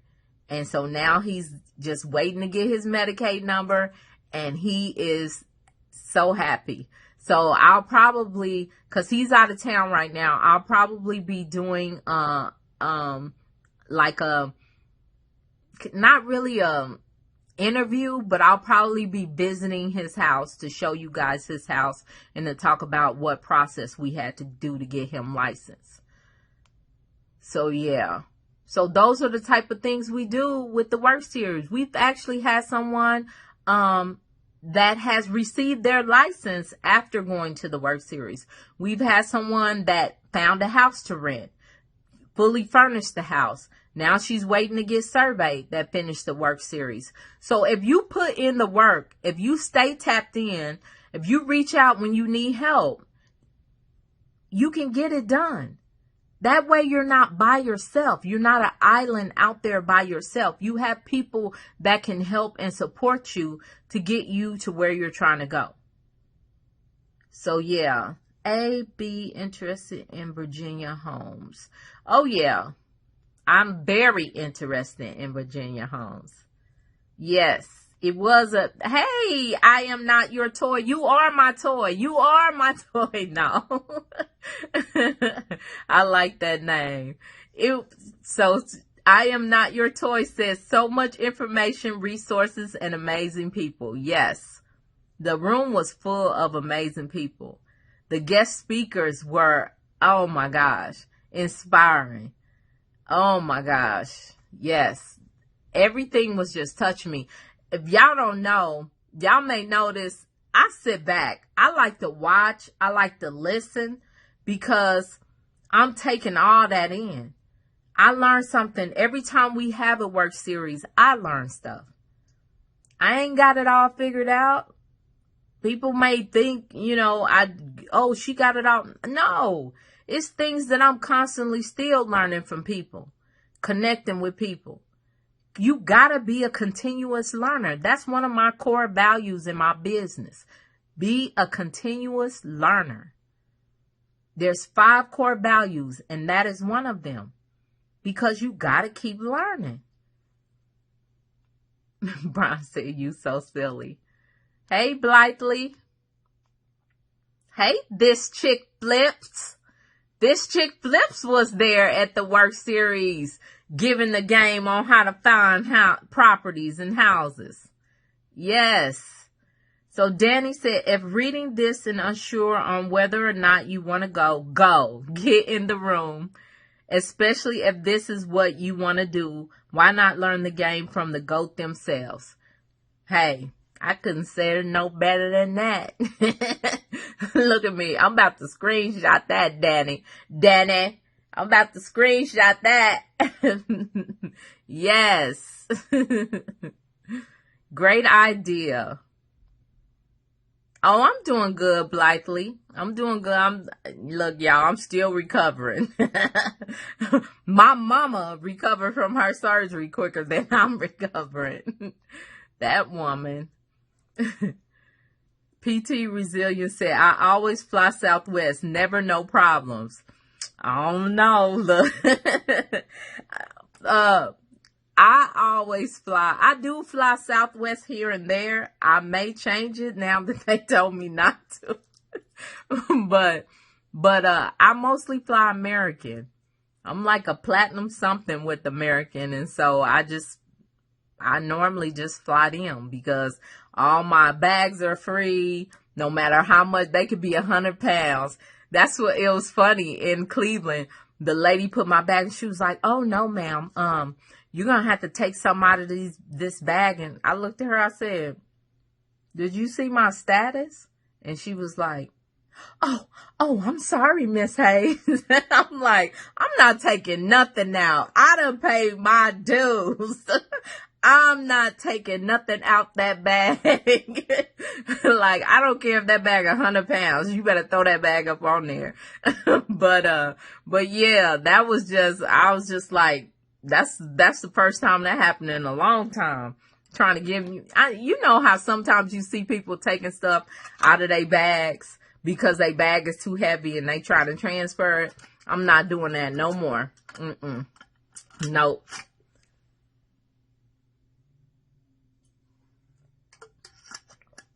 But yeah, so let's see. I'm still reading comments. Nobody has any questions tonight. We just, look, we talking and commenting to each other in the thing. So amazing series.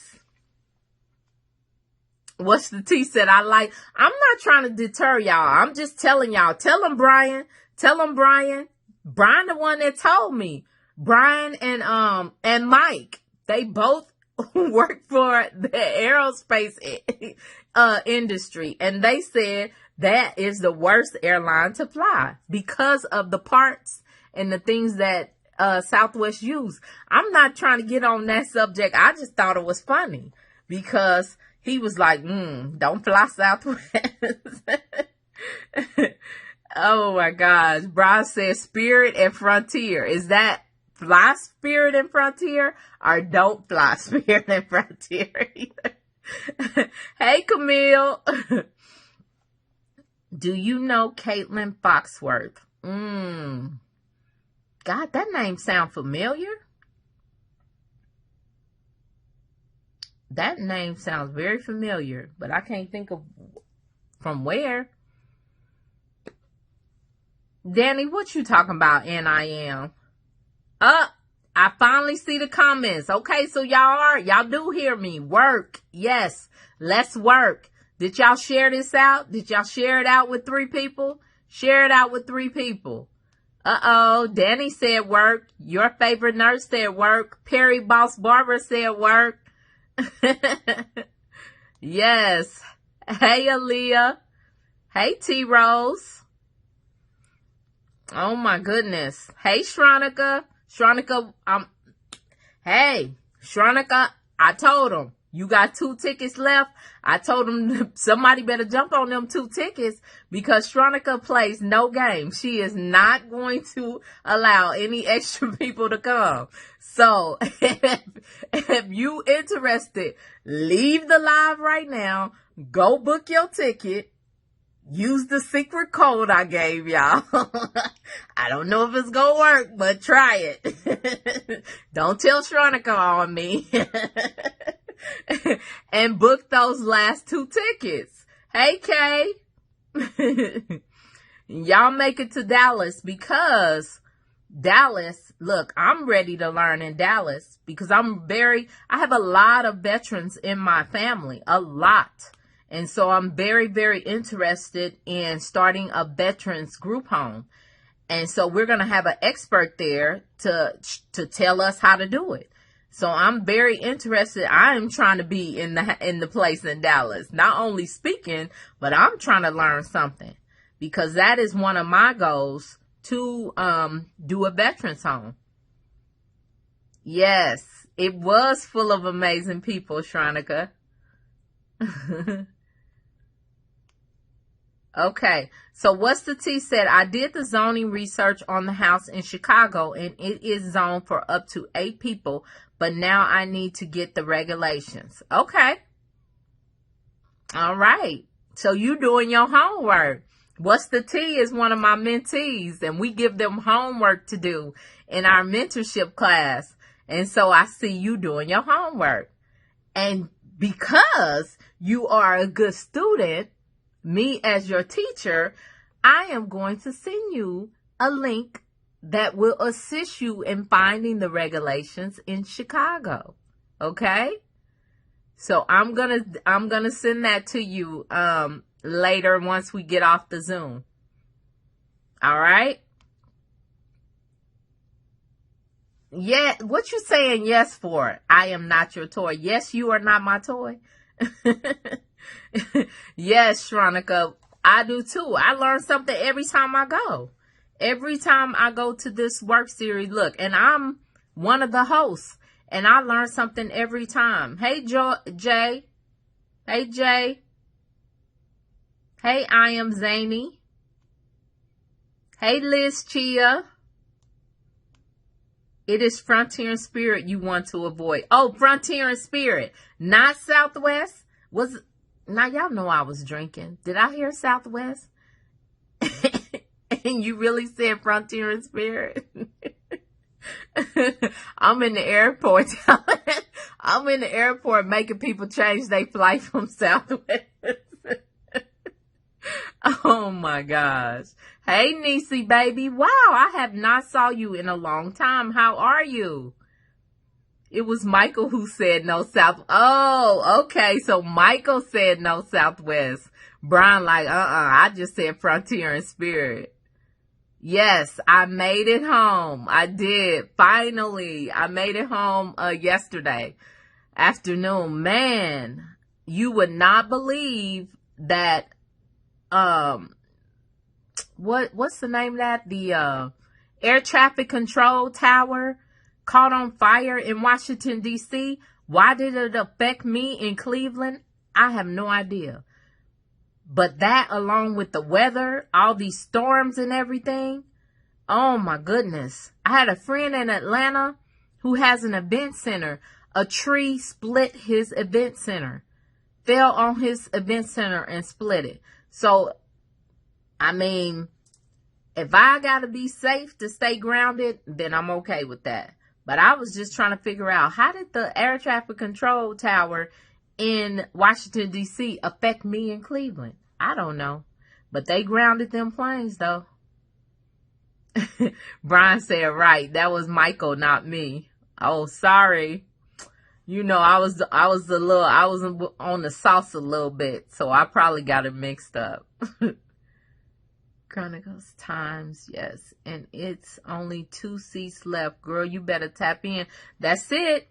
It's only two tickets. So I'm telling you, if you're planning on going to the Worc series in Dallas in a couple of weeks, you need to leave this live, go book your ticket, and then come back and tell me, I booked my ticket. See you in Dallas. Because guess what? I'm going to bring you something. I'm going to bring you something. 2 people. That's it. 2 people. I'm going to bring you something. And don't get jealous. If you already bought your ticket to Dallas, don't be getting jealous. You know, sometimes we got to take people into our bosoms and show them a little affection, and you know what I mean? And make them feel special. So the last 2, that's what I'm going to do. All right. What was your favorite part of the Worc series? Y'all put in there what y'all favorite parts were. I read y'all a couple of a couple of things on the feedback form, but I want to know what y'all favorite parts were. I am not your toy. Everybody keeps saying the speed dating. Yes, that was cute. I enjoyed that. I did. It was fun. Hey, CC Ryder. Her Instagram name is KFoxMoney. You follow her on Instagram, KFox. Oh, yeah, Caitlin. Yeah, I know who you're talking about now. Yes, Caitlin is in my mentorship group with my mentor. So, yeah, that's how I know her and her husband. Yeah, I know the Foxes. So now I know who you... I'm like, God, that sounds familiar, but I had to think about it. Yes, I do know who she is. Yeah, y'all, Shronica on here. Hollis. I don't know what that name is. Let me pin this. Pin comment. There we go. There we go. Got that comment pin. She giving y'all the juice now. SMH for extra $200 off. So if you are interested in going to Dallas, go ahead and book that ticket. Put that coupon code in there. Put that code in there, that promo code, SMH. I didn't know if she was still offering it, y'all. I thought I was giving y'all the tea, giving y'all a secret. She is the enforcer, stay. We not on the topic right now, but we get there in my shrine. Yes, Shronica is the enforcer. She's the adult in the group with me and Dwayne. Shronica keeps us focused and on point. If Shronica wasn't there, me and Dwayne would be doing all kind of stuff. We probably would have went on a field trip in the middle of the doggone event. Oh my gosh. Yo, bet. Her and her husband is my business funding coach I told you about. Awesome. She wants to set up a meeting with you, so check your text. Okay, I will. Cool. Okay. Yes. Look at you. Hooking me up. So, why should landlords allow people to run a group home with their properties? Why should they? I mean, for one, it is a long-standing renter. What is the objective when you are renting a home? The objective is to rent your home for as many months as you can, right? So if you're letting someone set up a business in your home, that person ain't gonna wanna have that business shut down after a year, I'm hoping. If you want to do a group home, you're going to want to be there for a long term. So that landlord, the benefit would be that landlord gets to rent their home for a long time. I told y'all, 2 of my properties, I still lease. Because your license does not transfer. Once you put it on that home, it's up to you on whether you shut it down and move it or whatever. I just choose not to because the rent is reasonable. You know, the house is already customized to me. So what's the point? And the houses stay full. So my thing is that landlord knows. And I've even asked them, do you want to sell? Because the first home I leased, she sold it to me after a year. These people are like, heck no, I'm getting money off of you and I'm getting higher than the market rent. Why am I going to sell to you? And I don't blame them. And my thing is, I'm not like greedy. I know everybody around me has to make money in some shape, form, or fashion. I'm okay with that. As long as their house stays full and I'm making money, then I'm going to pay them their rent. So that is a benefit for a landlord. You might have a long-term renter and you're getting that rent. It's kind of like when the stuff happened with the housing where people weren't paying rent. They got rent from me every month. So other landlords weren't getting rent. They got rent from me and it was higher than the market rate. So that's a benefit to the landlord. Chronicos Time said, does your program walk us through completely setting up the group home business? Does which program? Because today I'm talking about the Worc series, which is like a 2-day event. It does not walk you through the whole process. But then I also have, that is my collaboration with Dwayne and Shronica. Then I also have my own programs. I do have a premium package. Yes, we do it for you.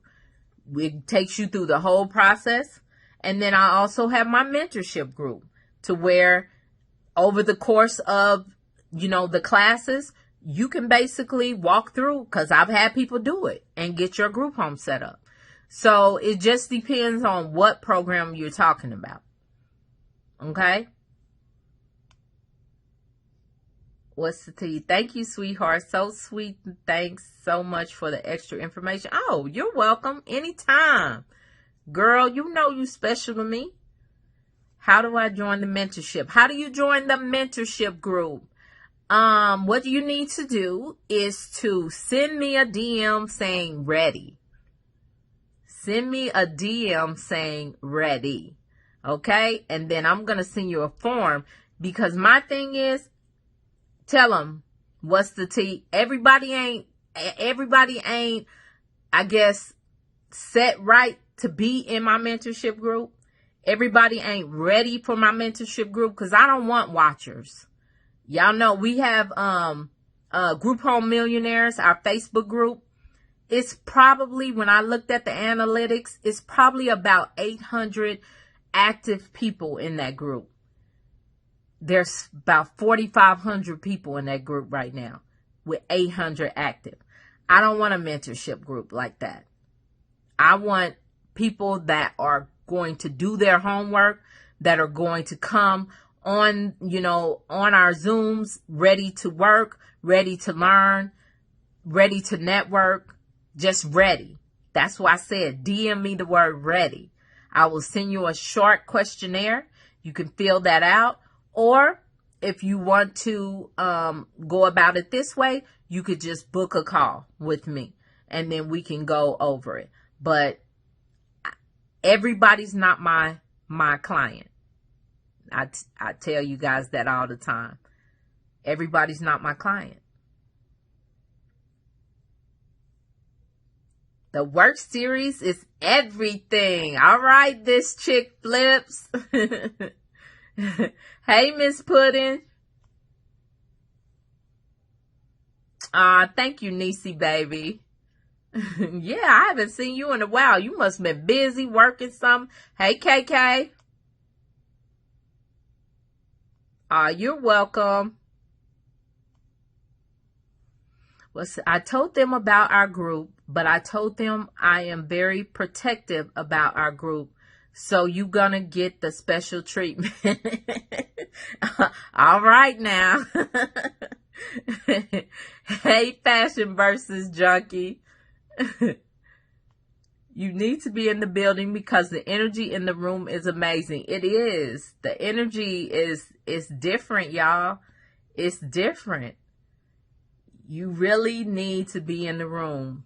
Like I keep saying, 2 tickets left. Go ahead and you can just click on that link. The pinned comment is at the bottom, or you can go to my bio, click on the link through there, the Worc series link, and you can book those last 2 tickets because it is a different feeling. It is a great group of people that gather together, and it's like we all on one accord. You know what I'm saying? We all working on the mission to help and assist people in this group home industry. Danny this says, it's so hard to say what was the best part because everything was so good. But the speed dating was a great idea. It was. A lot of people said that. Maybe we all just about dating right now. Hey, M. White. But it was something about that. It was kind of cool. Hey, Mrs. Nicole. I am not your toy. Zoning was new information for me. I am happy we were taught why it's important, a must, and how to do it. Yes. Zoning is, I always say, that is like the first thing you need to do. Once you get your property, you need to check zoning. Because if your house is not zoned for group homes, if your house is not zoned for it, you gonna set up a group home. That's like building a house on sand. The Bible says, do not build your house on sand. You need to build your house on solid ground. And that's what zoning is. Because you going to get that house together and they going to come in and say, you can't have this. And trust and believe, I didn't have them do that to somebody. Where zoning came in and shut it down. So when I say you need to check zoning, I'm serious. You need to check zoning. Your favorite nurse says, speed dating, guest speakers, networking after, just everything. Laugh out loud. Yes, it all was awesome.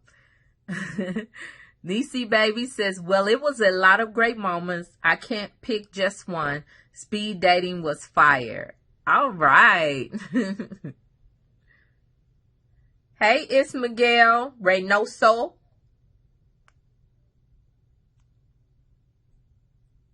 Yes, y'all. Shronica is in here. So your favorite nurse says, I loved seeing how spiritual it was. I love how we talked about God and it was just really inspiring. The thing is, I just feel like what's in you gonna come out. If it's bad in you, it's gonna come out. If it's good in you, it's gonna come out. If it's God in you, it's gonna come out. And I always tell people it's God in me. No matter how, if I try to suppress it or if I try to not, you know what I mean? It's going to come out because it's in me, you know? And that's what I feel like about the people in the room. I feel like we all know that we are blessed and we all know why. That's the favor of God on us. You know, yes, we work hard. Yes, we have faith that we can do it. Yes, but I know what my prayers are. Just like I had people pray for my mom, I know prayer changes things. And look, I wrote a play when I was younger called Prayer Changes Things. And it was about my life because I know that the prayers of my mama changed my life. I was a horrible child, y'all. I was horrible. I'm not going to say I'm a great adult, but I'm way better than what I used to be. And so I know that, you know, us connecting, us fellowshipping, just the energy in the room. You know what I'm saying? What is the scripture says? Where 2 or 3 are gathered together, I'm in the midst. So he had to be there because, heck, me, Sharonica, and Dwayne was 3 plus y'all. God ain't had no choice. That's his word, not mine. This chick Flip said it's a more stable income for sure. Yeah, group homes are a stable income because I feel like that's going to be probably one of the way future things. Look, healthcare, when you look at the 10 biggest, I guess, jobs or positions in the future in the next 5 years, half of them is healthcare. 5 of them, because it's going to be really hard. There's only so many things you can remove from healthcare because people it gotta be some kind of touch. It has to be people at some point. Now, you know, like medication, they done automated. You can punch a button on a big machine, medication drop out, things like that. But that human touch, it's going to be a while. Eventually, yeah, it's probably gonna, you know, they gonna get rid of like caregivers and stuff like that and have some robot doing it or whatever. But still, right now, this is gonna be big for a while because somebody's gonna have to take care of people. And I don't know if a robot gonna do it right. Hey, Lady J. Oh, it was nice to meet you also, Daniel. Nice to meet you also. The Worc series gives you what you need. You have to do the work all in the palm of your hands. That's right. That's why we call it the Worc series. Because you would not even, like, you guys don't even know how many people say they want a group home, but they're not willing to do the work. They don't want to do the work. They would rather have me or my team or whoever, whatever consultant, do the work for them. The best thing for you to do when you're opening this type of business is to do the work yourself. You can hire a consultant to help you, but you still want to be hands-on. You still want to do some of the work because that's how you learn how to run your group home business the right way. So do the work. Come to the Worc series. Hey, Lena Bina. What she said, everybody ain't special. Everybody ain't. But the last 2 tickets, if you come back in this live and tell me I booked the last ticket for Dallas, I'm going to bring you something special. I mean that. Sorry I'm late. Oh, girl, you all right.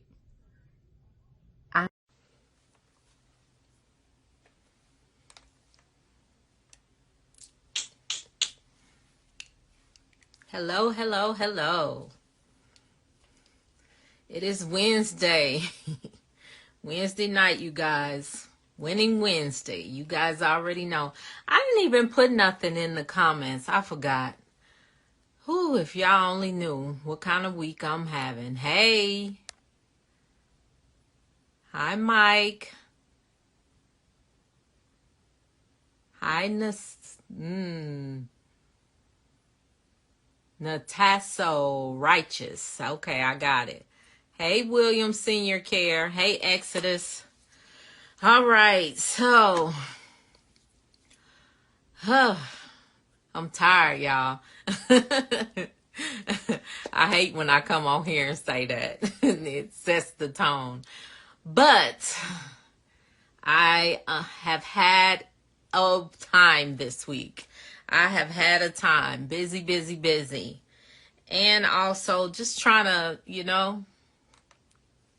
pull back, get some rest. I'm in a training class this week. Had to adjust some schedules in my homes. So I filled in this week. And I am also planning for the Worc series next week. So let me put something. What are we going to talk about tonight? Let's see. Because I was just like, it's 6 o'clock. Let me jump on. I told y'all I am trying diligently to be consistent with Winning Wednesdays. Okay, so tonight, let's see. What can I put in the comment? Oh, I'm just going to put Winning Wednesday. I got to put something in here. I just jumped on. I ain't put nothing. How y'all doing tonight? How is everybody doing? Anybody got any wins for me? Anybody want to share anything? Want me to share something? Share some wins. Make me feel good. Hey, Saucy. Hey, Snow Child. What's up, Shoreway? Shoreway out there handling business, huh? Yeah. Some of y'all checking with me. Some of y'all don't. Y'all just leave me hanging. But some of y'all be checking in with me. Hey, New York. New York got an event coming up soon. I'm excited. New York Elite. I'm excited for you. Yes. Hey, Saucy Visuals. You gonna be in Cleveland, aren't you, Saucy? I had quite a few people hit me up and say they were going to be in Cleveland, but I had a lot of people hit me up and say they was going to be in Dallas. So I guess Dallas people are chiming in. Oh, you're so welcome. You are so welcome. I'm so proud of you. Hey, Krista. Hey, Shavonda. Hey, you guys. So it is Winning Wednesday. Can somebody put winning in the comments for me? Somebody put winning in the comments for me. Let me see that y'all can hear me so I can make sure I'm communicating. I thought you was going to be in Cleveland. Yes. Saucy's going to be in Cleveland. Anybody else going to be in Cleveland? Shavonda says she winning. Shahada says she winning. Okay, Snow Child winning too. Okay. I'm doing good, Krista. Just got a lot going on this week as usual, but hey, I take it all in stride. Hey, Hamdi. I think Hamdi's going to be in Cleveland. I think so. If I remember correctly. Let me see. I think you are. Cleveland or Dallas, one of them. I know you coming. Hey, Krista says she's winning. Shoreway Dump Truck says he's winning. Yeah, you winning, ain't you? So how did the closing go? Everything go good? Everything go smooth? Everything going... Oh, Shavonda's going to be in Dallas. Okay, Hamdi. I thought Hamdi was going to be in one of them. So Snowchild said, I'm in Las Vegas, but what's going on in Cleveland? The Worc series is sold out, babe. I'm sorry. It is sold out. The Worc series. It is already sold out in Cleveland. The next stop will be Dallas. We will be in Dallas the weekend of July 13th.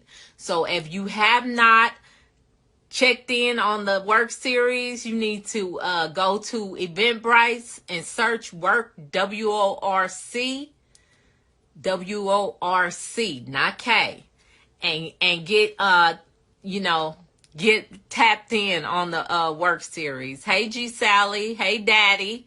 You just want somebody to call you Daddy. No, I'm just playing. Good. I'm glad. I'm glad everything went well for you. Dang, Saucy said I'll be in Dallas too. Okay.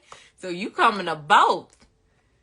Yeah, and that's the thing about it. Each event has something different.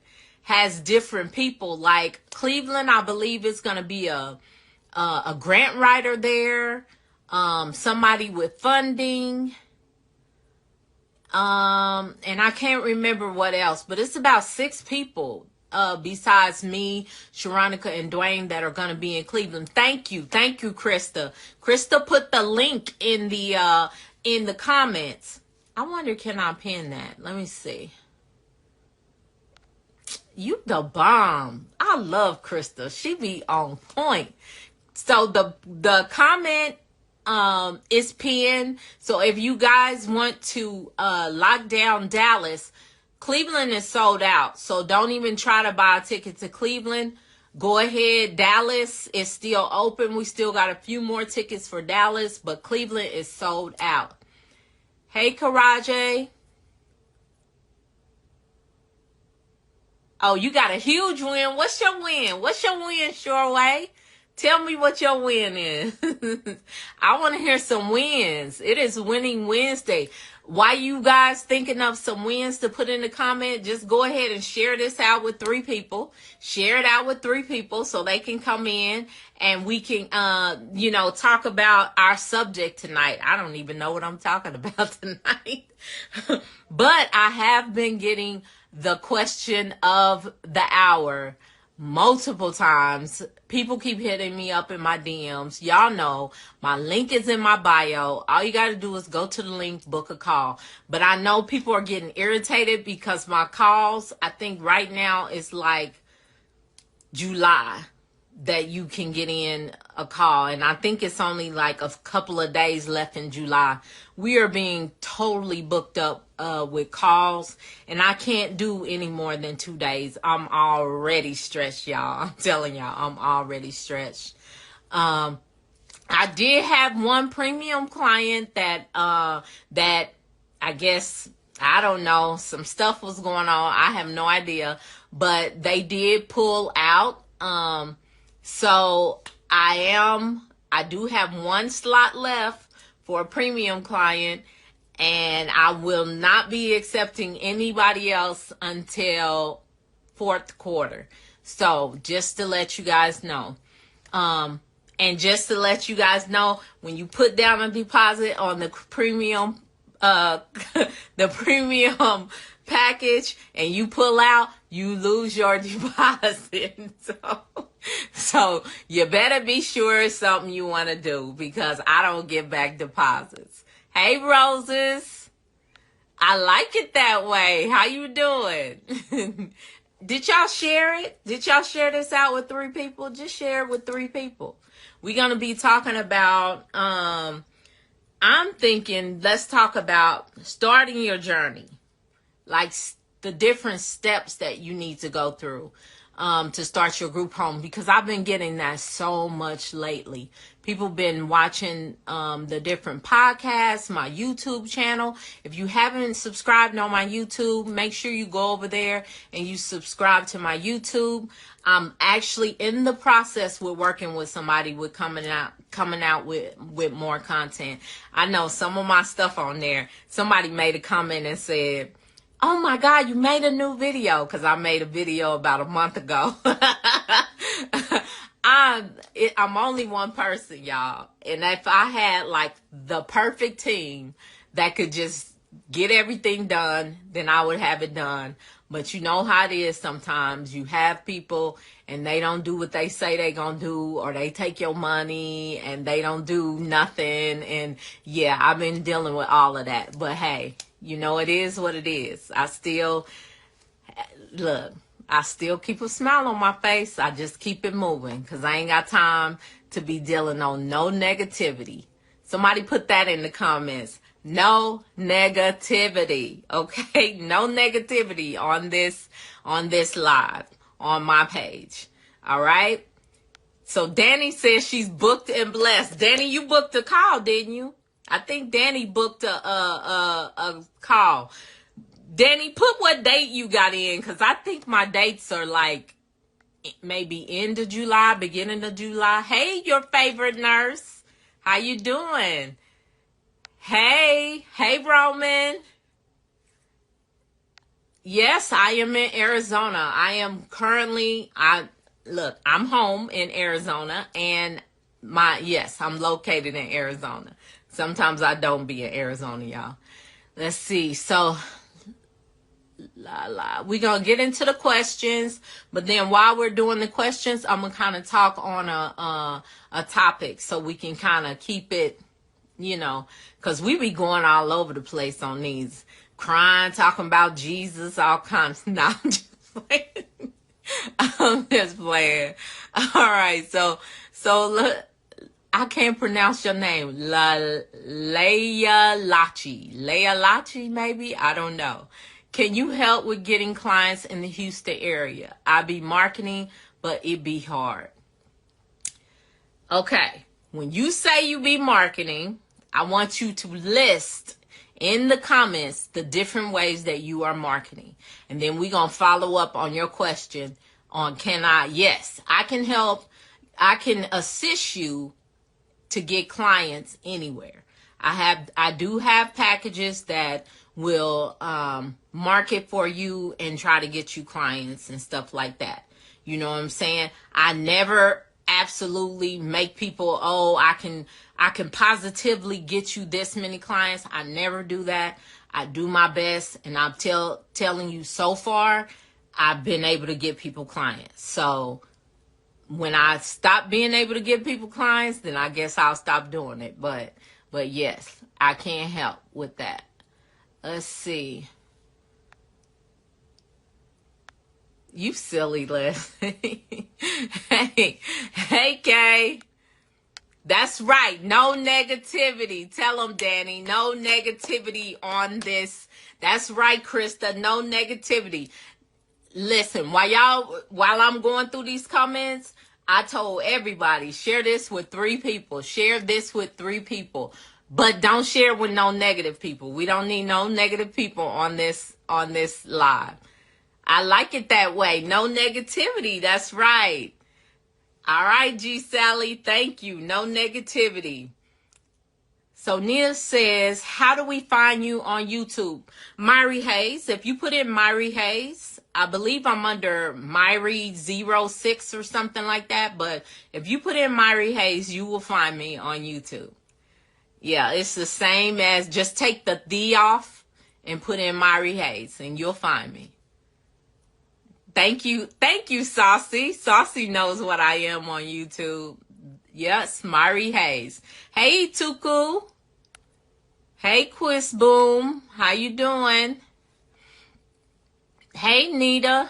Okay, so Nita says, how can I get started in Arizona? All right, so that's kind of what the subject is going to be tonight, even though I'm going to answer questions on what you guys,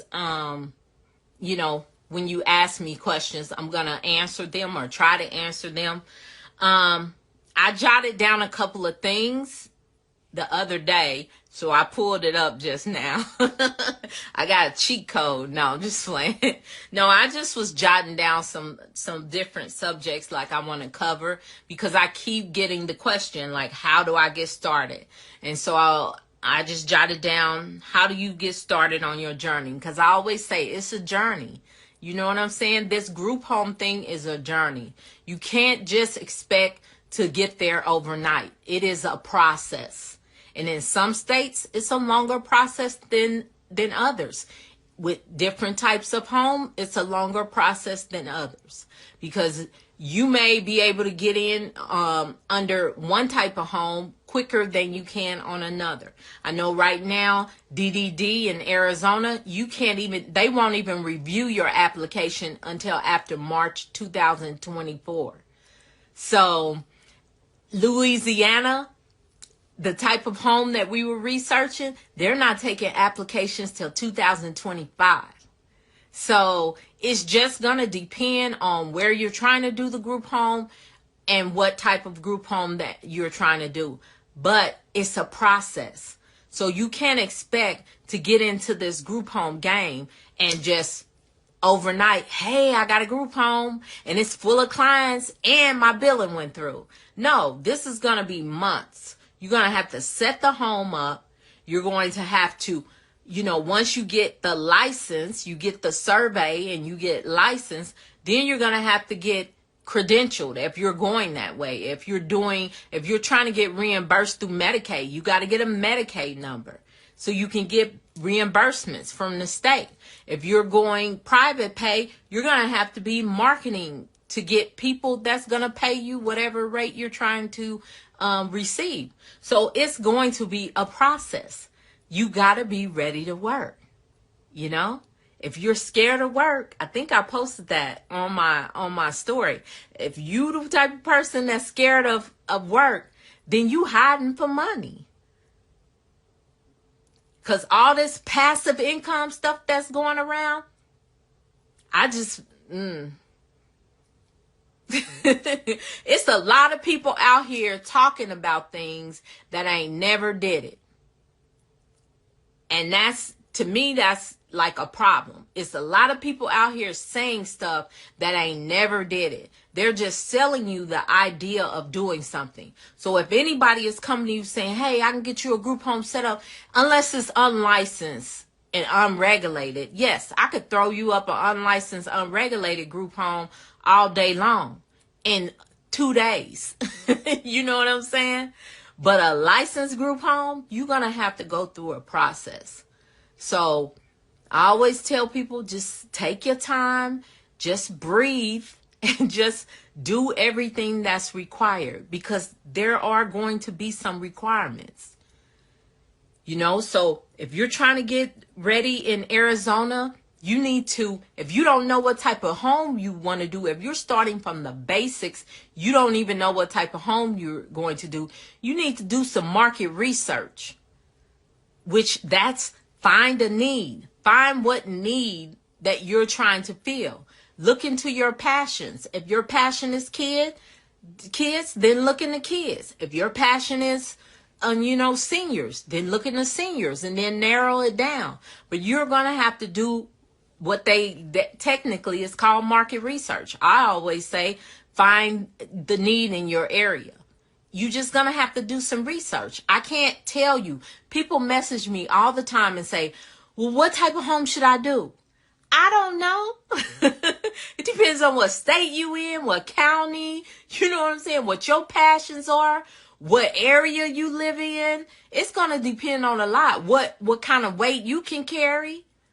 I just can't throw out something out to you and say, throw it up against the wall, do this type of group home. No, there's a process. There's a strategy that we need to go through to see. You might be connected to, I sit up here and tell you, do behavioral health. And then I find out that 2 of your aunties work for this government agencies that you know what I'm saying, that has access to a plethora of clients. Well, of course, I'm going to tell you, if you got an inside connect, then try to do what that inside connect can help you with so you can fill your bags quick. So I'm saying there's so many different things that play into what type of group home should I do. But I get DMs all the time with people saying, what should I do? I'm like, I don't even know. I don't know you. I don't know where you're at. I don't know. You could be in Istanbul. You know what I'm saying? I don't know. So it's like there's things that you have to do. There's work that you have to do to figure out what type. And I do behavioral health. But I'm not going to sit up here and tell every single person that I meet, do behavioral health, because it ain't for everybody. I've had clients that paid me thousands of dollars to help them set up a behavioral health home. And then they get the home set up and get the first client and they're like, this booger is crazy. I hate using that term, but that's what they said. And they closed their house down. So I'm never going to just be like, and I had gave them training. I had meetings with them. I had went over everything with them. But they didn't understand. These clients are mentally ill. They might get up on a table and just go. They might slap you. They might, you know what I'm saying? some of these people are, they don't know what's going on. And so that's the type of clients you may or may not get. You may get a calm client that's just quiet and doesn't do anything, that might be dealing with depression or whatever. But there's so many things that play into that, is what I'm trying to say. So, hey, Nasal. And so I don't want to just be like, this is the type of group home you should do. And when I say group home, it's kind of like, that covers so many things, because I'm the group home queen. So, you know what I'm saying? It's multifaceted. It's so many pieces to this. Even though right now I just do behavioral health, but I've did, assisted living. I've did children homes. I've did multiple. So that's why I reference myself as the group home queen. But there's so many different types of group homes. There's aging out foster care, which is coming up a lot lately. A lot of people want to do that. Veterans homes would be considered a group home. It's just all kinds. So you need to recognize the need. You need to tie the need with what you want to do. Because that passion, when someone, when people are cursing me out, raising their voice at me and threatening my life, it's my passion from my sister that was mentally ill that keeps that love in my heart for them. So you have to find what your passion is that ties you to what you want to do. And that way it will keep you there when the times get hard. When you eating peanut butter and jelly, trying to keep food in your kid's mouth because you struggling through the process. Not that I want anybody to struggle, but I'm just saying, I'm telling y'all that it's not going to be easy all the time. It may be difficult. So you want to do something to where you'll be like, so you just won't walk away. Because I'm going to tell you, it was real easy for me to walk away from a kid's home. Real easy. That ain't my passion. I don't really care for kids like that. And then to have kids dealing with mental illness and stuff like that is too much for me. So it was easy for me. I was like, shut it down. Let's close these doors. 10 months, we closed it because that wasn't my passion. I did it because people kept saying, y'all should do kids. Y'all should do kids. You've been so successful with all these other type of homes, do kids. And so I was like, let's try kids. I won't do that again. So yeah, I won't talk anybody who likes kids to do that, or who, a school teacher who may be good at working with kids, but that wasn't our forte. So you got to find that. You got to find what's going to make you happy and keep you there. Okay.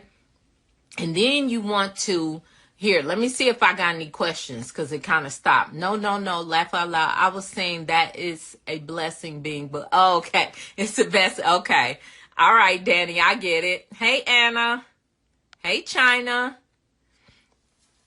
So Danny said, oh, and I'm ready for this live. I got my pen and paper. All right. That's right. Y'all get y'all pen and paper. Get your pen and paper out. Hey, Shavonda.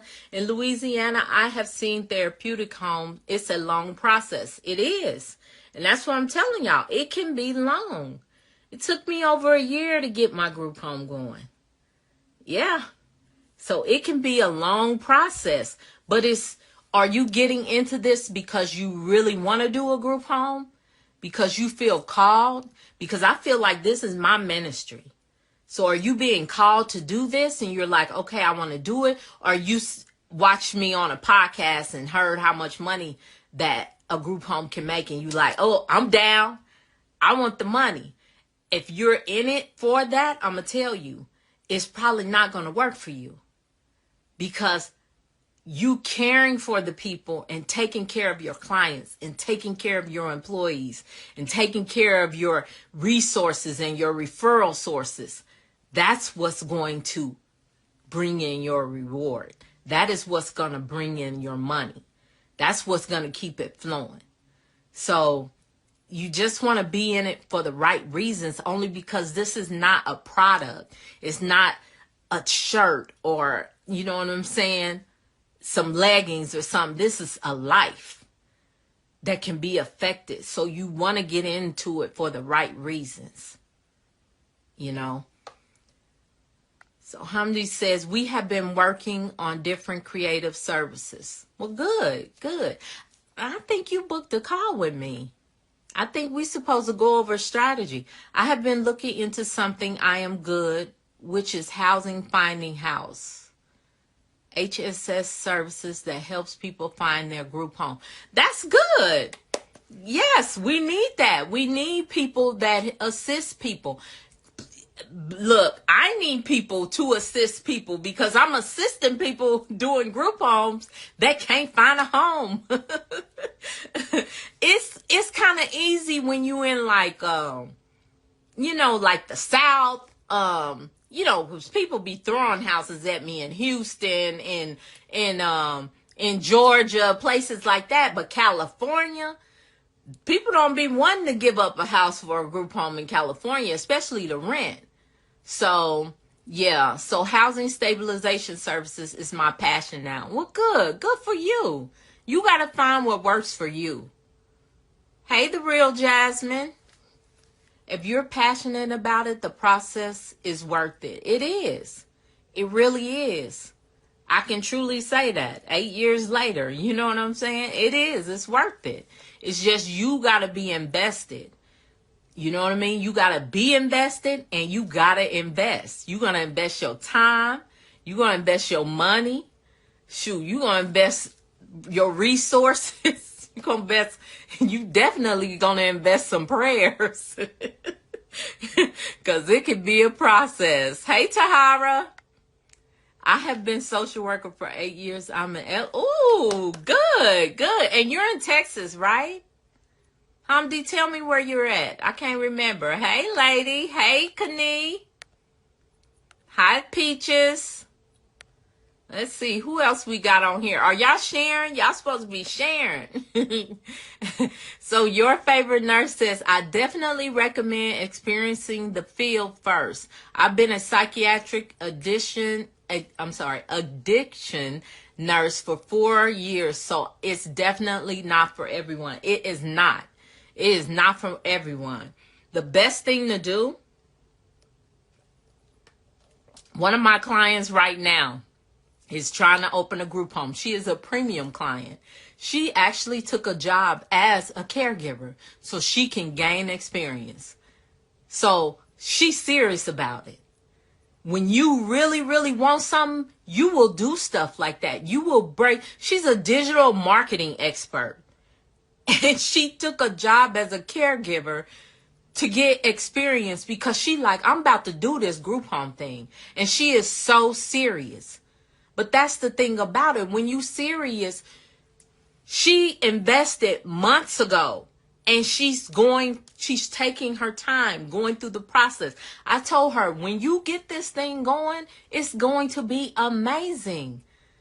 Because she's not only investing, she's investing everything. She got her mom on board. You know what I'm saying? She is ready. She's learning, getting the experience. So sometimes you got to take a step back. I remember I did that. I took a step back. I was making decent money. I was making in my bonuses what I made as a caregiver, working in merchant services at the bank. And I got my certification so I could work in my homes. So when people do stuff like that, you know they serious about it. That's why I say you're going to invest time, you're going to invest money, you're going to invest all kinds. You're going to invest your soul into it. Hey, Mr. J Honcho. Hey, Tent Mobile. Let's see. I'm scrolling down. Shavonda, very costly. You have to pay up front before they pay anything. Oh, you mean, yeah, when you're doing a licensed group home, you got to get that group home up and running. If you hire people, you got to pay people. You have to invest. And that's why I always tell people, you want to have at least $100,000 I'm sorry, access to. So it might be funding, credit cards, you know what I'm saying? Some stock you may be able to sell, who knows? Bitcoin. Oh my goodness. So yeah, you got to do what you got to do. Let's see.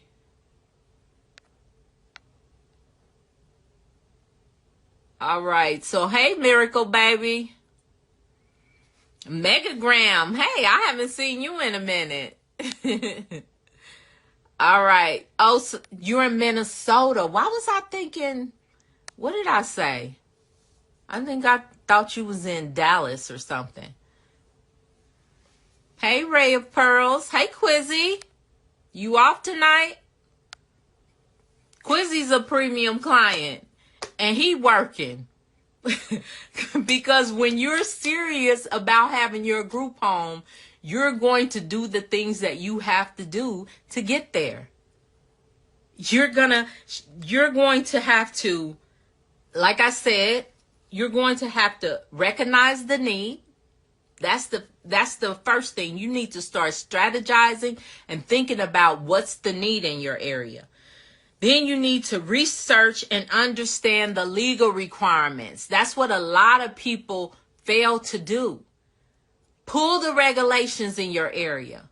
If you're in Minnesota, pull the regulations in Minnesota for the type of home you're trying to do. So you can already have that information, because your policies need to match those regulations. Your forms and things like that need to match up with what's regulated. You need to be keeping records. There's things that are required when you have a licensed group home.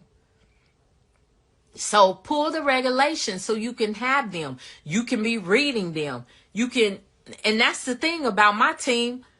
When we get somebody from an area, we have to pull the regulations and skim them mugs until that person purchases a package. At first, when we do that call, we have to skim those regulations to see what's going on in your area, if it's not an area that we've worked with before. So yeah, so it's nothing for us, because we do it a lot, but there are some people that have issues with reading, and deciphering the regulations, but we do it quite a bit. So, but it is required. You need to find out what the regulations are. So, all right. And then the next thing is, you need to formulate a strategic plan. A lot of times, the regulating agency in I would say in a lot of states, will require you to send them a budget. So you're going to need to know what type of expenses go into having that group home, because they want to know, if we give them money from Medicaid, what are they going to do with this money? What are the salaries going to be of the people? And I mean, it don't have to be like exact, but it does need to kind of match up. I have a couple in Virginia, and Virginia requires that for behavioral health. You have to do a budget, and you have to send them a budget, and they don't want no summary budget. They want, because I know the people that did the budget, they came back to me and was like, what are they saying? And I'm like, you got to be more detailed. You got to tell them where this money's going to go, because they want to know. So yeah, so you need to do a strategic plan so you can know, like, what type of clients, what you're expecting to get in. Your market research would go into that strategic plan. Now, if you're going to a bank to try to get funding, you need to do a business plan.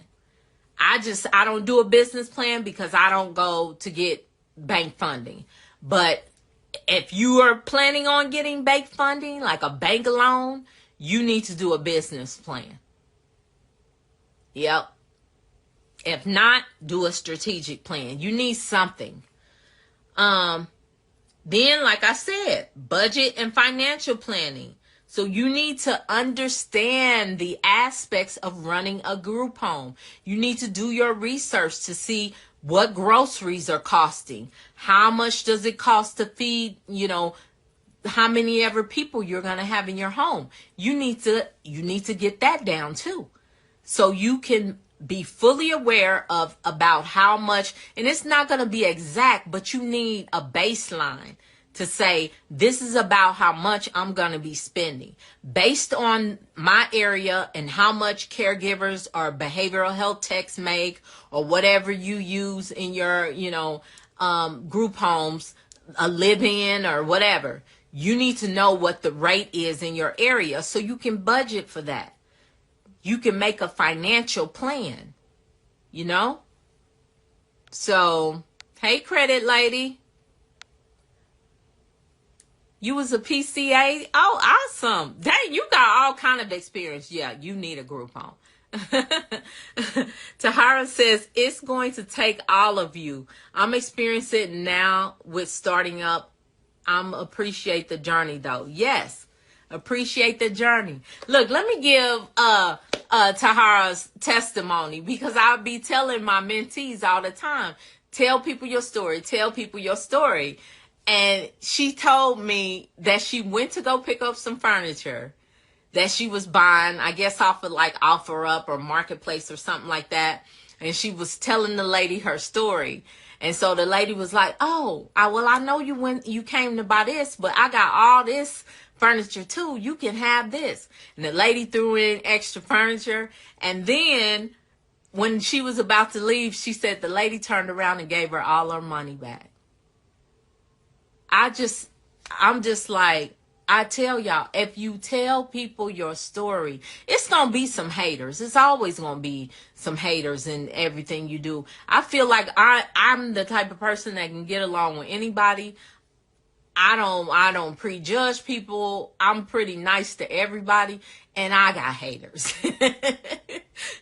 I got people that just don't like me for no reason. So you always going to have haters. You know what I'm saying?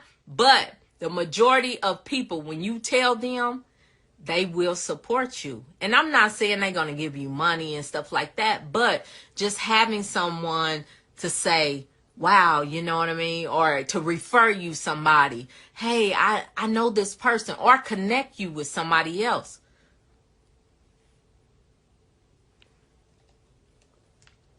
It's a good feeling. So tell people your story. Tell people why you're doing it. What made you do it? Because it's, to me, everybody that is doing a group home has some type of story. And it don't have to be a sad story or nothing like that. Don't think I'm saying, make up something to make people. No. Whatever your story that revved up that want to have a group home, tell it. Some people hit me up and send me all types of paragraphs. Oh my God, I watch your YouTube. You inspire me. That could be your story. I was watching this lady on YouTube. I felt unsatisfied with my job, and I was watching this lady, and she was talking about group homes, and I started looking into it, and I was like, wow, I could help the people in my community. That might be your story. Whatever your story is, tell it. Tell it to people. That's a form of marketing your business. You never know how that woman that she bought the furniture from, she may come back a year from now and say, hey, I can't remember what type of clients, but say she was doing seniors.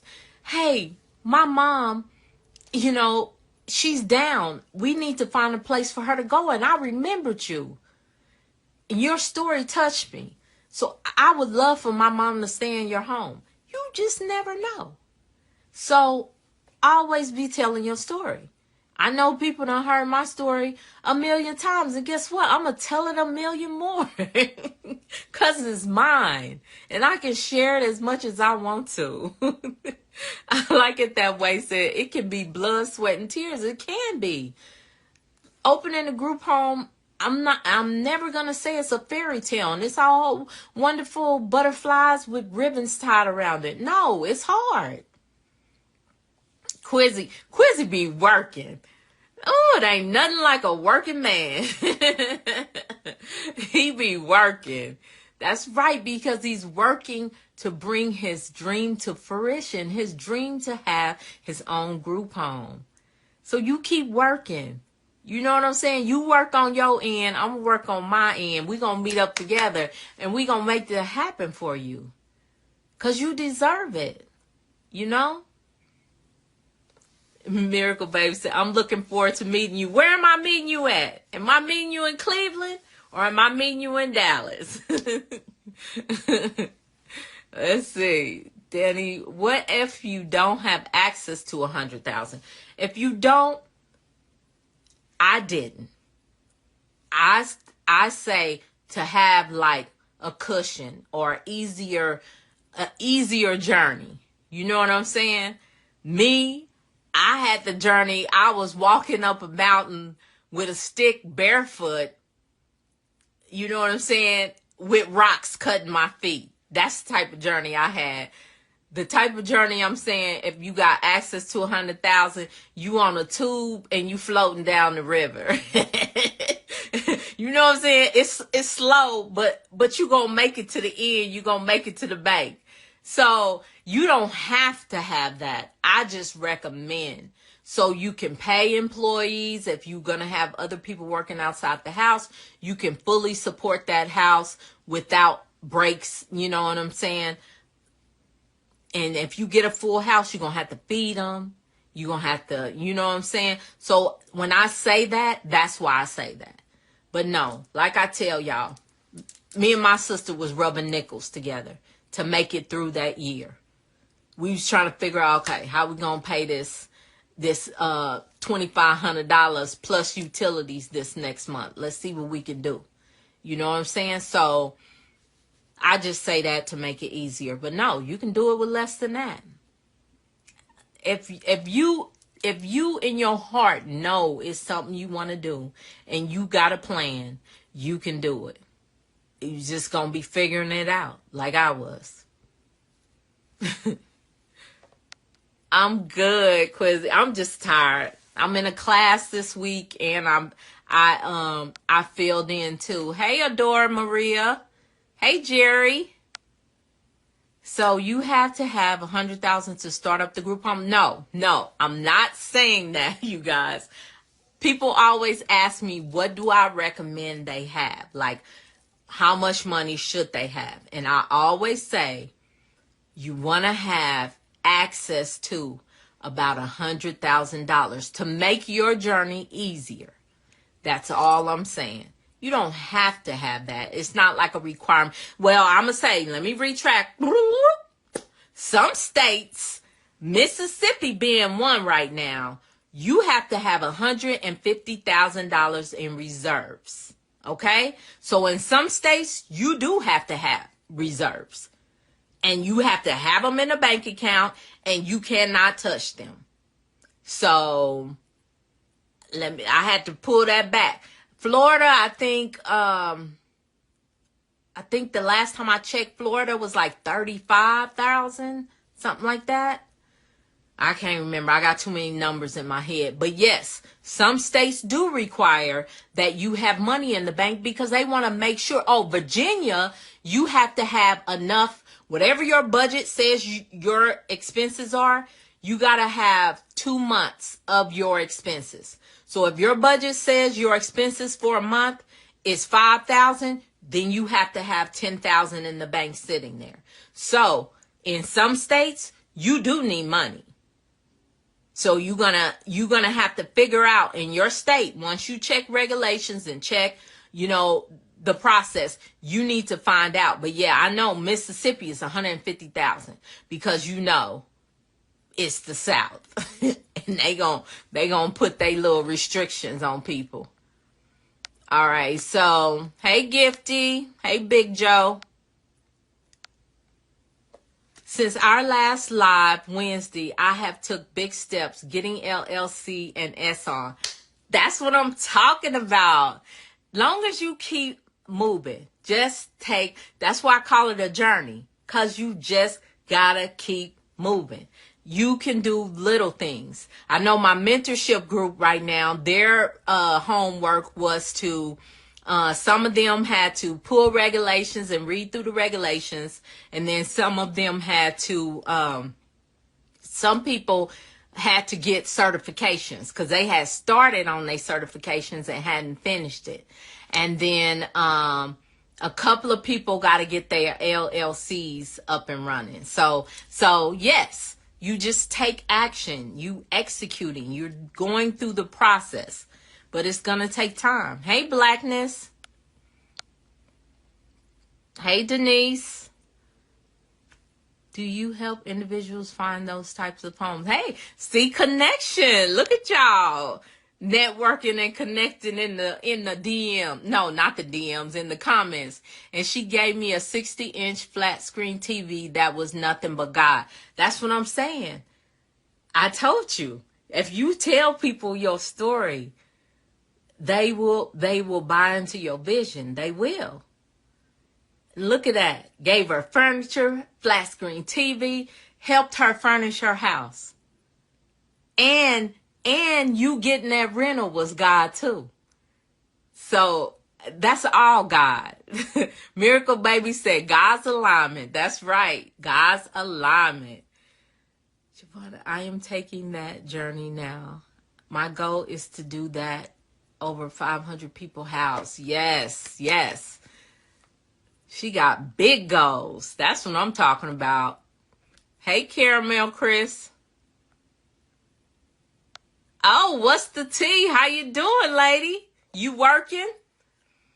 What's the tea is my mentee, too. She probably working. Behavioral health youth. My passion is the children because I was that kid in a group home. That is part of my story. Exactly. Full circle. So you was in a group home. Now you about to help people with your group home. That's powerful right there. Oh, I'm about to cry. y'all know I can cry at any moment of my lives.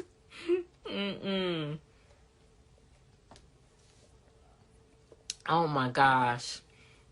I done fell in love with this woman. I met her. She came to the Worc series.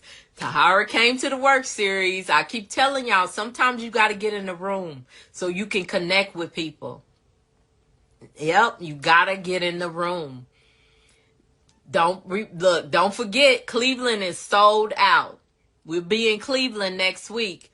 Dallas is in July. If you haven't got in on the Worc series, if you haven't joined my mentorship group, we connected in the mentorship group. We was about to be shouting in the mentorship in the group the other night. We had such a good time. Hey, M. White. Hey, Renata. Look at you. Hello, everybody. That's right. You got to make it work. But I think you learn and grow a lot starting from nothing to something. You do. Because I had to read. I had to teach myself how to build. I was the builder the first 2 years. So I had to teach myself how to build. Going through that process. You know what I'm saying? Till we got to the point where we could get another builder. But it does. It teaches you a lot. What they say, you getting it from the mud. Hey, Perry Boss Barber. We talking about group homes. All right. So, no, I met you on Global Women Speakers. Oh, okay. Series. And I scheduled a consultation so I can get started with my group home process. Okay. Now I know who you are. That's because you're a miracle baby. I didn't know. and girl, you know my eyes. I can't see the pictures. Hey, Cream Roosevelt. I cannot see the pictures. Hey, Miss Puddin'.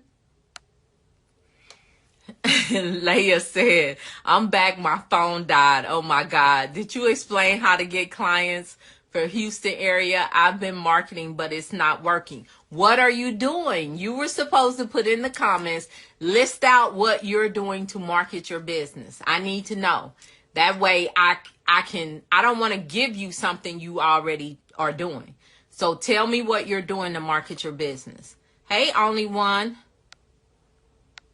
Myrrie, I am working with a group of people that is helping me with funding. Yes, good. You need to tell us about it when we come back on our mentorship call. So that could be something you can share with the group. And that's another good thing about being in the room with the Worc series. People were able to share different information with people. And we have Facebook groups after. And that way, like, I think somebody needed liability insurance. So we're able to compare. And then, like, there's all kinds of things.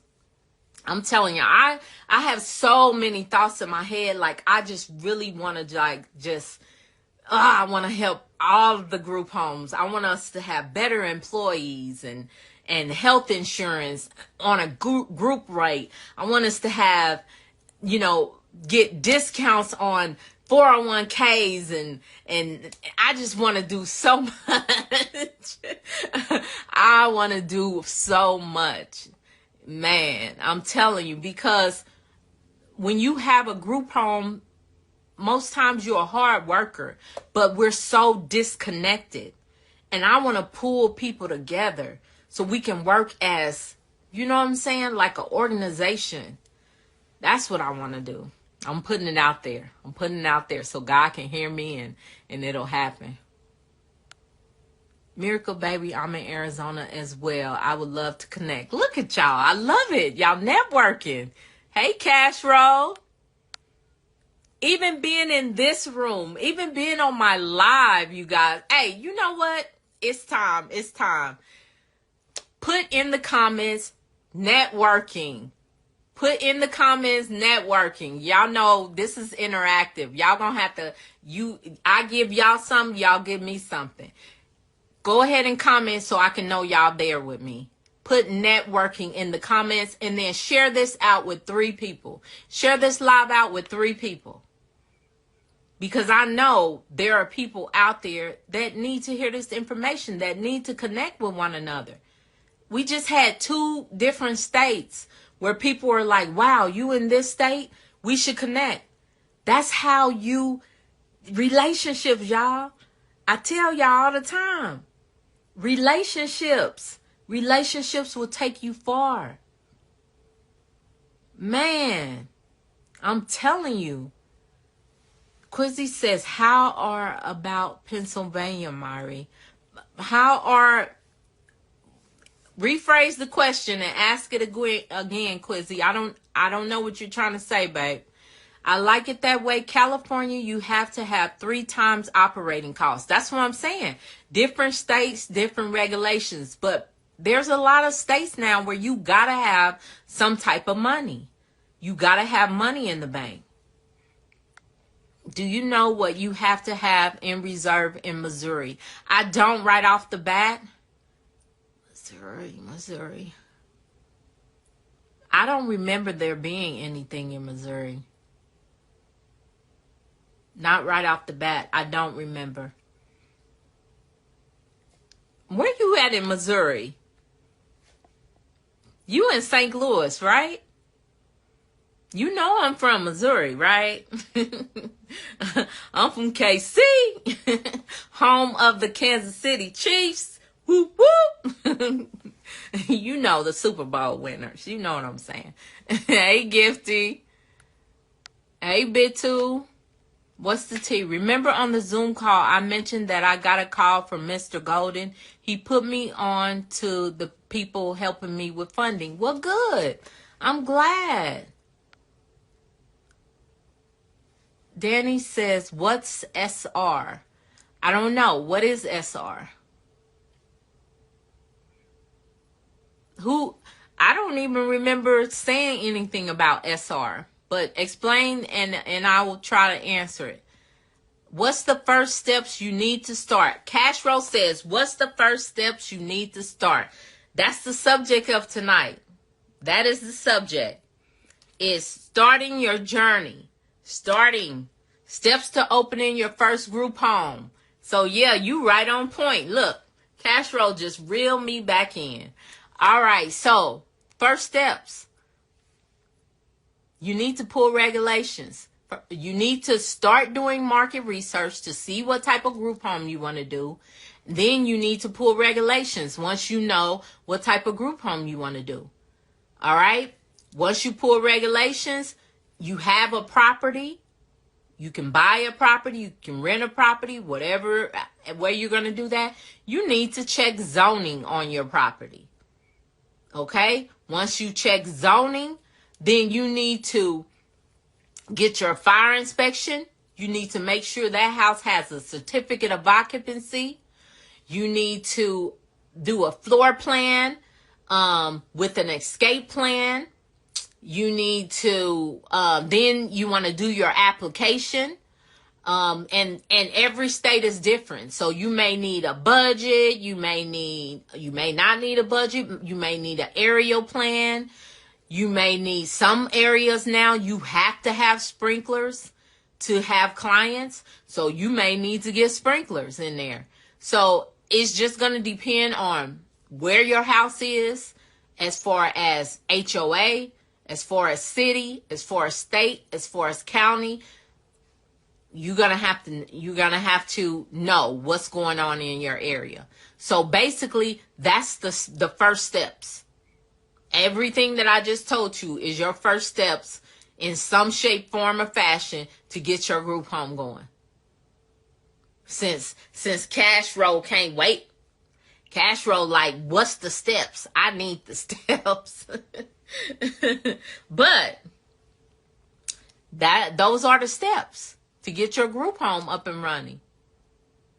You know? What's the T said? Home. Yes, we do have. I told y'all, in my mentorship group, you have homework. So where do you get the regulations from? You're going to look up the regulating agency in your area. So I don't know what state you're in, but if you DM me, I will send, you need to DM me and you need to put what state you're in and just remind me and put regulations. And then that way my VA will know to pull from that state and send you the link. So I will give you that. Any more information, you need to book a call. No, I'm just playing. Nita says, I've been seeing a lot of foster care group homes. Yes, there are a lot of foster care group homes. There's a lot of aging out of foster care homes because I guess it's such a big thing going on right now with aging out foster care. So that's really big right now. Yep. Hey, Derry. Hey, Derry. I just noticed. Now, I saw that picture. Hey, Janilda. Let's see. I'm waving and then, girl, I know you working. Shoot. And look, everybody in my mentorship be working because they trying to get their group home going. Hey, so when will you be offering your next mentorship? Right now it's ongoing. So the only thing about it is I held the promo for longer. I was only running it through May and I think I held it till last weekend and now it's back to full price. So you can go, you can actually DM me mentorship and I can send you a link. If you're interested in doing the mentorship program. Normally, I make you guys book a call in order to do the mentorship because I kind of like to go over it.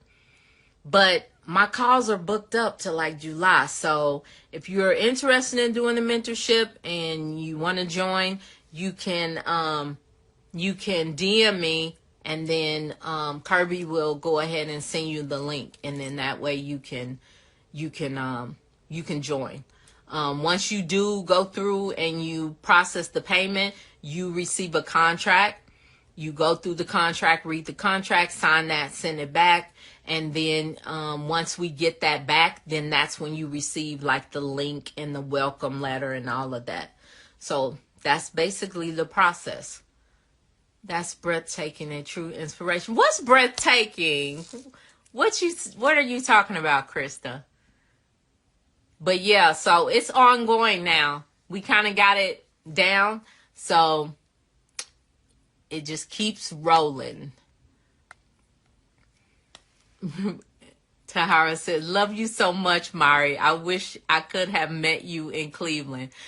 But you met me in Atlanta. Yeah, some of the people that came to Atlanta actually bought tickets for Cleveland too, y'all.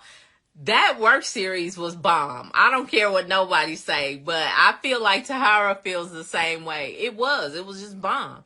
We all connected. We had a meet and greet. Some of us went out to dinner afterwards. Some people have teamed up. It's just a good, it was just a good vibe. A lot of good people. It was just awesome. Look, so yeah. Hey, you. Hey, Dami. Let's see. So Nina says, are grants available to help with starting your group home? It may be some grants out there that are available. Honest to God, I don't know about any. I am actually on my third grant person.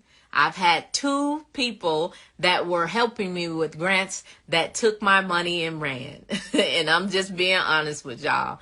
So I did get some grant money during the pandemic. It was a grant through the state. It wasn't that much. But at the beginning, no. I did not get any grant money. And like I said, the 2 grant people that I did have took my money and disappeared. And one of them gonna even send me a letter and tell me to cease and desist from defaming her or whatever. You took my money and ran. So anyway, life goes on. What they say la vie, whatever. But I'm actually in a group where we are having a grant class in July. So yeah, and this woman is supposed to be legit. I don't know if y'all know Sharonica, but Sharonica don't play. I love her. We like sisters from another mother now. And Sharonica gave a reference for her. So she got to be good because Sharonica don't play. So I'm taking her, it's not really a course. I guess it's like an informational session on grants. So if I find out about any grants in this informational session, y'all know how I am. I will share them with y'all. Let's see. Send me a DM. Oh, yeah. Y'all better connect. Check the DH's website always for fundings. Yeah, you can do that. Department of Health, sometimes they have things on there. I'm just telling you off my personal experience. I have not received like any grants outside of that pandemic thing that the state offered. Meetings with social workers, case managers, okay. Walk into hospitals, shelters, and clinics, emailing them, and made a Facebook page putting my flyers and brochures in the assisted living groups. So you're doing an assisted living. Okay. So have you reached out to any nursing homes? You need to be going in like nursing home open houses. You need to be connecting with nursing homes, I would say within like a 5-mile radius. You don't want to go too far. But those open houses, connecting with them, just letting them know what you do, because everybody can't afford those. Everybody can't stay there. So sometimes people be leaving. If you show up and they like you, guess what? And don't try to go to no big people. Go to like the receptionist, the activities coordinator, people like that are actually with the clients. Because guess who they gonna call when Miss JoJo can't afford that $15,000 a month or $20,000 a month? Hey, Leah, Mrs. Jones' family is looking for, that could be a referral source for you. Also, too, they have locators. Sometimes you got to pay them a fee, like half a month's rent or a month's rent. but it's good to build a relationship with like one or two, because sometimes they cut you deals if they like you and you got a nice home. And if it works out, like when people come to your home, if it works out, then you build that relationship with them, and then you say, I know you normally charge this, but would you consider doing this? You know what I'm saying? So that way, or give them like a residual. Instead of you taking the first full month, why don't we do a 12-year thing where I pay you over 12 years? I mean, not 12 years, 12 months or something. I'm always asking people stuff. Sometimes they say no. Sometimes they say yes. It don't hurt to ask, So you just gotta be connecting. Go to some churches. Go to churches and let them know what you're doing. Big churches and small churches, because they might know families that need, the assistance or need to move into the home. I actually got all kind of briefs and furniture and stuff just by connecting with somebody in a church. And somebody had passed away. So yeah, you just never know. Cash roll. You talking about, hey, Miss Hayes. So we should have group home conference every year. We should. Y'all want me to do that? Do y'all want me to have a group home conference? Put group home conference in the, if I get 10 people to say group home conference, y'all know I'm going to start planning for next year.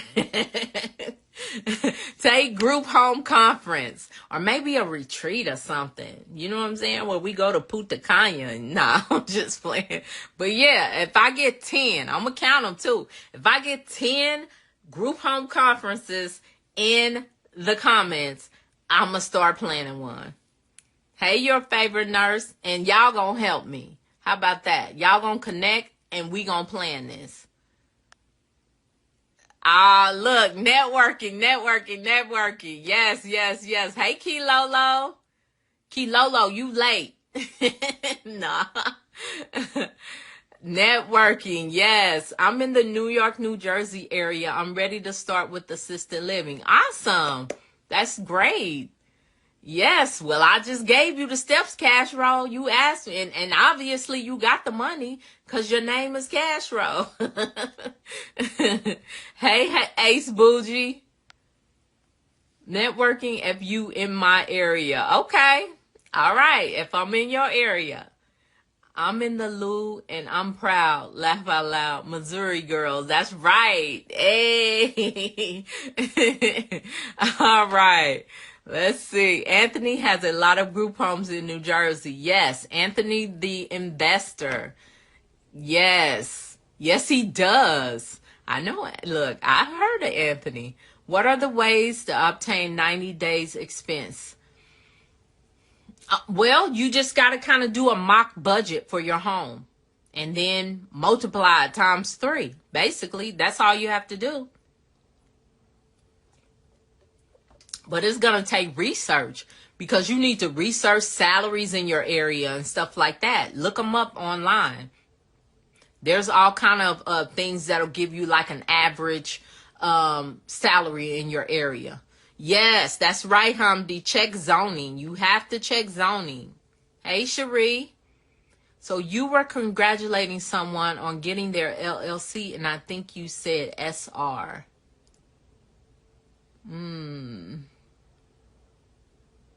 I don't know. Y'all know I'm country, so it might have been something else, and it just sounded like SR. That's that country twang. Sorry, Danny. Hey, Teresa Dixon. You're welcome, Castro. I appreciate you guys. Let's see if I got any. Let me see. You work. Okay, I got that. I stepped away for a minute. What did I miss? I said I would think about having a conference. No, I said I would have a conference if I got 10 people to type group home conference in the comments. Yes, she is. Yes, I am. I'm booked, Hamdi. Y'all know I'm booked. I think maybe end of July, maybe. It was so bomb. The Worc series was so bomb. People think I'm just saying that, but it really was. If you can make it to Dallas, you definitely want to tap in, grab a ticket, and meet us in Dallas. Because I already know Cleveland. You know Dwayne is a mess. Cleveland is going to be off the chain. He been already showing us stuff on the back, and I'm like, Dwayne, you be doing too much. But that's my guy. Look, that's a part of him. He like to go above and beyond. It was bomb. Saucy was there. She said it was a great time. Humdy says, I can't wait to meet you. The anticipation is real. I know. We've been talking so much. It's crazy. It's like when you meet people, it's like me and Tahara. When I walked in and met her, it was just like we knew each other. She was like there she was there in the room before I was there. She was there before we got set up. Oh my God. And we just walked in and just hit it off. So yeah, it's good. Social media is good to connect people, but man, that touch, that seeing people in person and hanging out and just being able to, and I'm the same. I'm sorry, y'all. I know people be like, I'm the same wherever I am. I'm just, you know what I'm saying? I'm just me. I ain't got time to be trying to be nobody else. So you just got to accept me. This is how I am 24 hours a day, 7 days a week. So yeah, ain't nobody got time. Oh, you're welcome, Nita. And like I said, if I find out any new information, of course, you are a smart woman. Experience is the best teacher. So true. So true. So where do you typically find locators? I would just Google locators in whatever city you're in. Or a good one to go to is A Place for Mom. Since you're doing seniors, you might want to connect with them. I know they normally are connected in different cities. A Place for Mom. Yeah, that's the name of it. Google it online. That's a good place to start. Hey, Curated. Oh, you're welcome. I will be the locator to bridge the gap. Yes. Do that. You just a plethora of skills and talents. So yeah, do it. Let's do group home conference. I only got one. Okay, I got two. Yes, do it. Danny said it. Okay, 3, 4, 5, 6, 7, 8. Somebody put a retreat for premium clients. Okay. Where was I at? 8, 9. I'm 1,000 down with the retreat on the island. So I got 2 retreats and 9 conferences. Let's see. Group home, 10. I got 10. I will volunteer to plan and put it together. Are you serious? Because I hate planning stuff. So don't play with me. We gonna have to connect then. She said we have 12 people that want group home conference. Humdy done already counted up. Okay, so we gonna have to talk about that when we get together. Yes, because I know Dwayne had been talking about doing the retreat, and I was talking about doing a retreat in Vegas. I know it's a few people that keep hitting me up saying, when you come to Vegas? So, and I got a friend there with a pretty big house that looks like a resort. So I was like, we could do a little thing in there. I sent you. Okay, awesome. I'll check later. When is the Dallas event? The Dallas event is the weekend of July 13th. And Krista pinned the comment for the Eventbrite. So if you're interested in going, just make sure you click on that and secure your seat. Hey, Miss Dana. Yeah, so, yeah, let's work. Y'all talking about doing the conference. Y'all, look, I already told y'all I don't like planning stuff. But, maybe we will. Hey, Rochelle Home. Hey, Blythley. Yeah, so we almost out. We just went over how to get your group home journey started. I know Rochelle Holmes, you right in the thick of it. What's that song? I'm in the thick of it. You in the thick of it. Yes. Do it, GHC. Group Home Queen. No, the Group Home Conference. For behavioral health homes, what are some recommended activities to combat boredom for residents? It can be hard on them spending so much time at home. So, activities. Of course, you're going to do things like games and cards and things like that. One activity that you wouldn't think about doing, but I think it went over well with my clients, is play some music from their era. Like however old they are, play some music. And then, like put it on YouTube or something and just be playing like the playlist from 1980s or whatever. And then as the songs play, then you ask them what type of memories are do you know this song? So when you hear this song, what memory comes to mind? And then you go over each person's memory. That's an activity. People try to make activities harder, and they really enjoyed that. Then guess what? It gave them something to journal about, which was another activity. So that one activity went into another activity. So things like that, you got to kind of think outside of the box when it comes to behavioral health and different things. Yes, you want them to, walk. You want them to, or you may do a nature walk. Ask them, because some people, you never know the talents. I had a guy who was like an expert in birds. So we went on a walk. He started telling us about the different birds. That's an activity. And it was kind of interesting because he knew. So I'm saying things like that don't cost anything. But it helps people, it helps them to show you what talent and skills they have. And it helps them to share with the other people in the group home on subjects that they may not know about. So do things like that. Just get people to talking. Because you should be doing groups anyway. This could be considered a group or an activity. So just something to consider. Shavonda got GHC. Y'all, group home conference? It can definitely be a retreat. Right. Hey, Neil. Yes. So, yeah. WSOP going on in Vegas right now. What's WSOP?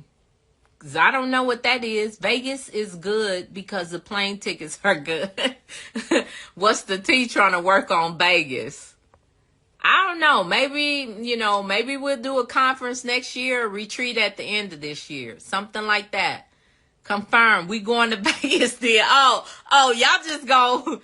Confirm. We going to Vegas.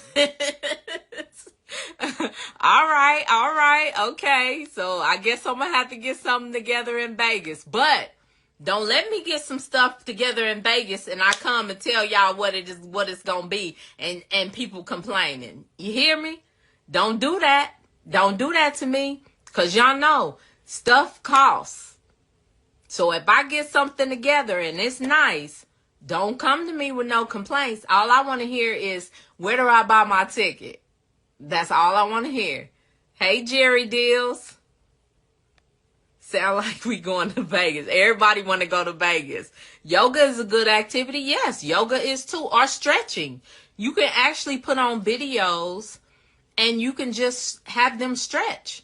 You can have them do chair exercises. We done did all that in our homes. So those are different things that you can do that don't cost you anything. Not that you said that it couldn't cost, but I'm just saying, if people are at home, these are the type of things you want to do. We actually started a garden, did the little garden beds. We had them help us build them, and then we started a garden in the backyard. So that could be something. And they love that. When the stuff start growing, oh my gosh. And then they got to eat it. So that's something you can do too. And I know if we can grow something in Arizona, I know where you at, you can grow something. Yep, you can do outside and indoor activities. Hey, Cleves. Self-care activities. Yes. You don't really have to go to a spa too. Get you some of those foot things and let people soak their feet. And then let them put lotion on their own feet, because I'm not going to put lotion on their feet. Somebody said group homes in Atlanta are terrible. Not all group homes. Not all of them. There are some bad group homes, yes. But the people that I know, the people that I've helped, don't have no bad group homes. Oh my gosh. World Series of Poker. Yeah, you could do poker. So, yeah.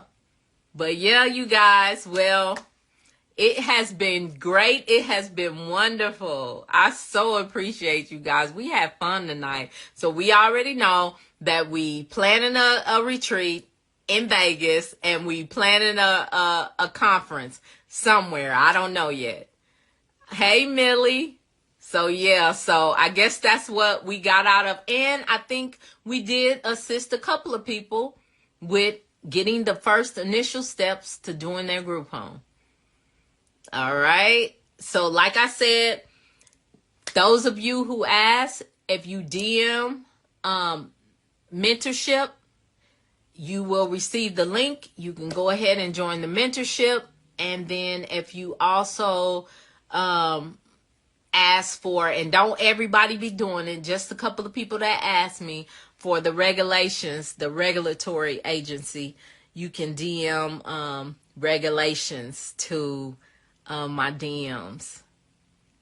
All right. Hey, Anthony. All right, you guys. It's been wonderful. It's been great. Winning Wednesday. I love it. So, yeah. Should you set up your group home as a nonprofit or a for-profit? It's up to you. It's totally up to you. I don't give legal advice. I didn't do it as a nonprofit. So that would kind of be a decision that you and whoever's giving you legal advice would have to come up with. But all right, you guys, I am going to, it's 7:28. So until next Wednesday, and if you haven't joined the Group Home Millionaires group on Facebook, make sure you join that. The Worc series, the link is right there if you're wanting to go to the Worc series. And then, like I said, if you're wanting to do the mentorship, go ahead and DM us and we'll get you taken care of. You are so welcome. You guys know what I always say. Be a blessing to someone else. Good night.